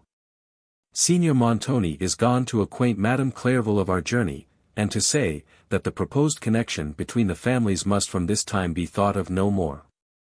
The unfeeling manner, in which Madame Montoni thus informed her niece, that she must be separated, perhaps for ever, from the man, with whom she was on the point of being united for life, added to the dismay which she must otherwise have suffered at such intelligence.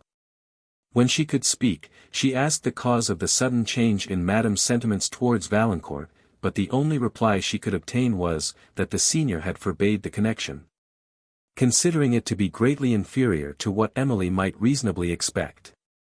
"I now leave the affair entirely to the senior," added Madame Montoni, "but I must say, that Valancourt never was a favourite with me, and I was over-persuaded, or I should not have given my consent to the connection.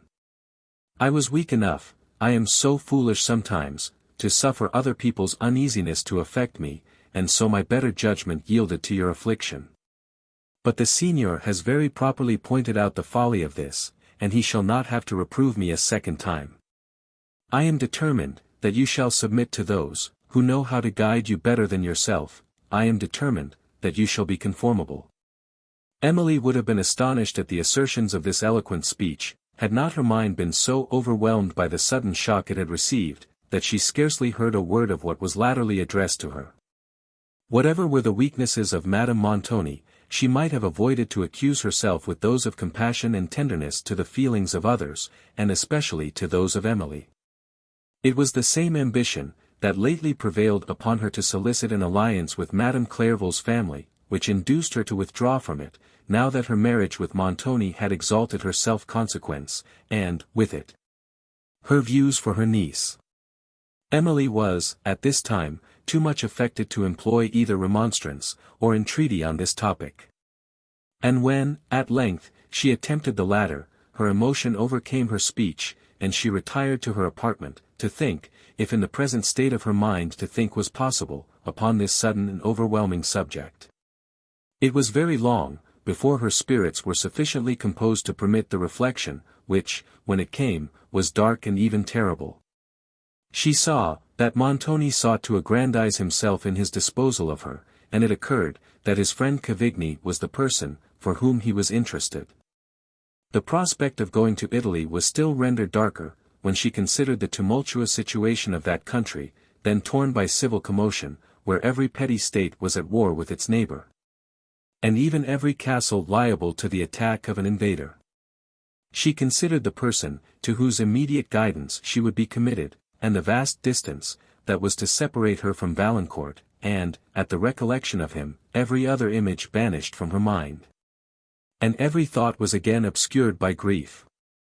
In this perturbed state she passed some hours, and, when she was summoned to dinner, she entreated permission to remain in her own apartment, but Madame Montoni was alone, and the request was refused.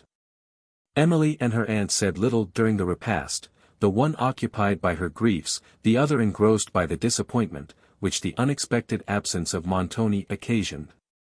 For not only was her vanity piqued by the neglect, but her jealousy alarmed by what she considered as a mysterious engagement. When the cloth was drawn and they were alone, Emily renewed the mention of Valancourt. But her aunt, neither softened to pity, or awakened to remorse, became enraged, that her will should be opposed, and the authority of Montoni questioned, though this was done by Emily with her usual gentleness, who, after a long and torturing conversation, retired in tears. As she crossed the hall, a person entered it by the great door, whom, as her eyes hastily glanced that way, she imagined to be Montoni, and she was passing on with quicker steps, when she heard the well-known voice of Valancourt. "Emily, oh! My Emily," cried he in a tone faltering with impatience, while she turned, and, as he advanced, was alarmed at the expression of his countenance and the eager desperation of his air. In tears, "Emily, I would speak with you," said he, "I have much to say, conduct me to where we may converse. But you tremble, you are ill. Let me lead you to a seat." He observed the open door of an apartment, and hastily took her hand to lead her thither. But she attempted to withdraw it, and said, with a languid smile, "I am better already. If you wish to see my aunt, she is in the dining parlour." "I must speak with you, my Emily," replied Valancourt. "Good God! Is it already come to this? Are you indeed so willing to resign me? But this is an improper place, I am overheard. Let me entreat your attention, if only for a few minutes." "When you have seen my aunt," said Emily. "I was wretched enough when I came hither," exclaimed Valancourt. "Do not increase my misery by this coldness, this cruel refusal." The despondency, with which he spoke this, affected her almost to tears, but she persisted in refusing to hear him, till he had conversed with Madame Montoni. "Where is her husband? Where, then, is Montoni?" said Valancourt, in an altered tone. "It is he, to whom I must speak." Emily, terrified for the consequence of the indignation that flashed in his eyes, tremblingly assured him, that Montoni was not at home, and entreated he would endeavour to moderate his resentment. At the tremulous accents of her voice, his eyes softened instantly from wildness into tenderness. "You are ill, Emily," said he, "they will destroy us both. Forgive me, that I dared to doubt your affection." Emily no longer opposed him, as he led her into an adjoining parlour. The manner, in which he had named Montoni, had so much alarmed her for his own safety, that she was now only anxious to prevent the consequences of his just resentment. He listened to her entreaties, with attention, but replied to them only with looks of despondency and tenderness, concealing, as much as possible, the sentiments he felt towards Montoni, that he might soothe the apprehensions, which distressed her. But she saw the veil he had spread over his resentment, and, his assumed tranquillity only alarming her more, she urged, at length, the impolicy of forcing an interview with Montoni, and of taking any measure which might render their separation irremediable. Valancourt yielded to these remonstrances, and her affecting entreaties drew from him a promise, that, however Montoni might persist in his design of disuniting them, he would not seek to redress his wrongs by violence. "For my sake," said Emily, "let the consideration of what I should suffer deter you from such a mode of revenge." "For your sake, Emily," replied Valancourt, his eyes filling with tears of tenderness and grief, while he gazed upon her. "Yes, yes, I shall subdue myself. But, though I have given you my solemn promise to do this, do not expect, that I can tamely submit to the authority of Montoni. If I could, I should be unworthy of you. Yet, O Emily! How long may he condemn me to live without you, how long may it be before you return to France?" Emily endeavoured to soothe him with assurances of her unalterable affection, and by representing, that, in little more than a year, she should be her own mistress, as far as related to her aunt, from whose guardianship her age would then release her. Assurances, which gave little consolation to Valancourt, who considered, that she would then be in Italy and in the power of those, whose dominion over her would not cease with their rights, but he affected to be consoled by them.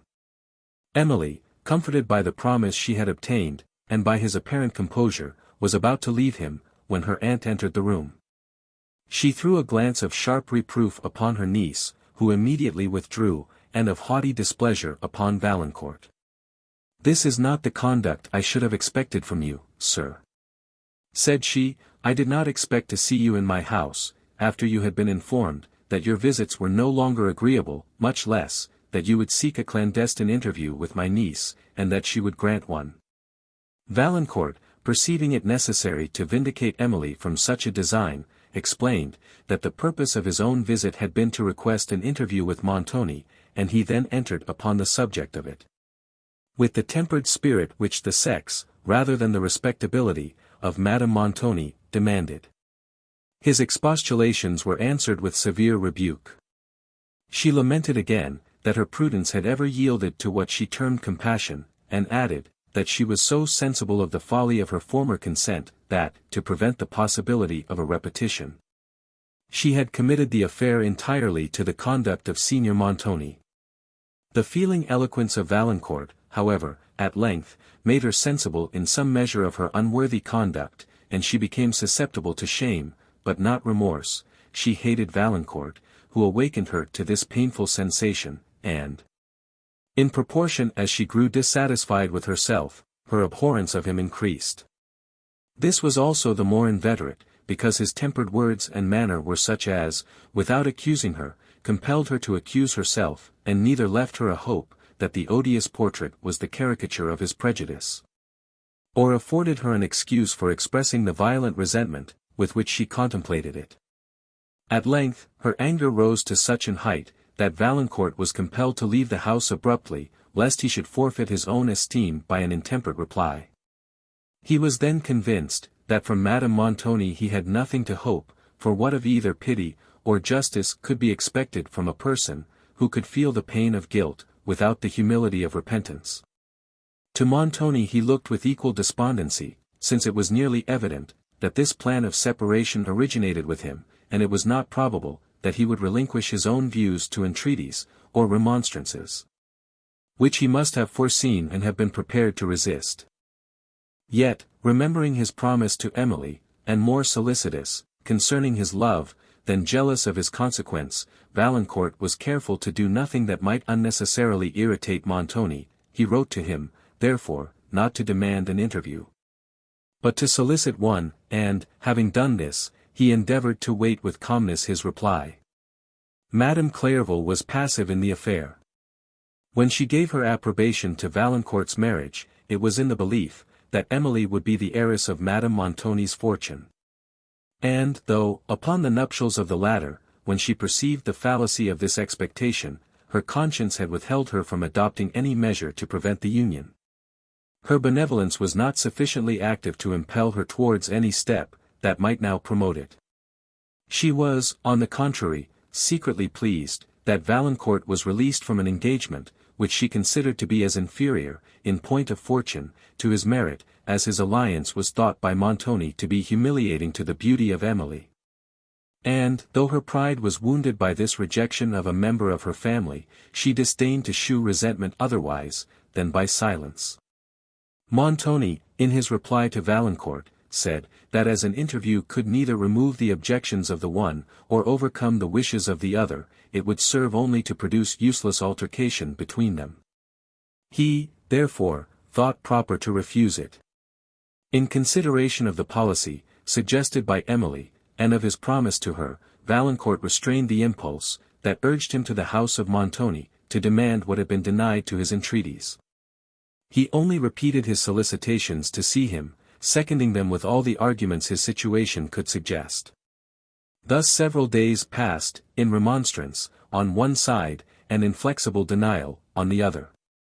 For, whether it was fear, or shame, or the hatred, which results from both, that made Montoni shun the man he had injured, he was peremptory in his refusal, and was neither softened to pity by the agony, which Valancourt's letters portrayed, or awakened to a repentance of his own injustice by the strong remonstrances he employed. At length, Valancourt's letters were returned unopened, and then, in the first moments of passionate despair, he forgot every promise to Emily, except the solemn one, which bound him to avoid violence, and hastened to Montoni's chateau, determined to see him by whatever other means might be necessary. Montoni was denied, and Valancourt, when he afterwards inquired for Madame and Mademoiselle St. Aubert, was absolutely refused admittance by the servants. Not choosing to submit himself to a contest with these, he, at length, departed, and, returning home in a state of mind approaching to frenzy, wrote to Emily of what had passed, expressed without restraint all the agony of his heart, and entreated that, since he must not otherwise hope to see her immediately, she would allow him an interview unknown to Montoni. Soon after he had dispatched this, his passions becoming more temperate, he was sensible of the error he had committed in having given Emily a new subject of distress in the strong mention of his own suffering, and would have given half the world, had it been his, to recover the letter.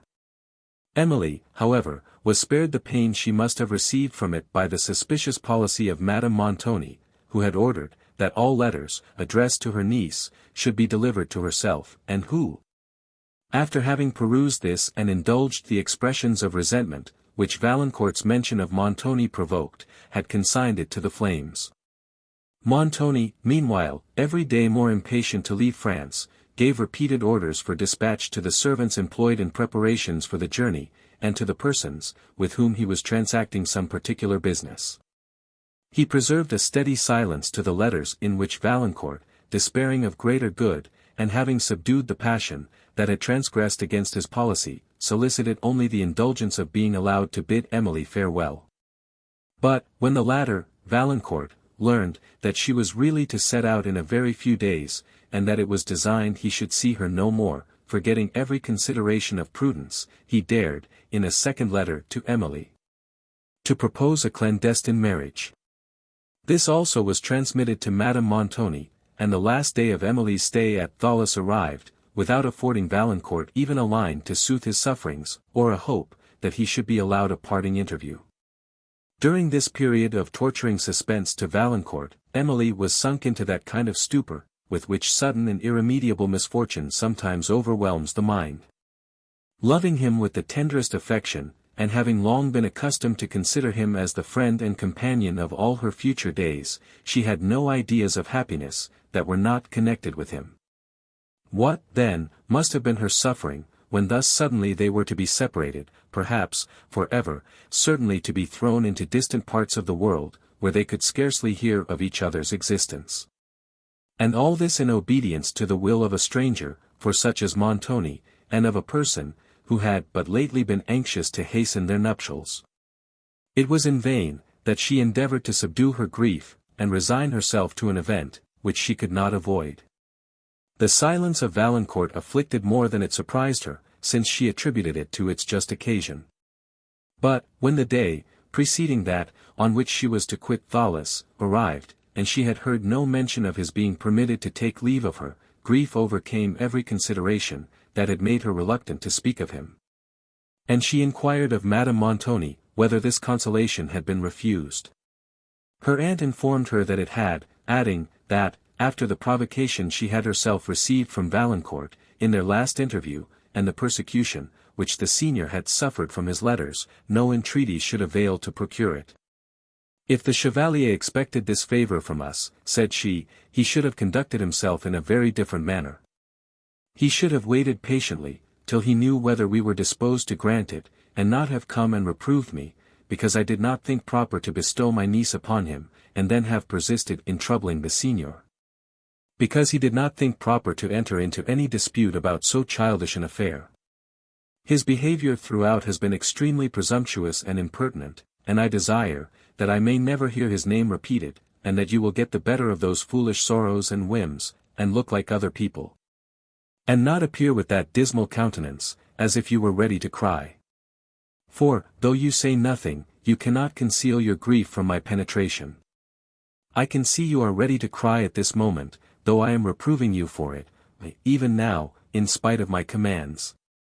Emily, having turned away to hide her tears, quitted the room to indulge them, and the day was passed in an intensity of anguish, such as she had, perhaps, never known before. When she withdrew to her chamber for the night, she remained in the chair where she had placed herself, on entering the room, absorbed in her grief, till long after every member of the family, except herself, was retired to rest. She could not divest herself of a belief, that she had parted with Valancourt to meet no more. A belief, which did not arise merely from foreseen circumstances, for, though the length of the journey she was about to commence, the uncertainty as to the period of her return, together with the prohibitions she had received, seemed to justify it. She yielded also to an impression, which she mistook for a presentiment, that she was going from Valancourt for ever. How dreadful to her imagination, too, was the distance that would separate them, the Alps, those tremendous barriers would rise, and whole countries extend between the regions where each must exist. To live in adjoining provinces, to live even in the same country, though without seeing him, was comparative happiness to the conviction of this dreadful length of distance. Her mind was, at length, so much agitated by the consideration of her state, and the belief, that she had seen Valancourt for the last time, that she suddenly became very faint, and, looking round the chamber for something, that might revive her. She observed the casements, and had just strength to throw one open, near which she seated herself. The air recalled her spirits, and the still moonlight, that fell upon the elms of a long avenue, fronting the window, somewhat soothed them. And determined her to try whether exercise and the open air would not relieve the intense pain that bound her temples. In the chateau all was still, and, passing down the great staircase into the hall, from whence a passage led immediately to the garden, she softly and unheard, as she thought, unlocked the door, and entered the avenue. Emily passed on with steps now hurried, and now faltering, as, deceived by the shadows among the trees, she fancied she saw some person move in the distant perspective, and feared, that it was a spy of Madame Montoni.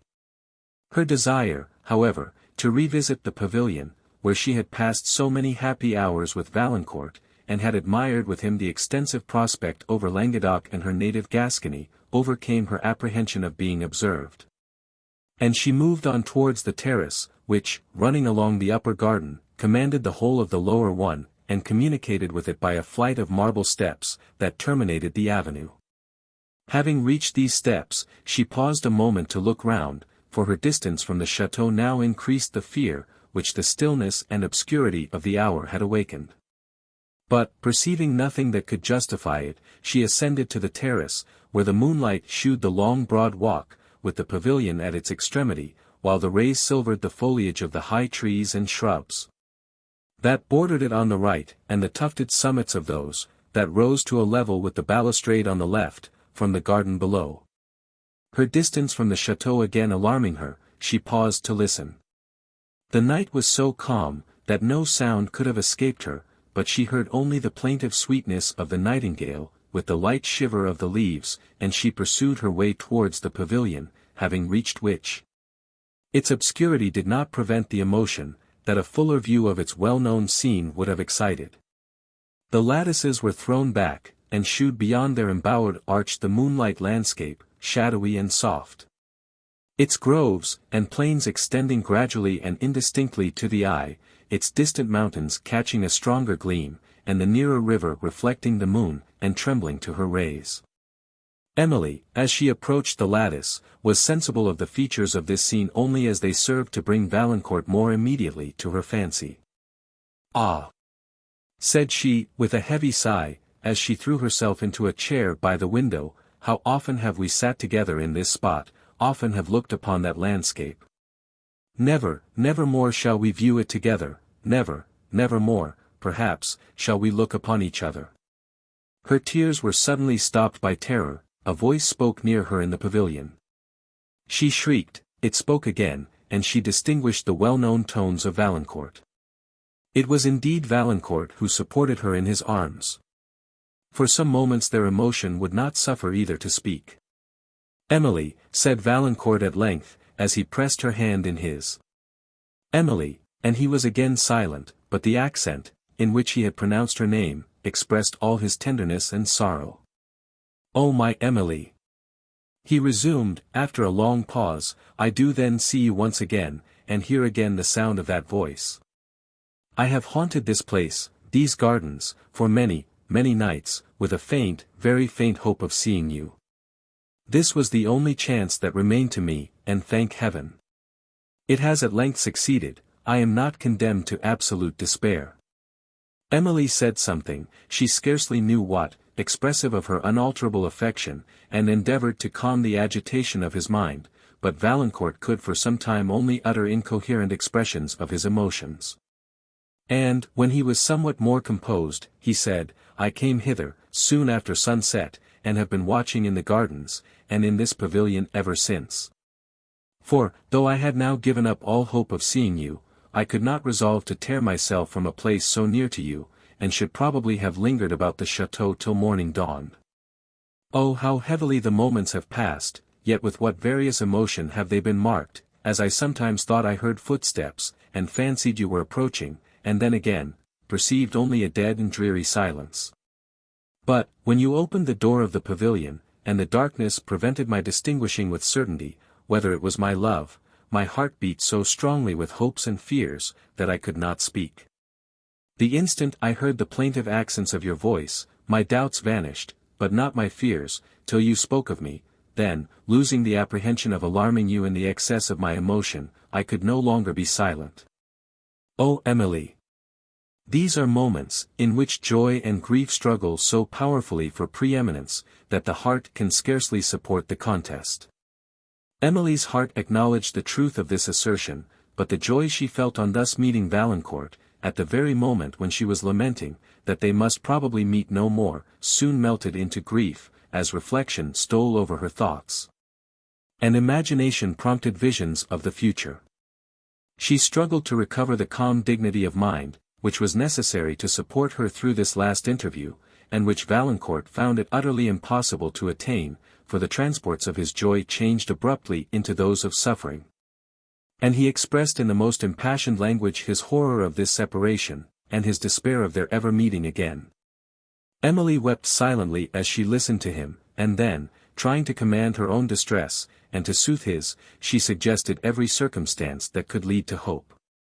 But the energy of his fears led him instantly to detect the friendly fallacies, which she endeavoured to impose on herself and him, and also to conjure up illusions too powerful for his reason. "You are going from me," said he, "to a distant country, oh how distant, to new society, new friends, new admirers, with people too, who will try to make you forget me, and to promote new connections. How can I know this, and not know, that you will never return for me, never can be mine?" His voice was stifled by sighs. "You believe, then," said Emily, "that the pangs I suffer proceed from a trivial and temporary interest. You believe. Suffer, interrupted Valancourt, suffer for me. Oh Emily, how sweet, how bitter are those words, what comfort, what anguish do they give! I ought not to doubt the steadiness of your affection, yet such is the inconsistency of real love, that it is always awake to suspicion, however unreasonable. Always requiring new assurances from the object of its interest, and thus it is, that I always feel revived, as by a new conviction, when your words tell me I am dear to you, and, wanting these, I relapse into doubt, and too often into despondency. Then seeming to recollect himself, he exclaimed, but what a wretch am I, thus to torture you, and in these moments, too. I, who ought to support and comfort you. This reflection overcame Valancourt with tenderness, but, relapsing into despondency, he again felt only for himself, and lamented again this cruel separation, in a voice and words so impassioned, that Emily could no longer struggle to repress her own grief, or to soothe his.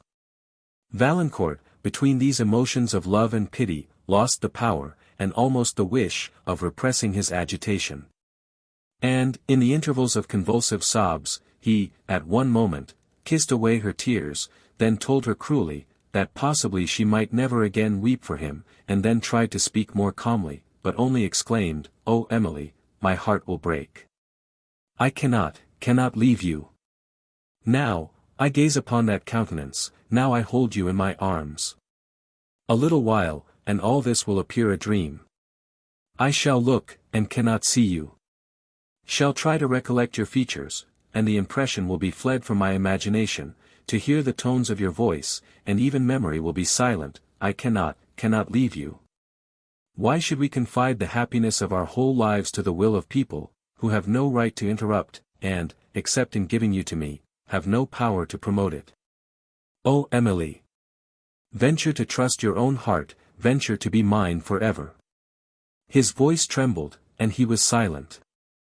Emily continued to weep, and was silent also, when Valancourt proceeded to propose an immediate marriage, and that at an early hour on the following morning, she should quit Madame Montoni's house, and be conducted by him to the church of the Augustines, where a friar should await to unite them. The silence, with which she listened to a proposal, dictated by love and despair, and enforced at a moment, when it seemed scarcely possible for her to oppose it. When her heart was softened by the sorrows of a separation, that might be eternal, and her reason obscured by the illusions of love and terror, encouraged him to hope, that it would not be rejected. "Speak, my Emily," said Valancourt eagerly, "let me hear your voice, let me hear you confirm my fate." She spoke not, her cheek was cold, and her senses seemed to fail her, but she did not faint. To Valancourt's terrified imagination she appeared to be dying. He called upon her name, rose to go to the chateau for assistance, and then, recollecting her situation, feared to go, or to leave her for a moment. After a few minutes, she drew a deep sigh, and began to revive.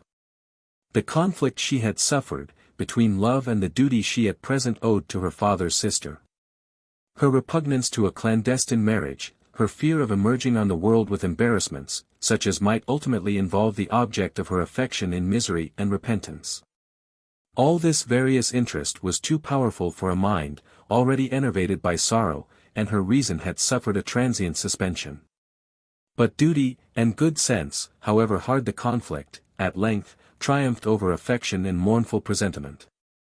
Above all, she dreaded to involve Valancourt in obscurity and vain regret, which she saw, or thought she saw, must be the too certain consequence of a marriage in their present circumstances. And she acted, perhaps, with somewhat more than female fortitude, when she resolved to endure a present, rather than provoke a distant misfortune. With a candour, that proved how truly she esteemed and loved him, and which endeared her to him, if possible, more than ever, she told Valancourt all her reasons for rejecting his proposals. Those, which influenced her concerning his future welfare, he instantly refuted, or rather contradicted. But they awakened tender considerations for her, which the frenzy of passion and despair had concealed before, and love, which had but lately prompted him to propose a clandestine and immediate marriage, now induced him to renounce it. The triumph was almost too much for his heart. For Emily's sake, he endeavoured to stifle his grief, but the swelling anguish would not be restrained. "Oh, Emily," said he, "I must leave you, and I know it is forever." Convulsive sobs again interrupted his words, and they wept together in silence, till Emily, recollecting the danger of being discovered, and the impropriety of prolonging an interview, which might subject her to censure, summoned all her fortitude to utter a last farewell. "Stay," said Valancourt, "I conjure you stay, for I have much to tell you. The agitation of my mind has hitherto suffered me to speak only on the subject that occupied it. I have forborne to mention a doubt of much importance, partly, lest it should appear as if I told it with an ungenerous view of alarming you into a compliance with my late proposal." Emily, much agitated, did not leave Valancourt, but she led him from the pavilion, and, as they walked upon the terrace, he proceeded as follows. "This Montoni, I have heard some strange hints concerning him. Are you certain he is of Madame Cheron's family, and that his fortune is what it appears to be?" "I have no reason to doubt either," replied Emily, in a voice of alarm. "Of the first, indeed, I cannot doubt, but I have no certain means of judging of the latter, and I entreat you will tell me all you have heard." "That I certainly will, but it is very imperfect, and unsatisfactory information. I gathered it by accident from an Italian, who was speaking to another person of this Montoni. They were talking of his marriage. The Italian said, that if he was the person he meant, he was not likely to make Madame Cheron happy. He proceeded to speak of him in general terms of dislike, and then gave some particular hints, concerning his character, that excited my curiosity, and I ventured to ask him a few questions. He was reserved in his replies, but, after hesitating for some time, he owned, that he had understood abroad, that Montoni was a man of desperate fortune and character. He said something of a castle of Montoni's, situated among the Apennines, and of some strange circumstances, that might be mentioned, as to his former mode of life. I pressed him to inform me further, but I believe the strong interest I felt was visible in my manner, and alarmed him. For no entreaties could prevail with him to give any explanation of the circumstances he had alluded to, or to mention anything further concerning Montoni. I observed to him, that, if Montoni was possessed of a castle in the Apennines, it appeared from such a circumstance, that he was of some family, and also seemed to contradict the report, that he was a man of entirely broken fortunes. He shook his head, and looked as if he could have said a great deal, but made no reply. A hope of learning something more satisfactory, or more positive, detained me in his company a considerable time, and I renewed the subject repeatedly, but the Italian wrapped himself up in reserve. Said, that what he had mentioned he had caught only from a floating report, and that reports frequently arose from personal malice, and were very little to be depended upon. I forbore to press the subject farther, since it was obvious that he was alarmed for the consequence of what he had already said, and I was compelled to remain in uncertainty on a point where suspense is almost intolerable. Think, Emily, what I must suffer to see you depart for a foreign country, committed to the power of a man of such doubtful character as is this Montoni. But I will not alarm you unnecessarily. It is possible, as the Italian said, at first, that this is not the Montoni he alluded to. Yet, Emily, consider well before you resolve to commit yourself to him. Oh!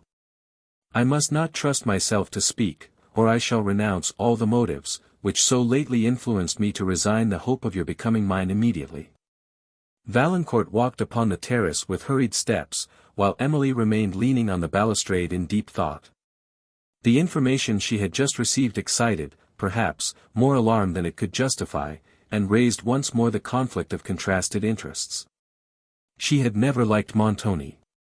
The fire and keenness of his eye, its proud exultation, its bold fierceness, its sullen watchfulness, as occasion, and even slight occasion, had called forth the latent soul, she had often observed with emotion.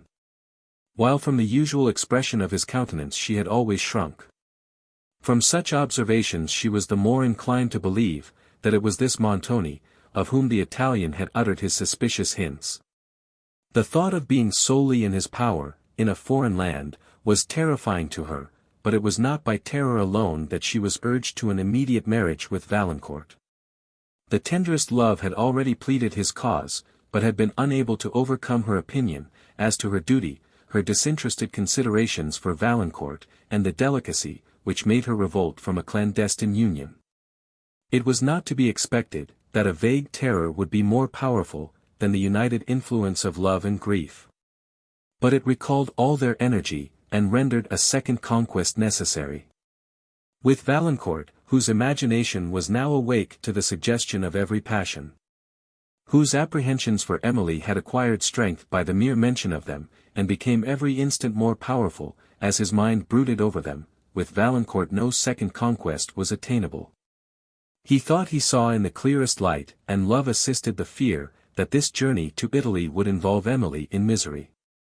He determined, therefore, to persevere in opposing it, and in conjuring her to bestow upon him the title of her lawful protector.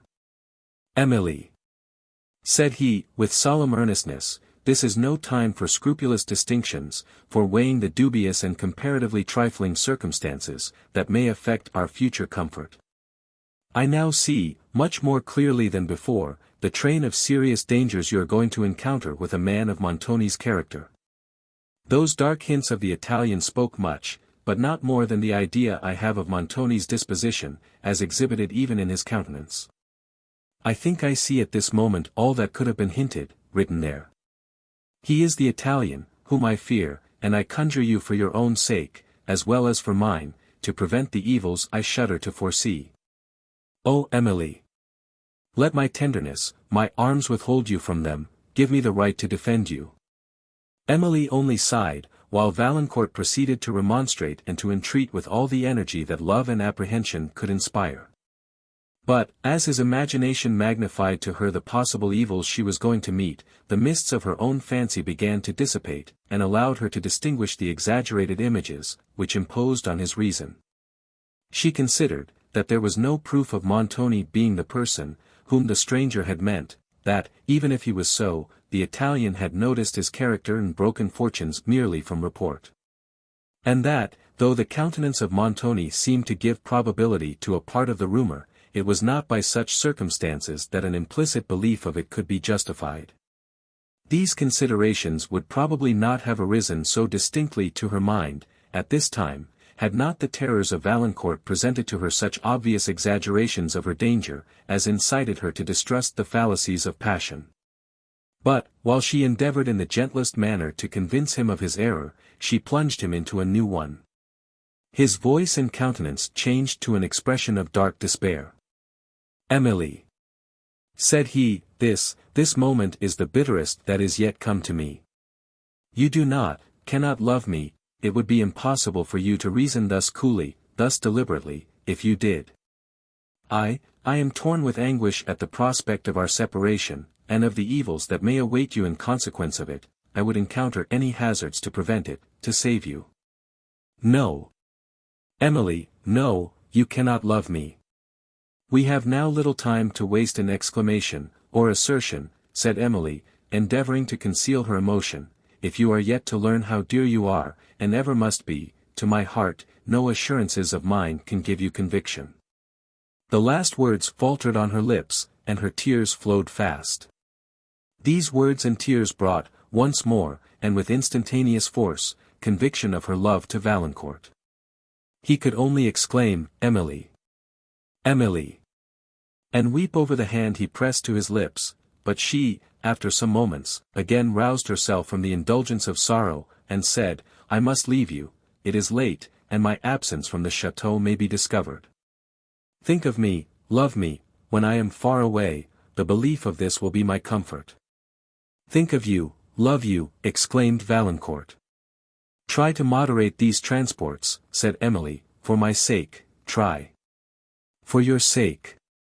Yes, for my sake, replied Emily, in a tremulous voice, I cannot leave you thus. Then do not leave me, said Valancourt, with quickness. Why should we part, or part for longer than till tomorrow? I am, indeed I am, unequal to these moments, replied Emily, you tear my heart, but I never can consent to this hasty, imprudent proposal. If we could command our time, my Emily, it should not be thus hasty, we must submit to circumstances. We must indeed. I have already told you all my heart, my spirits are gone. You allowed the force of my objections, till your tenderness called up vague terrors, which have given us both unnecessary anguish. Spare me. Do not oblige me to repeat the reasons I have already urged. Spare you, cried Valancourt, I am a wretch, a very wretch, that have felt only for myself, I. Who ought to have shown the fortitude of a man, who ought to have supported you, I. Have increased your sufferings by the conduct of a child. Forgive me, Emily. Think of the distraction of my mind now that I am about to part with all that is dear to me, and forgive me. When you are gone, I shall recollect with bitter remorse what I have made you suffer, and shall wish in vain that I could see you, if only for a moment, that I might soothe your grief. Tears again interrupted his voice, and Emily wept with him. I will shew myself more worthy of your love, said Valancourt, at length, I will not prolong these moments. My Emily, my own Emily. Never forget me. God knows when we shall meet again. I resign you to his care. O God, protect and bless her. He pressed her hand to his heart. Emily sunk almost lifeless on his bosom, and neither wept, nor spoke. Valancourt, now commanding his own distress, tried to comfort and reassure her, but she appeared totally unaffected by what he said, and a sigh, which she uttered, now and then, was all that proved she had not fainted. He supported her slowly towards the chateau, weeping and speaking to her. But she answered only in sighs, till, having reached the gate, that terminated the avenue, she seemed to have recovered her consciousness, and, looking round, perceived how near they were to the chateau. We must part here, said she, stopping, why prolong these moments? Teach me the fortitude I have forgot. Valancourt struggled to assume a composed air. Farewell, my love. Said he, in a voice of solemn tenderness, trust me we shall meet again, meet for each other, meet to part no more. His voice faltered, but, recovering it, he proceeded in a firmer tone. You know not what I shall suffer, till I hear from you. I shall omit no opportunity of conveying to you my letters, yet I tremble to think how few may occur. And trust me, love, for your dear sake, I will try to bear this absence with fortitude. Oh, how little I have shown tonight. Farewell. Said Emily faintly. When you are gone, I shall think of many things I would have said to you. And I of many, said Valancourt. I never left you yet, that I did not immediately remember some question, or some entreaty, or some circumstance, concerning my love, that I earnestly wished to mention, and feel wretched because I could not. O Emily! This countenance, on which I now gaze, will, in a moment, be gone from my eyes, and not all the efforts of fancy will be able to recall it with exactness. Oh! What an infinite difference between this moment and the next! Now, I am in your presence, can behold you. Then, all will be a dreary blank, and I shall be a wanderer, exiled from my only home. Valancourt again pressed her to his heart, and held her there in silence, weeping. Tears once again calmed her oppressed mind. They again bade each other farewell, lingered a moment, and then parted. Valancourt seemed to force himself from the spot. He passed hastily up the avenue, and Emily, as she moved slowly towards the chateau, heard his distant steps. She listened to the sounds, as they sunk fainter and fainter, till the melancholy stillness of night alone remained. And then hurried to her chamber, to seek repose, which, alas, was fled from her wretchedness. Volume 2. Chapter 1.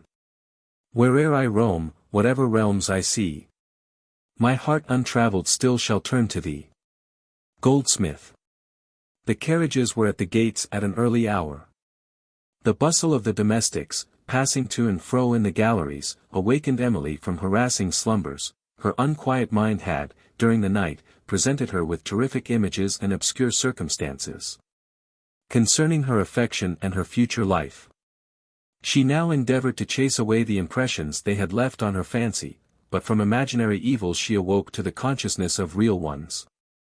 Recollecting that she had parted with Valancourt, perhaps for ever, her heart sickened as memory revived. But she tried to dismiss the dismal forebodings that crowded on her mind, and to restrain the sorrow which she could not subdue. Efforts which diffused over the settled melancholy of her countenance an expression of tempered resignation, as a thin veil, thrown over the features of beauty, renders them more interesting by a partial concealment. But Madame Montoni observed nothing in this countenance except its usual paleness, which attracted her censure. She told her niece, that she had been indulging in fanciful sorrows, and begged she would have more regard for decorum, than to let the world see that she could not renounce an improper attachment. At which Emily's pale cheek became flushed with crimson, but it was the blush of pride, and she made no answer. Soon after, Montoni entered the breakfast-room, spoke little, and seemed impatient to be gone. The windows of this room opened upon the garden. As Emily passed them, she saw the spot where she had parted with Valancourt on the preceding night. The remembrance pressed heavily on her heart, and she turned hastily away from the object that had awakened it. The baggage being at length adjusted, the travellers entered their carriages, and Emily would have left the château without one sigh of regret, had it not been situated in the neighbourhood of Valancourt's residence. From a little eminence she looked back upon Thoulouse, and the far-seen plains of Gascony, beyond which the broken summits of the Pyrenees appeared on the distant horizon, lighted up by a morning sun. "Dear pleasant mountains," said she to herself, "how long may it be ere I see ye again, and how much may happen to make me miserable in the interval? Oh, could I now be certain, that I should ever return to ye, and find that Valancourt still lived for me, I should go in peace. He will still gaze on ye, gaze when I am far away." The trees, that impended over the high banks of the road and formed a line of perspective with the distant country, now threatened to exclude the view of them. But the bluish mountains still appeared beyond the dark foliage, and Emily continued to lean from the coach window, till at length the closing branches shut them from her sight. Another object soon caught her attention. She had scarcely looked at a person who walked along the bank, with his hat, in which was the military feather, drawn over his eyes, before, at the sound of wheels, he suddenly turned, and she perceived that it was Valancourt himself, who waved his hand, sprung into the road, and through the window of the carriage put a letter into her hand. He endeavoured to smile through the despair that overspread his countenance as she passed on. The remembrance of that smile seemed impressed on Emily's mind for ever. She leaned from the window, and saw him on a knoll of the broken bank, leaning against the high trees that waved over him, and pursuing the carriage with his eyes.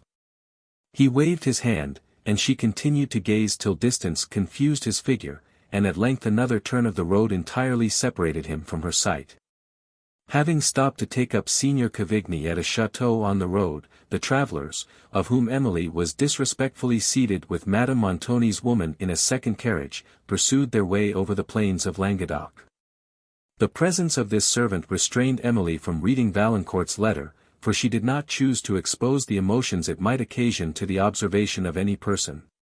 Yet such was her wish to read this his last communication, that her trembling hand was every moment on the point of breaking the seal.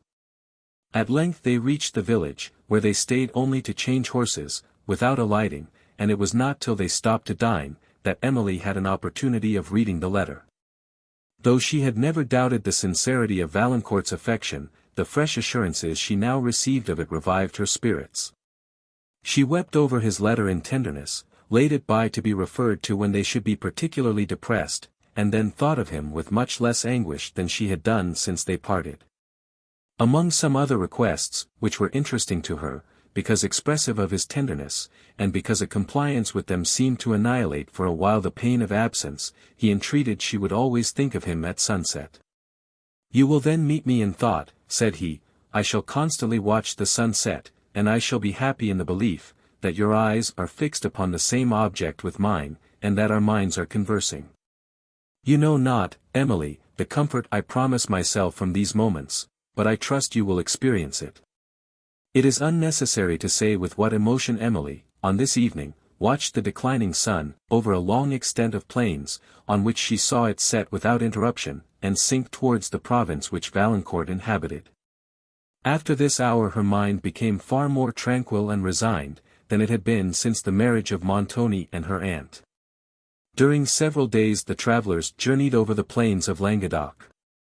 And then entering Dauphiny, and winding for some time among the mountains of that romantic province, they quitted their carriages and began to ascend the Alps. And here such scenes of sublimity opened upon them as no colours of language must dare to paint. Emily's mind was even so much engaged with new and wonderful images, that they sometimes banished the idea of Valancourt, though they more frequently revived it. These brought to her recollection the prospects among the Pyrenees, which they had admired together, and had believed nothing could excel in grandeur.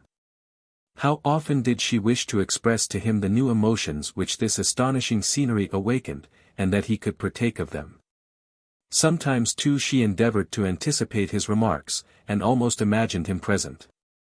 She seemed to have arisen into another world, and to have left every trifling thought, every trifling sentiment, in that below. Those only of grandeur and sublimity now dilated her mind, and elevated the affections of her heart. With what emotions of sublimity, softened by tenderness, did she meet Valancourt in thought, at the customary hour of sunset, when, wandering among the Alps, she watched the glorious orb sink amid their summits. His last tints die away on their snowy points, and a solemn obscurity steal over the scene. And when the last gleam had faded, she turned her eyes from the west with somewhat of the melancholy regret that is experienced after the departure of a beloved friend. While these lonely feelings were heightened by the spreading gloom, and by the low sounds, heard only when darkness confines attention, which make the general stillness more impressive, leaves shook by the air. The last sigh of the breeze that lingers after sunset, or the murmur of distant streams.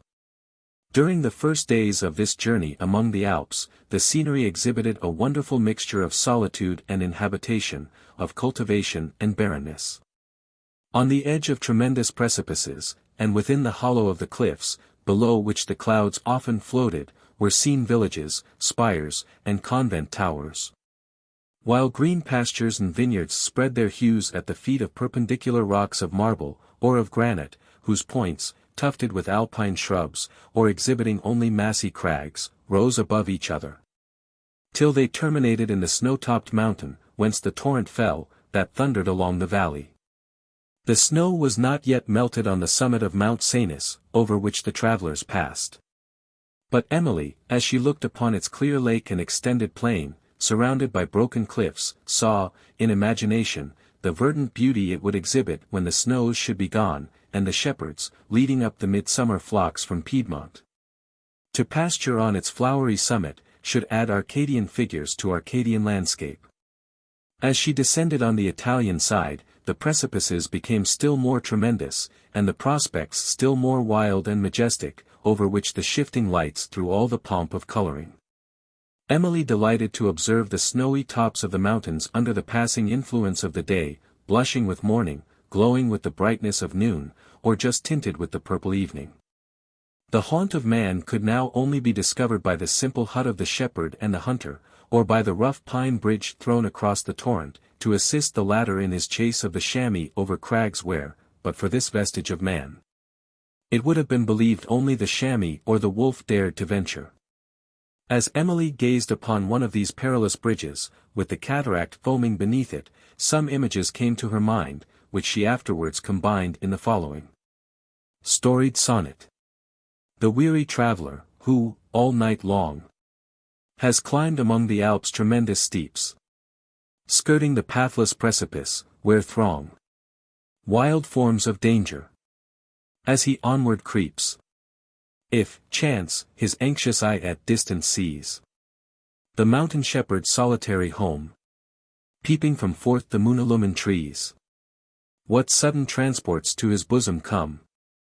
But, if between some hideous chasm yawn, where the cleft pine a doubtful bridge displays, in dreadful silence, on the brink, forlorn, he stands, and views in the faint rays, far, far below, the torrent's rising surge, and listens to the wild impetuous roar. Still eyes the depth, still shudders on the verge, fears to return, nor dares to venture o'er. Desperate, at length the tottering plank he tries. His weak steps slide, he shrieks, he sinks, he dies. Emily, often as she travelled among the clouds, watched in silent awe their billowy surges rolling below. Sometimes, wholly closing upon the scene, they appeared like a world of chaos, and, at others, spreading thinly, they opened and admitted partial catches of the landscape, the torrent, whose astounding roar had never failed. Tumbling down the rocky chasm, huge cliffs white with snow, or the dark summits of the pine forests, that stretched midway down the mountains. But who may describe her rapture, when, having passed through a sea of vapor, she caught a first view of Italy? When, from the ridge of one of those tremendous precipices that hang upon Mount Cenis and guard the entrance of that enchanting country, she looked down through the lower clouds, and, as they floated away, saw the grassy valleys of Piedmont at her feet, and, beyond, the plains of Lombardy extending to the farthest distance, at which appeared, on the faint horizon, the doubtful towers of Turin. The solitary grandeur of the objects that immediately surrounded her, the mountain region towering above, the deep precipices that fell beneath, the waving blackness of the forests of pine and oak, which skirted their feet, or hung within their recesses, the headlong torrents that, dashing among their cliffs, sometimes appeared like a cloud of mist, at others like a sheet of ice. These were features which received a higher character of sublimity from the reposing beauty of the Italian landscape below, stretching to the wide horizon, where the same melting blue tint seemed to unite earth and sky. Madame Montoni only shuddered as she looked down precipices near whose edge the chairman trotted lightly and swiftly, almost, as the chamois bounded, and from which Emily too recoiled. But with her fears were mingled such various emotions of delight, such admiration, astonishment, and awe, as she had never experienced before. Meanwhile the carriers, having come to a landing place, stopped to rest, and the travellers being seated on the point of a cliff, Montoni and Cavigni renewed a dispute concerning Hannibal's passage over the Alps. Montoni contending that he entered Italy by way of Mount Cenis, and Cavigni, that he passed over Mount St. Bernard. The subject brought to Emily's imagination the disasters he had suffered in this bold and perilous adventure. She saw his vast armies winding among the defile, and over the tremendous cliffs of the mountains, which at night were lighted up by his fires, or by the torches which he caused to be carried when he pursued his indefatigable march. In the eye of fancy, she perceived the gleam of arms through the duskiness of night, the glitter of spears and helmets, and the banners floating dimly on the twilight. While now and then the blast of a distant trumpet echoed along the defile, and the signal was answered by a momentary clash of arms. She looked with horror upon the mountaineers, perched on the higher cliffs, assailing the troops below with broken fragments of the mountain, on soldiers and elephants tumbling headlong down the lower precipices. And, as she listened to the rebounding rocks, that followed their fall, the terrors of fancy yielded to those of reality, and she shuddered to behold herself on the dizzy height, whence she had pictured the descent of others. Madame Montoni, meantime, as she looked upon Italy, was contemplating in imagination the splendor of palaces and the grandeur of castles, such as she believed she was going to be mistress of at Venice and in the Apennine, and she became, in idea, little less than a princess. Being no longer under the alarms which had deterred her from giving entertainments to the beauties of Thales, whom Montoni had mentioned with more eclat to his own vanity than credit to their discretion, or regard to truth. She determined to give concerts, though she had neither ear nor taste for music.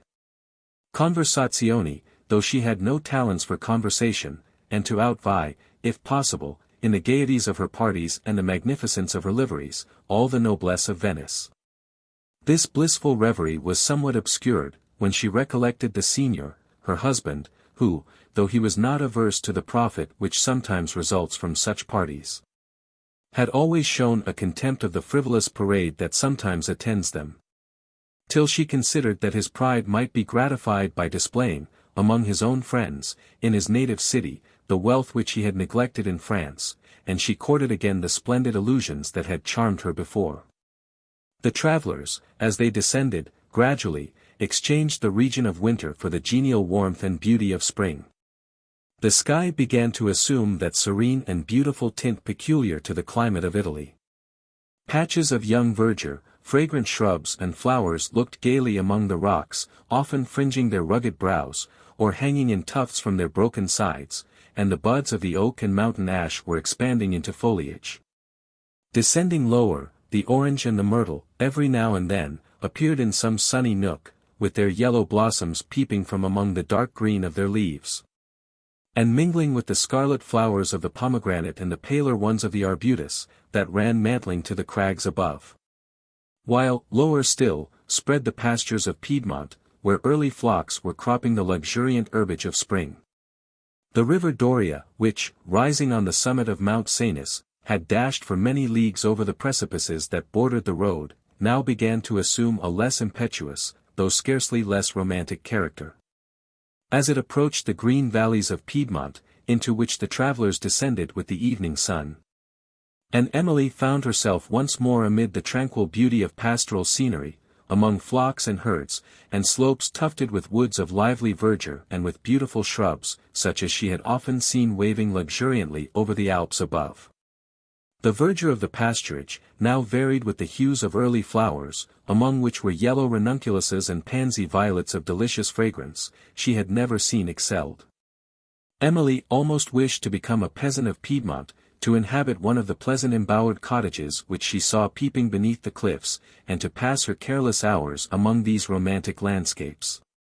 To the hours, the months, she was to pass under the dominion of Montoni, she looked with apprehension, while those which were departed she remembered with regret and sorrow.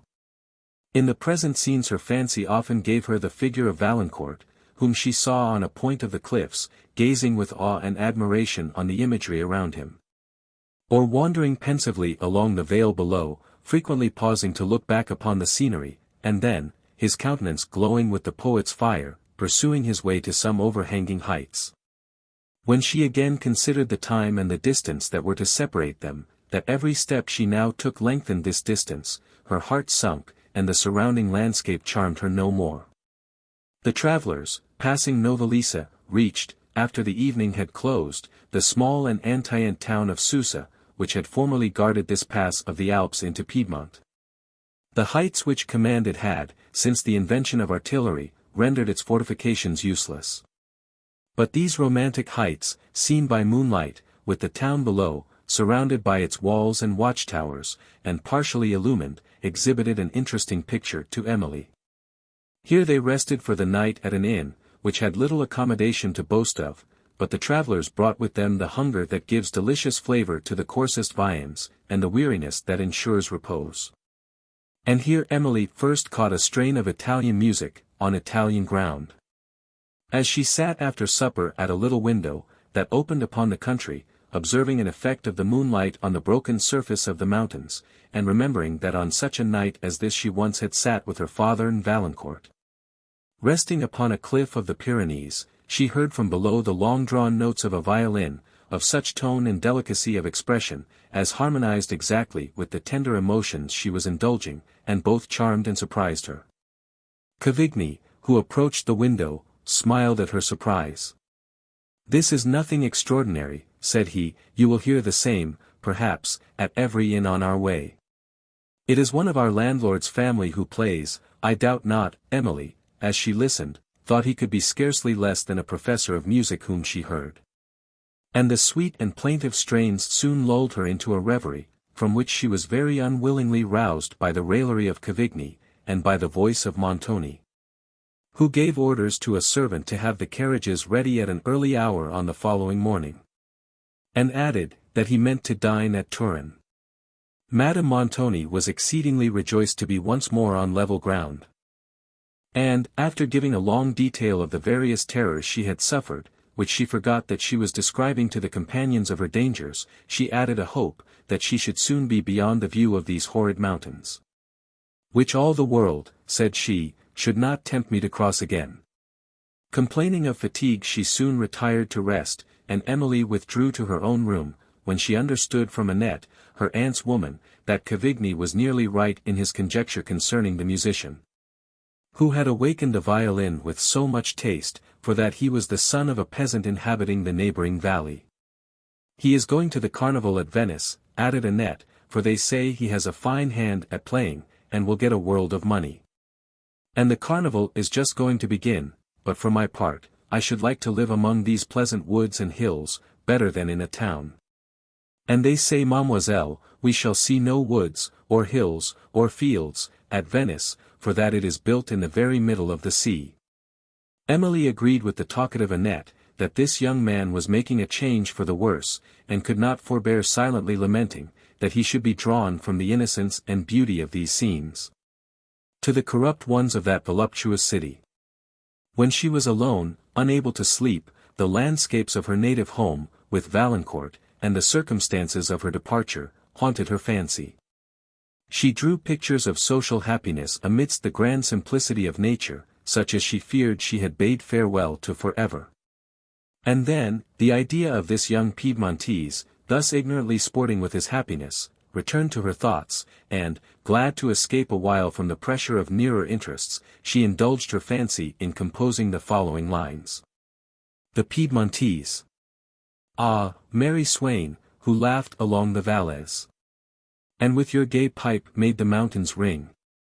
Why leave your cot, your woods, and thymy gales, and friends beloved, for aught that wealth can bring?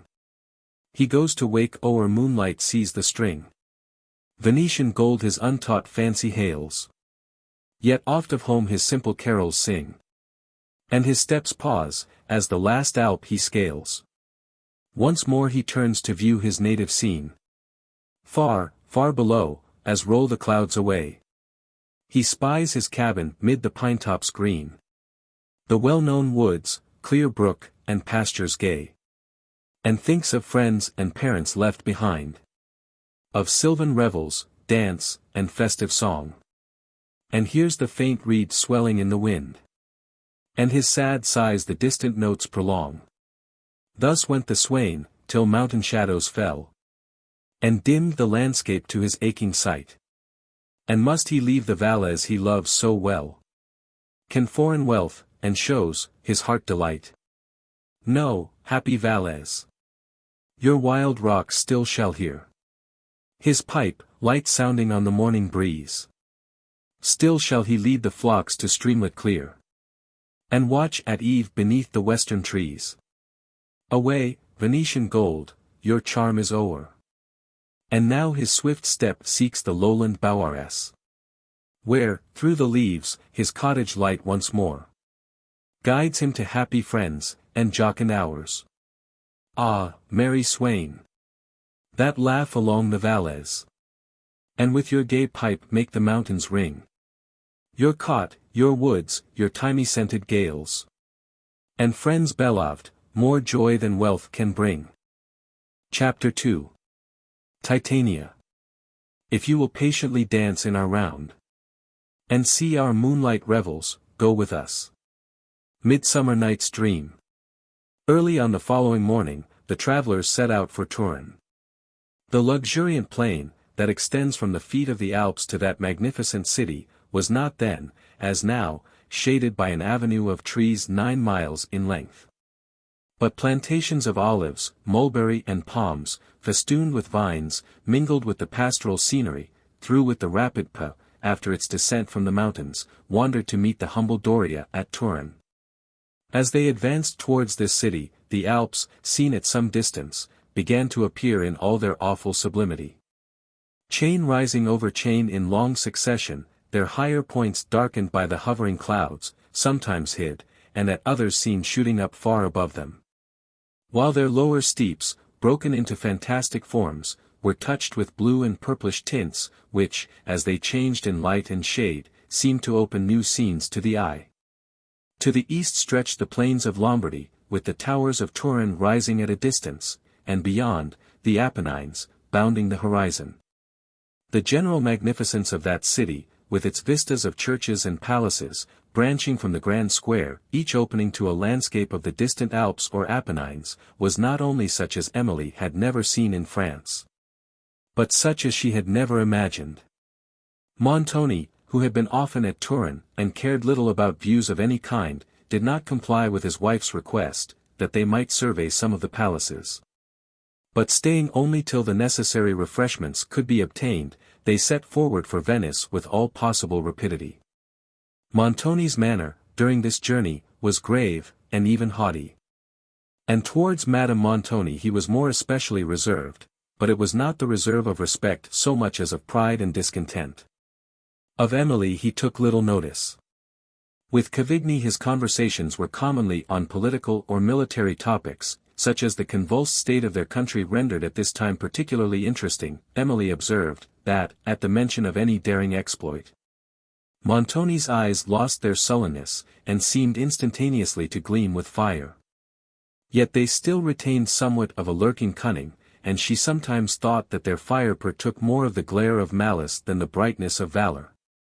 Though the latter would well have harmonized with the high chivalric air of his figure, in which Cavigni, with all his gay and gallant manners, was his inferior. On entering the Milanese, the gentlemen exchanged their French hats for the Italian cap of scarlet cloth, embroidered. And Emily was somewhat surprised to observe, that Montoni added to his the military plume, while Cavigni retained only the feather, which was usually worn with such caps, but she at length concluded that Montoni assumed this ensign of a soldier for convenience, as a means of passing with more safety through a country overrun with parties of the military. Over the beautiful plains of this country the devastations of war were frequently visible. Where the lands had not been suffered to lie uncultivated, they were often tracked with the steps of the spoiler. The vines were torn down from the branches that had supported them, the olives trampled upon the ground, and even the groves of mulberry trees had been hewn by the enemy to light fires that destroyed the hamlets and villages of their owners. Emily turned her eyes with a sigh from these painful vestiges of contention, to the Alps of the Grisons, that overlooked them to the north, whose awful solitudes seemed to offer to persecuted man a secure asylum. The travelers frequently distinguished troops of soldiers moving at a distance, and they experienced, at the little inns on the road, the scarcity of provision and other inconveniences, which are a part of the consequence of intestine war. But they had never reason to be much alarmed for their immediate safety, and they passed on to Milan with little interruption of any kind, where they stayed not to survey the grandeur of the city, or even to view its vast cathedral, which was then building. Beyond Milan, the country wore the aspect of a ruder devastation, and though everything seemed now quiet, the repose was like that of death, spread over features, which retain the impression of the last convulsions. It was not till they had passed the eastern limits of the Milanese, that the travelers saw any troops since they had left Milan, when, as the evening was drawing to a close, they descried what appeared to be an army winding onward along the distant plains, whose spears and other arms caught the last rays of the sun. As the column advanced through a part of the road, contracted between two hillocks, some of the commanders, on horseback, were distinguished on a small eminence, pointing and making signals for the march, while several of the officers were riding along the line directing its progress, according to the signs communicated by those above. And others, separating from the vanguard, which had emerged from the pass, were riding carelessly along the plains at some distance to the right of the army. As they drew nearer, Montoni, distinguishing the feathers that waved in their caps, and the banners and liveries of the bands that followed them, thought he knew this to be the small army commanded by the famous Captain Utaldo, with whom, as well as with some of the other chiefs, he was personally acquainted. He, therefore, gave orders that the carriages should draw up by the side of the road, to await their arrival, and give them the pass. A faint strain of martial music now stole by, and, gradually strengthening as the troops approached, Emily distinguished the drums and trumpets, with the clash of cymbals and of arms, that were struck by a small party, in time to the march. Montoni being now certain that these were the bands of the victorious Utaldo, leaned from the carriage window, and hailed their general by waving his cap in the air. Which compliment the chief returned by raising his spear, and then letting it down again suddenly, while some of his officers, who were riding at a distance from the troops, came up to the carriage, and saluted Montoni as an old acquaintance. The captain himself soon after arriving, his bands halted while he conversed with Montoni, whom he appeared much rejoiced to see, and from what he said, Emily understood that this was a victorious army, returning into their own principality. While the numerous wagons, that accompanied them, contained the rich spoils of the enemy, their own wounded soldiers, and the prisoners they had taken in battle, who were to be ransomed when the peace, then negotiating between the neighboring states, should be ratified. The chiefs on the following day were to separate, and each, taking his share of the spoil, was to return with his own band to his castle. This was therefore to be an evening of uncommon and general festivity, in commemoration of the victory they had accomplished together, and of the farewell which the commanders were about to take of each other. Emily, as these officers conversed with Montoni, observed with admiration, tinctured with awe, their high martial air, mingled with the haughtiness of the noblesse of those days, and heightened by the gallantry of their dress. By the plumes towering on their caps, the armorial coat, Persian sash, and ancient Spanish cloak. Utaldo, telling Montoni that his army were going to encamp for the night near a village at only a few miles' distance, invited him to turn back and partake of their festivity, assuring the ladies also, that they should be pleasantly accommodated. But Montoni excused himself, adding, that it was his design to reach Verona that evening, and, after some conversation concerning the state of the country towards that city, they parted. The travellers proceeded without any interruption.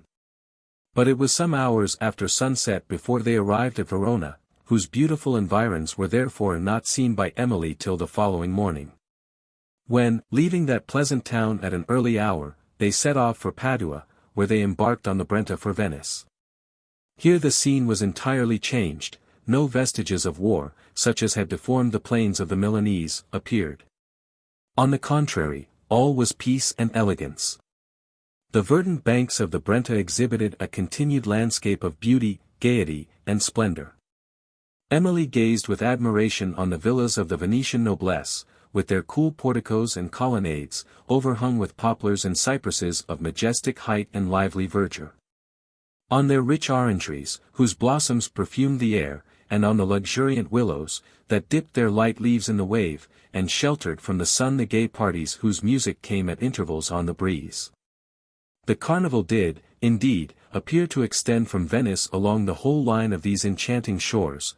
The river was gay with boats passing to that city, exhibiting the fantastic diversity of a masquerade in the dresses of the people within them. And, towards evening, groups of dancers frequently were seen beneath the trees. Cavigni, meanwhile, informed her of the names of the noblemen to whom the several villas they passed belonged, adding light sketches of their characters, such as served to amuse rather than to inform. Exhibiting his own wit instead of the delineation of truth. Emily was sometimes diverted by his conversation, but his gaiety did not entertain Madame Montoni, as it had formerly done. She was frequently grave, and Montoni retained his usual reserve. Nothing could exceed Emily's admiration on her first view of Venice, with its islets, palaces, and towers rising out of the sea, whose clear surface reflected the tremulous picture in all its colors. The sun, sinking in the west, tinted the waves and the lofty mountains of Friuli, which skirt the northern shores of the Adriatic, with a saffron glow, while on the marble porticos and colonnades of St. Mark were thrown the rich lights and shades of evening. As they glided on, the grander features of this city appeared more distinctly, its terraces, crowned with airy yet majestic fabrics, touched, as they now were, with the splendor of the setting sun.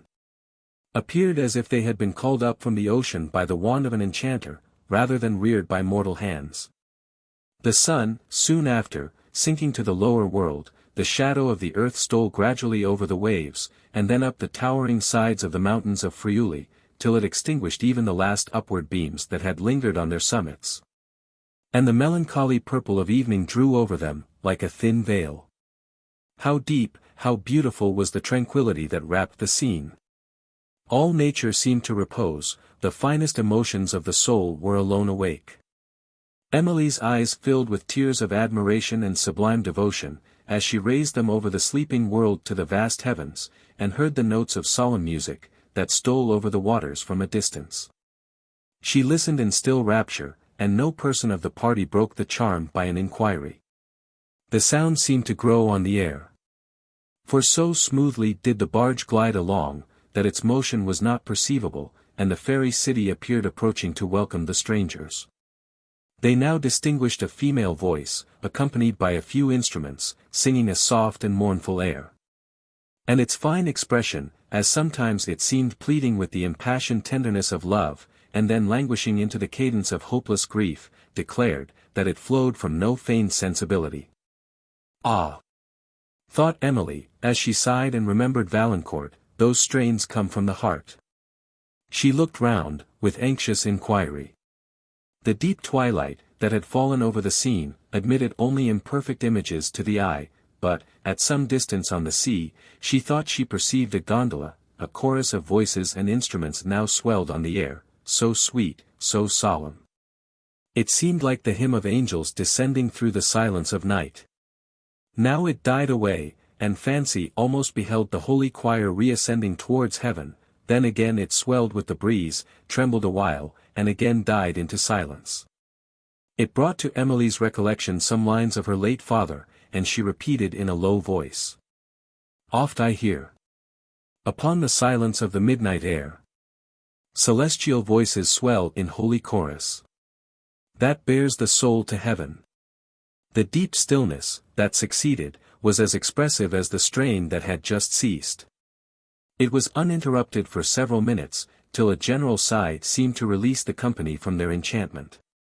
Emily, however, long indulged the pleasing sadness, that had stolen upon her spirits, but the gay and busy scene that appeared, as the barge approached St. Mark's Place, at length roused her attention. The rising moon, which threw a shadowy light upon the terraces, and illumined the porticos and magnificent arcades that crowned them, discovered the various company, whose light steps, soft guitars, and softer voices, echoed through the colonnades. The music they heard before now passed Montoni's barge, in one of the gondolas, of which several were seen skimming along the moonlight sea, full of gay parties, catching the cool breeze. Most of these had music, made sweeter by the waves over which it floated, and by the measured sound of oars, as they dashed the sparkling tide. Emily gazed, and listened, and thought herself in a fairy scene. Even Madame Montoni was pleased. Montoni congratulated himself on his return to Venice, which he called the first city in the world, and Cavigni was more gay and animated than ever. The barge passed on to the Grand Canal, where Montoni's mansion was situated. And here, other forms of beauty and of grandeur, such as her imagination had never painted, were unfolded to Emily in the palaces of Sansovino and Palladio, as she glided along the waves. The air bore no sounds, but those of sweetness, echoing along each margin of the canal, and from gondolas on its surface, while groups of masks were seen dancing on the moonlight terraces, and seemed almost to realize the romance of fairyland. The barge stopped before the portico of a large house, from whence a servant of Montoni crossed the terrace, and immediately the party disembarked. From the portico they passed a noble hall to a staircase of marble, which led to a saloon, fitted up in a style of magnificence that surprised Emily. The walls and ceilings were adorned with historical and allegorical paintings, in fresco. Silver tripods, depending from chains of the same metal, illumined the apartment, the floor of which was covered with Indian mats painted in a variety of colors and devices. The couches and drapery of the lattices were of pale green silk, embroidered and fringed with green and gold. Balcony lattices opened upon the Grand Canal, whence rose a confusion of voices and of musical instruments, and the breeze that gave freshness to the apartment. Emily, considering the gloomy temper of Montoni, looked upon the splendid furniture of this house with surprise, and remembered the report of his being a man of broken fortune, with astonishment. Ah! said she to herself, if Valancourt could but see this mansion, what peace would it give him? He would then be convinced that the report was groundless. Madame Montoni seemed to assume the air of a princess. But Montoni was restless and discontented, and did not even observe the civility of bidding her welcome to her home. Soon after his arrival, he ordered his gondola, and, with Cavigni, went out to mingle in the scenes of the evening. Madame then became serious and thoughtful. Emily, who was charmed with everything she saw, endeavored to enliven her. But reflection had not, with Madame Montoni, subdued caprice and ill humor, and her answers discovered so much of both, that Emily gave up the attempt of diverting her, and withdrew to a lattice, to amuse herself with the scene without. So new and so enchanting. The first object that attracted her notice was a group of dancers on the terrace below, led by a guitar and some other instruments. The girl, who struck the guitar, and another, who flourished a tambourine, passed on in a dancing step, and with a light grace and gaiety of heart, that would have subdued the goddess of spleen in her worst humor. After these came a group of fantastic figures, some dressed as gondolieri, others as minstrels, while others seemed to defy all description. They sung in parts, their voices accompanied by a few soft instruments. At a little distance from the portico they stopped, and Emily distinguished the verses of Ariosto. They sung of the wars of the Moors against Charlemagne, and then of the woes of Orlando. Afterwards the measure changed, and the melancholy sweetness of Petrarch succeeded. The magic of his grief was assisted by all that Italian music and Italian expression, heightened by the enchantments of Venetian moonlight, could give. Emily, as she listened, caught the pensive enthusiasm. Her tears flowed silently, while her fancy bore her far away to France and to Valancourt. Each succeeding sonnet, more full of charming sadness than the last, seemed to bind the spell of melancholy. With extreme regret she saw the musicians move on, and her attention followed the strain till the last faint warble died in air. She then remained sunk in that pensive tranquillity which soft music leaves on the mind, a state like that produced by the view of a beautiful landscape by moonlight, or by the recollection of scenes marked with the tenderness of friends lost for ever, and with sorrows, which time has mellowed into mild regret. Such scenes are indeed, to the mind, like those faint traces which the memory bears of music that is past. Other sounds soon awakened her attention. It was the solemn harmony of horns, that swelled from a distance. And, observing the gondolas arrange themselves along the margin of the terraces, she threw on her veil, and, stepping into the balcony, discerned, in the distant perspective of the canal, something like a procession. Floating on the light surface of the water, as it approached, the horns and other instruments mingled sweetly, and soon after the fabled deities of the city seemed to have arisen from the ocean. For Neptune, with Venice personified as his queen, came on the undulating waves, surrounded by tritons and sea nymphs. The fantastic splendor of this spectacle, together with the grandeur of the surrounding palaces, appeared like the vision of a poet suddenly embodied, and the fanciful images, which it awakened in Emily's mind, lingered there long after the procession had passed away. She indulged herself in imagining what might be the manners and delights of a sea nymph, till she almost wished to throw off the habit of mortality, and plunge into the green wave to participate them.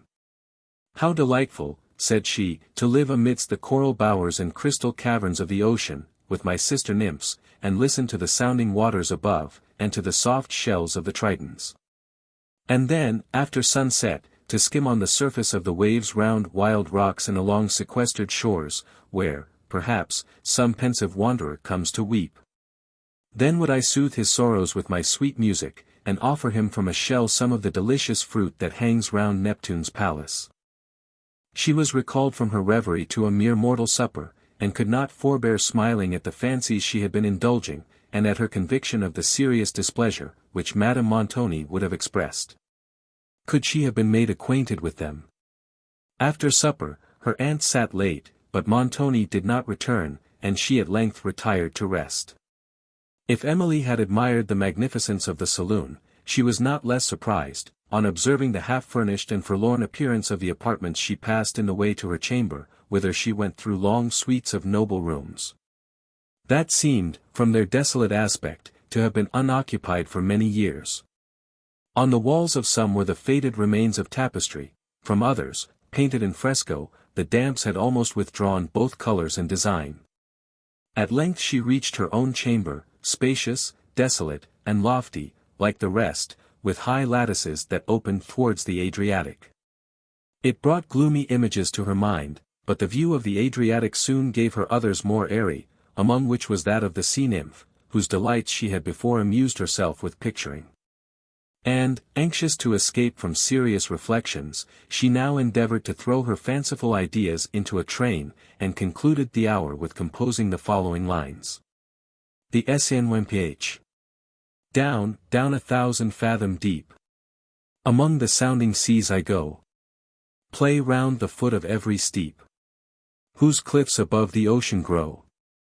There, within their secret cares, I hear the mighty rivers roar, and guide their streams through Neptune's waves, to bless the green earth's inmost shore, and bid the freshened waters glide, for fern-crowned nymphs of lake, or brook, through winding woods and pastures wide, and many a wild, romantic nook.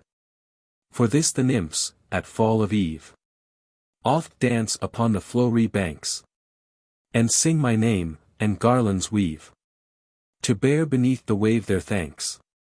In coral bowers I love to lie, and hear the surges roll above, and through the waters view on high the proud ships sail, and gay clouds move. And oft at midnight's stillest hour, when summer sees the vessel lave, I love to prove my charmful power, while floating on the moonlight wave.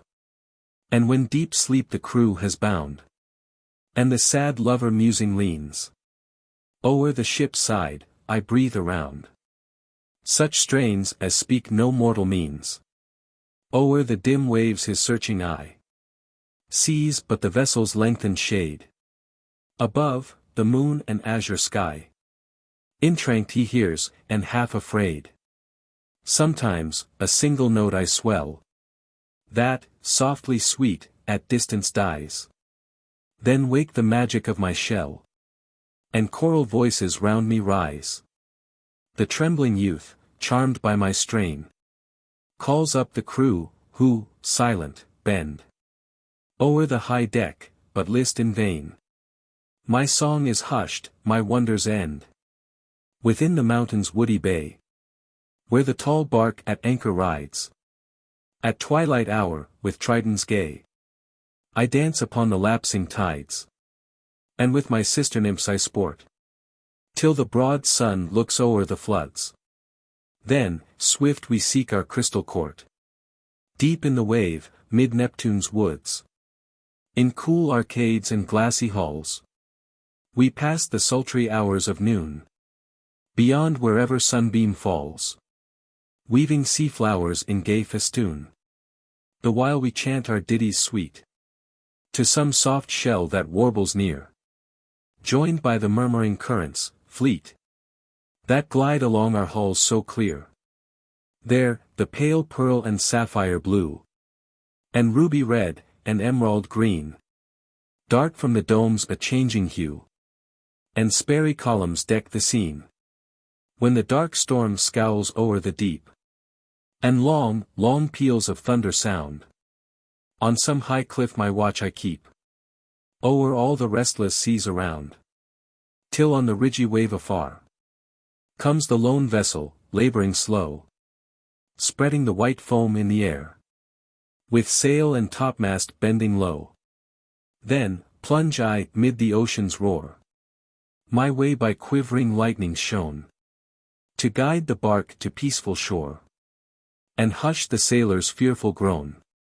And if too late I reach its side, to save it from the whelming surge, I call my dolphins o'er the tide, to bear the crew where isles emerge. Their mournful spirits soon I cheer, while round the desert coast I go, with warbled songs they faintly hear. Oft as the stormy gust sinks low, my music leads to lofty groves, that wild upon the sea bank wave, where sweet fruits bloom, and fresh spring roves, and closing bows the tempest brave. Then, from the air spirits obey my potent voice they love so well, and, on the clouds, paint visions gay, while strains more sweet at distance swell. And thus the lonely hours I cheat, soothing the shipwrecked sailor's heart, till from the waves the storms retreat, and o'er the east the daybeams dart. Neptune for this oft binds me fast to rocks below, with coral chain, till all the tempests overpast, and drowning seamen cry in vain, who ye are that love my lay? Come, when red sunset tints the wave, to the still sands, where fairies play. There, in cool seas, I love to lave. Chapter 3.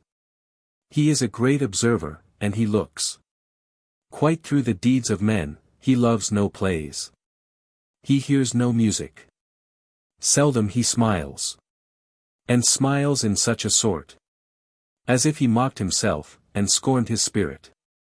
That could be moved to smile at anything.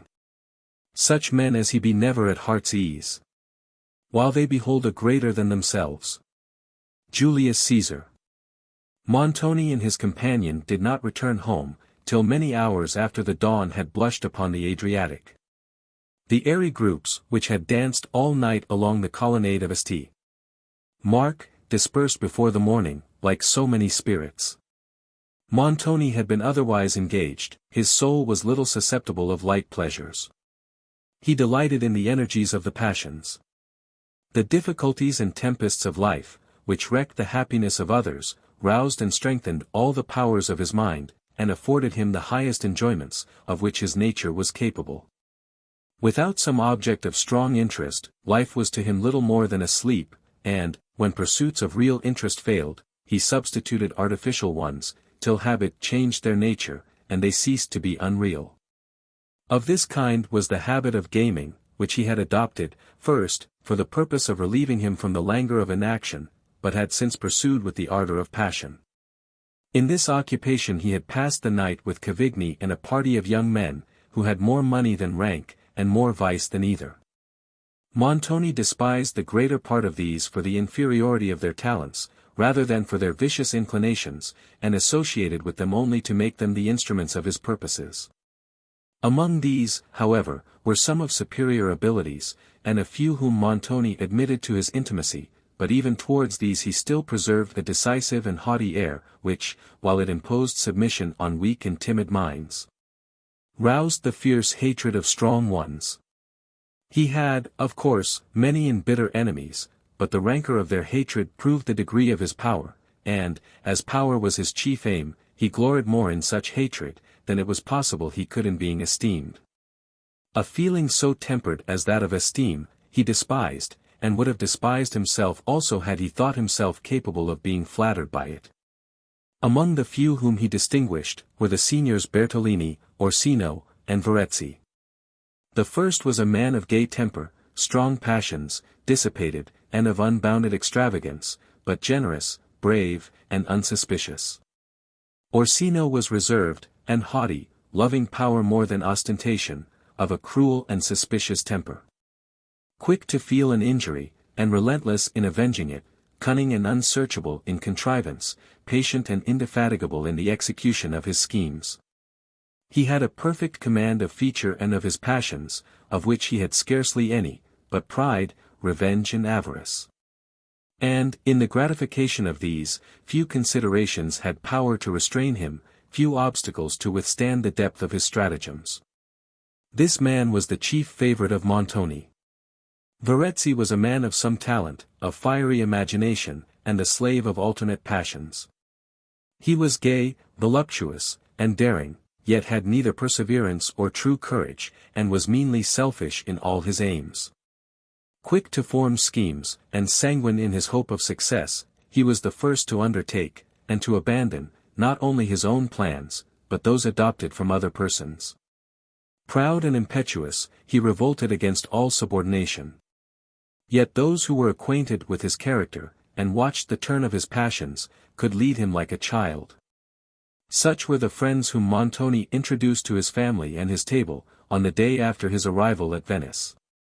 There were also of the party a Venetian nobleman, Count Morano, and a Signora Livona, whom Montoni had introduced to his wife, as a lady of distinguished merit, and who, having called in the morning to welcome her to Venice, had been requested to be of the dinner party.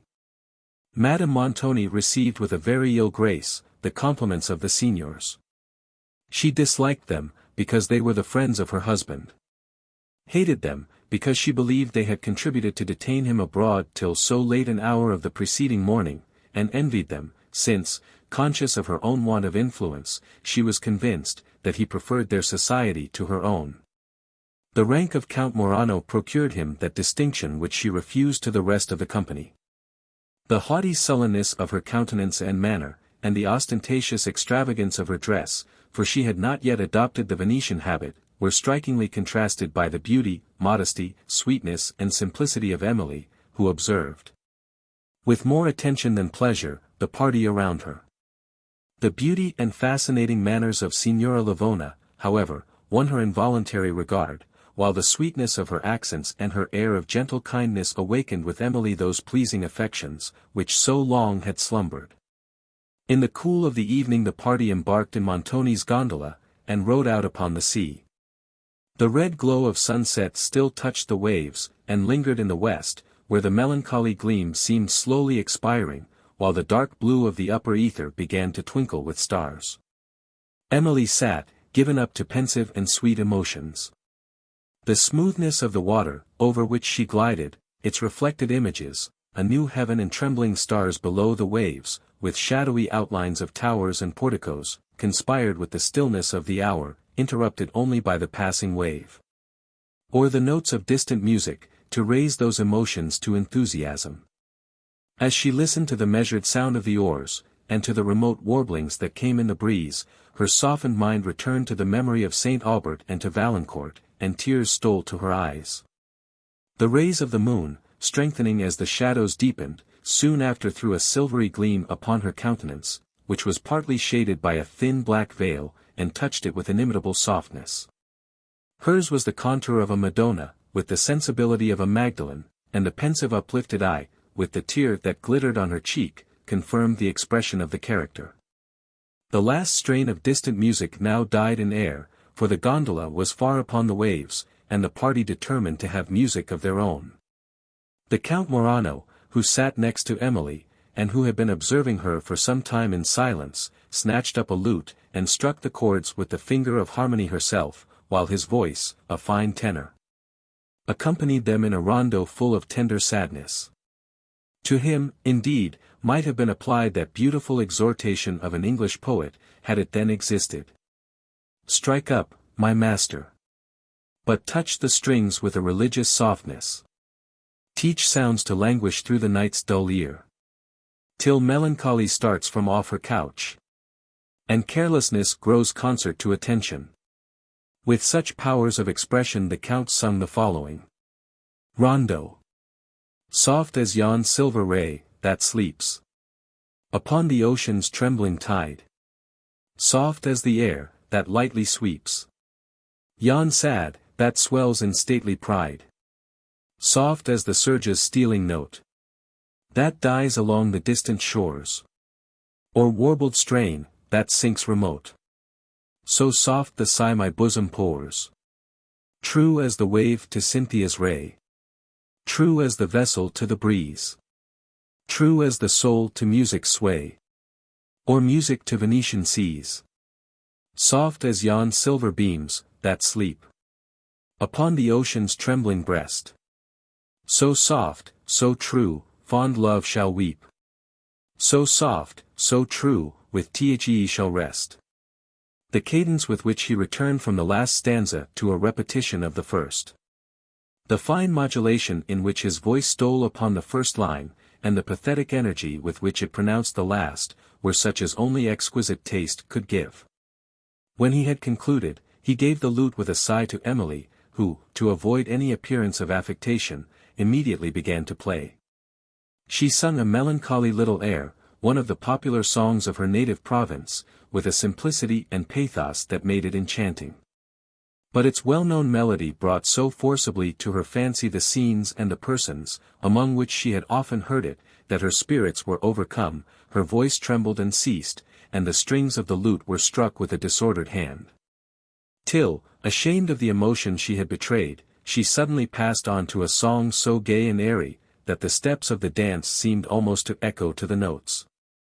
Bravissimo! Burst instantly from the lips of her delighted auditors, and she was compelled to repeat the air. Among the compliments that followed, those of the Count were not the least audible, and they had not concluded, when Emily gave the instrument to Signora Livona, whose voice accompanied it with true Italian taste. Afterwards, the Count, Emily, Cavigni, and the Signora, sung canzonets, accompanied by a couple of lutes and a few other instruments. Sometimes the instruments suddenly ceased, and the voices dropped from the full swell of harmony into a low chant. Then, after a deep pause, they rose by degrees, the instruments one by one striking up, till the loud and full chorus soared again to heaven. Meanwhile, Montoni, who was weary of this harmony, was considering how he might disengage himself from his party, or withdraw with such of it as would be willing to play, to a casino. In a pause of the music, he proposed returning to shore, a proposal which Orsino eagerly seconded, but which the Count and the other gentlemen as warmly opposed. Montoni still meditated how he might excuse himself from longer attendance upon the Count, for to him only he thought excuse necessary, and how he might get to land, till the gondolieri of an empty boat, returning to Venice, hailed his people. Without troubling himself longer about an excuse, he seized this opportunity of going thither, and, committing the ladies to the care of his friends, departed with Orsino, while Emily, for the first time, saw him go with regret. For she considered his presence a protection, though she knew not what she should fear.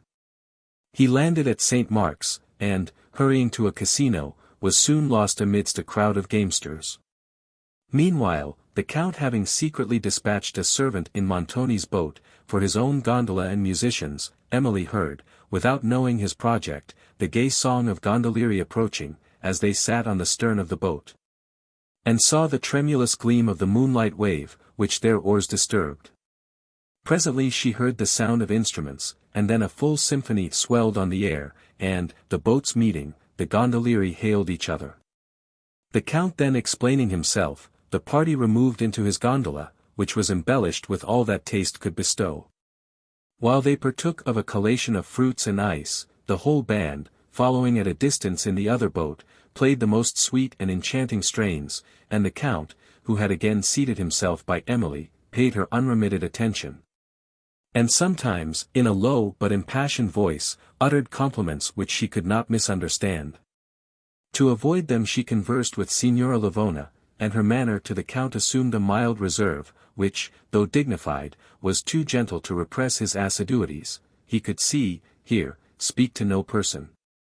But Emily, while Cavigni observed him now and then, with a look of displeasure, and Emily, with one of uneasiness.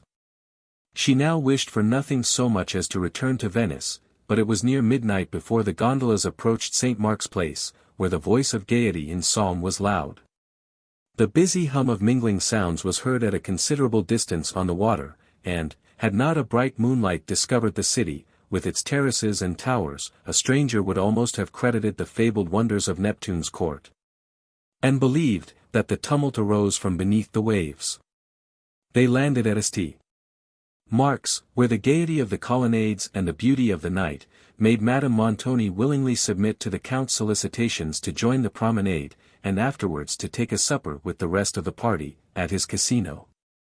If anything could have dissipated Emily's uneasiness, it would have been the grandeur, gaiety, and novelty of the surrounding scene, adorned with Palladio's palaces, and busy with parties of masqueraders. At length they withdrew to the casino, which was fitted up with infinite taste, and where a splendid banquet was prepared.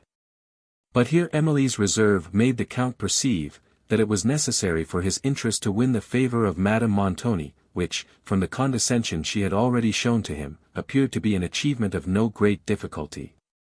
He transferred, therefore, part of his attention from Emily to her aunt, who felt too much flattered by the distinction even to disguise her emotion, and before the party broke up, he had entirely engaged the esteem of Madame Montoni.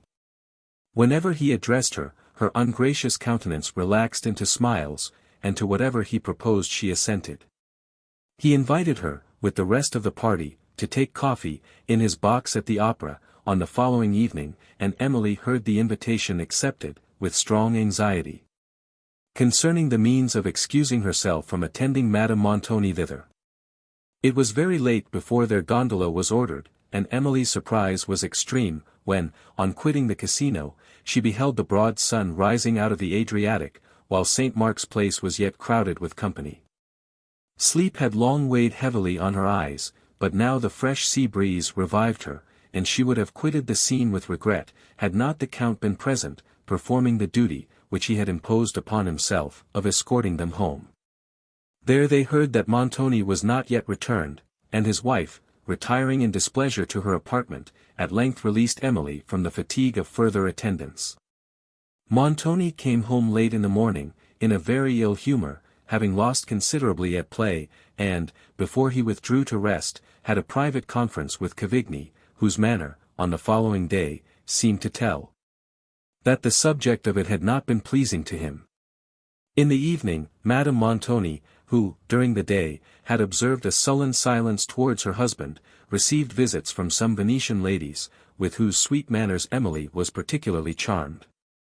They had an air of ease and kindness towards the strangers, as if they had been their familiar friends for years, and their conversation was by turns tender, sentimental and gay.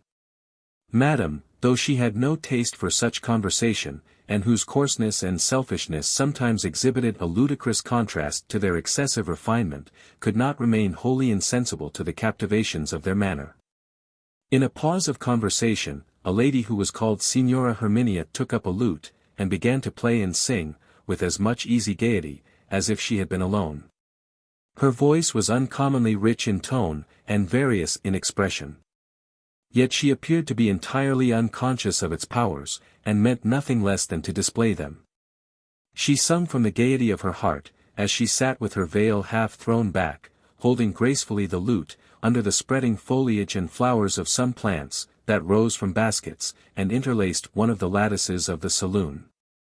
Emily, retiring a little from the company, sketched her figure, with the miniature scenery around her, and drew a very interesting picture, which, though it would not, perhaps, have borne criticism, had spirit and taste enough to awaken both the fancy and the heart.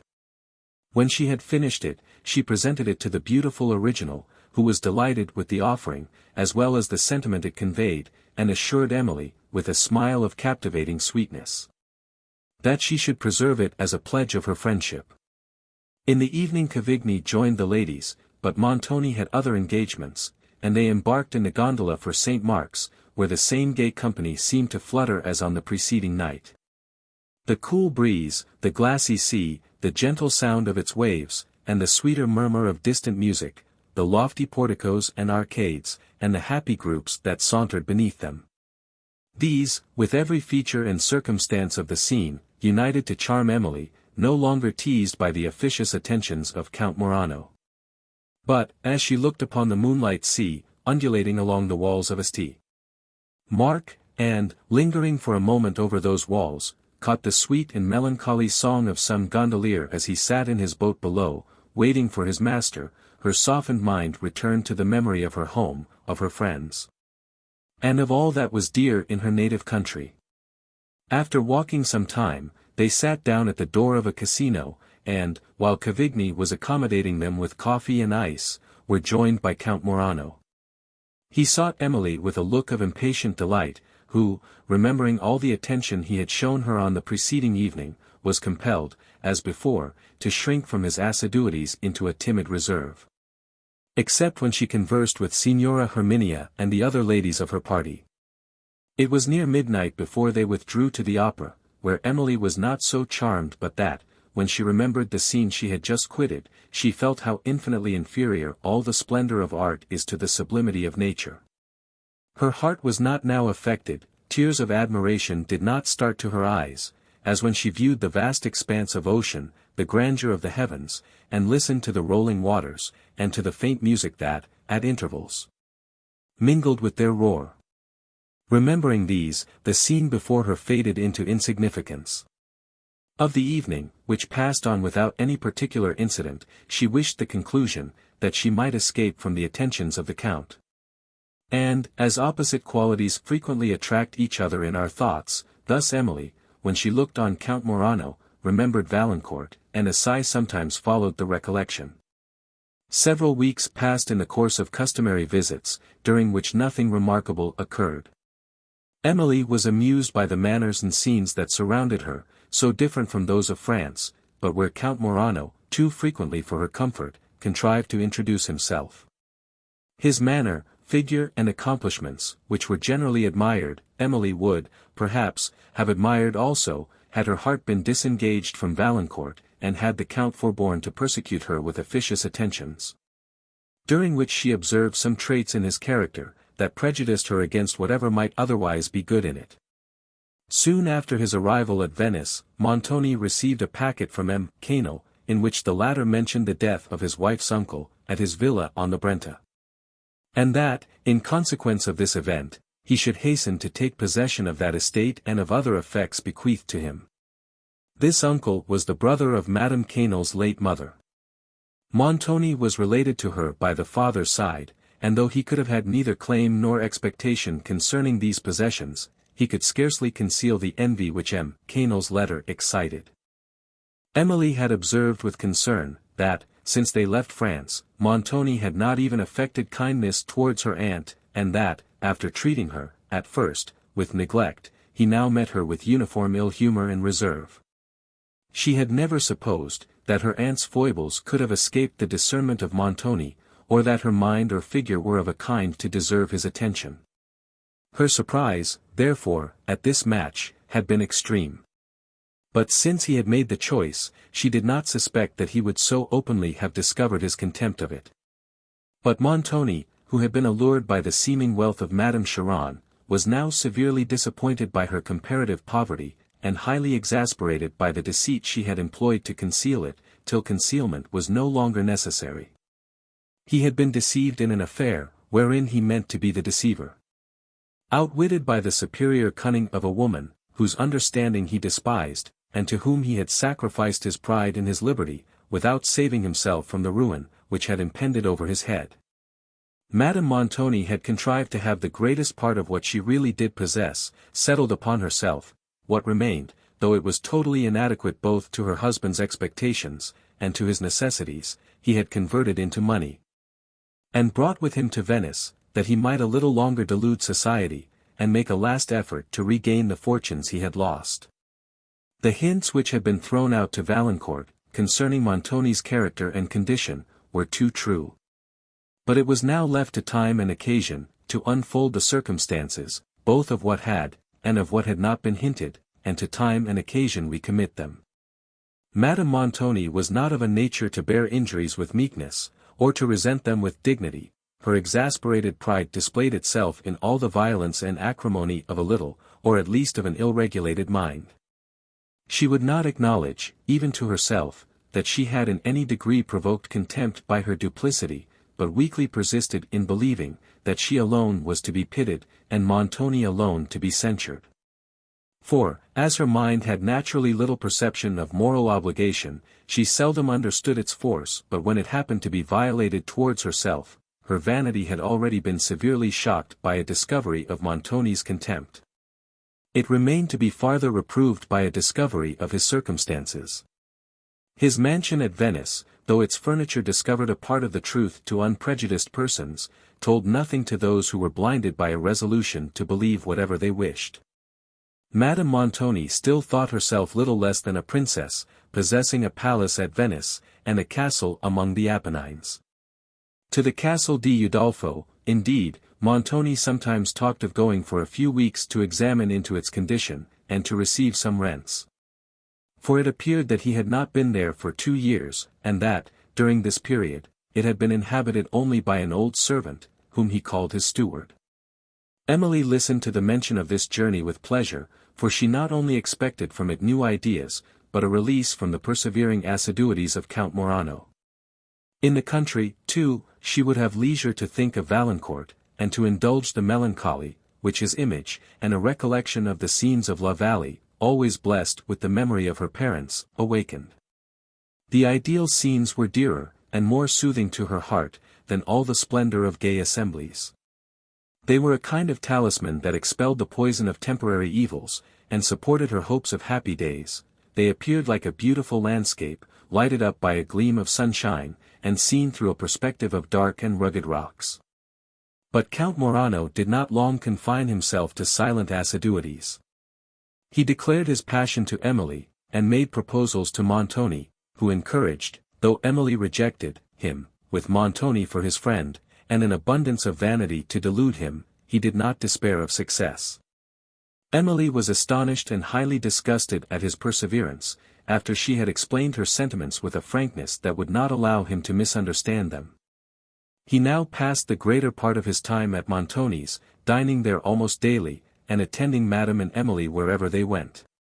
And all this, notwithstanding the uniform reserve of Emily, whose aunt seemed as anxious as Montoni to promote this marriage, and would never dispense with her attendance at any assembly where the Count proposed to be present. Montoni now said nothing of his intended journey, of which Emily waited impatiently to hear.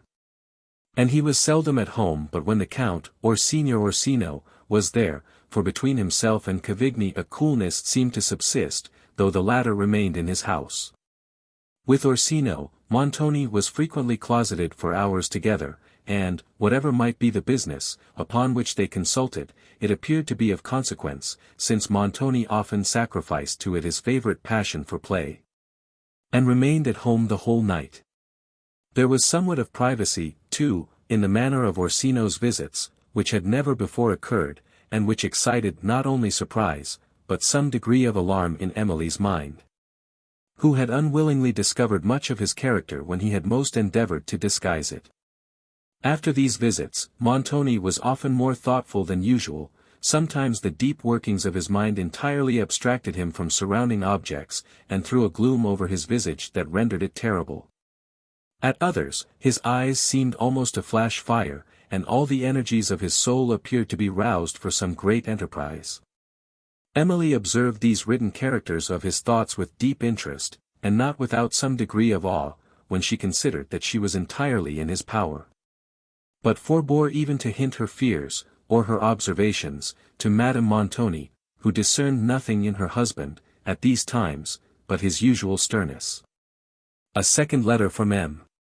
Canel announced the arrival of himself and his lady at the Villa Miorenti, stated several circumstances of his good fortune, respecting the affair that had brought him into Italy, and concluded with an earnest request to see Montoni, his wife and niece, at his new estate. Emily received, about the same period, a much more interesting letter, and which soothed for a while every anxiety of her heart. Valancourt, hoping she might be still at Venice, had trusted a letter to the ordinary post, that told her of his health, and of his unceasing and anxious affection. He had lingered at Thoulouse for some time after her departure, that he might indulge the melancholy pleasure of wandering through the scenes where he had been accustomed to behold her, and had thence gone to his brother's chateau, which was in the neighbourhood of La Vallée.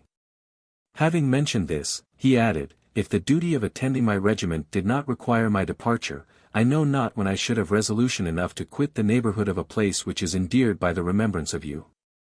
The vicinity to La Vallée has alone detained me thus long at Estivière. I frequently ride thither early in the morning, that I may wander, at leisure, through the day, among scenes, which were once your home, where I have been accustomed to see you, and to hear you converse. I have renewed my acquaintance with the good old Teresa, who rejoiced to see me, that she might talk of you. I need not say how much this circumstance attached me to her, or how eagerly I listened to her upon her favourite subject. You will guess the motive that first induced me to make myself known to Teresa. It was, indeed, no other than that of gaining admittance into the chateau and gardens, which my Emily had so lately inhabited. Here, then, I wander, and meet your image under every shade, but chiefly I love to sit beneath the spreading branches of your favourite plane, where once, Emily, we sat together, where I first ventured to tell you, that I loved. Oh, Emily! The remembrance of those moments overcomes me. I sit lost in reverie, I endeavour to see you dimly through my tears, in all the heaven of peace and innocence, such as you then appeared to me. To hear again the accents of that voice, which then thrilled my heart with tenderness and hope. I lean on the wall of the terrace, where we together watched the rapid current of the Garonne below, while I described the wild scenery about its source, but thought only of you. Oh, Emily! Are these moments past for ever, will they never more return? In another part of his letter he wrote thus. You see my letter is dated on many different days, and, if you look back to the first, you will perceive, that I began to write soon after your departure from France. To write was, indeed, the only employment that withdrew me from my own melancholy, and rendered your absence supportable, or rather, it seemed to destroy absence. For, when I was conversing with you on paper, and telling you every sentiment and affection of my heart, you almost appeared to be present. This employment has been from time to time my chief consolation, and I have deferred sending off my packet, merely for the comfort of prolonging it, though it was certain, that what I had written, was written to no purpose till you received it. Whenever my mind has been more than usually depressed, I have come to pour forth its sorrows to you, and have always found consolation. And, when any little occurrence has interested my heart, and given a gleam of joy to my spirits, I have hastened to communicate it to you, and have received reflected satisfaction. Thus, my letter is a kind of picture of my life and of my thoughts for the last month, and thus, though it has been deeply interesting to me, while I wrote it, and I dare hope will, for the same reason, be not indifferent to you. Yet to other readers it would seem to abound only in frivolities. Thus it is always, when we attempt to describe the finer movements of the heart, for they are too fine to be discerned, they can only be experienced, and are therefore passed over by the indifferent observer, while the interested one feels that all description is imperfect and unnecessary, except as it may prove the sincerity of the writer, and soothe his own sufferings. You will pardon all this egotism, for I am a lover. I have just heard of a circumstance, which entirely destroys all my fairy paradise of ideal delight, and which will reconcile me to the necessity of returning to my regiment, for I must no longer wander beneath the beloved shades, where I have been accustomed to meet you in thought. La Vallée is let.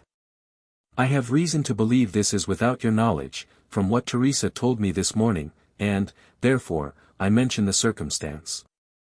She shed tears, while she related, that she was going to leave the service of her dear mistress, and the chateau where she had lived so many happy years, and all this, added she, without even a letter from mademoiselle to soften the news.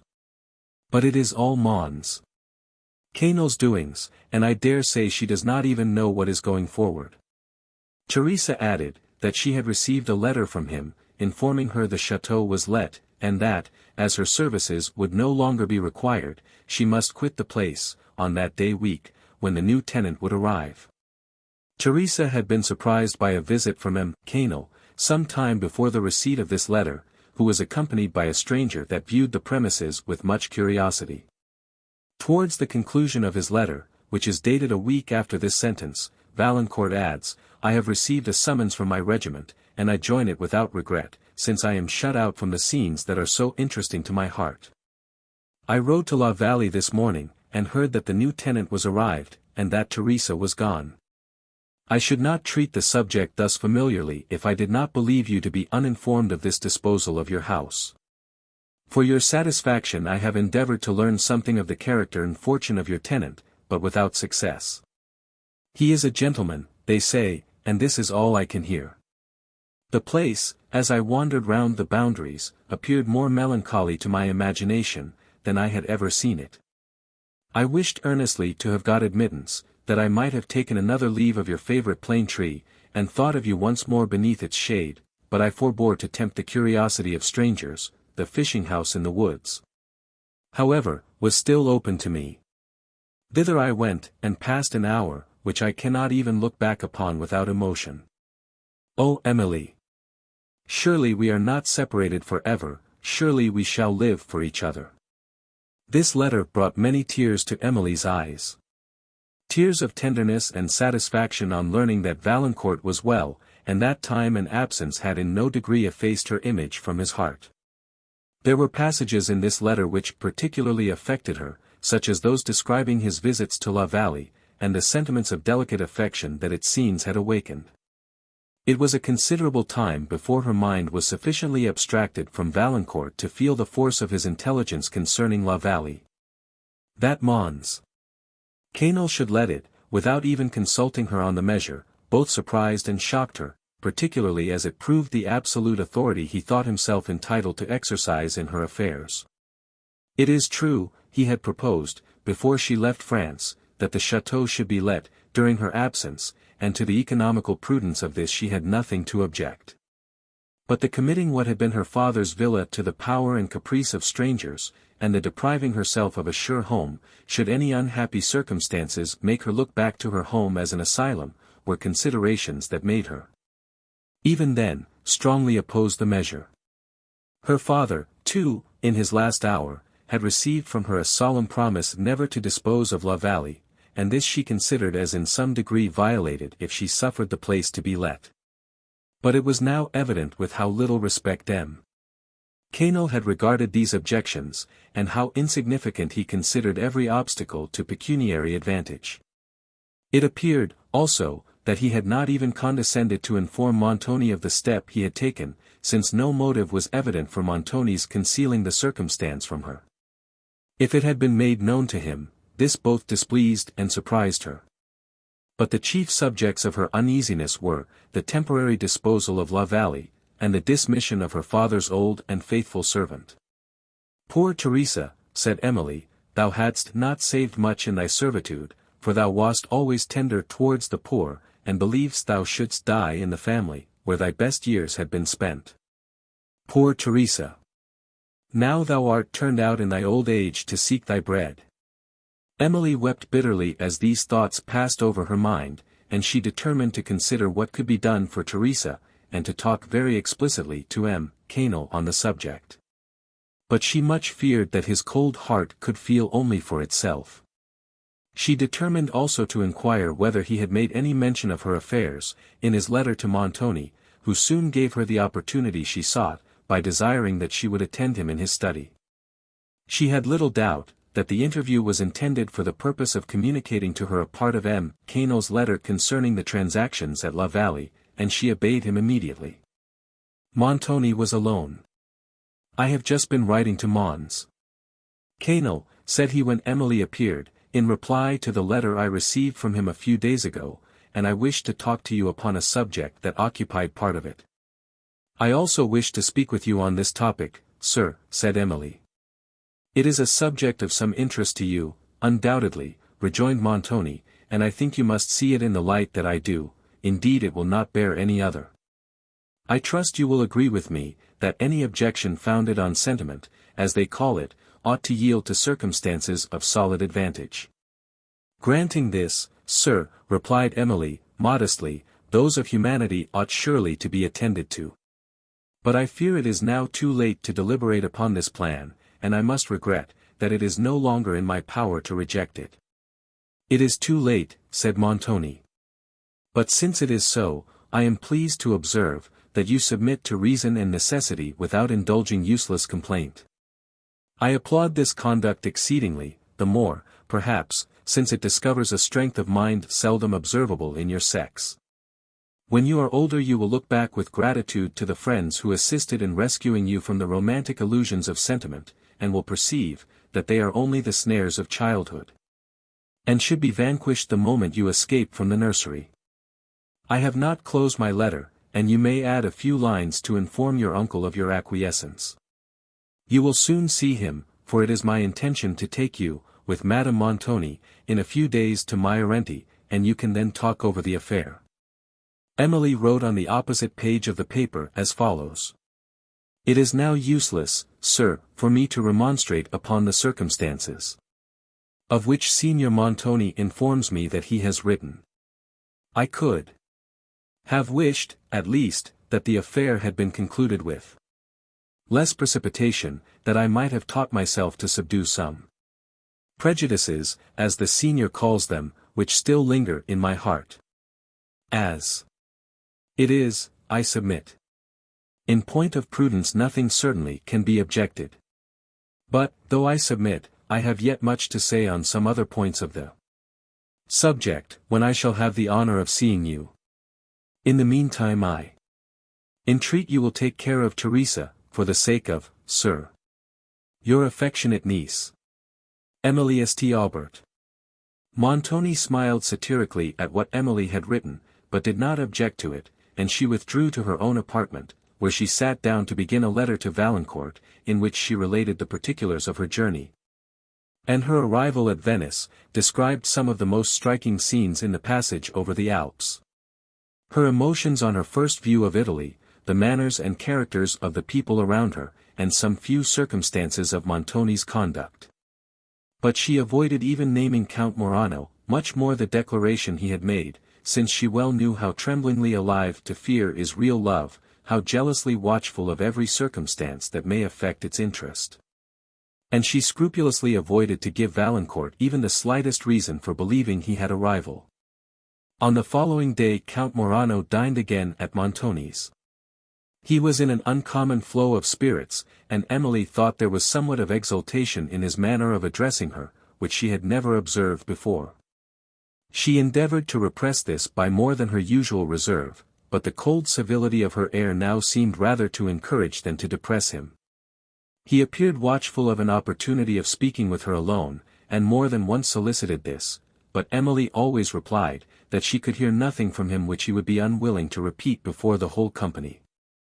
In the evening, Madame Montoni and her party went out upon the sea, and as the Count led Emily to his zendaletto, he carried her hand to his lips, and thanked her for the condescension she had shown him. Emily, in extreme surprise and displeasure, hastily withdrew her hand, and concluded that he had spoken ironically. But, on reaching the steps of the terrace, and observing by the livery, that it was the Count's zendaletto which waited below, while the rest of the party, having arranged themselves in the gondolas, were moving on. She determined not to permit a separate conversation, and, wishing him a good evening, returned to the portico. The Count followed to expostulate and entreat, and Montoni, who then came out, rendered solicitation unnecessary, for, without condescending to speak, he took her hand, and led her to the zendaletto. Emily was not silent. She entreated Montoni, in a low voice, to consider the impropriety of these circumstances, and that he would spare her the mortification of submitting to them. He, however, was inflexible. "This caprice is intolerable," said he, "and shall not be indulged. There is no impropriety in the case." At this moment, Emily's dislike of Count Morano rose to abhorrence. That he should, with undaunted assurance, thus pursue her, notwithstanding all she had expressed on the subject of his addresses, and think, as it was evident he did, that her opinion of him was of no consequence. So long as his pretensions were sanctioned by Montoni, added indignation to the disgust which she had felt towards him. She was somewhat relieved by observing that Montoni was to be of the party, who seated himself on one side of her, while Morano placed himself on the other. There was a pause for some moments as the gondolieri prepared their oars, and Emily trembled from apprehension of the discourse that might follow this silence.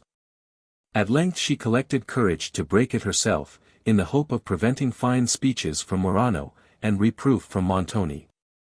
To some trivial remark which she made, the latter returned a short and disobliging reply. But Morano immediately followed with a general observation, which he contrived to end with a particular compliment, and, though Emily passed it without even the notice of a smile, he was not discouraged. "I have been impatient," said he, addressing Emily, "to express my gratitude, to thank you for your goodness, but I must also thank Signor Montoni, who has allowed me this opportunity of doing so." Emily regarded the Count with a look of mingled astonishment and displeasure. "Why," continued he, "should you wish to diminish the delight of this moment by that air of cruel reserve? Why seek to throw me again into the perplexities of doubt, by teaching your eyes to contradict the kindness of your late declaration? You cannot doubt the sincerity, the ardor of my passion, it is therefore unnecessary, charming Emily. Surely unnecessary, any longer to attempt a disguise of your sentiments." "If I ever had disguised them, sir," said Emily, with recollected spirit, "it would certainly be unnecessary any longer to do so. I had hoped, sir, that you would have spared me any farther necessity of alluding to them. But, since you do not grant this, hear me declare, and for the last time, that your perseverance has deprived you even of the esteem, which I was inclined to believe you merited."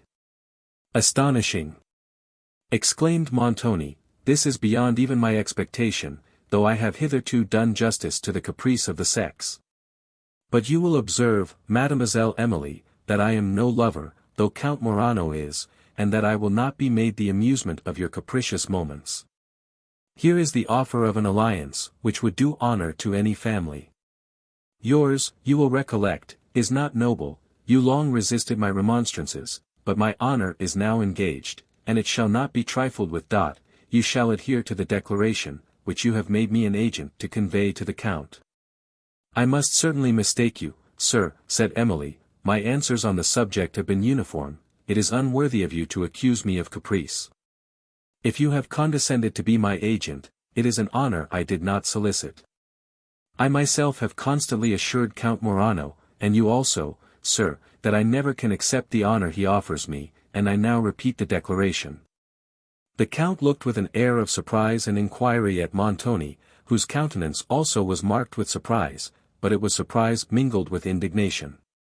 "Here is confidence, as well as caprice," said the latter. "Will you deny your own words, madam?" "Such a question is unworthy of an answer, sir," said Emily blushing. "You will recollect yourself, and be sorry that you have asked it."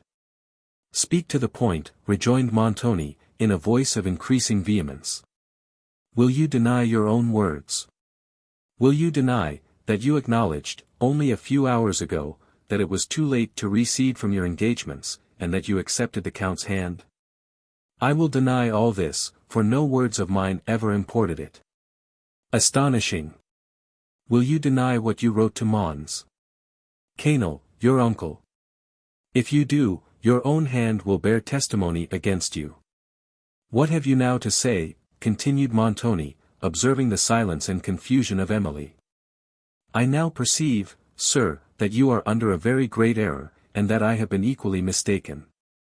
No more duplicity, I entreat, be open and candid, if it be possible." "I have always been so, sir. And can claim no merit in such conduct, for I have had nothing to conceal." "How is this, Signor?" cried Morano, with trembling emotion. "Suspend your judgment, Count," replied Montoni, "the wiles of a female heart are unsearchable. Now, madam, your explanation." "Excuse me, sir, if I withhold my explanation till you appear willing to give me your confidence. Assertion as present can only subject me to insult." "Your explanation, I entreat you," said Morano. "Well, well," rejoined Montoni, "I give you my confidence, let us hear this explanation." "Let me lead to it then, by asking a question." "As many as you please," said Montoni, contemptuously. "What, then, was the subject of your letter to Mons Canel?" "The same that was the subject of your note to him, certainly." "You did well to stipulate for my confidence before you demanded that question." "I must beg you will be more explicit, sir. What was that subject?" "What could it be, but the noble offer of Count Morano," said Montoni. "Then, sir, we entirely misunderstood each other," replied Emily. "We entirely misunderstood each other too, I suppose," rejoined Montoni, "in the conversation which preceded the writing of that note. I must do you the justice to own, that you are very ingenious at this same art of misunderstanding." Emily tried to restrain the tears that came to her eyes, and to answer with becoming firmness. "Allow me, sir, to explain myself fully, or to be wholly silent. The explanation may now be dispensed with, it is anticipated. If Count Morano still thinks one necessary, I will give him an honest one. You have changed your intention since our last conversation. And, if he can have patience and humility enough to wait till tomorrow, he will probably find it changed again, but as I have neither the patience or the humility, which you expect from a lover, I warn you of the effect of my displeasure." "Montoni, you are too precipitate," said the Count, who had listened to this conversation in extreme agitation and impatience. "Signora, I entreat your own explanation of this affair." "Signor Montoni has said justly," replied Emily, "that all explanation may now be dispensed with. After what has passed I cannot suffer myself to give one. It is sufficient for me, and for you, sir, that I repeat my late declaration. Let me hope this is the last time it will be necessary for me to repeat it. I never can accept the honor of your alliance." "Charming Emily," exclaimed the Count in an impassioned tone, "let not resentment make you unjust. Let me not suffer for the offense of Montoni, revoke." "Offense," interrupted Montoni, "Count, this language is ridiculous, this submission is childish, speak as becomes a man, not as the slave of a pretty tyrant. You distract me, Signor. Suffer me to plead my own cause, you have already proved insufficient to it." "All conversation on this subject, sir," said Emily, "is worse than useless, since it can bring only pain to each of us. If you would oblige me, pursue it no farther." "It is impossible, madam, that I can thus easily resign the object of a passion, which is the delight and torment of my life.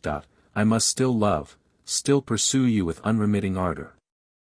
When you shall be convinced of the strength and constancy of my passion, your heart must soften into pity and repentance. Is this generous, sir? Is this manly? Can it either deserve or obtain the esteem you solicit, thus to continue a persecution from which I have no present means of escaping? A gleam of moonlight that fell upon Morano's countenance, revealed the strong emotions of his soul. And, glancing on Montoni, discovered the dark resentment, which contrasted his features. By heaven, this is too much, suddenly exclaimed the Count. Signor Montoni, you treat me ill, it is from you that I shall look for explanation. From me, sir. You shall have it, muttered Montoni, if your discernment is indeed so far obscured by passion, as to make explanation necessary. And for you, madam, you should learn, that a man of honor is not to be trifled with, though you may, perhaps, with impunity, treat a boy like a puppet. This sarcasm roused the pride of Morano, and the resentment which he had felt at the indifference of Emily, being lost in indignation of the insolence of Montoni, he determined to mortify him, by defending her. This also, said he, replying to Montoni's last words, this also, shall not pass unnoticed. I bid you learn, sir, that you have a stronger enemy than a woman to contend with. I will protect Signora St. Aubert from your threatened resentment. You have misled me, and would revenge your disappointed views upon the innocent. Misled you? Retorted Montoni with quickness, is my conduct, my word, then pausing, while he seemed endeavoring to restrain the resentment that flashed in his eyes, in the next moment he added, in a subdued voice, Count Morano, this is a language. A sort of conduct to which I am not accustomed, it is the conduct of a passionate boy, as such, I pass it over in contempt. In contempt, signor. The respect I owe myself, rejoined Montoni, requires, that I should converse more largely with you upon some points of the subject in dispute. Return with me to Venice, and I will condescend to convince you of your error. Condescend, sir. But I will not condescend to be so conversed with. Montoni smiled contemptuously. And Emily, now terrified for the consequences of what she saw and heard, could no longer be silent. She explained the whole subject upon which she had mistaken Montoni in the morning, declaring, that she understood him to have consulted her solely concerning the disposal of La Vallée, and concluding with entreating that he would write immediately to M. Canal, and rectify the mistake. But Montoni either was, or affected to be, still incredulous, and Count Morano was still entangled in perplexity. While she was speaking, however, the attention of her auditors had been diverted from the immediate occasion of their resentment, and their passion consequently became less.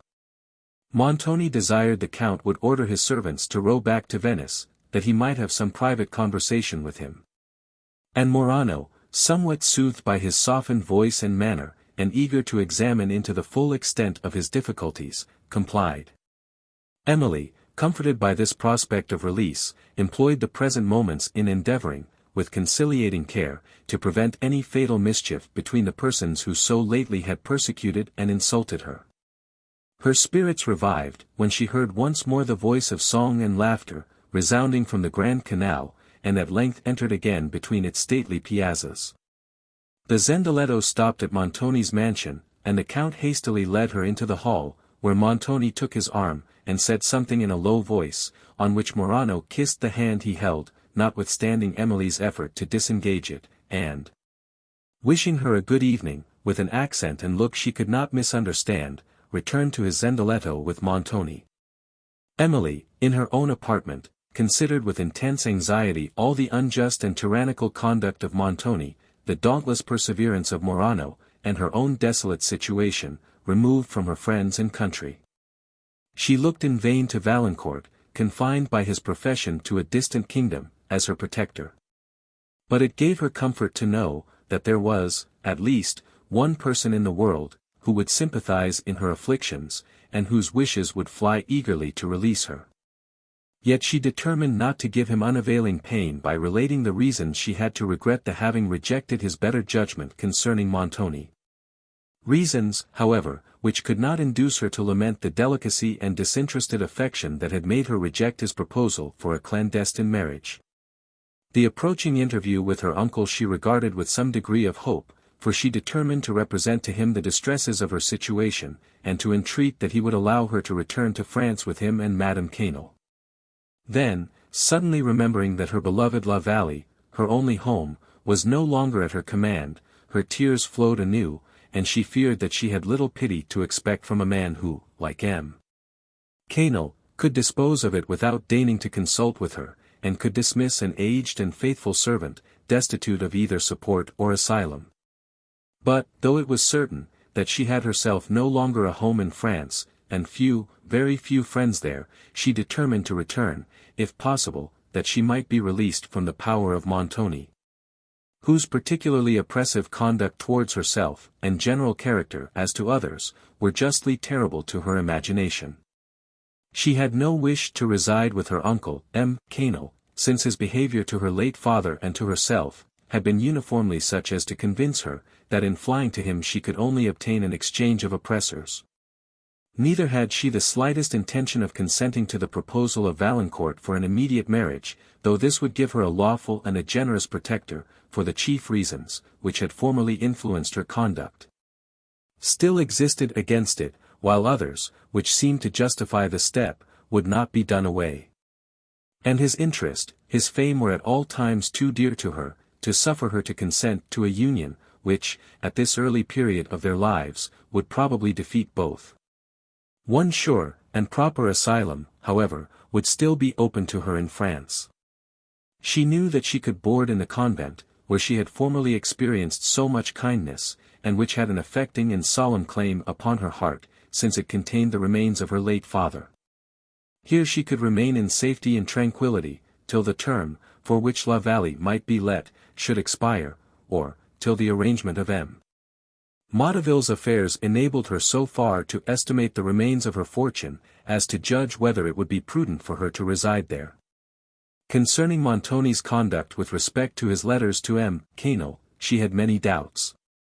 However he might be at first mistaken on the subject, she much suspected that he wilfully persevered in his error, as a means of intimidating her into a compliance with his wishes of uniting her to Count Morano. Whether this was or was not the fact, she was extremely anxious to explain the affair to M. Cheron, and looked forward with a mixture of impatience, hope and fear, to her approaching visit. On the following day, Madame Montoni, being alone with Emily, introduced the mention of Count Morano, by expressing her surprise, that she had not joined the party on the water the preceding evening, and at her abrupt departure to Venice. Emily then related what had passed, expressed her concern for the mutual mistake that had occurred between Montoni and herself, and solicited her aunt's kind offices in urging him to give a decisive denial to the Count's further addresses. But she soon perceived, that Madame Montoni had not been ignorant of the late conversation, when she introduced the present. "You have no encouragement to expect from me," said her aunt, "in these notions. I have already given my opinion on the subject, and think Signor Montoni right in enforcing, by any means, your consent. If young persons will be blind to their interest, and obstinately oppose it, why, the greatest blessings they can have are friends, who will oppose their folly. Pray what pretensions of any kind do you think you have to such a match as is now offered you?" "Not any whatever, madam," replied Emily, "and, therefore, at least, suffer me to be happy in my humility." "Nay, niece, it cannot be denied, that you have pride enough. My poor brother, your father, had his share of pride too, though, let me add, his fortune did not justify it." Emily, somewhat embarrassed by the indignation, which this malevolent allusion to her father excited, and by the difficulty of rendering her answer as temperate as it should be reprehensive, hesitated for some moments, in a confusion which highly gratified her aunt.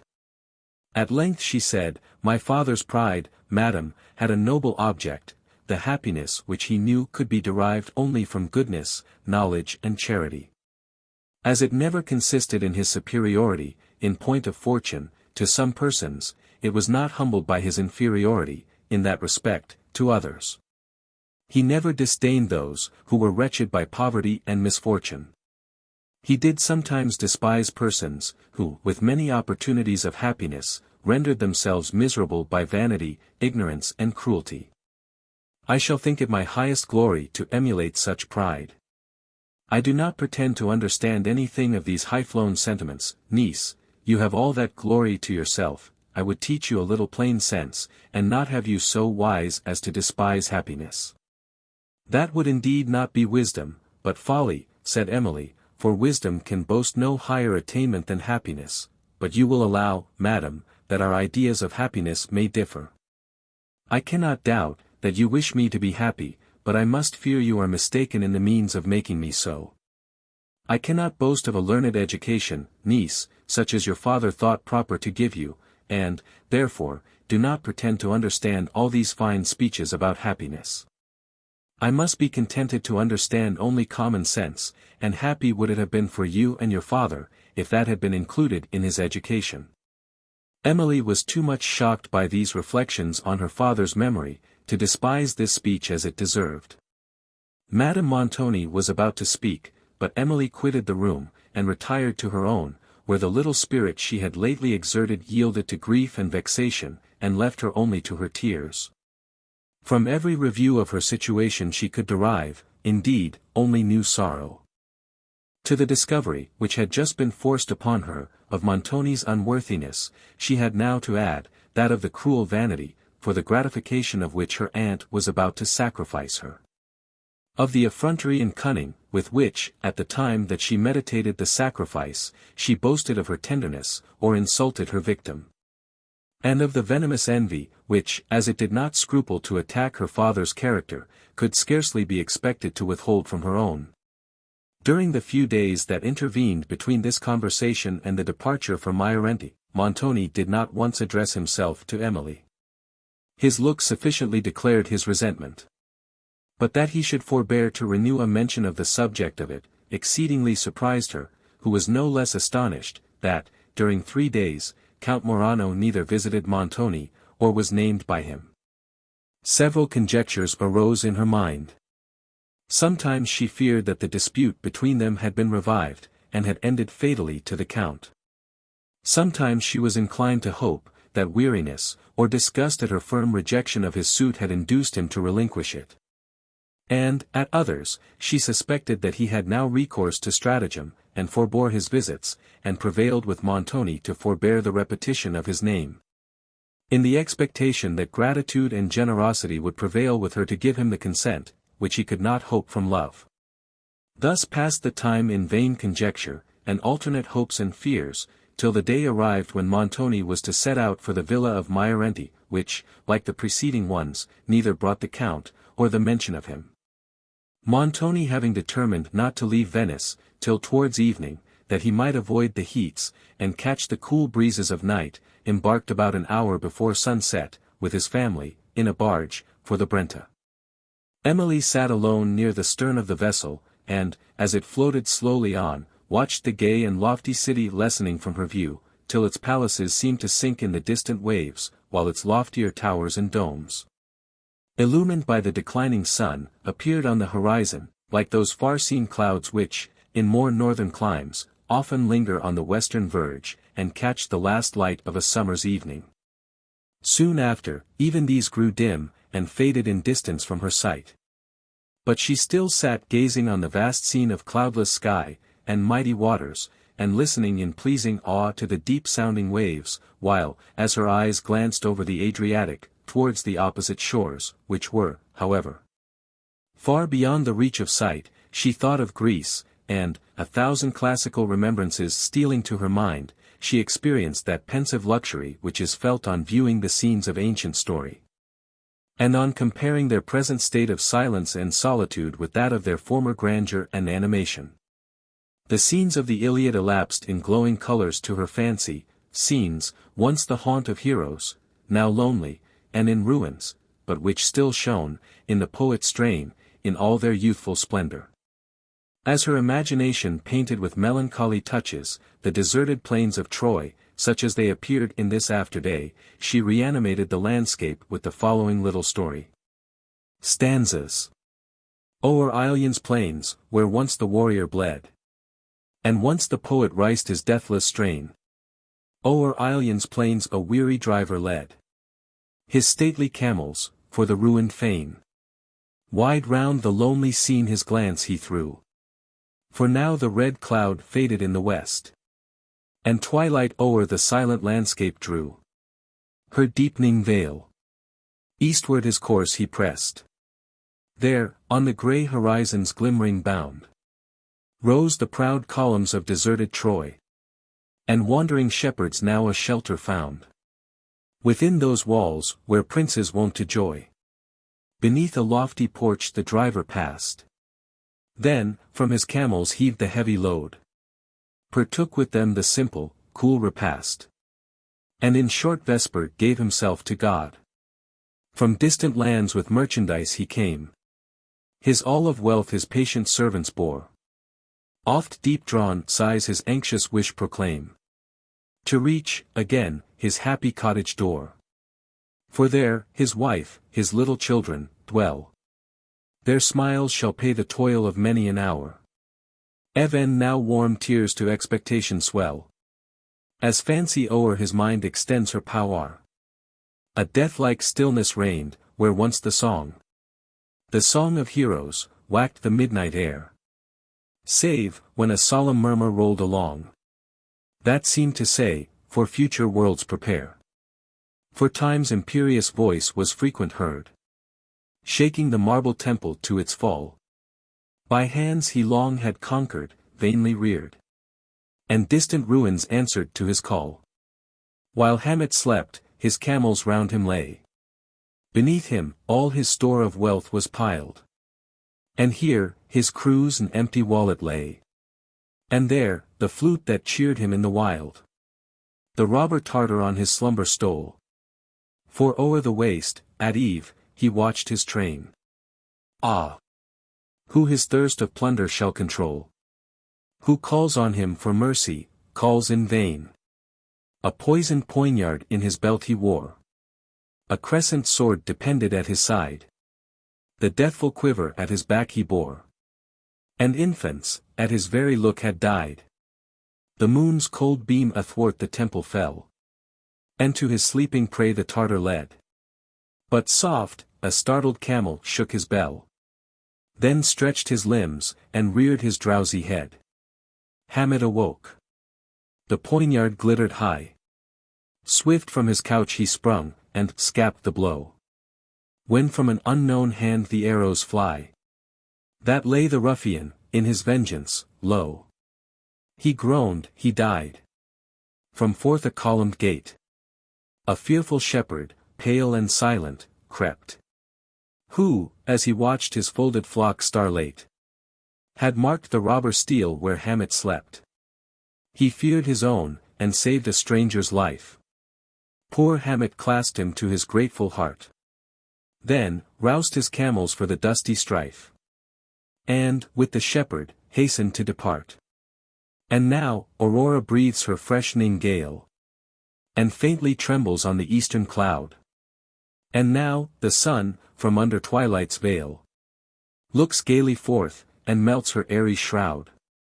Wide o'er the level plains, his slanting beams dart their long lines on Ilion's towered site. The distant Hellespont with morning gleams, and old Scamander winds his waves in light. All merry sound the camel bells, so gay, and merry beats fond Hamet's heart, for he, ere the dim evening steals upon the day, his children, wife and happy home shall see. As Emily approached the shores of Italy she began to discriminate the rich features and varied coloring of the landscape, the purple hills, groves of orange pine and cypress, shading magnificent villas, and towns rising among vineyards and plantations. The noble Brenta, pouring its broad waves into the sea, now appeared, and, when she reached its mouth, the barge stopped, that the horses might be fastened which were now to tow it up the stream. This done, Emily gave a last look to the Adriatic, and to the dim sail that from the sky mixed wave dawns on the sight. And the barge slowly glided between the green and luxuriant slopes of the river. The grandeur of the Palladian villas, that adorn these shores, was considerably heightened by the setting rays, which threw strong contrasts of light and shade upon the porticos and long arcades. and beamed a mellow lustre upon the orangeries and the tall groves of pine and cypress, that overhung the buildings. The scent of oranges, of flowering myrtles, and other odoriferous plants was diffused upon the air, and often, from these embowered retreats, a strain of music stole on the calm, and softened into silence. The sun now sunk below the horizon, twilight fell over the landscape, and Emily, wrapped in musing silence, continued to watch its features gradually vanishing into obscurity. She remembered her many happy evenings, when with St.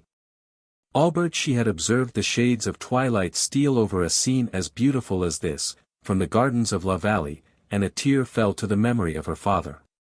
Her spirits were softened into melancholy by the influence of the hour, by the low murmur of the wave passing under the vessel, and the stillness of the air, that trembled only at intervals with distant music. Why else should she, at these moments, have looked on her attachment to Valancourt with presages so very afflicting, since she had but lately received letters from him, that had soothed for a while all her anxieties? It now seemed to her oppressed mind, that she had taken leave of him for ever, and that the countries, which separated them, would never more be retraced by her. She looked upon Count Morano with horror, as in some degree the cause of this. But apart from him, a conviction, if such that may be called, which arises from no proof, and which she knew not how to account for, seized her mind, that she should never see Valancourt again. Though she knew, that neither Morano's solicitations, nor Montoni's commands had lawful power to enforce her obedience, she regarded both with a superstitious dread, that they would finally prevail. Lost in this melancholy reverie, and shedding frequent tears, Emily was at length roused by Montoni, and she followed him to the cabin, where refreshments were spread, and her aunt was seated alone. The countenance of Madame Montoni was inflamed with resentment, that appeared to be the consequence of some conversation she had held with her husband, who regarded her with a kind of sullen disdain, and both preserved, for some time, a haughty silence. Montoni then spoke to Emily of Mons. "Canal, you will not, I hope, persist in disclaiming your knowledge of the subject of my letter to him?" "I had hoped, sir, that it was no longer necessary for me to disclaim it," said Emily. "I had hoped, from your silence, that you was convinced of your error." "You have hoped impossibilities then," replied Montoni. "I might as reasonably have expected to find sincerity and uniformity of conduct in one of your sex, as you to convict me of error in this affair." Emily blushed, and was silent. She now perceived too clearly, that she had hoped an impossibility, for, where no mistake had been committed no conviction could follow, and it was evident, that Montoni's conduct had not been the consequence of mistake, but of design. Anxious to escape from conversation, which was both afflicting and humiliating to her, she soon returned to the deck, and resumed her station near the stern, without apprehension of cold, for no vapour rose from the water. And the air was dry and tranquil. Here, at least, the benevolence of nature allowed her the quiet which Montoni had denied her elsewhere. It was now past midnight. The stars shed a kind of twilight, that served to shew the dark outline of the shores on either hand, and the grey surface of the river, till the moon rose from behind a high palm grove, and shed her mellow lustre over the scene. The vessel glided smoothly on. Amid the stillness of the hour Emily heard, now and then, the solitary voice of the bargemen on the bank, as they spoke to their horses. While, from a remote part of the vessel, with melancholy song, the sailor soothed, beneath the trembling moon, the midnight wave. Emily, meanwhile, anticipated her reception by Mons, and Madame Cheron. Considered what she should say on the subject of La Vallée, and then, to withhold her mind from more anxious topics, tried to amuse herself by discriminating the faint drawn features of the landscape, reposing in the moonlight. While her fancy thus wandered, she saw, at a distance, a building peeping between the moonlight trees, and, as the barge approached, heard voices speaking, and soon distinguished the lofty portico of a villa. Overshadowed by groves of pine and sycamore, which she recollected to be the same, that had formerly been pointed out to her, as belonging to Madame Cheron's relative. The barge stopped at a flight of marble steps, which led up the bank to a lawn. Lights appeared between some pillars beyond the portico. Montoni sent forward his servant, and then disembarked with his family.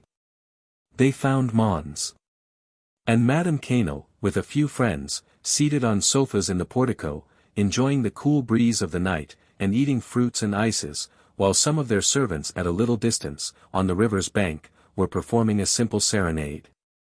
Emily was now accustomed to the way of living in this warm country, and was not surprised to find Mons and Madame Cheron in their portico, 2 hours after midnight. The usual salutations being over, the company seated themselves in the portico, and refreshments were brought them from the adjoining hall, where a banquet was spread, and servants attended. When the bustle of this meeting had subsided, and Emily had recovered from the little flutter into which it had thrown her spirits, she was struck with the singular beauty of the hall, so perfectly accommodated to the luxuries of the season. It was of white marble, and the roof, rising into an open cupola, was supported by columns of the same material. 2 opposite sides of the apartment, terminating in open porticos, admitted to the hall a full view of the gardens, and of the river scenery. In the center a fountain continually refreshed the air, and seemed to heighten the fragrance, that breathed from the surrounding orangeries, while its dashing waters gave an agreeable and soothing sound. Etruscan lamps, suspended from the pillars, diffused a brilliant light over the interior part of the hall, leaving the remoter porticos to the softer luster of the moon.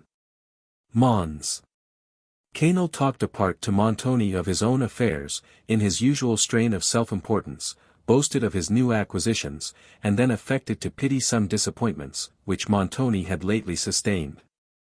Meanwhile, the latter, whose pride at least enabled him to despise such vanity as this, and whose discernment at once detected under this assumed pity, the frivolous malignity of Cheron's mind, listened to him in contemptuous silence. Till he named his niece, and then they left the portico, and walked away into the gardens. Emily, however, still attended to Madame Cheron, who spoke of France, for even the name of her native country was dear to her, and she found some pleasure in looking at a person, who had lately been in it. That country, too, was inhabited by Valancourt, and she listened to the mention of it, with a faint hope, that he also would be named. Madame Cheron, who, when she was in France, had talked with rapture of Italy, now, that she was in Italy, talked with equal praise of France, and endeavored to excite the wonder and the envy of her auditors by accounts of places which they had not been happy enough to see. In these descriptions she not only imposed upon them, but upon herself, for she never thought a present pleasure equal to one that was past. And thus the delicious climate, the fragrant orangeries and all the luxuries, which surrounded her, slept unnoticed, while her fancy wandered over the distant scenes of a northern country. Emily listened in vain for the name of Valancourt. Madame Montoni spoke in her turn of the delights of Venice, and of the pleasure she expected from visiting the fine castle of Montoni, on the Apennine. Which latter mention, at least, was merely a retaliating boast, for Emily well knew, that her aunt had no taste for solitary grandeur, and, particularly, for such as the Castle of Udolpho promised. Thus the party continued to converse, and, as far as civility would permit, to torture each other by mutual boasts, while they reclined on sofas in the portico, and were environed with delights both from nature and art, by which any honest minds would have been tempered to benevolence, and happy imaginations would have been soothed into enchantment. The dawn, soon after, trembled in the eastern horizon, and the light tints of morning, gradually expanding, shewed the beautifully declining forms of the Italian mountains and the gleaming landscapes, stretched at their feet. Then the sunbeams, shooting up from behind the hills, spread over the scene that fine saffron tinge, which seems to impart repose to all it touches. The landscape no longer gleamed.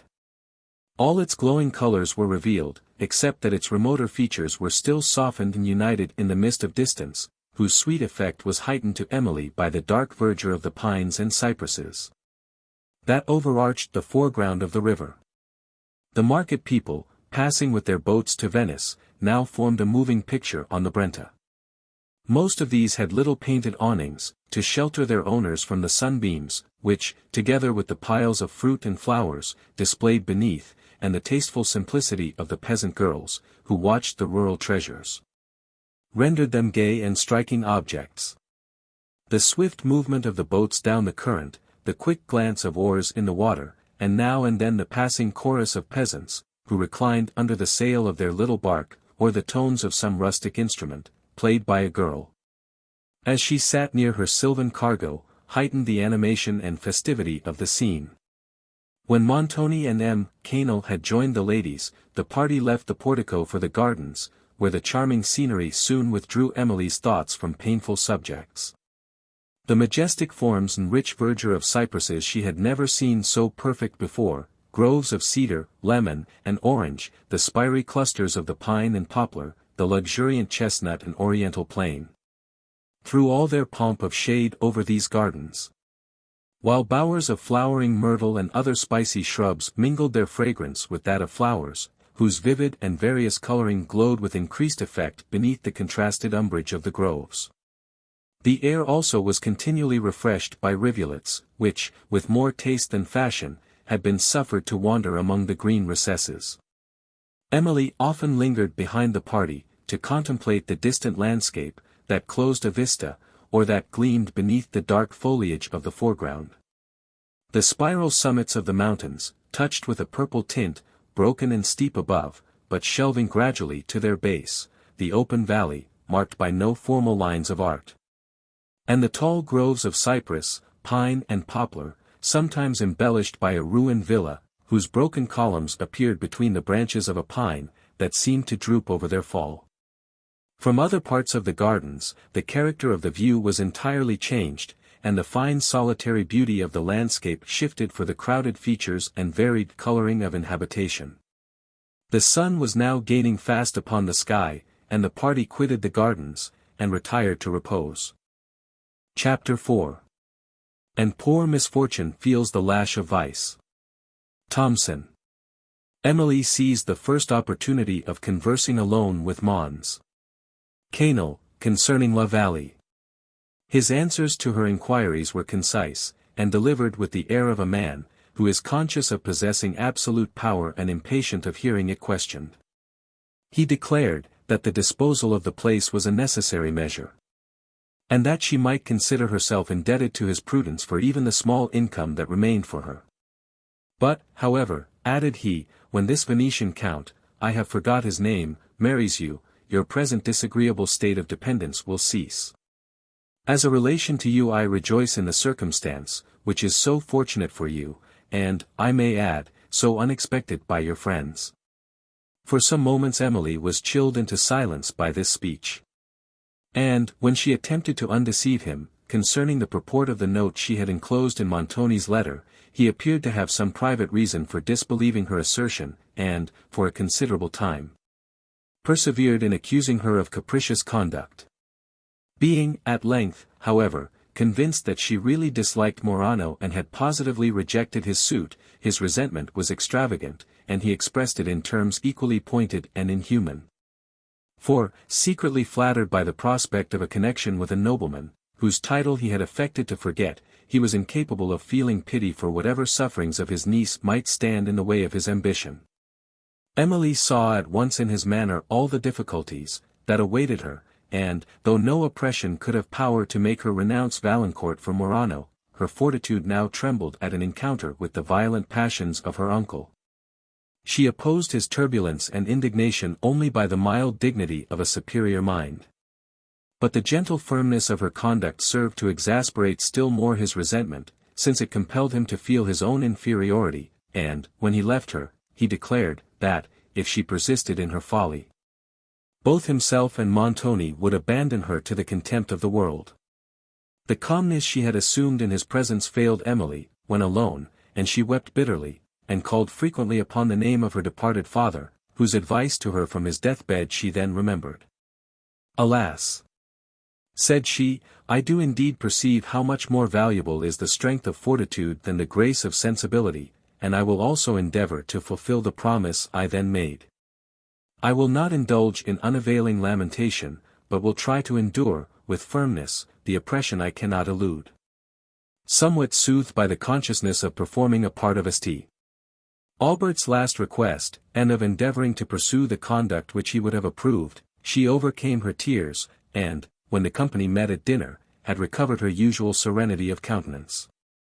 In the cool of the evening, the ladies took the fresco along the bank of the Brenta in Madame Cheron's carriage. The state of Emily's mind was in melancholy contrast with the gay groups assembled beneath the shades that overhung this enchanting stream. Some were dancing under the trees, and others reclining on the grass, taking ices and coffee and calmly enjoying the effect of a beautiful evening, on a luxuriant landscape. Emily, when she looked at the snow-capped Apennines, ascending in the distance, thought of Montoni's castle, and suffered some terror, lest he should convey her thither, for the purpose of enforcing her obedience.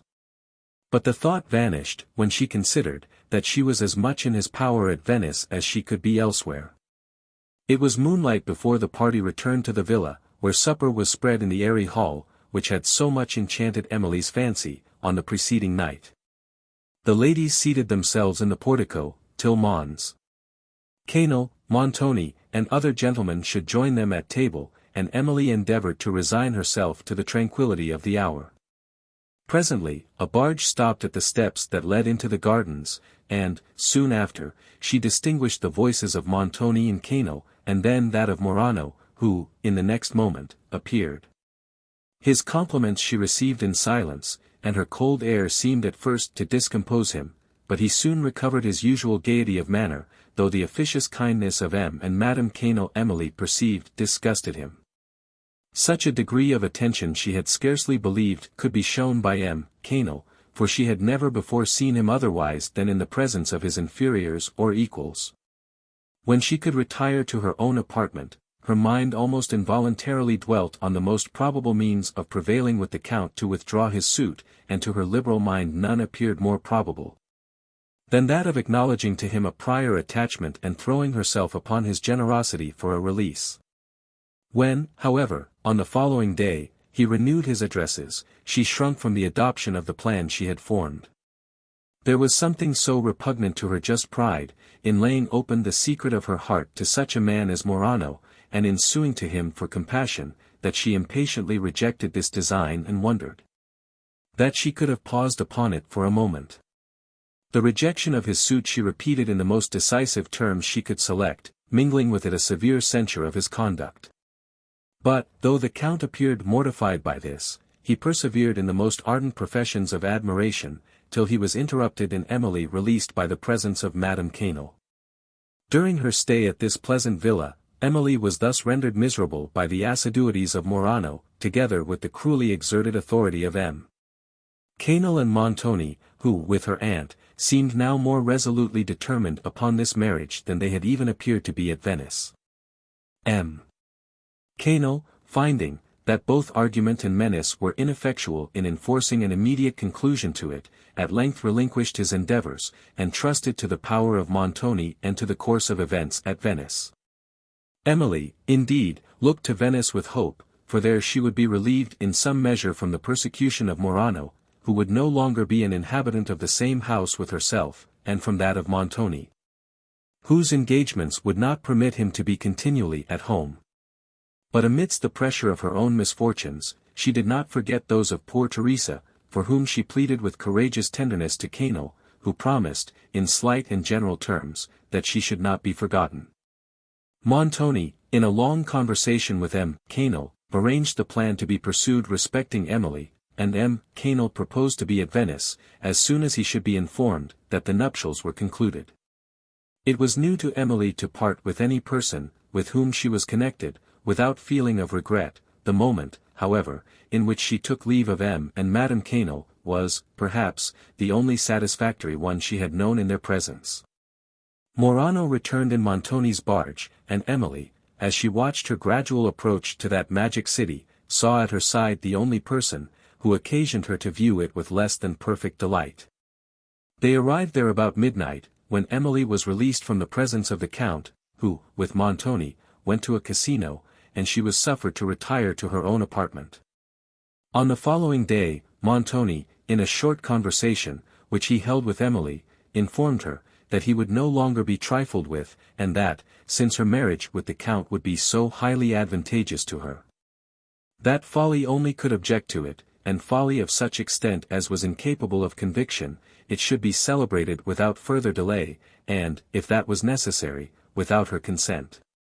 Emily, who had hitherto tried remonstrance, had now recourse to supplication, for distress prevented her from foreseeing, that, with a man of Montoni's disposition, supplication would be equally useless. She afterwards inquired by what right he exerted this unlimited authority over her. A question which her better judgment would have withheld her, in a calmer moment, from making, since it could avail her nothing, and would afford Montoni another opportunity of triumphing over her defenceless condition. "By what right?"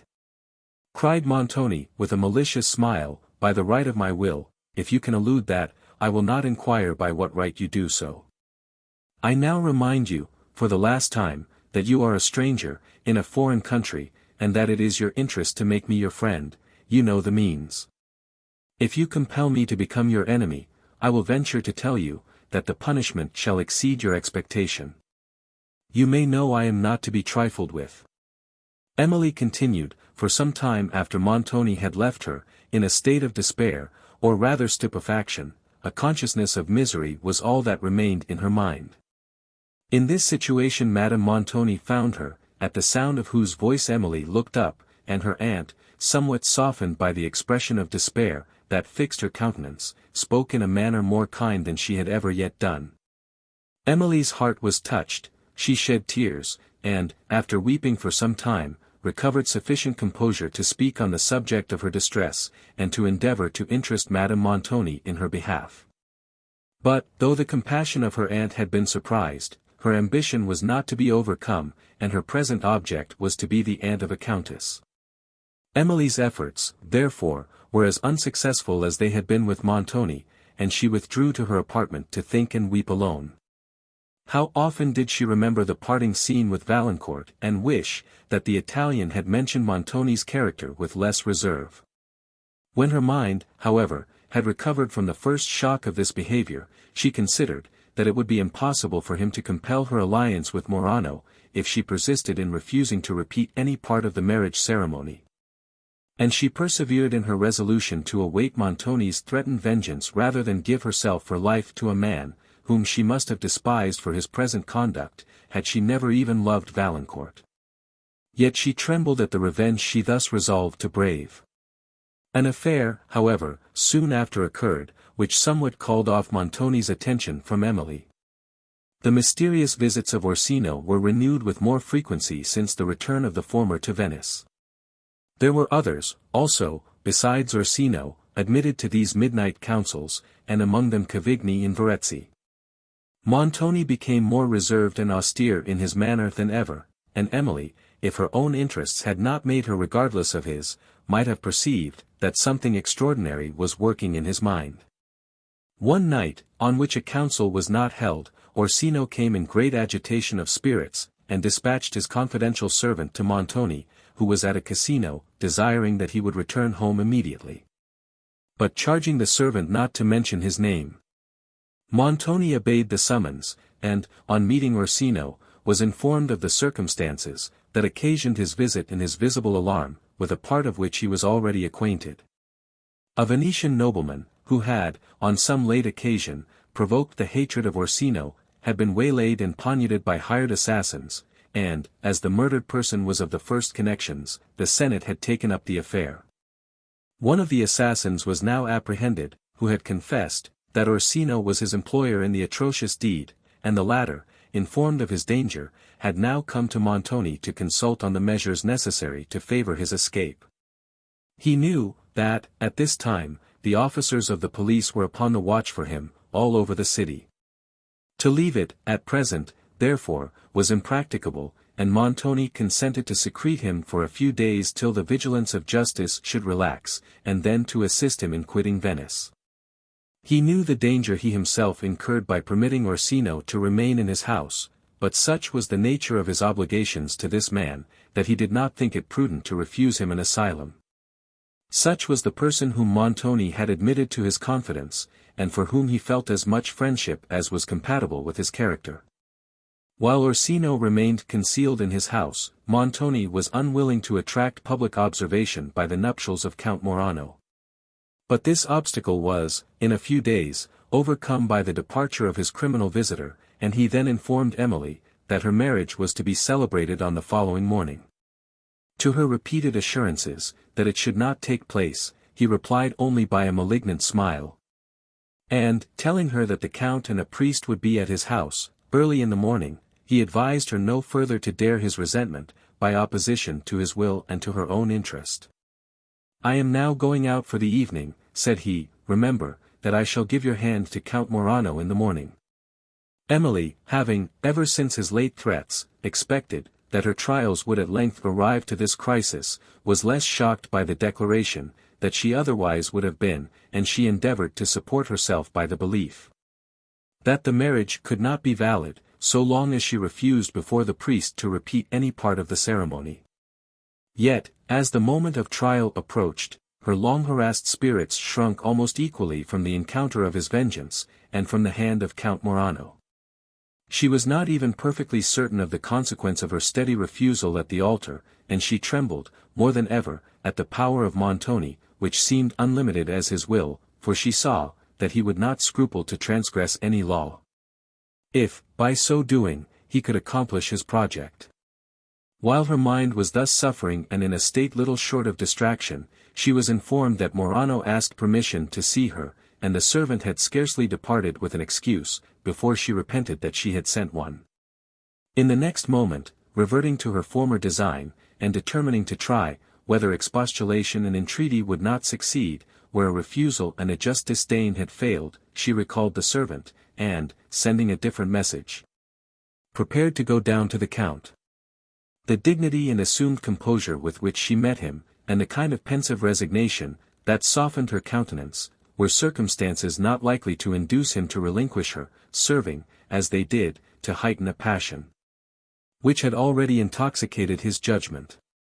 He listened to all she said with an appearance of complacency and of a wish to oblige her, but his resolution remained invariably the same, and he endeavoured to win her admiration by every insinuating art he so well knew how to practice.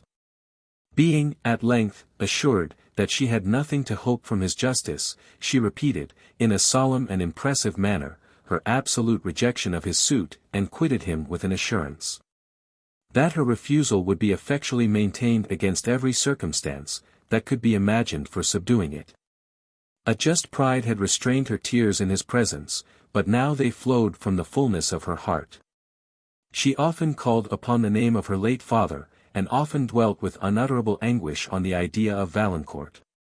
She did not go down to supper, but remained alone in her apartment, sometimes yielding to the influence of grief and terror, and, at others, endeavouring to fortify her mind against them, and to prepare herself to meet, with composed courage, the scene of the following morning, when all the stratagem of Morano and the violence of Montoni would be united against her. The evening was far advanced, when Madame Montoni came to her chamber with some bridal ornaments, which the Count had sent to Emily. She had, this day, purposely avoided her niece. Perhaps, because her usual insensibility failed her, and she feared to trust herself with a view of Emily's distress. Or possibly, though her conscience was seldom audible, it now reproached her with her conduct to her brother's orphan child, whose happiness had been entrusted to her care by a dying father. Emily could not look at these presents, and made a last, though almost hopeless, effort to interest the compassion of Madame Montoni, who, if she did feel any degree of pity, or remorse, successfully concealed it, and reproached her niece with folly in being miserable, concerning a marriage, which ought only to make her happy. "I am sure," said she, "if I was unmarried, and the Count had proposed to me, I should have been flattered by the distinction, and if I should have been so, I am sure, niece, you, who have no fortune, ought to feel yourself highly honoured, and shew a proper gratitude and humility towards the Count, for his condescension. I am often surprised, I must own, to observe how humbly he deports himself to you, notwithstanding the haughty airs you give yourself. I wonder he has patience to humour you so. If I was he, I know, I should often be ready to reprehend you, and make you know yourself a little better. I would not have flattered you, I can tell you, for it is this absurd flattery that makes you fancy yourself of so much consequence, that you think nobody can deserve you, and I often tell the Count so. For I have no patience to hear him pay you such extravagant compliments, which you believe every word of. Your patience, madam, cannot suffer more cruelly on such occasions, than my own," said Emily. "Oh! That is all mere affectation," rejoined her aunt.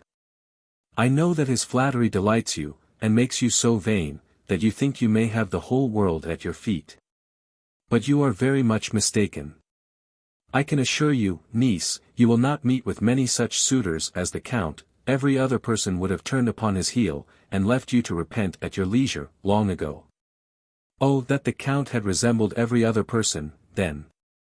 said Emily, with a heavy sigh. "It is happy for you, that he does not," rejoined Madame Montoni, "and what I am now saying is from pure kindness. I am endeavouring to convince you of your good fortune, and to persuade you to submit to necessity with a good grace. It is nothing to me, you know, whether you like this marriage or not, for it must be. What I say, therefore, is from pure kindness. I wish to see you happy, and it is your own fault if you are not so. I would ask you, now, seriously and calmly, what kind of a match you can expect, since a count cannot content your ambition." "I have no ambition whatever, madam," replied Emily, "my only wish is to remain in my present station." "Oh! That is speaking quite from the purpose," said her aunt. "I see you are still thinking of Mons. Valancourt. Pray get rid of all those fantastic notions about love, and this ridiculous pride, and be something like a reasonable creature.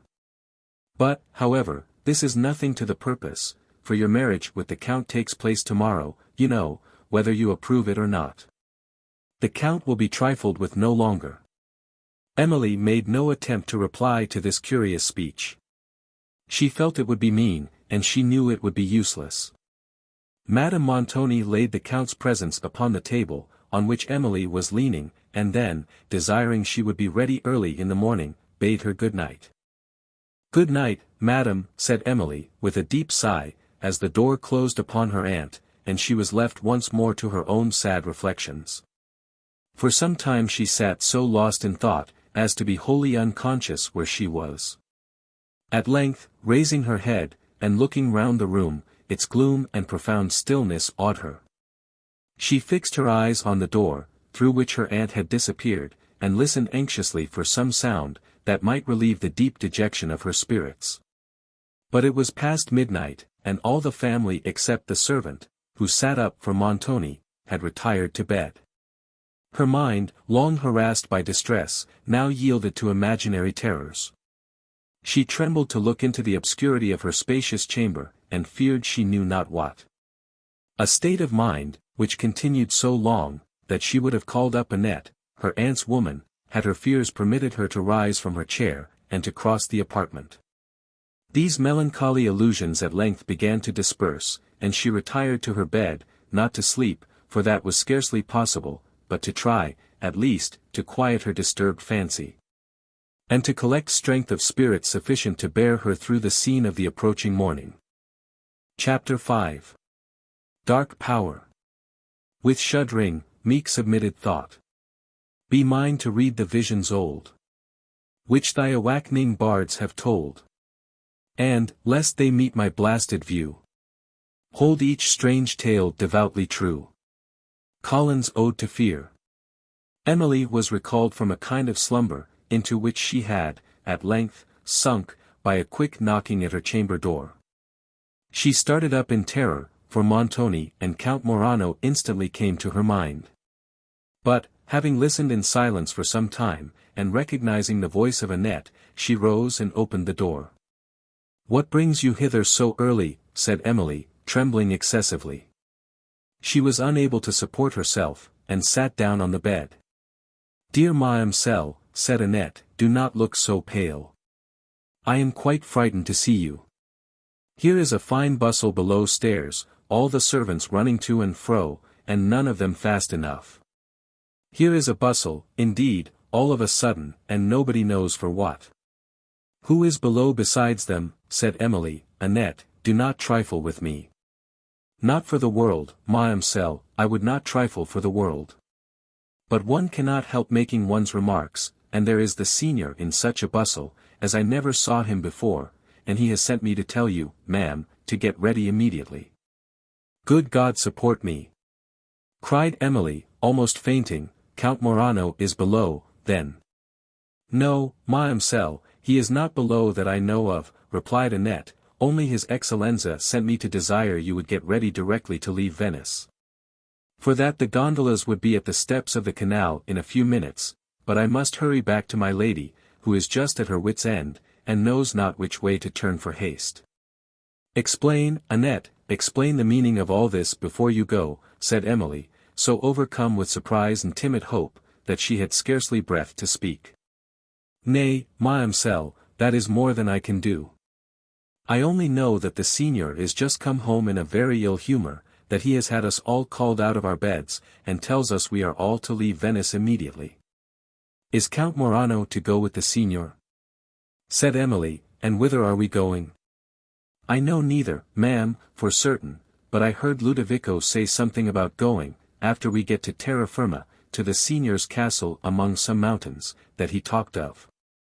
"The Apennines," said Emily, eagerly. "Oh. Then I have little to hope." "That is the very place, ma'am. But cheer up, and do not take it so much to heart, and think what a little time you have to get ready in, and how impatient the Signor is. Holy Street Mark! I hear the oars on the canal, and now they come nearer, and now they are dashing at the steps below. It is the gondola, sure enough." Annette hastened from the room. And Emily prepared for this unexpected flight, as fast as her trembling hands would permit, not perceiving, that any change in her situation could possibly be for the worse. She had scarcely thrown her books and clothes into her travelling trunk, when, receiving a second summons, she went down to her aunt's dressing-room, where she found Montoni impatiently reproving his wife for delay. He went out, soon after, to give some further orders to his people, and Emily then inquired the occasion of this hasty journey, but her aunt appeared to be as ignorant as herself, and to undertake the journey with more reluctance. The family at length embarked, but neither Count Morano, nor Cavigni, was of the party. Somewhat revived by observing this, Emily, when the gondolieri dashed their oars in the water, and put off from the steps of the portico, felt like a criminal, who receives a short reprieve. Her heart beat yet lighter, when they emerged from the canal into the ocean, and lighter still, when they skimmed past the walls of St. Mark, without having stopped to take up Count Morano.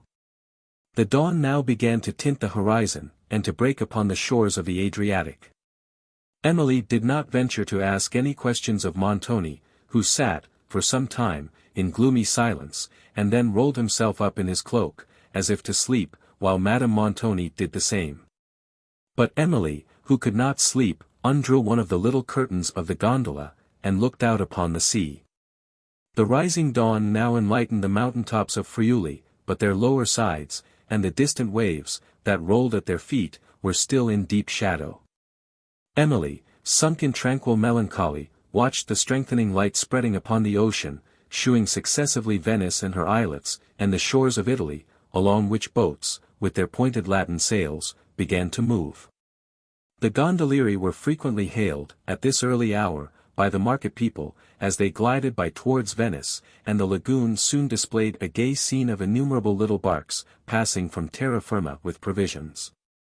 Emily gave a last look to that splendid city, but her mind was then occupied by considering the probable events, that awaited her, in the scenes, to which she was removing, and with conjectures, concerning the motive of this sudden journey.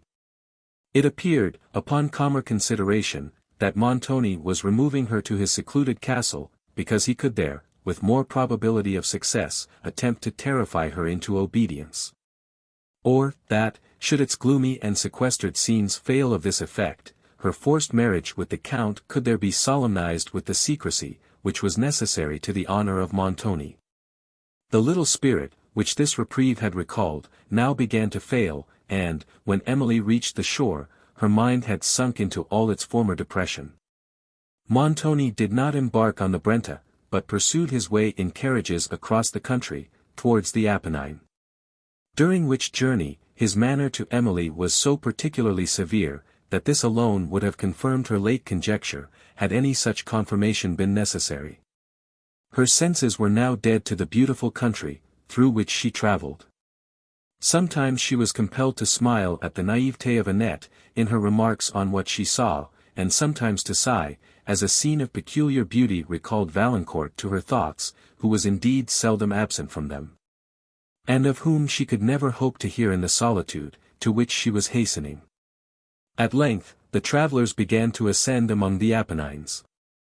The immense pine forests, which, at that period, overhung these mountains, and between which the road wound, excluded all view but of the cliffs aspiring above, except, that, now and then, an opening through the dark woods allowed the eye a momentary glimpse of the country below. The gloom of these shades, their solitary silence, except when the breeze swept over their summits, the tremendous precipices of the mountains, that came partially to the eye, each assisted to raise the solemnity of Emily's feelings into awe. She saw only images of gloomy grandeur, or of dreadful sublimity, around her; other images, equally gloomy and equally terrible, gleamed on her imagination. She was going she scarcely knew whither, under the dominion of a person, from whose arbitrary disposition she had already suffered so much, to marry, perhaps, a man who possessed neither her affection, or esteem. Or to endure, beyond the hope of succor, whatever punishment revenge, and that Italian revenge, might dictate. The more she considered what might be the motive of the journey, the more she became convinced, that it was for the purpose of concluding her nuptials with Count Morano, with that secrecy which her resolute resistance had made necessary to the honor, if not to the safety, of Montoni. From the deep solitudes, into which she was emerging, and from the gloomy castle, of which she had heard some mysterious hints, her sick heart recoiled in despair, and she experienced, that, though her mind was already occupied by peculiar distress, it was still alive to the influence of new and local circumstance. Why else did she shudder at the idea of this desolate castle? As the travellers still ascended among the pine forests, steep rose over steep, the mountains seemed to multiply, as they went, and what was the summit of one eminence proved to be only the base of another. At length, they reached a little plain, where the drivers stopped to rest the mules, whence a scene of such extent and magnificence opened below, as drew even from Madame Montoni a note of admiration. Emily lost, for a moment, her sorrows, in the immensity of nature. Beyond the amphitheatre of mountains, that stretched below, whose tops appeared as numerous almost, as the waves of the sea, and whose feet were concealed by the forests, extended the Campagna of Italy, where cities and rivers, and woods and all the glow of cultivation were mingled in gay confusion. The Adriatic bounded the horizon, into which the Po and the Brenta, after winding through the whole extent of the landscape, poured their fruitful waves. Emily gazed long on the splendors of the world she was quitting, of which the whole magnificence seemed thus given to her sight only to increase her regret on leaving it, for her, Valancourt alone was in that world. To him alone her heart turned, and for him alone fell her bitter tears. From this sublime scene the travellers continued to ascend among the pines, till they entered a narrow pass of the mountains, which shut out every feature of the distant country, and, in its stead, exhibited only tremendous crags. Impending over the road, where no vestige of humanity, or even of vegetation, appeared, except here and there the trunk and scathed branches of an oak, that hung nearly headlong from the rock, into which its strong roots had fastened. This pass, which led into the heart of the Apennine, at length opened to day, and a scene of mountains stretched in long perspective, as wild as any the travellers had yet passed. Still vast pine forests hung upon their base, and crowned the ridgy precipice, that rose perpendicularly from the vale, while, above, the rolling mists caught the sunbeams, and touched their cliffs with all the magical coloring of light and shade. The scene seemed perpetually changing, and its features to assume new forms, as the winding road brought them to the eye in different attitudes. While the shifting vapors, now partially concealing their minuter beauties and now illuminating them with splendid tints, assisted the illusions of the sight. Though the deep valleys between these mountains were, for the most part, clothed with pines, sometimes an abrupt opening presented a perspective of only barren rocks, with a cataract flashing from their summit among broken cliffs, till its waters, reaching the bottom, foamed along with unceasing fury. And sometimes pastoral scenes exhibited their green delights in the narrow valleys, smiling amid surrounding horror. Their herds and flocks of goats and sheep, browsing under the shade of hanging woods, and the shepherd's little cabin, reared on the margin of a clear stream, presented a sweet picture of repose. Wild and romantic as were these scenes, their character had far less of the sublime, that had those of the Alps, which guard the entrance of Italy. Emily was often elevated, but seldom felt those emotions of indescribable awe which she had so continually experienced, in her passage over the Alps. Towards the close of day, the road wound into a deep valley. Mountains, whose shaggy steeps appeared to be inaccessible, almost surrounded it. To the east, a vista opened, that exhibited the Apennines in their darkest horrors. And the long perspective of retiring summits, rising over each other, their ridges clothed with pines, exhibited a stronger image of grandeur, than any that Emily had yet seen. The sun had just sunk below the top of the mountains she was descending, whose long shadow stretched athwart the valley, but his sloping rays, shooting through an opening of the cliffs, touched with a yellow gleam the summits of the forest that hung upon the opposite steeps, and streamed in full splendor upon the towers and battlements of a castle, that spread its extensive ramparts along the brow of a precipice above. The splendor of these illumined objects was heightened by the contrasted shade, which involved the valley below. "There," said Montoni, speaking for the first time in several hours, "is Udolpho." Emily gazed with melancholy awe upon the castle, which she understood to be Montoni's. For, though it was now lighted up by the setting sun, the Gothic greatness of its features, and its mouldering walls of dark grey stone, rendered it a gloomy and sublime object. As she gazed, the light died away on its walls, leaving a melancholy purple tint, which spread deeper and deeper, as the thin vapour crept up the mountain, while the battlements above were still tipped with splendour. From those, too, the rays soon faded, and the whole edifice was invested with the solemn duskiness of evening. Silent, lonely, and sublime, it seemed to stand the sovereign of the scene, and to frown defiance on all, who dared to invade its solitary reign.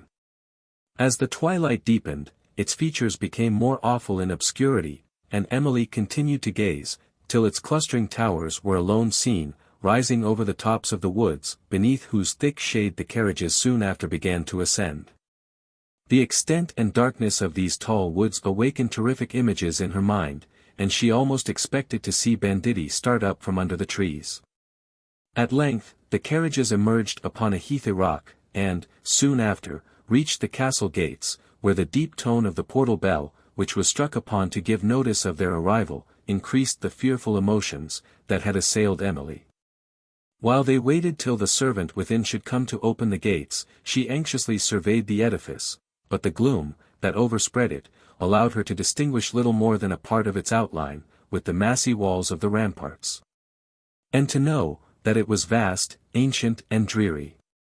From the parts she saw, she judged of the heavy strength and extent of the whole.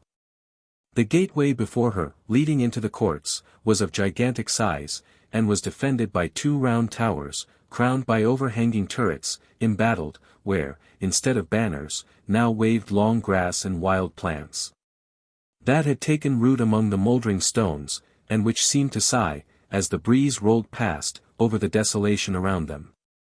The towers were united by a curtain, pierced and embattled also, below which appeared the pointed arch of a huge portcullis, surmounting the gates. From these, the walls of the ramparts extended to other towers, overlooking the precipice, whose shattered outline, appearing on a gleam, that lingered in the west, told of the ravages of war. Beyond these all was lost in the obscurity of evening. While Emily gazed with awe upon the scene, footsteps were heard within the gates, and the undrawing of bolts. After which an ancient servant of the castle appeared, forcing back the huge folds of the portal, to admit his lord. As the carriage wheels rolled heavily under the portcullis, Emily's heart sunk, and she seemed, as if she was going into her prison. The gloomy court, into which she passed, served to confirm the idea, and her imagination, ever awake to circumstance, suggested even more terrors, than her reason could justify. Another gate delivered them into the second court, grass-grown, and more wild than the first, where, as she surveyed through the twilight its desolation, its lofty walls, overtopped with bryony, moss and nightshade. And the embattled towers that rose above, long-suffering and murder came to her thoughts. One of those instantaneous and unaccountable convictions, which sometimes conquer even strong minds, impressed her with its horror. The sentiment was not diminished, when she entered an extensive Gothic hall, obscured by the gloom of evening, which a light, glimmering at a distance through a long perspective of arches, only rendered more striking. As a servant brought the lamp nearer, partial gleams fell upon the pillars and the pointed arches, forming a strong contrast with their shadows, that stretched along the pavement and the walls. The sudden journey of Montoni had prevented his people from making any other preparations for his reception, than could be had in the short interval, since the arrival of the servant, who had been sent forward from Venice. And this, in some measure, may account for the air of extreme desolation, that everywhere appeared. The servant, who came to light Montoni, bowed in silence, and the muscles of his countenance relaxed with no symptom of joy. Montoni noticed the salutation by a slight motion of his hand, and passed on, while his lady, following, and looking round with a degree of surprise and discontent, which she seemed fearful of expressing, and Emily, surveying the extent and grandeur of the hall in timid wonder, approached a marble staircase. The arches here opened to a lofty vault, from the center of which hung a tripod lamp, which a servant was hastily lighting. And the rich fretwork of the roof, a corridor, leading into several upper apartments, and a painted window, stretching nearly from the pavement to the ceiling of the hall, became gradually visible. Having crossed the foot of the staircase, and passed through an anteroom, they entered a spacious apartment, whose walls, wainscoted with black larch wood, the growth of the neighboring mountains, were scarcely distinguishable from darkness itself. "Bring more light," said Montoni, as he entered. The servant, setting down his lamp, was withdrawing to obey him, when Madame Montoni, observing, that the evening air of this mountainous region was cold, and that she should like a fire, Montoni ordered that wood might be brought. While he paced the room with thoughtful steps, and Madame Montoni sat silently on a couch, at the upper end of it, waiting till the servant returned, Emily was observing the singular solemnity and desolation of the apartment, viewed, as it now was, by the glimmer of the single lamp, placed near a large Venetian mirror, that duskily reflected the scene, with the tall figure of Montoni passing slowly along, his arms folded, and his countenance shaded by the plume, that waved in his hat. From the contemplation of this scene, Emily's mind proceeded to the apprehension of what she might suffer in it, till the remembrance of Valancourt, far, far distant, came to her heart, and softened it into sorrow. A heavy sigh escaped her, but, trying to conceal her tears, she walked away to one of the high windows, that opened upon the ramparts, below which, spread the woods she had passed in her approach to the castle. But the nightshade sat deeply on the mountains beyond, and their indented outline alone could be faintly traced on the horizon, where a red streak yet glimmered in the west. The valley between was sunk in darkness.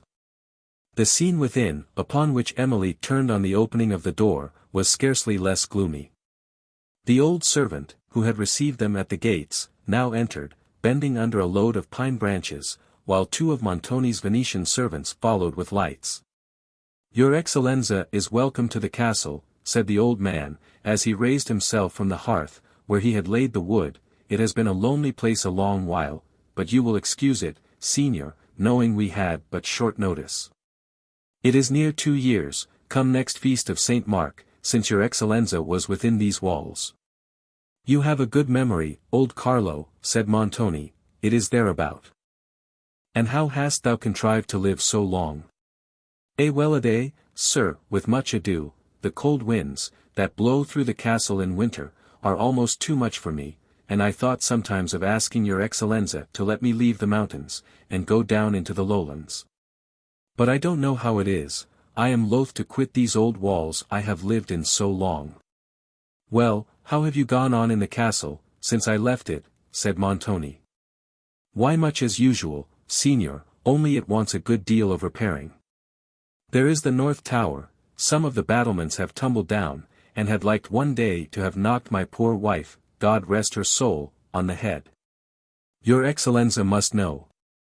Well, but the repairs, interrupted Montoni. Aye, the repairs, said Carlo, a part of the roof of the great hall has fallen in, and all the winds from the mountains rushed through it last winter, and whistled through the whole castle so, that there was no keeping one's self warm. Be where one would. There, my wife and I used to sit shivering over a great fire in one corner of the little hall, ready to die with cold, and— But there are no more repairs wanted, said Montoni, impatiently. O Lord! Your Excellenza, yes, the wall of the rampart has tumbled down in 3 places, then, the stairs, that lead to the west gallery, have been a long time so bad, that it is dangerous to go up them. And the passage leading to the great oak chamber, that overhangs the north rampart, one night last winter I ventured to go there by myself, and your Excellenza. Well, well, enough of this, said Montoni. With quickness, I will talk more with thee tomorrow. The fire was now lighted. Carlo swept the hearth, placed chairs, wiped the dust from a large marble table that stood near it, and then left the room. Montoni and his family drew round the fire. Madame Montoni made several attempts at conversation, but his sullen answers repulsed her, while Emily sat endeavouring to acquire courage enough to speak to him. At length, in a tremulous voice, she said, "May I ask, sir, the motive of this sudden journey?" After a long pause, she recovered sufficient courage to repeat the question. "It does not suit me to answer inquiries," said Montoni, "nor does it become you to make them. Time may unfold them all, but I desire I may be no further harassed, and I recommend it to you to retire to your chamber, and to endeavour to adopt a more rational conduct, than that of yielding to fancies, and to a sensibility, which, to call it by the gentlest name, is only a weakness." Emily rose to withdraw. "Good night, madam," said she to her aunt, with an assumed composure, that could not disguise her emotion. "Good night, my dear," said Madame Montoni, in a tone of kindness, which her niece had never before heard from her. And the unexpected endearment brought tears to Emily's eyes. She curtsied to Montoni, and was retiring, "But you do not know the way to your chamber," said her aunt. Montoni called the servant, who waited in the anteroom, and bade him send Madame Montoni's woman, with whom, in a few minutes, Emily withdrew. "Do you know which is my room?" said she to Annette, as they crossed the hall. "Yes, I believe I do, Mademoiselle, but this is such a strange rambling place. I have been lost in it already. They call it the double chamber, over the south rampart, and I went up this great staircase to it. My lady's room is at the other end of the castle." Emily ascended the marble staircase, and came to the corridor, as they passed through which, Annette resumed her chat. "What a wild lonely place this is, ma'am. I shall be quite frightened to live in it. How often and often have I wished myself in France again. I little thought, when I came with my lady to see the world, that I should ever be shut up in such a place as this, or I would never have left my own country. This way, Mademoiselle, down this turning. I can almost believe in giants again, and such like, for this is just like one of their castles. And, some night or other, I suppose I shall see fairies too, hopping about in that great old hall, that looks more like a church, with its huge pillars, than anything else." "Yes," said Emily, smiling, and glad to escape from more serious thought, "if we come to the corridor, about midnight, and look down into the hall, we shall certainly see it illuminated with 1,000 lamps. And the fairies tripping in gay circles to the sound of delicious music.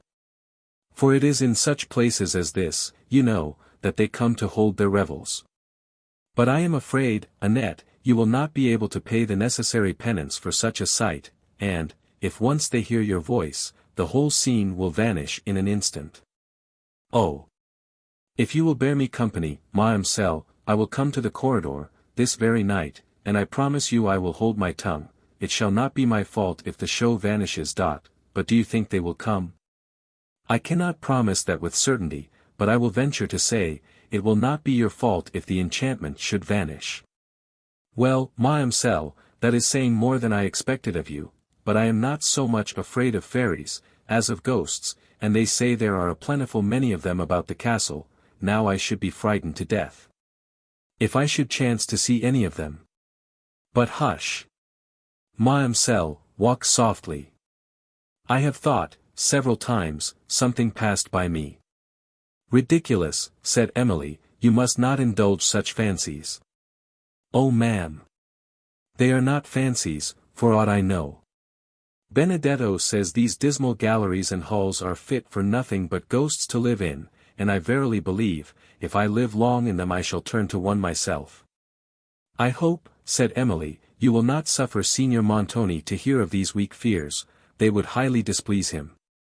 What, you know then, mademoiselle, all about it, rejoined Annette. No, no, I do know better than to do so. Though, if the senior can sleep sound, nobody else in the castle has any right to lie awake, I am sure. Emily did not appear to notice this remark.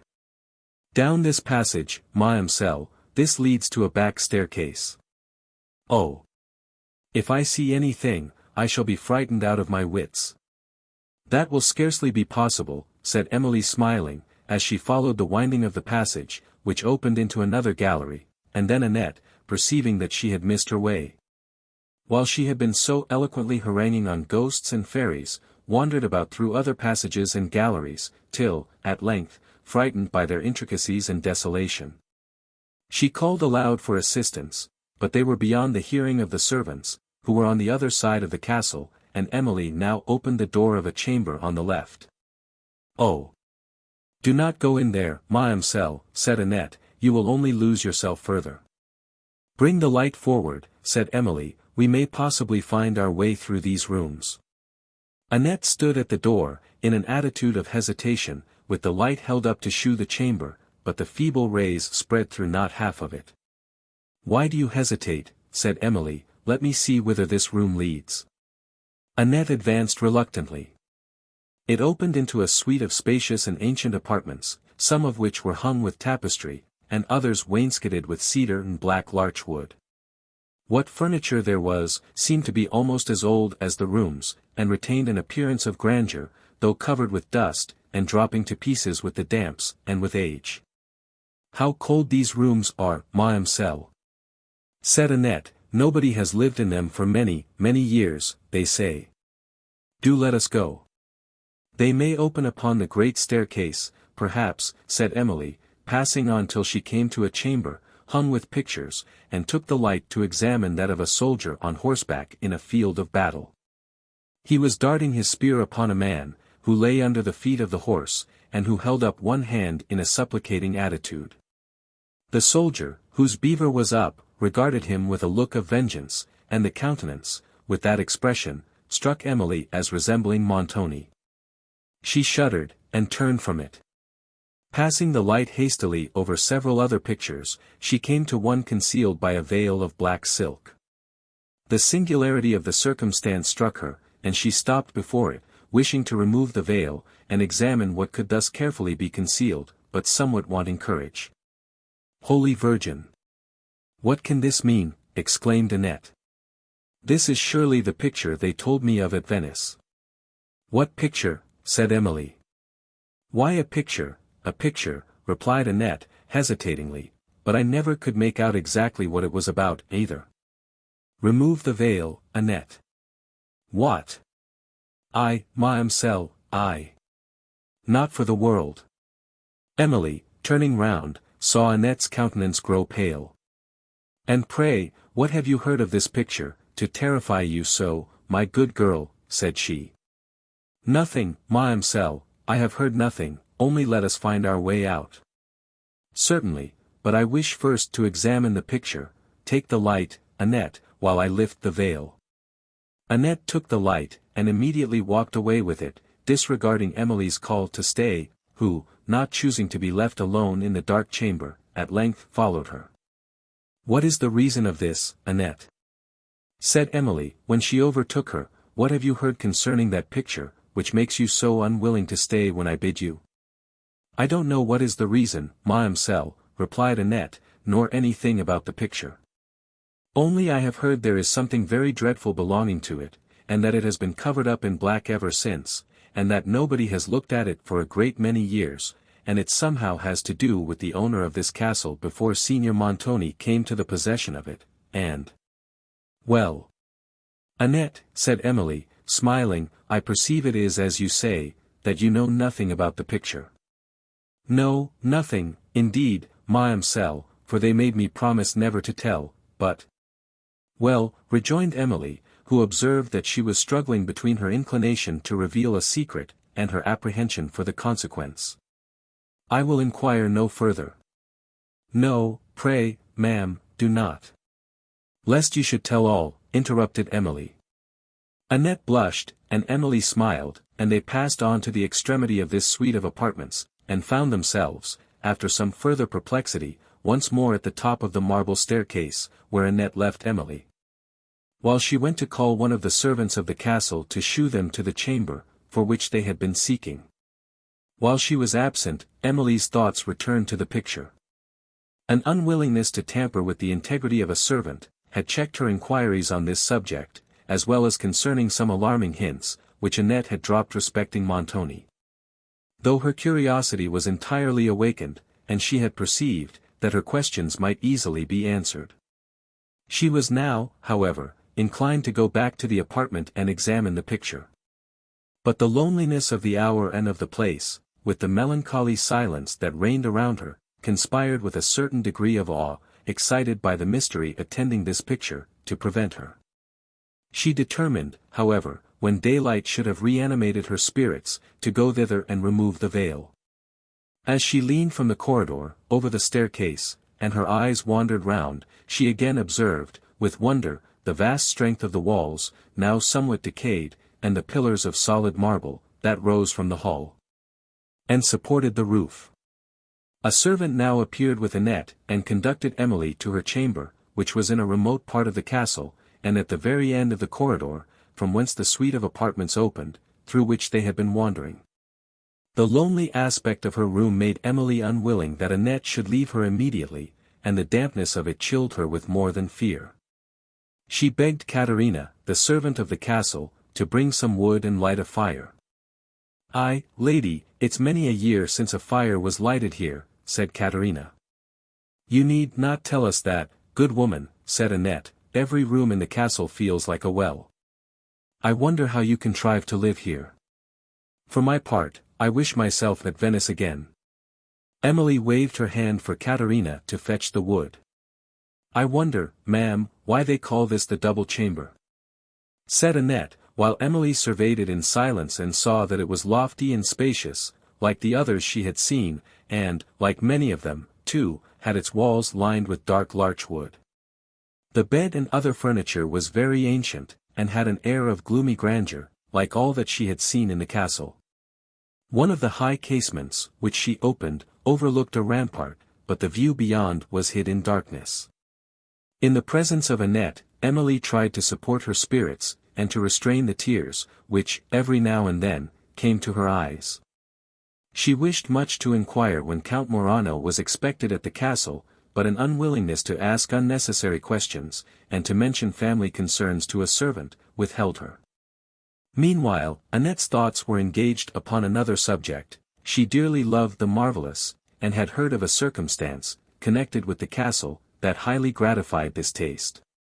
Having been enjoined not to mention it, her inclination to tell it was so strong, that she was every instant on the point of speaking what she had heard. Such a strange circumstance, too, and to be obliged to conceal it, was a severe punishment. But she knew, that Montoni might impose one much severer, and she feared to incur it by offending him. Caterina now brought the wood, and its bright blaze dispelled, for a while, the gloom of the chamber. She told Annette, that her lady had inquired for her, and Emily was once again left to her own sad reflections. Her heart was not yet hardened against the stern manners of Montoni, and she was nearly as much shocked now, as she had been when she first witnessed them. The tenderness and affection, to which she had been accustomed, till she lost her parents, had made her particularly sensible to any degree of unkindness, and such a reverse as this no apprehension had prepared her to support. To call off her attention from subjects, that pressed heavily on her spirits, she rose and again examined her room and its furniture. As she walked round it, she passed a door, that was not quite shut, and, perceiving, that it was not the one, through which she entered, she brought the light forward to discover whither it led. She opened it, and, going forward, had nearly fallen down a steep, narrow staircase that wound from it, between two stone walls. She wished to know to what it led, and was the more anxious, since it communicated so immediately with her apartment. But, in the present state of her spirits, she wanted courage to venture into the darkness alone. Closing the door, therefore, she endeavored to fasten it, but, upon further examination, perceived, that it had no bolts on the chamber side, though it had two on the other. By placing a heavy chair against it, she in some measure remedied the defect.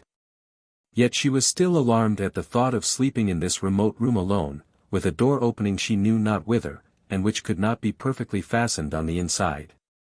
Sometimes she wished to entreat of Madame Montoni, that Annette might have leave to remain with her all night, but was deterred by an apprehension of betraying what would be thought childish fears, and by an unwillingness to increase the apt terrors of Annette. Her gloomy reflections were, soon after, interrupted by a footstep in the corridor, and she was glad to see Annette enter with some supper, sent by Madame Montoni. Having a table near the fire, she made the good girl sit down and sup with her. And, when their little repast was over, Annette, encouraged by her kindness and stirring the wood into a blaze, drew her chair upon the hearth, nearer to Emily, and said, "Did you ever hear, Mademoiselle, of the strange accident that made the senior lord of this castle?" "What wonderful story have you now to tell?" said Emily, concealing the curiosity, occasioned by the mysterious hints she had formerly heard on that subject. "I have heard all about it, Mademoiselle," said Annette, looking round the chamber and drawing closer to Emily. "Benedetto told it me as we travelled together. Says he, 'Annette, you don't know about this castle here, that we are going to?' 'No,' says I, 'Mr. Benedetto, pray what do you know?' 'But, Mademoiselle, you can keep a secret, or I would not tell it you for the world, for I promised never to tell, and they say, that the senior does not like to have it talked of.' 'If you promise to keep this secret,' said Emily, 'you do right not to mention it.'" Annette paused a moment, and then said, "Oh, but to you, Mademoiselle, to you I may tell it safely, I know." Emily smiled. "I certainly shall keep it as faithful as yourself, Annette." Annette replied very gravely, "That would do," and proceeded, "This castle, you must know, Mademoiselle, is very old, and very strong, and has stood out many sieges as they say. Now it was not Signor Montoni's always, nor his father's, no. But, by some law or other, it was to come to the senior, if the lady died unmarried." "What lady?" said Emily. "I am not come to that yet," replied Annette, "it is the lady I am going to tell you about, Mademoiselle, but, as I was saying, this lady lived in the castle, and had everything very grand about her, as you may suppose, Mademoiselle.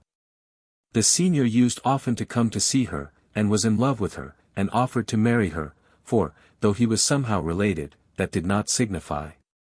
But she was in love with somebody else, and would not have him, which made him very angry, as they say, and you know, Mademoiselle, what an ill-looking gentleman he is, when he is angry.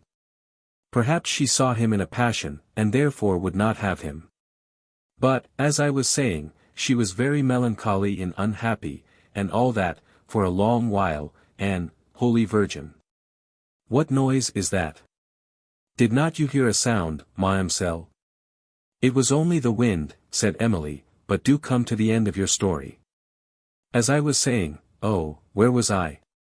As I was saying, she was very melancholy and unhappy a long while, and used to walk about upon the terrace, there, under the windows, by herself, and cry so.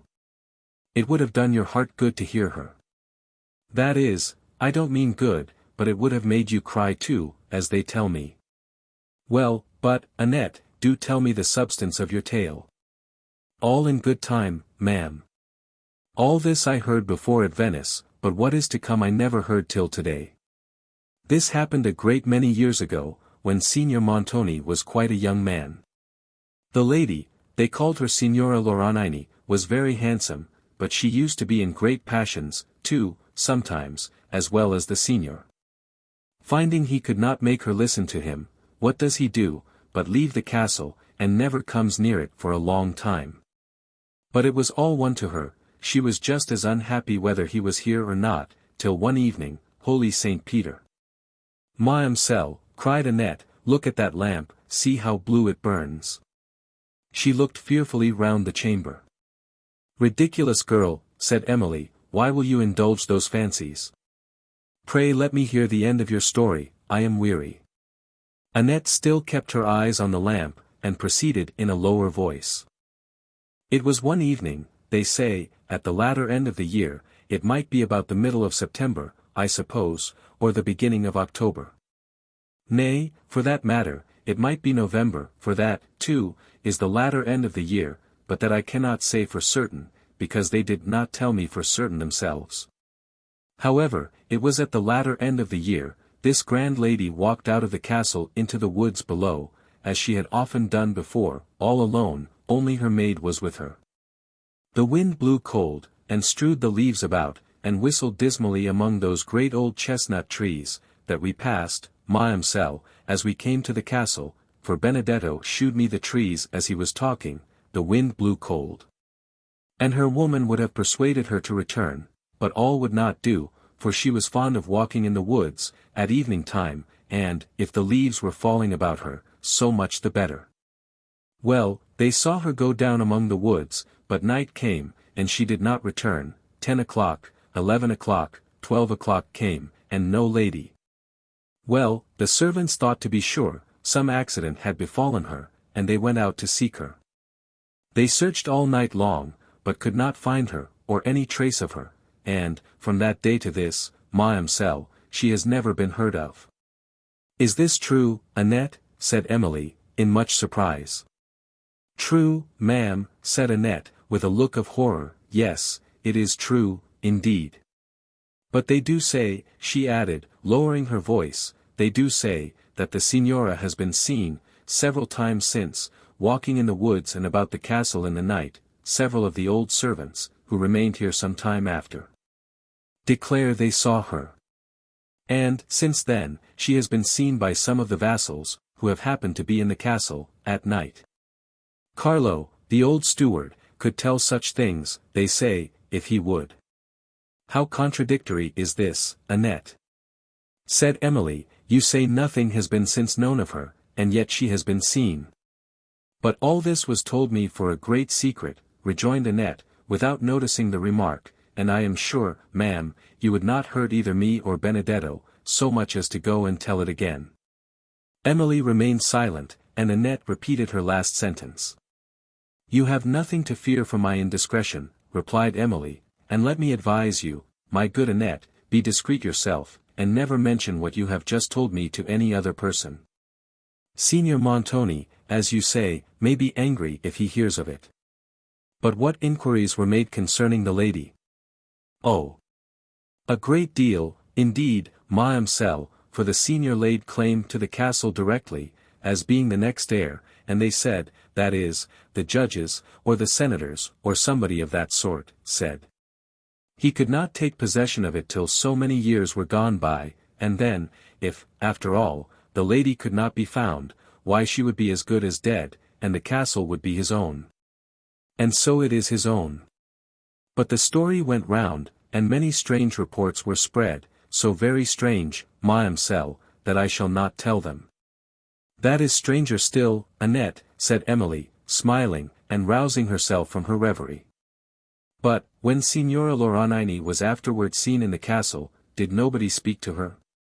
"Speak to her," cried Annette, with a look of terror, "no, to be sure." "And why not?" rejoined Emily, willing to hear further. "Holy Mother! Speak to a spirit." "But what reason had they to conclude it was a spirit, unless they had approached, and spoken to it?" "Oh, Mademoiselle, I cannot tell. How can you ask such shocking questions? But nobody ever saw it come in, or go out of the castle, and it was in one place now, and then the next minute in quite another part of the castle, and then it never spoke, and, if it was alive, what should it do in the castle if it never spoke? Several parts of the castle have never been gone into since, they say, for that very reason." "What, because it never spoke?" said Emily, trying to laugh away the fears that began to steal upon her. No, Mademoiselle, no, replied Annette, rather angrily, but because something has been seen there.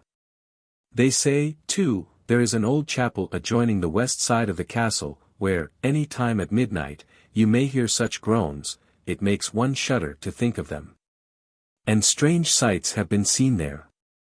Purity, Annette, no more of these silly tales, said Emily. Silly tales, Mademoiselle. Oh, but I will tell you one story about this, if you please, that Caterina told me. It was one cold winter's night that Caterina, she often came to the castle then, she says, to keep old Carlo and his wife company, and so he recommended her afterwards to the Signor. And she has lived here ever since. Caterina was sitting with them in the little hall, says Carlo, I wish we had some of those figs to roast, that lie in the store closet, but it is a long way off, and I am loath to fetch them. Do, Caterina, says he, for you are young and nimble, do bring us some, the fire is in nice trim for roasting them, they lie, says he, in such a corner of the storeroom, at the end of the north gallery. Here, take the lamp, says he, and mind, as you go up the great staircase, that the wind, through the roof, does not blow it out. So, with that, Caterina took the lamp. Hush, Mademoiselle, I surely heard a noise. Emily, whom Annette had now infected with her own terrors, listened attentively. But everything was still, and Annette proceeded. Caterina went to the north gallery, that is the wide gallery we passed, ma'am, before we came to the corridor, here.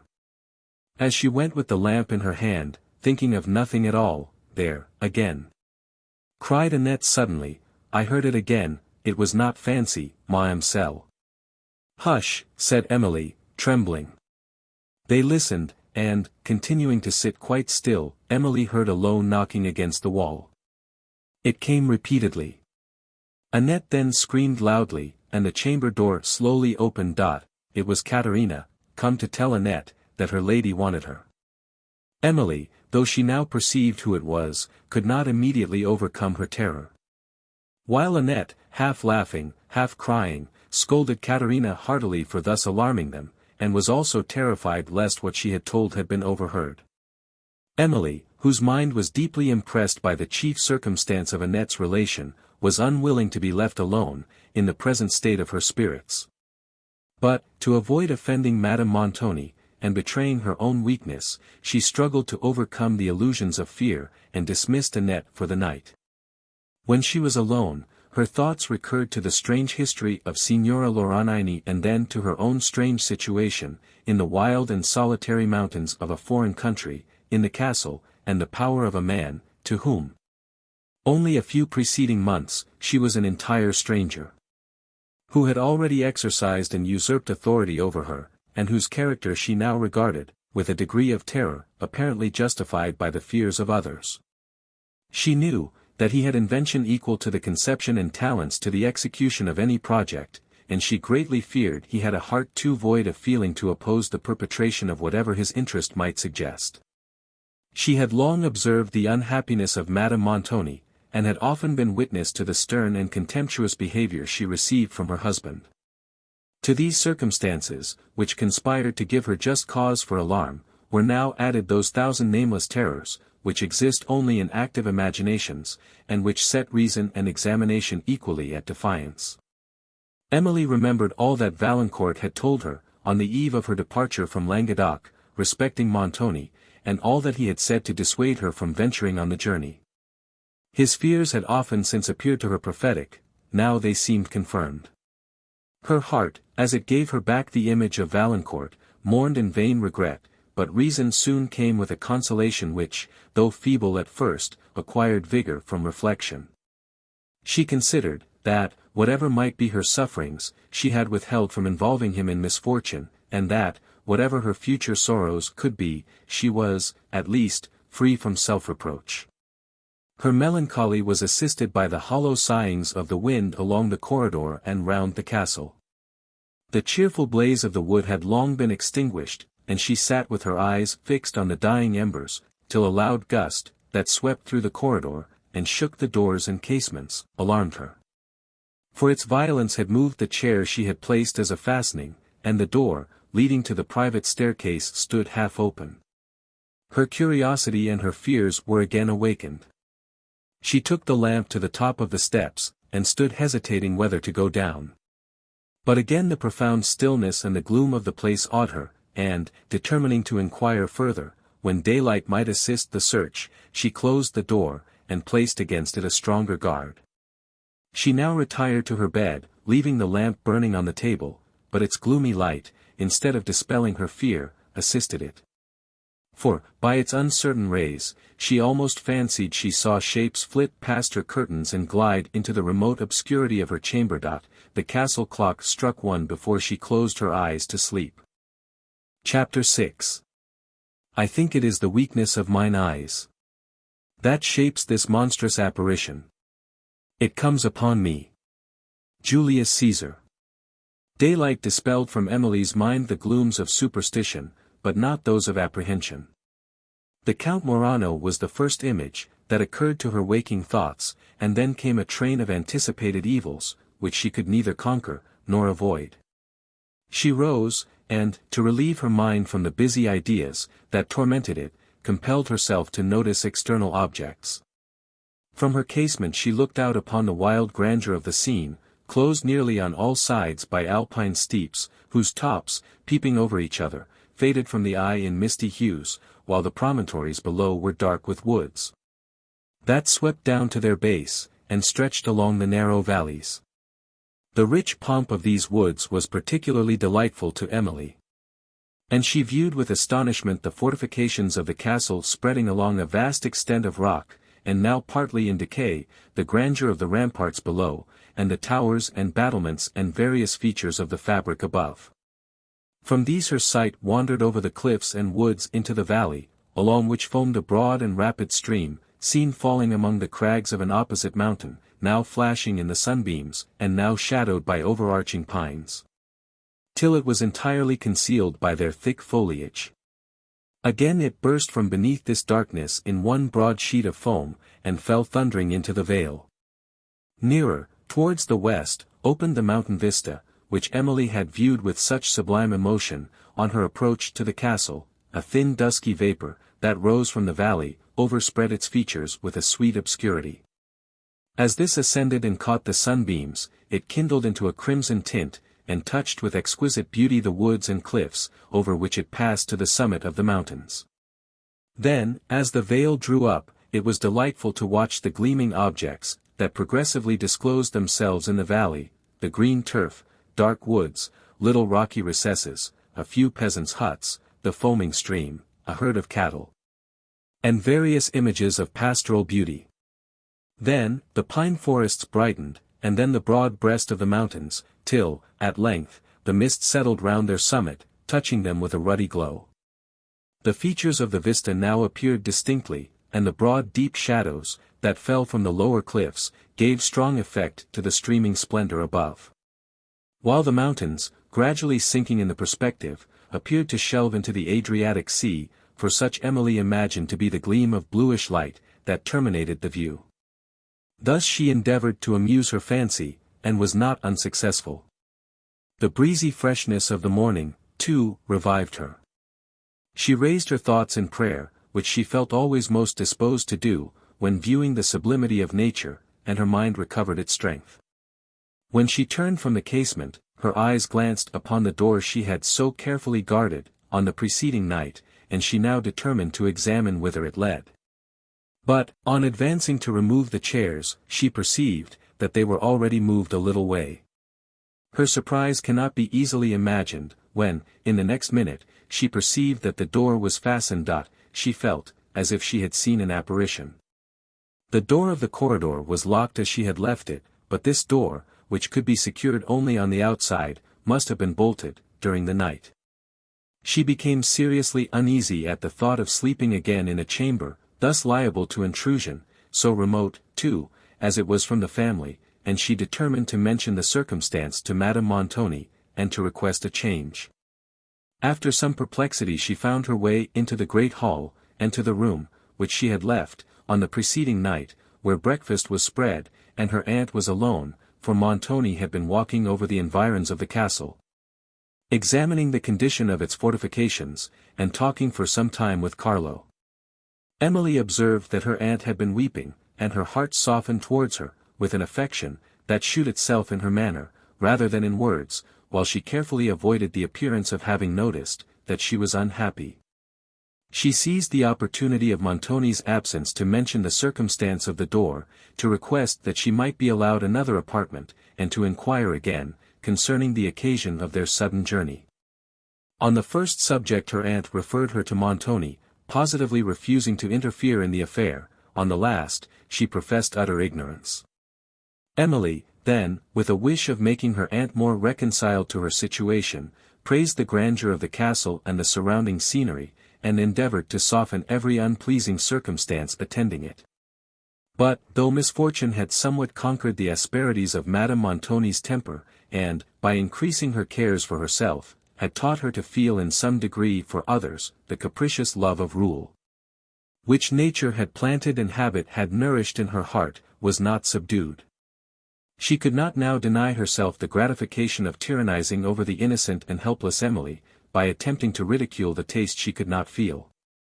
Her satirical discourse was, however, interrupted by the entrance of Montoni, and her countenance immediately assumed a mingled expression of fear and resentment, while he seated himself at the breakfast table, as if unconscious of there being any person but himself in the room.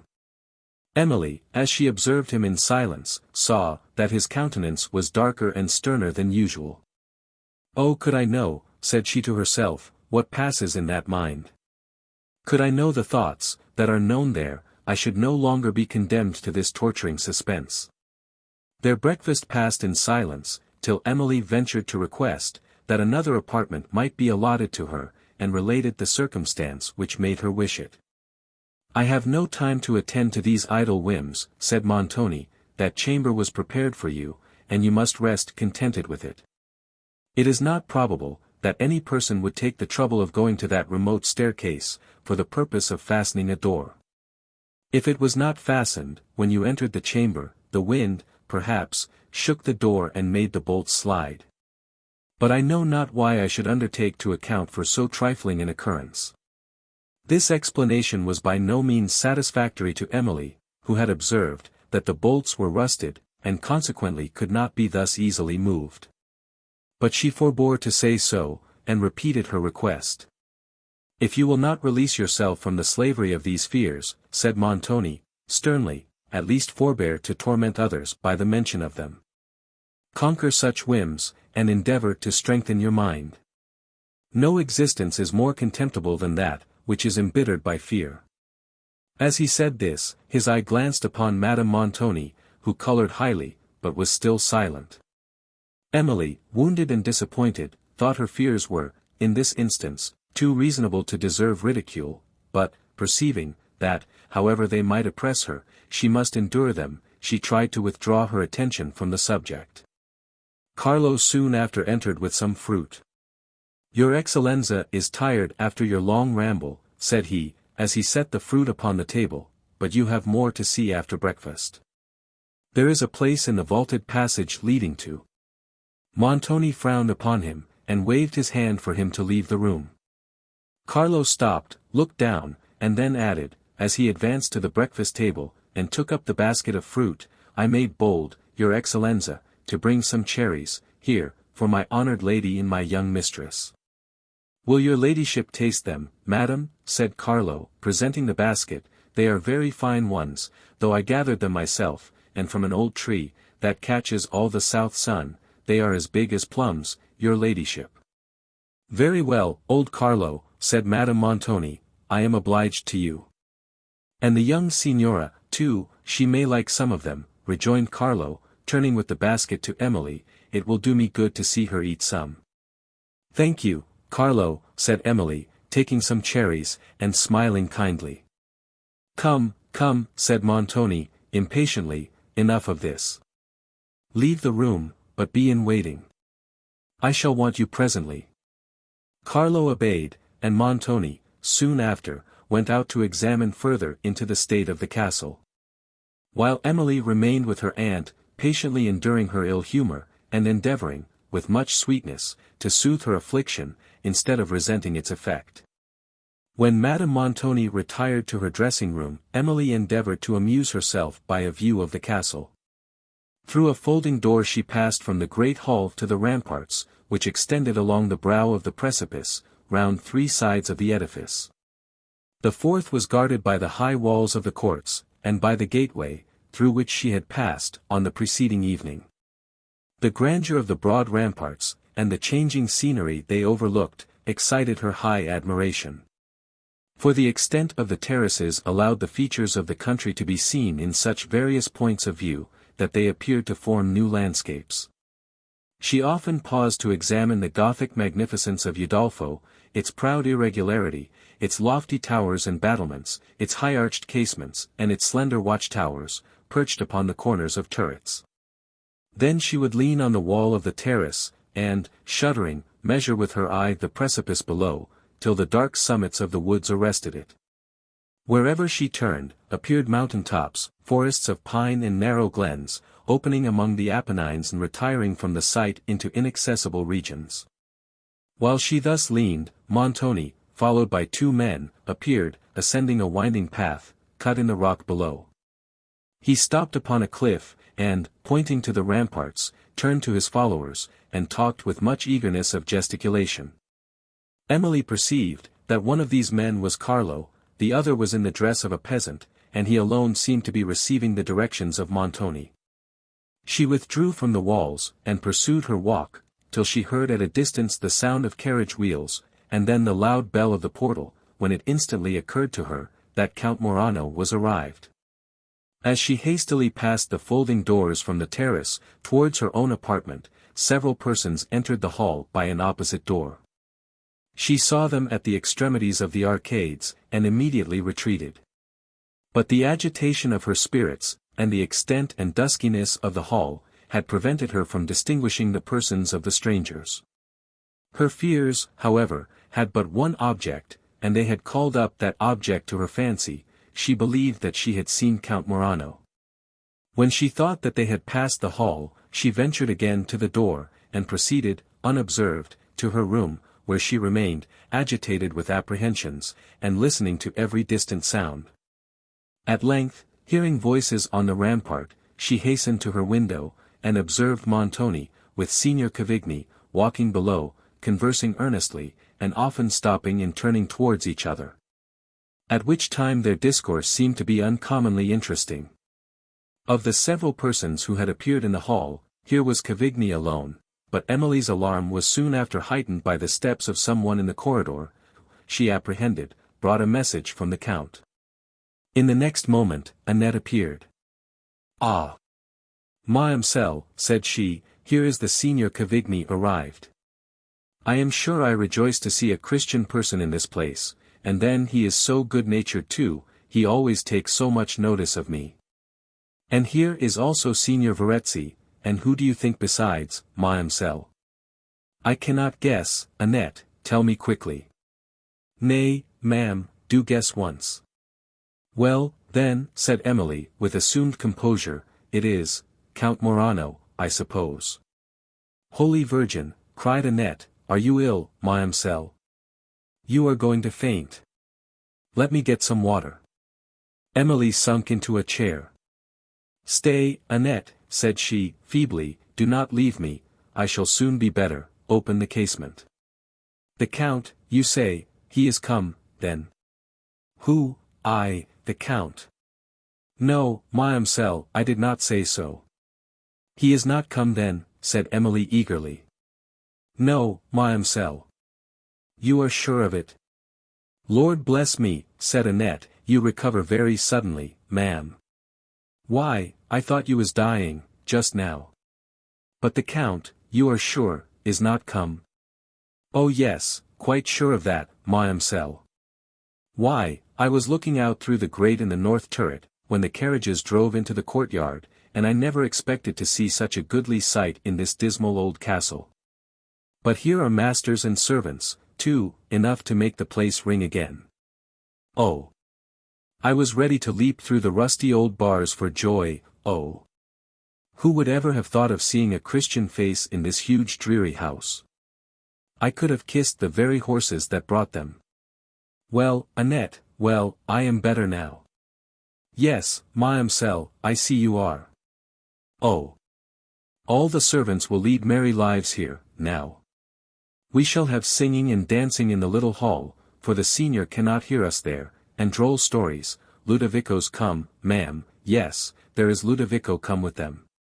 You remember Ludovico, ma'am, a tall, handsome young man, Signor Cavigni's lackey, who always wears his cloak with such a grace, thrown round his left arm, and his hat set on so smartly, all on one side, and— No, said Emily, who was wearied by her loquacity. What, Mademoiselle, don't you remember Ludovico, who rode the Cavaliero's gondola, at the last regatta, and won the prize? And who used to sing such sweet verses about Orlandos and about the blackamoors, too. And Charlie, Magna, yes, that was the name, all under my lattice, in the west portico, on the moonlight nights at Venice? Oh! I have listened to him. I fear, to thy peril, my good Annette, said Emily. For it seems his verses have stolen thy heart. But let me advise you, if it is so, keep the secret, never let him know it. Ah, Mademoiselle, how can one keep such a secret as that? Well, Annette, I am now so much better, that you may leave me. Oh, but, Mademoiselle, I forgot to ask, how did you sleep in this dreary old chamber last night? As well as usual. Did you hear no noises? None. Nor see anything? Nothing. Well, that is surprising. Not in the least, and now tell me, why you ask these questions. Oh, Mademoiselle. I would not tell you for the world, nor all I have heard about this chamber either, it would frighten you so. If that is all, you have frightened me already, and may therefore tell me what you know, without hurting your conscience. O Lord! They say the room is haunted, and has been so these many years. It is by a ghost, then, who can draw bolts, said Emily, endeavouring to laugh away her apprehensions, for I left the door open, last night, and found it fastened this morning. Annette turned pale, and said not a word. Do you know whether any of the servants fastened this door in the morning, before I rose? No, ma'am, that I will be bound they did not, but I don't know, shall I go and ask, Mademoiselle, said Annette, moving hastily towards the corridor. Stay, Annette, I have another question to ask, tell me what you have heard concerning this room, and whither that staircase leads. I will go and ask it all directly, ma'am, besides, I am sure my lady wants me. I cannot stay now, indeed, ma'am. She hurried from the room, without waiting Emily's reply, whose heart, lightened by the certainty, that Morano was not arrived, allowed her to smile at the superstitious terror, which had seized on Annette. For, though she sometimes felt its influence herself, she could smile at it, when apparent in other persons. Montoni having refused Emily another chamber, she determined to bear with patience the evil she could not remove, and, in order to make the room as comfortable as possible, unpacked her books, her sweet delight in happier days. And her soothing resource in the hours of moderate sorrow, but there were hours when even these failed of their effect. When the genius, the taste, the enthusiasm of the sublimest writers were felt no longer. Her little library being arranged on a high chest, part of the furniture of the room, she took out her drawing utensils, and was tranquil enough to be pleased with the thought of sketching the sublime scenes, beheld from her windows. But she suddenly checked this pleasure, remembering how often she had soothed herself by the intention of obtaining amusement of this kind, and had been prevented by some new circumstance of misfortune. How can I suffer myself to be deluded by hope, said she, and, because Count Morano is not yet arrived, feel a momentary happiness. Alas! What is it to me, whether he is here today, or tomorrow, if he comes at all? And that he will come, it were weakness to doubt. To withdraw her thoughts, however, from the subject of her misfortunes, she attempted to read, but her attention wandered from the page, and, at length, she threw aside the book, and determined to explore the adjoining chambers of the castle. Her imagination was pleased with the view of ancient grandeur, and an emotion of melancholy awe awakened all its powers, as she walked through rooms, obscure and desolate, where no footsteps had passed probably for many years. And remembered the strange history of the former possessor of the edifice. This brought to her recollection the veiled picture, which had attracted her curiosity, on the preceding night, and she resolved to examine it. As she passed through the chambers, that led to this, she found herself somewhat agitated. Its connection with the late lady of the castle, and the conversation of Annette, together with the circumstance of the veil, throwing a mystery over the subject, that excited a faint degree of terror. But a terror of this nature, as it occupies and expands the mind, and elevates it to high expectation, is purely sublime, and leads us, by a kind of fascination, to seek even the object, from which we appear to shrink. Emily passed on with faltering steps, and having paused a moment at the door, before she attempted to open it, she then hastily entered the chamber, and went towards the picture, which appeared to be enclosed in a frame of uncommon size. That hung in a dark part of the room. She paused again, and then, with a timid hand, lifted the veil, but instantly let it fall, perceiving that what it had concealed was no picture, and, before she could leave the chamber, she dropped senseless on the floor.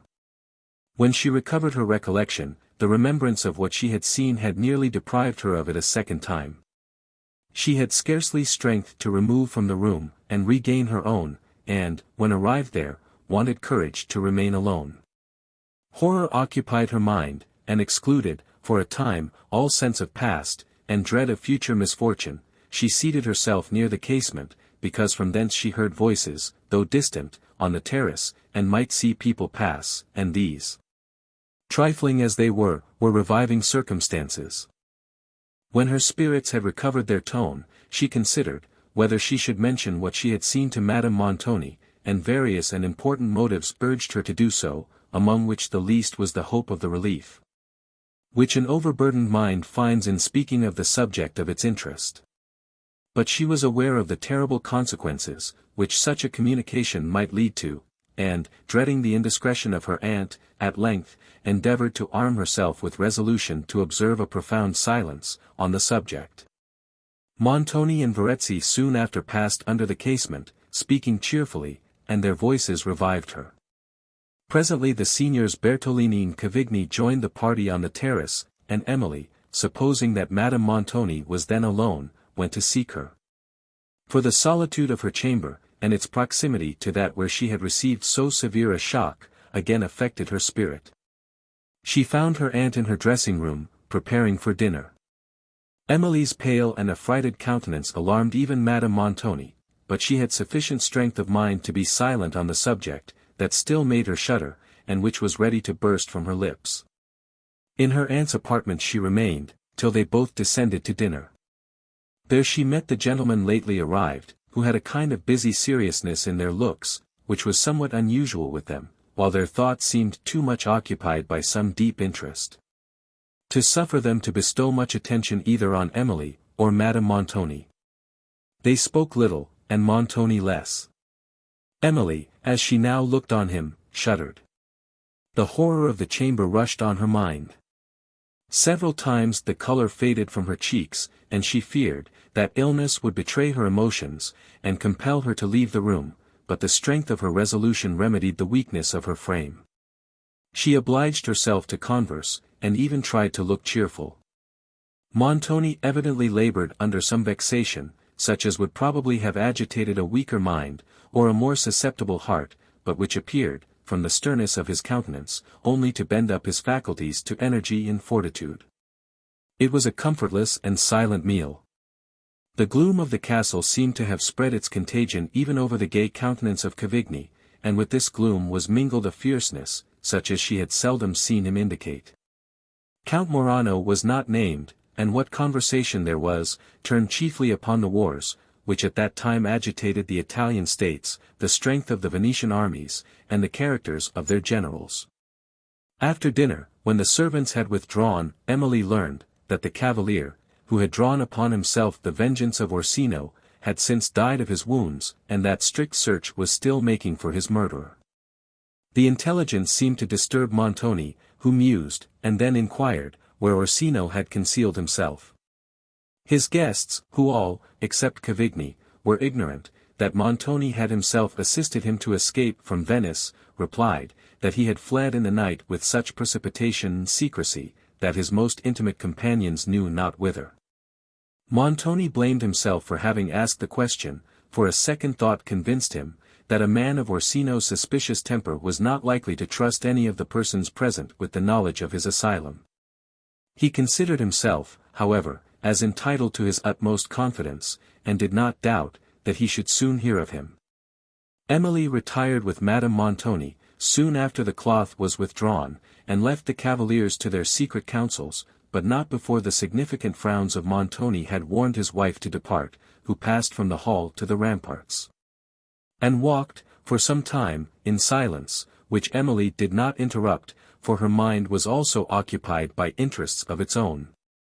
It required all her resolution, to forbear communicating to Madame Montoni the terrible subject, which still thrilled her every nerve with horror, and sometimes she was on the point of doing so, merely to obtain the relief of a moment. But she knew how wholly she was in the power of Montoni, and, considering, that the indiscretion of her aunt might prove fatal to them both, she compelled herself to endure a present and an inferior evil, rather than to tempt a future and a heavier one. A strange kind of presentiment frequently, on this day, occurred to her. It seemed as if her fate rested here, and was by some invisible means connected with this castle. "Let me not accelerate it," said she to herself, "for whatever I may be reserved, let me, at least, avoid self-reproach." As she looked on the massy walls of the edifice, her melancholy spirits represented it to be her prison. And she started as at a new suggestion, when she considered how far distant she was from her native country, from her little peaceful home, and from her only friend, how remote was her hope of happiness. How feeble the expectation of again seeing him. Yet the idea of Valancourt, and her confidence in his faithful love, had hitherto been her only solace, and she struggled hard to retain them. A few tears of agony started to her eyes, which she turned aside to conceal.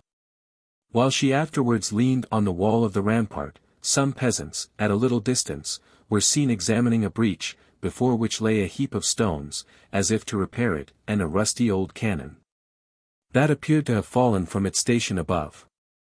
Madame Montoni stopped to speak to the men, and inquired what they were going to do. "To repair the fortifications, your ladyship," said one of them. A labour which she was somewhat surprised, that Montoni should think necessary, particularly since he had never spoken of the castle, as of a place, at which he meant to reside for any considerable time. But she passed on towards a lofty arch, that led from the south to the east rampart, and which adjoined the castle, on one side, while, on the other, it supported a small watch-tower, that entirely commanded the deep valley below. As she approached this arch, she saw, beyond it, winding along the woody descent of a distant mountain, a long troop of horse and foot, whom she knew to be soldiers, only by the glitter of their pikes and other arms. For the distance did not allow her to discover the color of their liveries.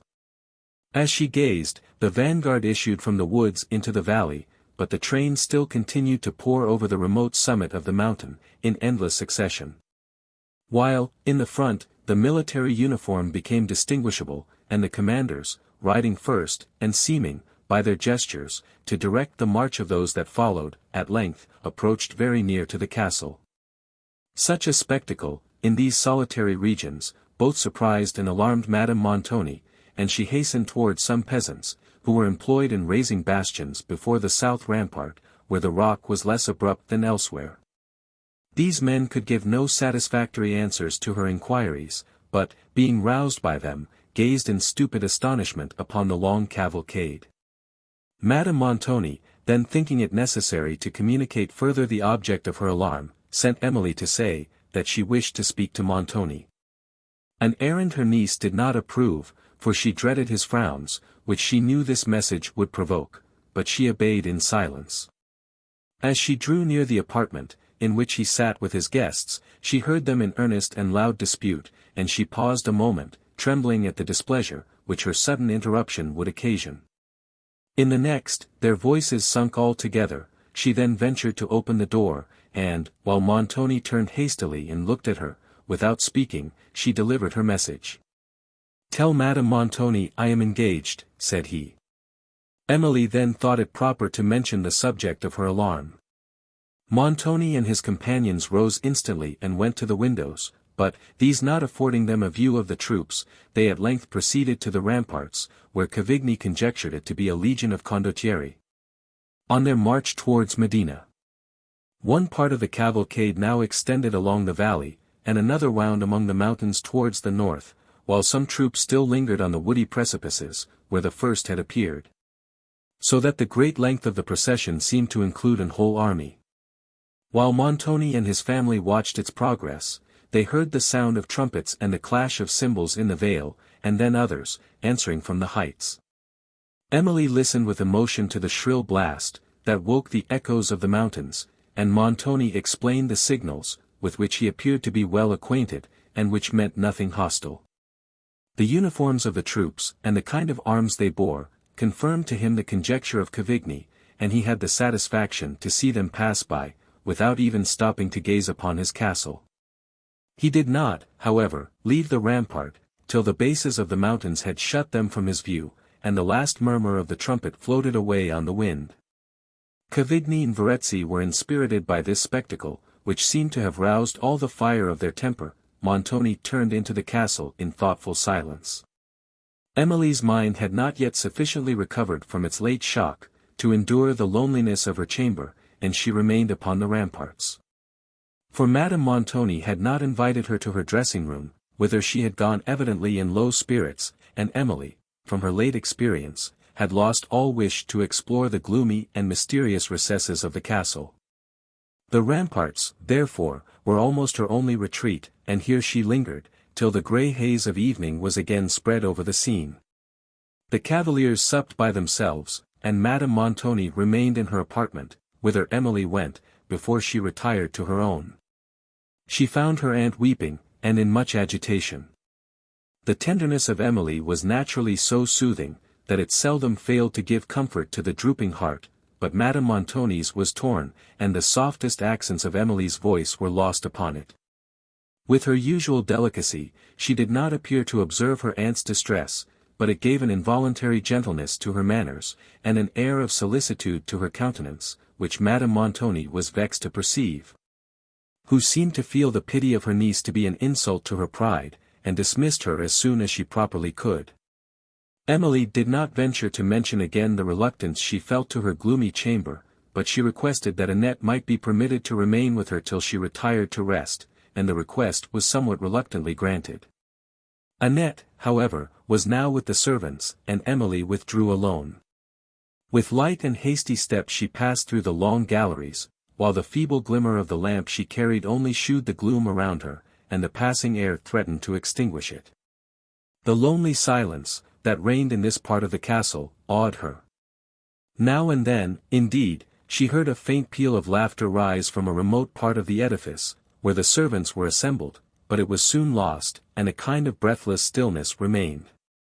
As she passed the suite of rooms which she had visited in the morning, her eyes glanced fearfully on the door, and she almost fancied she heard murmuring sounds within, but she paused not a moment to inquire. Having reached her own apartment, where no blazing wood on the hearth dissipated the gloom, she sat down with a book, to enliven her attention, till Annette should come, and a fire could be kindled. She continued to read till her light was nearly expired, but Annette did not appear, and the solitude and obscurity of her chamber again affected her spirits, the more, because of its nearness to the scene of horror that she had witnessed in the morning. Gloomy and fantastic images came to her mind. She looked fearfully towards the door of the staircase, and then, examining whether it was still fastened, found that it was so.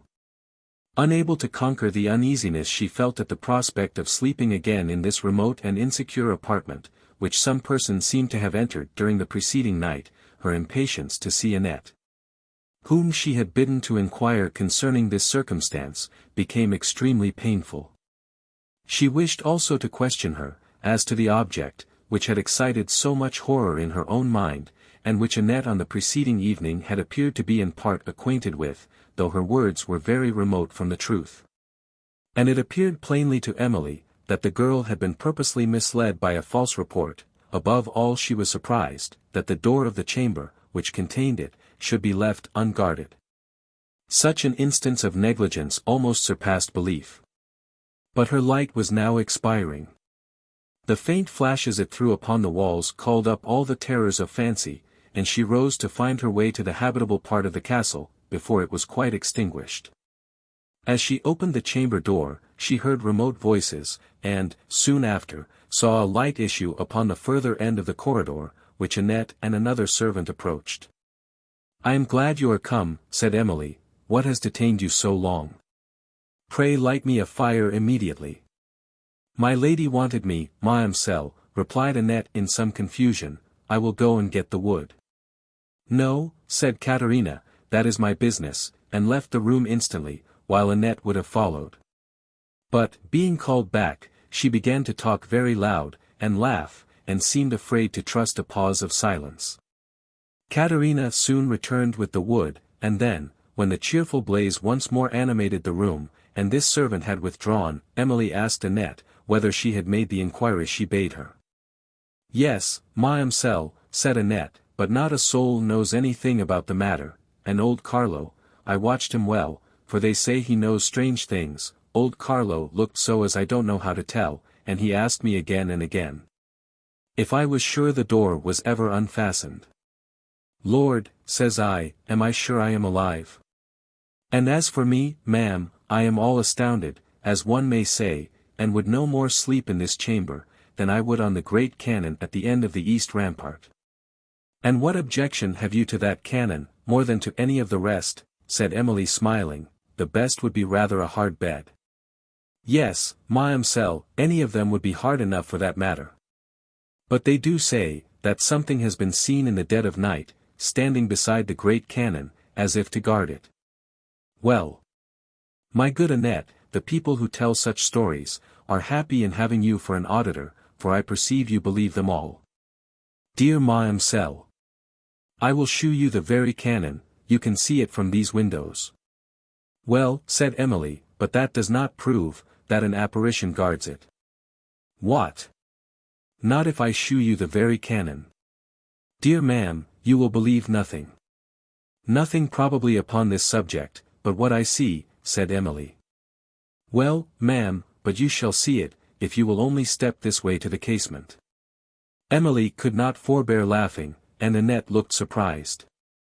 Perceiving her extreme aptitude to credit the marvellous, Emily forbore to mention the subject she had intended, lest it should overcome her with idle terrors, and she began to speak on a lively topic, the regattas of Venice.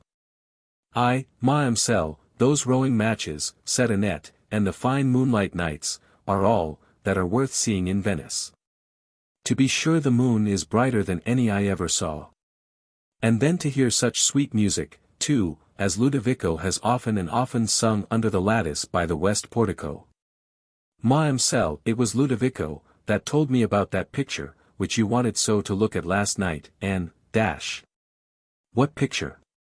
said Emily, wishing Annette to explain herself. "Oh, that terrible picture with the black veil over it." "You never saw it, then?" said Emily. "Who, no, ma'amselle, I never did. But this morning," continued Annette, lowering her voice, and looking round the room, "this morning, as it was broad daylight, do you know, ma'am, I took a strange fancy to see it, as I had heard such odd hints about it. And I got as far as the door, and should have opened it, if it had not been locked." Emily, endeavouring to conceal the emotion this circumstance occasioned, inquired at what hour she went to the chamber, and found, that it was soon after herself had been there. She also asked further questions, and the answers convinced her, that Annette, and probably her informer, were ignorant of the terrible truth, though in Annette's account something very like the truth, now and then, mingled with the falsehood. Emily now began to fear, that her visit to the chamber had been observed, since the door had been closed, so immediately after her departure, and dreaded lest this should draw upon her the vengeance of Montoni. Her anxiety, also, was excited to know whence, and for what purpose, the delusive report, which had been imposed upon Annette, had originated, since Montoni could only have wished for silence and secrecy. But she felt that the subject was too terrible for this lonely hour, and she compelled herself to leave it, to converse with Annette, whose chat, simple as it was, she preferred to the stillness of total solitude.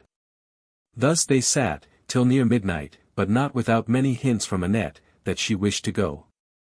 The embers were now nearly burnt out, and Emily heard, at a distance, the thundering sound of the hall doors, as they were shut for the night. She, therefore, prepared for rest, but was still unwilling that Annette should leave her. At this instant, the great bell of the portal sounded. They listened in fearful expectation, when, after a long pause of silence, it sounded again. Soon after, they heard the noise of carriage wheels in the courtyard. Emily sunk almost lifeless in her chair. "It is the Count," said she. "What, at this time of night, ma'am?" said Annette. "No, my dear lady. But, for that matter, it is a strange time of night for any body to come." "Nay, Carithi, good Annette, stay not talking," said Emily in a voice of agony. "Go, Carithi, go, and see who it is." Annette left the room, and carried with her the light, leaving Emily in darkness, which a few moments before would have terrified her in this room, but was now scarcely observed by her. She listened and waited, in breathless expectation, and heard distant noises, but Annette did not return. Her patience, at length, exhausted, she tried to find her way to the corridor, but it was long before she could touch the door of the chamber, and, when she had opened it, the total darkness without made her fear to proceed. Voices were now heard, and Emily even thought she distinguished those of Count Morano, and Montoni. Soon after, she heard steps approaching, and then a ray of light streamed through the darkness, and Annette appeared, whom Emily went to meet. "Yes, Mademoiselle," said she, "you was right, it is the Count sure enough." "It is he," exclaimed Emily, lifting her eyes towards heaven and supporting herself by Annette's arm. "Good Lord! My dear lady, don't be in such a fluster, and look so pale, we shall soon hear more."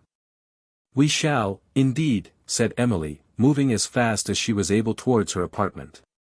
"I am not well, give me air." Annette opened a casement, and brought water. The faintness soon left Emily, but she desired Annette would not go till she heard from Montoni. "Dear Mademoiselle, he surely will not disturb you at this time of night, why he must think you are asleep." "Stay with me till I am so, then," said Emily, who felt temporary relief from this suggestion, which appeared probable enough, though her fears had prevented its occurring to her. Annette, with secret reluctance, consented to stay, and Emily was now composed enough to ask her some questions, among others, whether she had seen the Count. "Yes, ma'am, I saw him alight, for I went from hence to the grate in the north turret, that overlooks the inner courtyard, you know. There I saw the Count's carriage, and the Count in it, waiting at the great door, for the porter was just gone to bed, with several men on horseback all by the light of the torches they carried." Emily was compelled to smile. "When the door was opened, the Count said something, that I could not make out, and then got out, and another gentleman with him. I thought, to be sure, the Signor was gone to bed, and I hastened away to my lady's dressing-room, to see what I could hear. But in the way I met Ludovico, and he told me that the Signor was up, counseling with his master and the other Signors, in the room at the end of the north gallery. And Ludovico held up his finger, and laid it on his lips, as much as to say, 'There is more going on, than you think of, Annette, but you must hold your tongue.'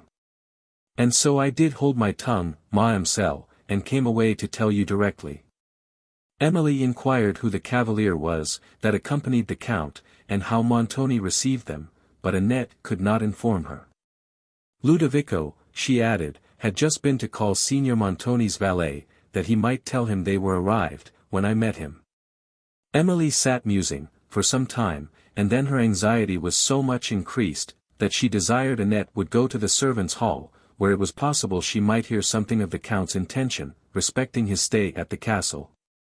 "Yes, ma'am," said Annette with readiness, "but how am I to find the way, if I leave the lamp with you?"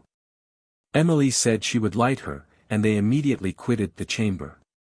When they had reached the top of the great staircase, Emily recollected, that she might be seen by the Count, and, to avoid the great hall, Annette conducted her through some private passages to a back staircase, which led directly to that of the servants.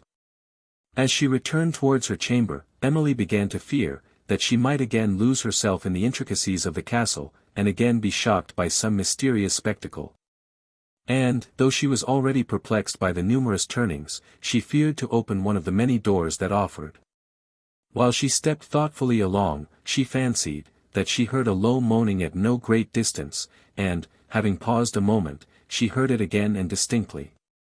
Several doors appeared on the right hand of the passage. She advanced, and listened. When she came to the second, she heard a voice, apparently in complaint, within, to which she continued to listen, afraid to open the door, and unwilling to leave it. Convulsive sobs followed, and then the piercing accents of an agonizing spirit burst forth. Emily stood appalled, and looked through the gloom that surrounded her, in fearful expectation. The lamentations continued. Pity now began to subdue terror. It was possible she might administer comfort to the sufferer, at least, by expressing sympathy, and she laid her hand on the door. While she hesitated, she thought she knew this voice, disguised as it was by tones of grief. Having, therefore, set down the lamp in the passage, she gently opened the door, within which all was dark, except that from an inner apartment a partial light appeared, and she stepped softly on. Before she reached it, the appearance of Madame Montoni, leaning on her dressing-table, weeping, and with a handkerchief held to her eyes, struck her, and she paused. Some person was seated in a chair by the fire, but who it was she could not distinguish. He spoke, now and then, in a low voice, that did not allow Emily to hear what was uttered, but she thought, that Madame Montoni, at those times, wept the more, who was too much occupied by her own distress, to observe Emily, while the latter, though anxious to know what occasioned this, and who was the person admitted at so late an hour to her aunt's dressing-room, forbore to add to her sufferings by surprising her, or to take advantage of her situation by listening to a private discourse. She, therefore, stepped softly back, and, after some further difficulty, found the way to her own chamber, where nearer interests, at length, excluded the surprise and concern she had felt, respecting Madame Montoni. Annette, however, returned without satisfactory intelligence, for the servants, among whom she had been, were either entirely ignorant, or affected to be so, concerning the Count's intended stay at the castle. They could talk only of the steep and broken road they had just passed, and of the numerous dangers they had escaped, and express wonder how their lord could choose to encounter all these, in the darkness of night. For they scarcely allowed, that the torches had served for any other purpose but that of shewing the dreariness of the mountains. Annette, finding she could gain no information, left them, making noisy petitions, for more wood on the fire and more supper on the table. "And now, Mademoiselle," added she, "I am so sleepy. I am sure, if you was so sleepy, you would not desire me to sit up with you." Emily, indeed, began to think it was cruel to wish it. She had also waited so long, without receiving a summons from Montoni, that it appeared he did not mean to disturb her, at this late hour, and she determined to dismiss Annette. But, when she again looked round her gloomy chamber, and recollected certain circumstances, fear seized her spirits, and she hesitated. "And yet it were cruel of me to ask you to stay, till I am asleep, Annette," said she, "for I fear it will be very long before I forget myself in sleep." "I dare say it will be very long, Mademoiselle," said Annette. "But, before you go," rejoined Emily, "let me ask you, had Signor Montoni left Count Morano, when you quitted the hall?" "Oh no, ma'am, they were alone together." "Have you been in my aunt's dressing-room, since you left me?" "No, Mademoiselle, I called at the door as I passed, but it was fastened, so I thought my lady was gone to bed." "Who, then, was with your lady just now?" said Emily, forgetting, in surprise, her usual prudence. "Nobody, I believe, ma'am," replied Annette, "nobody has been with her, I believe, since I left you." Emily took no further notice of the subject, and, after some struggle with imaginary fears, her good nature prevailed over them so far, that she dismissed Annette for the night. She then sat, musing upon her own circumstances and those of Madame Montoni, till her eye rested on the miniature picture, which she had found, after her father's death, among the papers he had enjoined her to destroy. It was open upon the table, before her, among some loose drawings, having, with them, been taken out of a little box by Emily, some hours before. The sight of it called up many interesting reflections, but the melancholy sweetness of the countenance soothed the emotions, which these had occasioned. It was the same style of countenance as that of her late father, and, while she gazed on it with fondness on this account, she even fancied a resemblance in the features.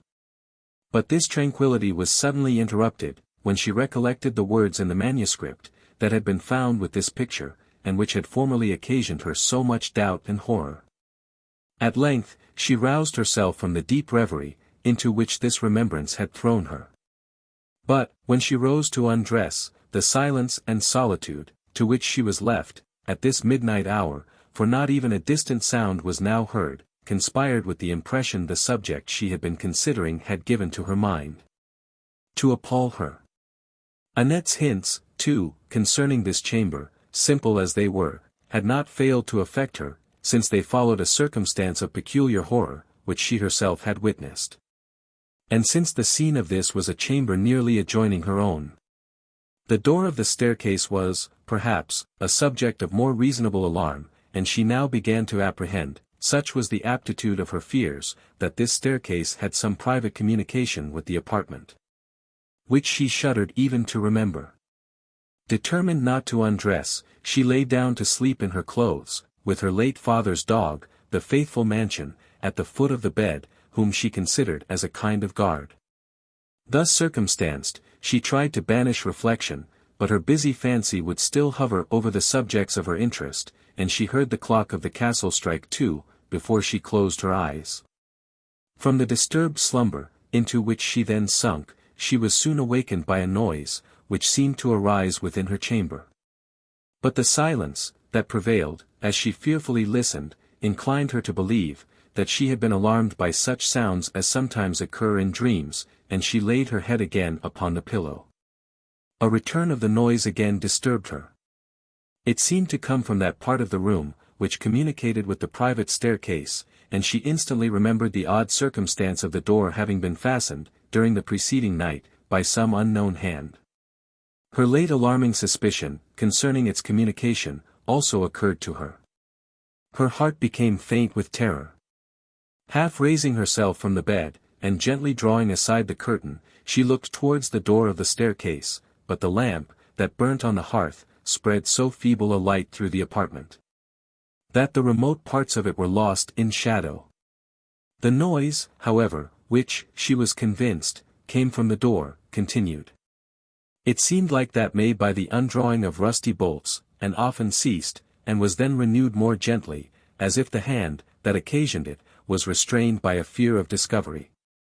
While Emily kept her eyes fixed on the spot, she saw the door move, and then slowly open, and perceived something enter the room, but the extreme duskiness prevented her distinguishing what it was.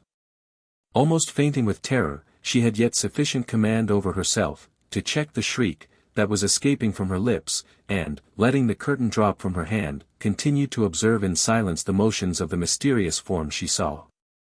It seemed to glide along the remote obscurity of the apartment, then paused, and, as it approached the hearth, she perceived, in the stronger light, what appeared to be a human figure.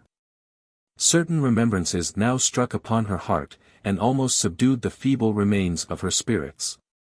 She continued, however, to watch the figure, which remained for some time motionless, but then, advancing slowly towards the bed, stood silently at the feet, where the curtains, being a little open, allowed her still to see it. Terror, however, had now deprived her of the power of discrimination, as well as of that of utterance. Having continued there a moment, the form retreated towards the hearth, when it took the lamp, held it up, surveyed the chamber, for a few moments, and then again advanced towards the bed.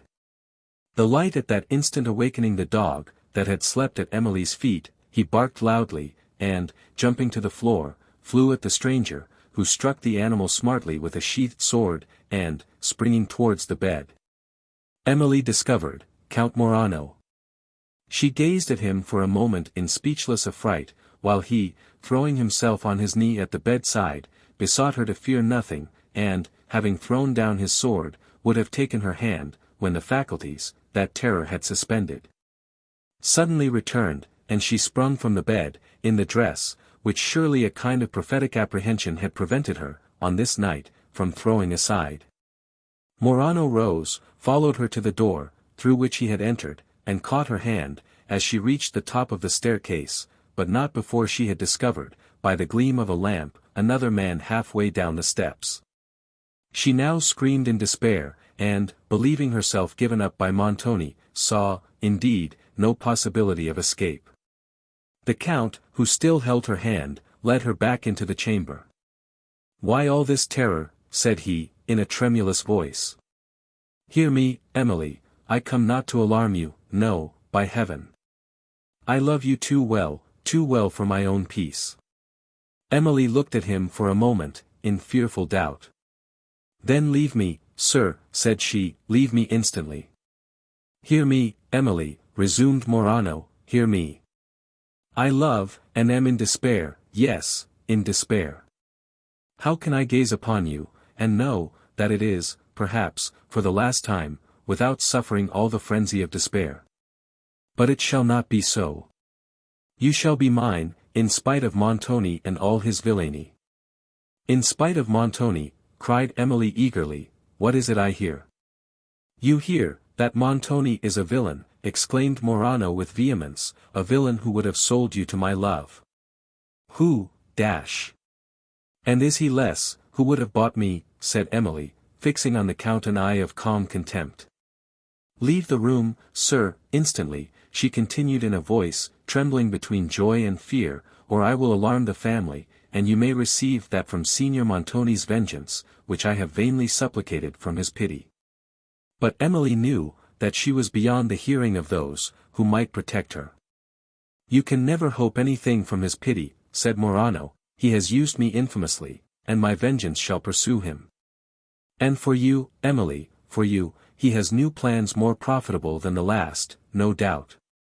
The gleam of hope, which the Count's former speech had revived, was now nearly extinguished by the latter. And, while Emily's countenance betrayed the emotions of her mind, he endeavored to take advantage of the discovery. "I lose time," said he, "I came not to exclaim against Montoni, I came to solicit, to plead, to Emily. To tell her all I suffer, to entreat her to save me from despair, and herself from destruction. Emily.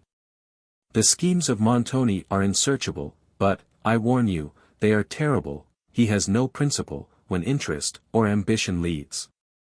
Can I love you, and abandon you to his power? Fly, then, fly from this gloomy prison, with a lover, who adores you. I have bribed a servant of the castle to open the gates, and, before tomorrow's dawn, you shall be far on the way to Venice."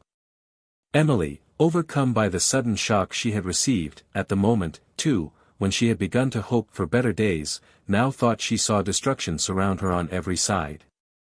Unable to reply, and almost to think, she threw herself into a chair, pale and breathless. That Montoni had formerly sold her to Morano, was very probable. That he had now withdrawn his consent to the marriage, was evident from the Count's present conduct. And it was nearly certain, that a scheme of stronger interest only could have induced the selfish Montoni to forego a plan, which he had hitherto so strenuously pursued. These reflections made her tremble at the hints, which Morano had just given, which she no longer hesitated to believe. And, while she shrunk from the new scenes of misery and oppression, that might await her in the castle of Udolpho, she was compelled to observe, that almost her only means of escaping them was by submitting herself to the protection of this man, with whom evils more certain and not less terrible appeared, evils, upon which she could not endure to pause for an instant. Her silence, though it was that of agony, encouraged the hopes of Morano, who watched her countenance with impatience, took again the resisting hand she had withdrawn, and, as he pressed it to his heart, again conjured her to determine immediately. "Every moment we lose, will make our departure more dangerous," said he. "These few moments lost may enable Montoni to overtake us." "I beseech you, sir, be silent," said Emily faintly. "I am indeed very wretched, and wretched I must remain.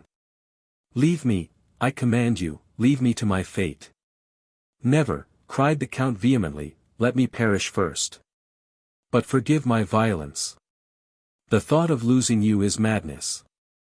You cannot be ignorant of Montoni's character, you may be ignorant of his schemes, nay, you must be so, or you would not hesitate between my love and his power. Nor do I hesitate, said Emily. Let us go, then, said Morano, eagerly kissing her hand, and rising, my carriage waits, below the castle walls. You mistake me, sir, said Emily. Allow me to thank you for the interest you express in my welfare, and to decide by my own choice. I shall remain under the protection of Signor Montoni. Under his protection, exclaimed Morano, proudly, his protection. Emily, why will you suffer yourself to be thus deluded? I have already told you what you have to expect from his protection. And pardon me, sir, if, in this instance, I doubt mere assertion, and, to be convinced, requires something approaching to proof. I have now neither the time, or the means of adducing proof, replied the Count. Nor have I, sir, the inclination to listen to it, if you had. But you trifle with my patience and my distress, continued Morano. Is a marriage with a man, who adores you, so very terrible in your eyes, that you would prefer to it all the misery, to which Montoni may condemn you in this remote prison? Some wretch must have stolen those affections, which ought to be mine, or you would not thus obstinately persist in refusing an offer, that would place you beyond the reach of oppression. Morano walked about the room, with quick steps, and a disturbed air. This discourse, Count Morano, sufficiently proves, that my affections ought not to be yours, said Emily, mildly, and this conduct, that I should not be placed beyond the reach of oppression, so long as I remained in your power. If you wish me to believe otherwise, cease to oppress me any longer by your presence. If you refuse this, you will compel me to expose you to the resentment of Signor Montoni. Yes, let him come, cried Morano furiously, and brave my resentment. Let him dare to face once more the man he has so courageously injured, danger shall teach him morality, and vengeance justice, let him come, and receive my sword in his heart. The vehemence, with which this was uttered, gave Emily new cause of alarm, who arose from her chair, but her trembling frame refused to support her, and she resumed her seat. The words died on her lips, and, when she looked wistfully towards the door of the corridor, which was locked, she considered it was impossible for her to leave the apartment, before Morano would be apprised of, and able to counteract her intention. Without observing her agitation, he continued to pace the room in the utmost perturbation of spirits. His darkened countenance expressed all the rage of jealousy and revenge. And a person, who had seen his features under the smile of ineffable tenderness, which he so lately assumed, would now scarcely have believed them to be the same. Count Morano, said Emily, at length recovering her voice, calm, I entreat you, these transports, and listen to reason, if you will not to pity. You have equally misplaced your love, and your hatred. I never could have returned the affection, with which you honor me, and certainly have never encouraged it. Neither has Signor Montoni injured you, for you must have known, that he had no right to dispose of my hand, had he even possessed the power to do so. Leave, then, leave the castle, while you may with safety. Spare yourself the dreadful consequences of an unjust revenge, and the remorse of having prolonged to me these moments of suffering. Is it for mine, or for Montoni's safety, that you are thus alarmed? Said Morano, coldly, and turning towards her with a look of acrimony. For both, replied Emily, in a trembling voice. Unjust revenge, cried the Count, resuming the abrupt tones of passion. Who, that looks upon that face, can imagine a punishment adequate to the injury he would have done me? Yes, I will leave the castle, but it shall not be alone. I have trifled too long. Since my prayers and my sufferings cannot prevail, force shall. I have people in waiting, who shall convey you to my carriage. Your voice will bring no succor, it cannot be heard from this remote part of the castle, submit, therefore, in silence, to go with me. This was an unnecessary injunction, at present. For Emily was too certain, that her call would avail her nothing. And terror had so entirely disordered her thoughts, that she knew not how to plead to Morano, but sat, mute and trembling, in her chair, till he advanced to lift her from it, when she suddenly raised herself, and, with a repulsive gesture, and a countenance of forced serenity, said, "Count Morano, I am now in your power. But you will observe, that this is not the conduct which can win the esteem you appear so solicitous to obtain, and that you are preparing for yourself a load of remorse, in the miseries of a friendless orphan, which can never leave you. Do you believe your heart to be, indeed, so hardened, that you can look without emotion on the suffering, to which you would condemn me?" Emily was interrupted by the growling of the dog, who now came again from the bed, and Morano looked towards the door of the staircase, where no person appearing, he called aloud, "Cesario." "Emily," said the Count, "why will you reduce me to adopt this conduct? How much more willingly would I persuade, than compel you to become my wife? But, by heaven, I will not leave you to be sold by Montoni. Yet a thought glances across my mind, that brings madness with it. I know not how to name it. It is preposterous, it cannot be dot, yet you tremble, you grow pale. It is so, you love Montoni," cried Morano, grasping Emily's wrist, and stamping his foot on the floor. An involuntary air of surprise appeared on her countenance. "If you have indeed believed so," said she, "believe so still." "That look, those words confirm it," exclaimed Morano, furiously. No, Montoni had a richer prize in view, than gold. But he shall not live to triumph over me, this very instant, He was interrupted by the loud barking of the dog. "Stay, Count Morano," said Emily, terrified by his words, and by the fury expressed in his eyes, "I will save you from this error. Of all men, Signor Montoni is not your rival. Though, if I find all other means of saving myself vain, I will try whether my voice may not arouse his servants to my succor." "Assertion," replied Morano, "at such a moment, is not to be depended upon. How could I suffer myself to doubt, even for an instant, that he could see you, and not love, but my first care shall be to convey you from the castle. Cesario. Ho, Cesario." A man now appeared at the door of the staircase, and other steps were heard ascending. Emily uttered a loud shriek, as Morano hurried her across the chamber, and, at the same moment, she heard a noise at the door, that opened upon the corridor. The Count paused an instant, as if his mind was suspended between love and the desire of vengeance, and, in that instant, the door gave way, and Montoni, followed by the old steward and several other persons, burst into the room. "Draw!" cried Montoni to the Count, who did not pause for a second bidding, but, giving Emily into the hands of the people, that appeared from the staircase, turned fiercely round.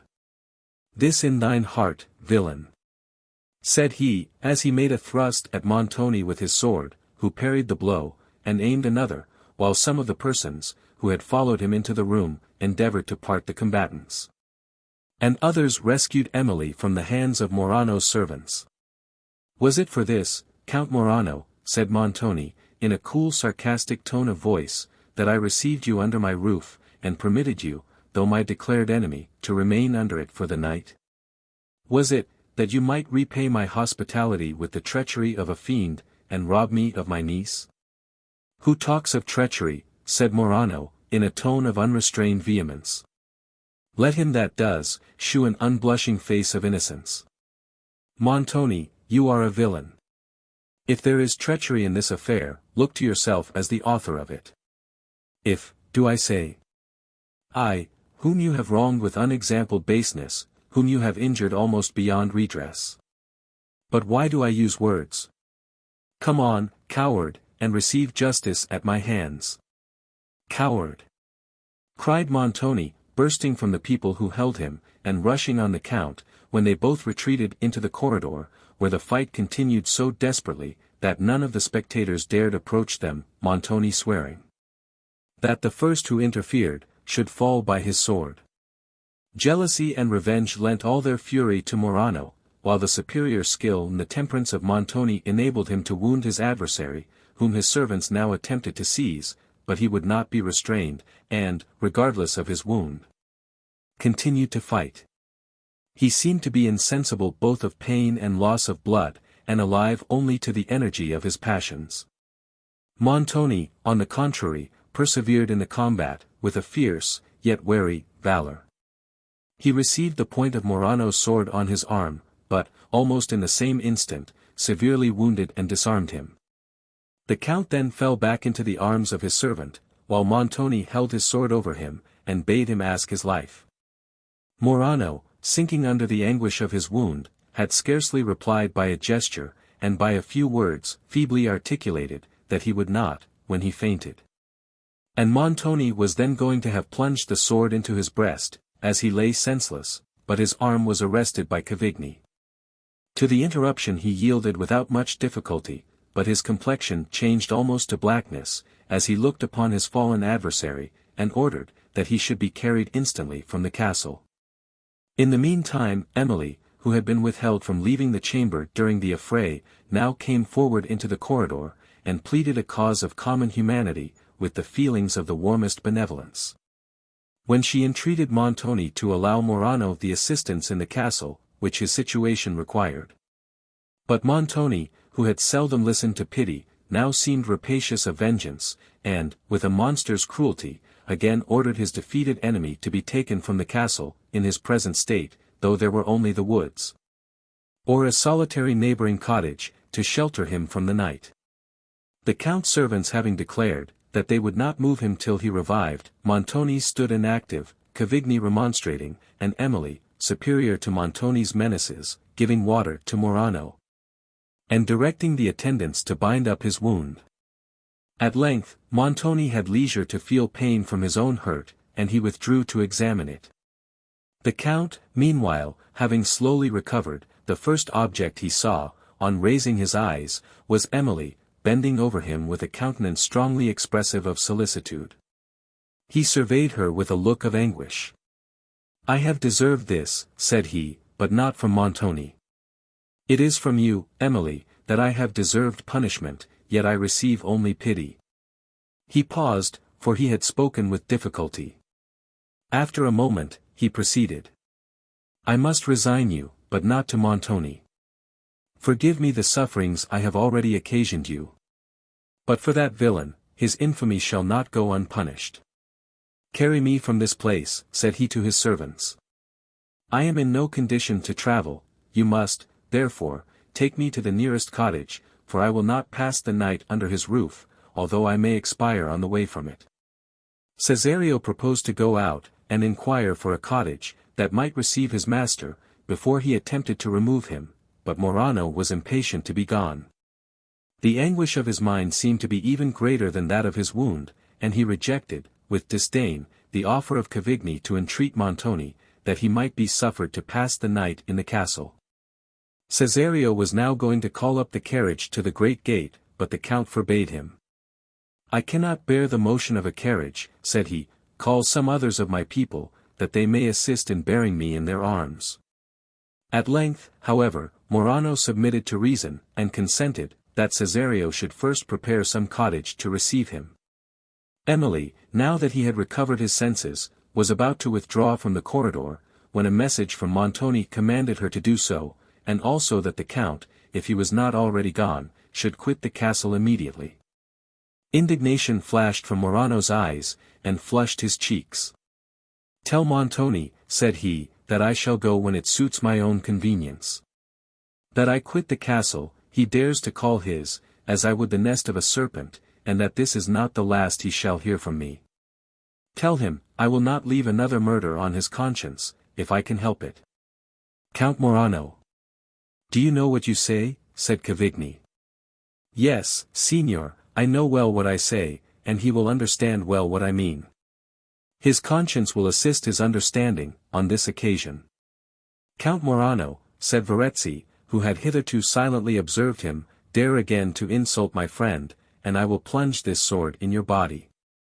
"It would be an action worthy the friend of a villain," said Morano, as the strong impulse of his indignation enabled him to raise himself from the arms of his servants, but the energy was momentary, and he sunk back, exhausted by the effort.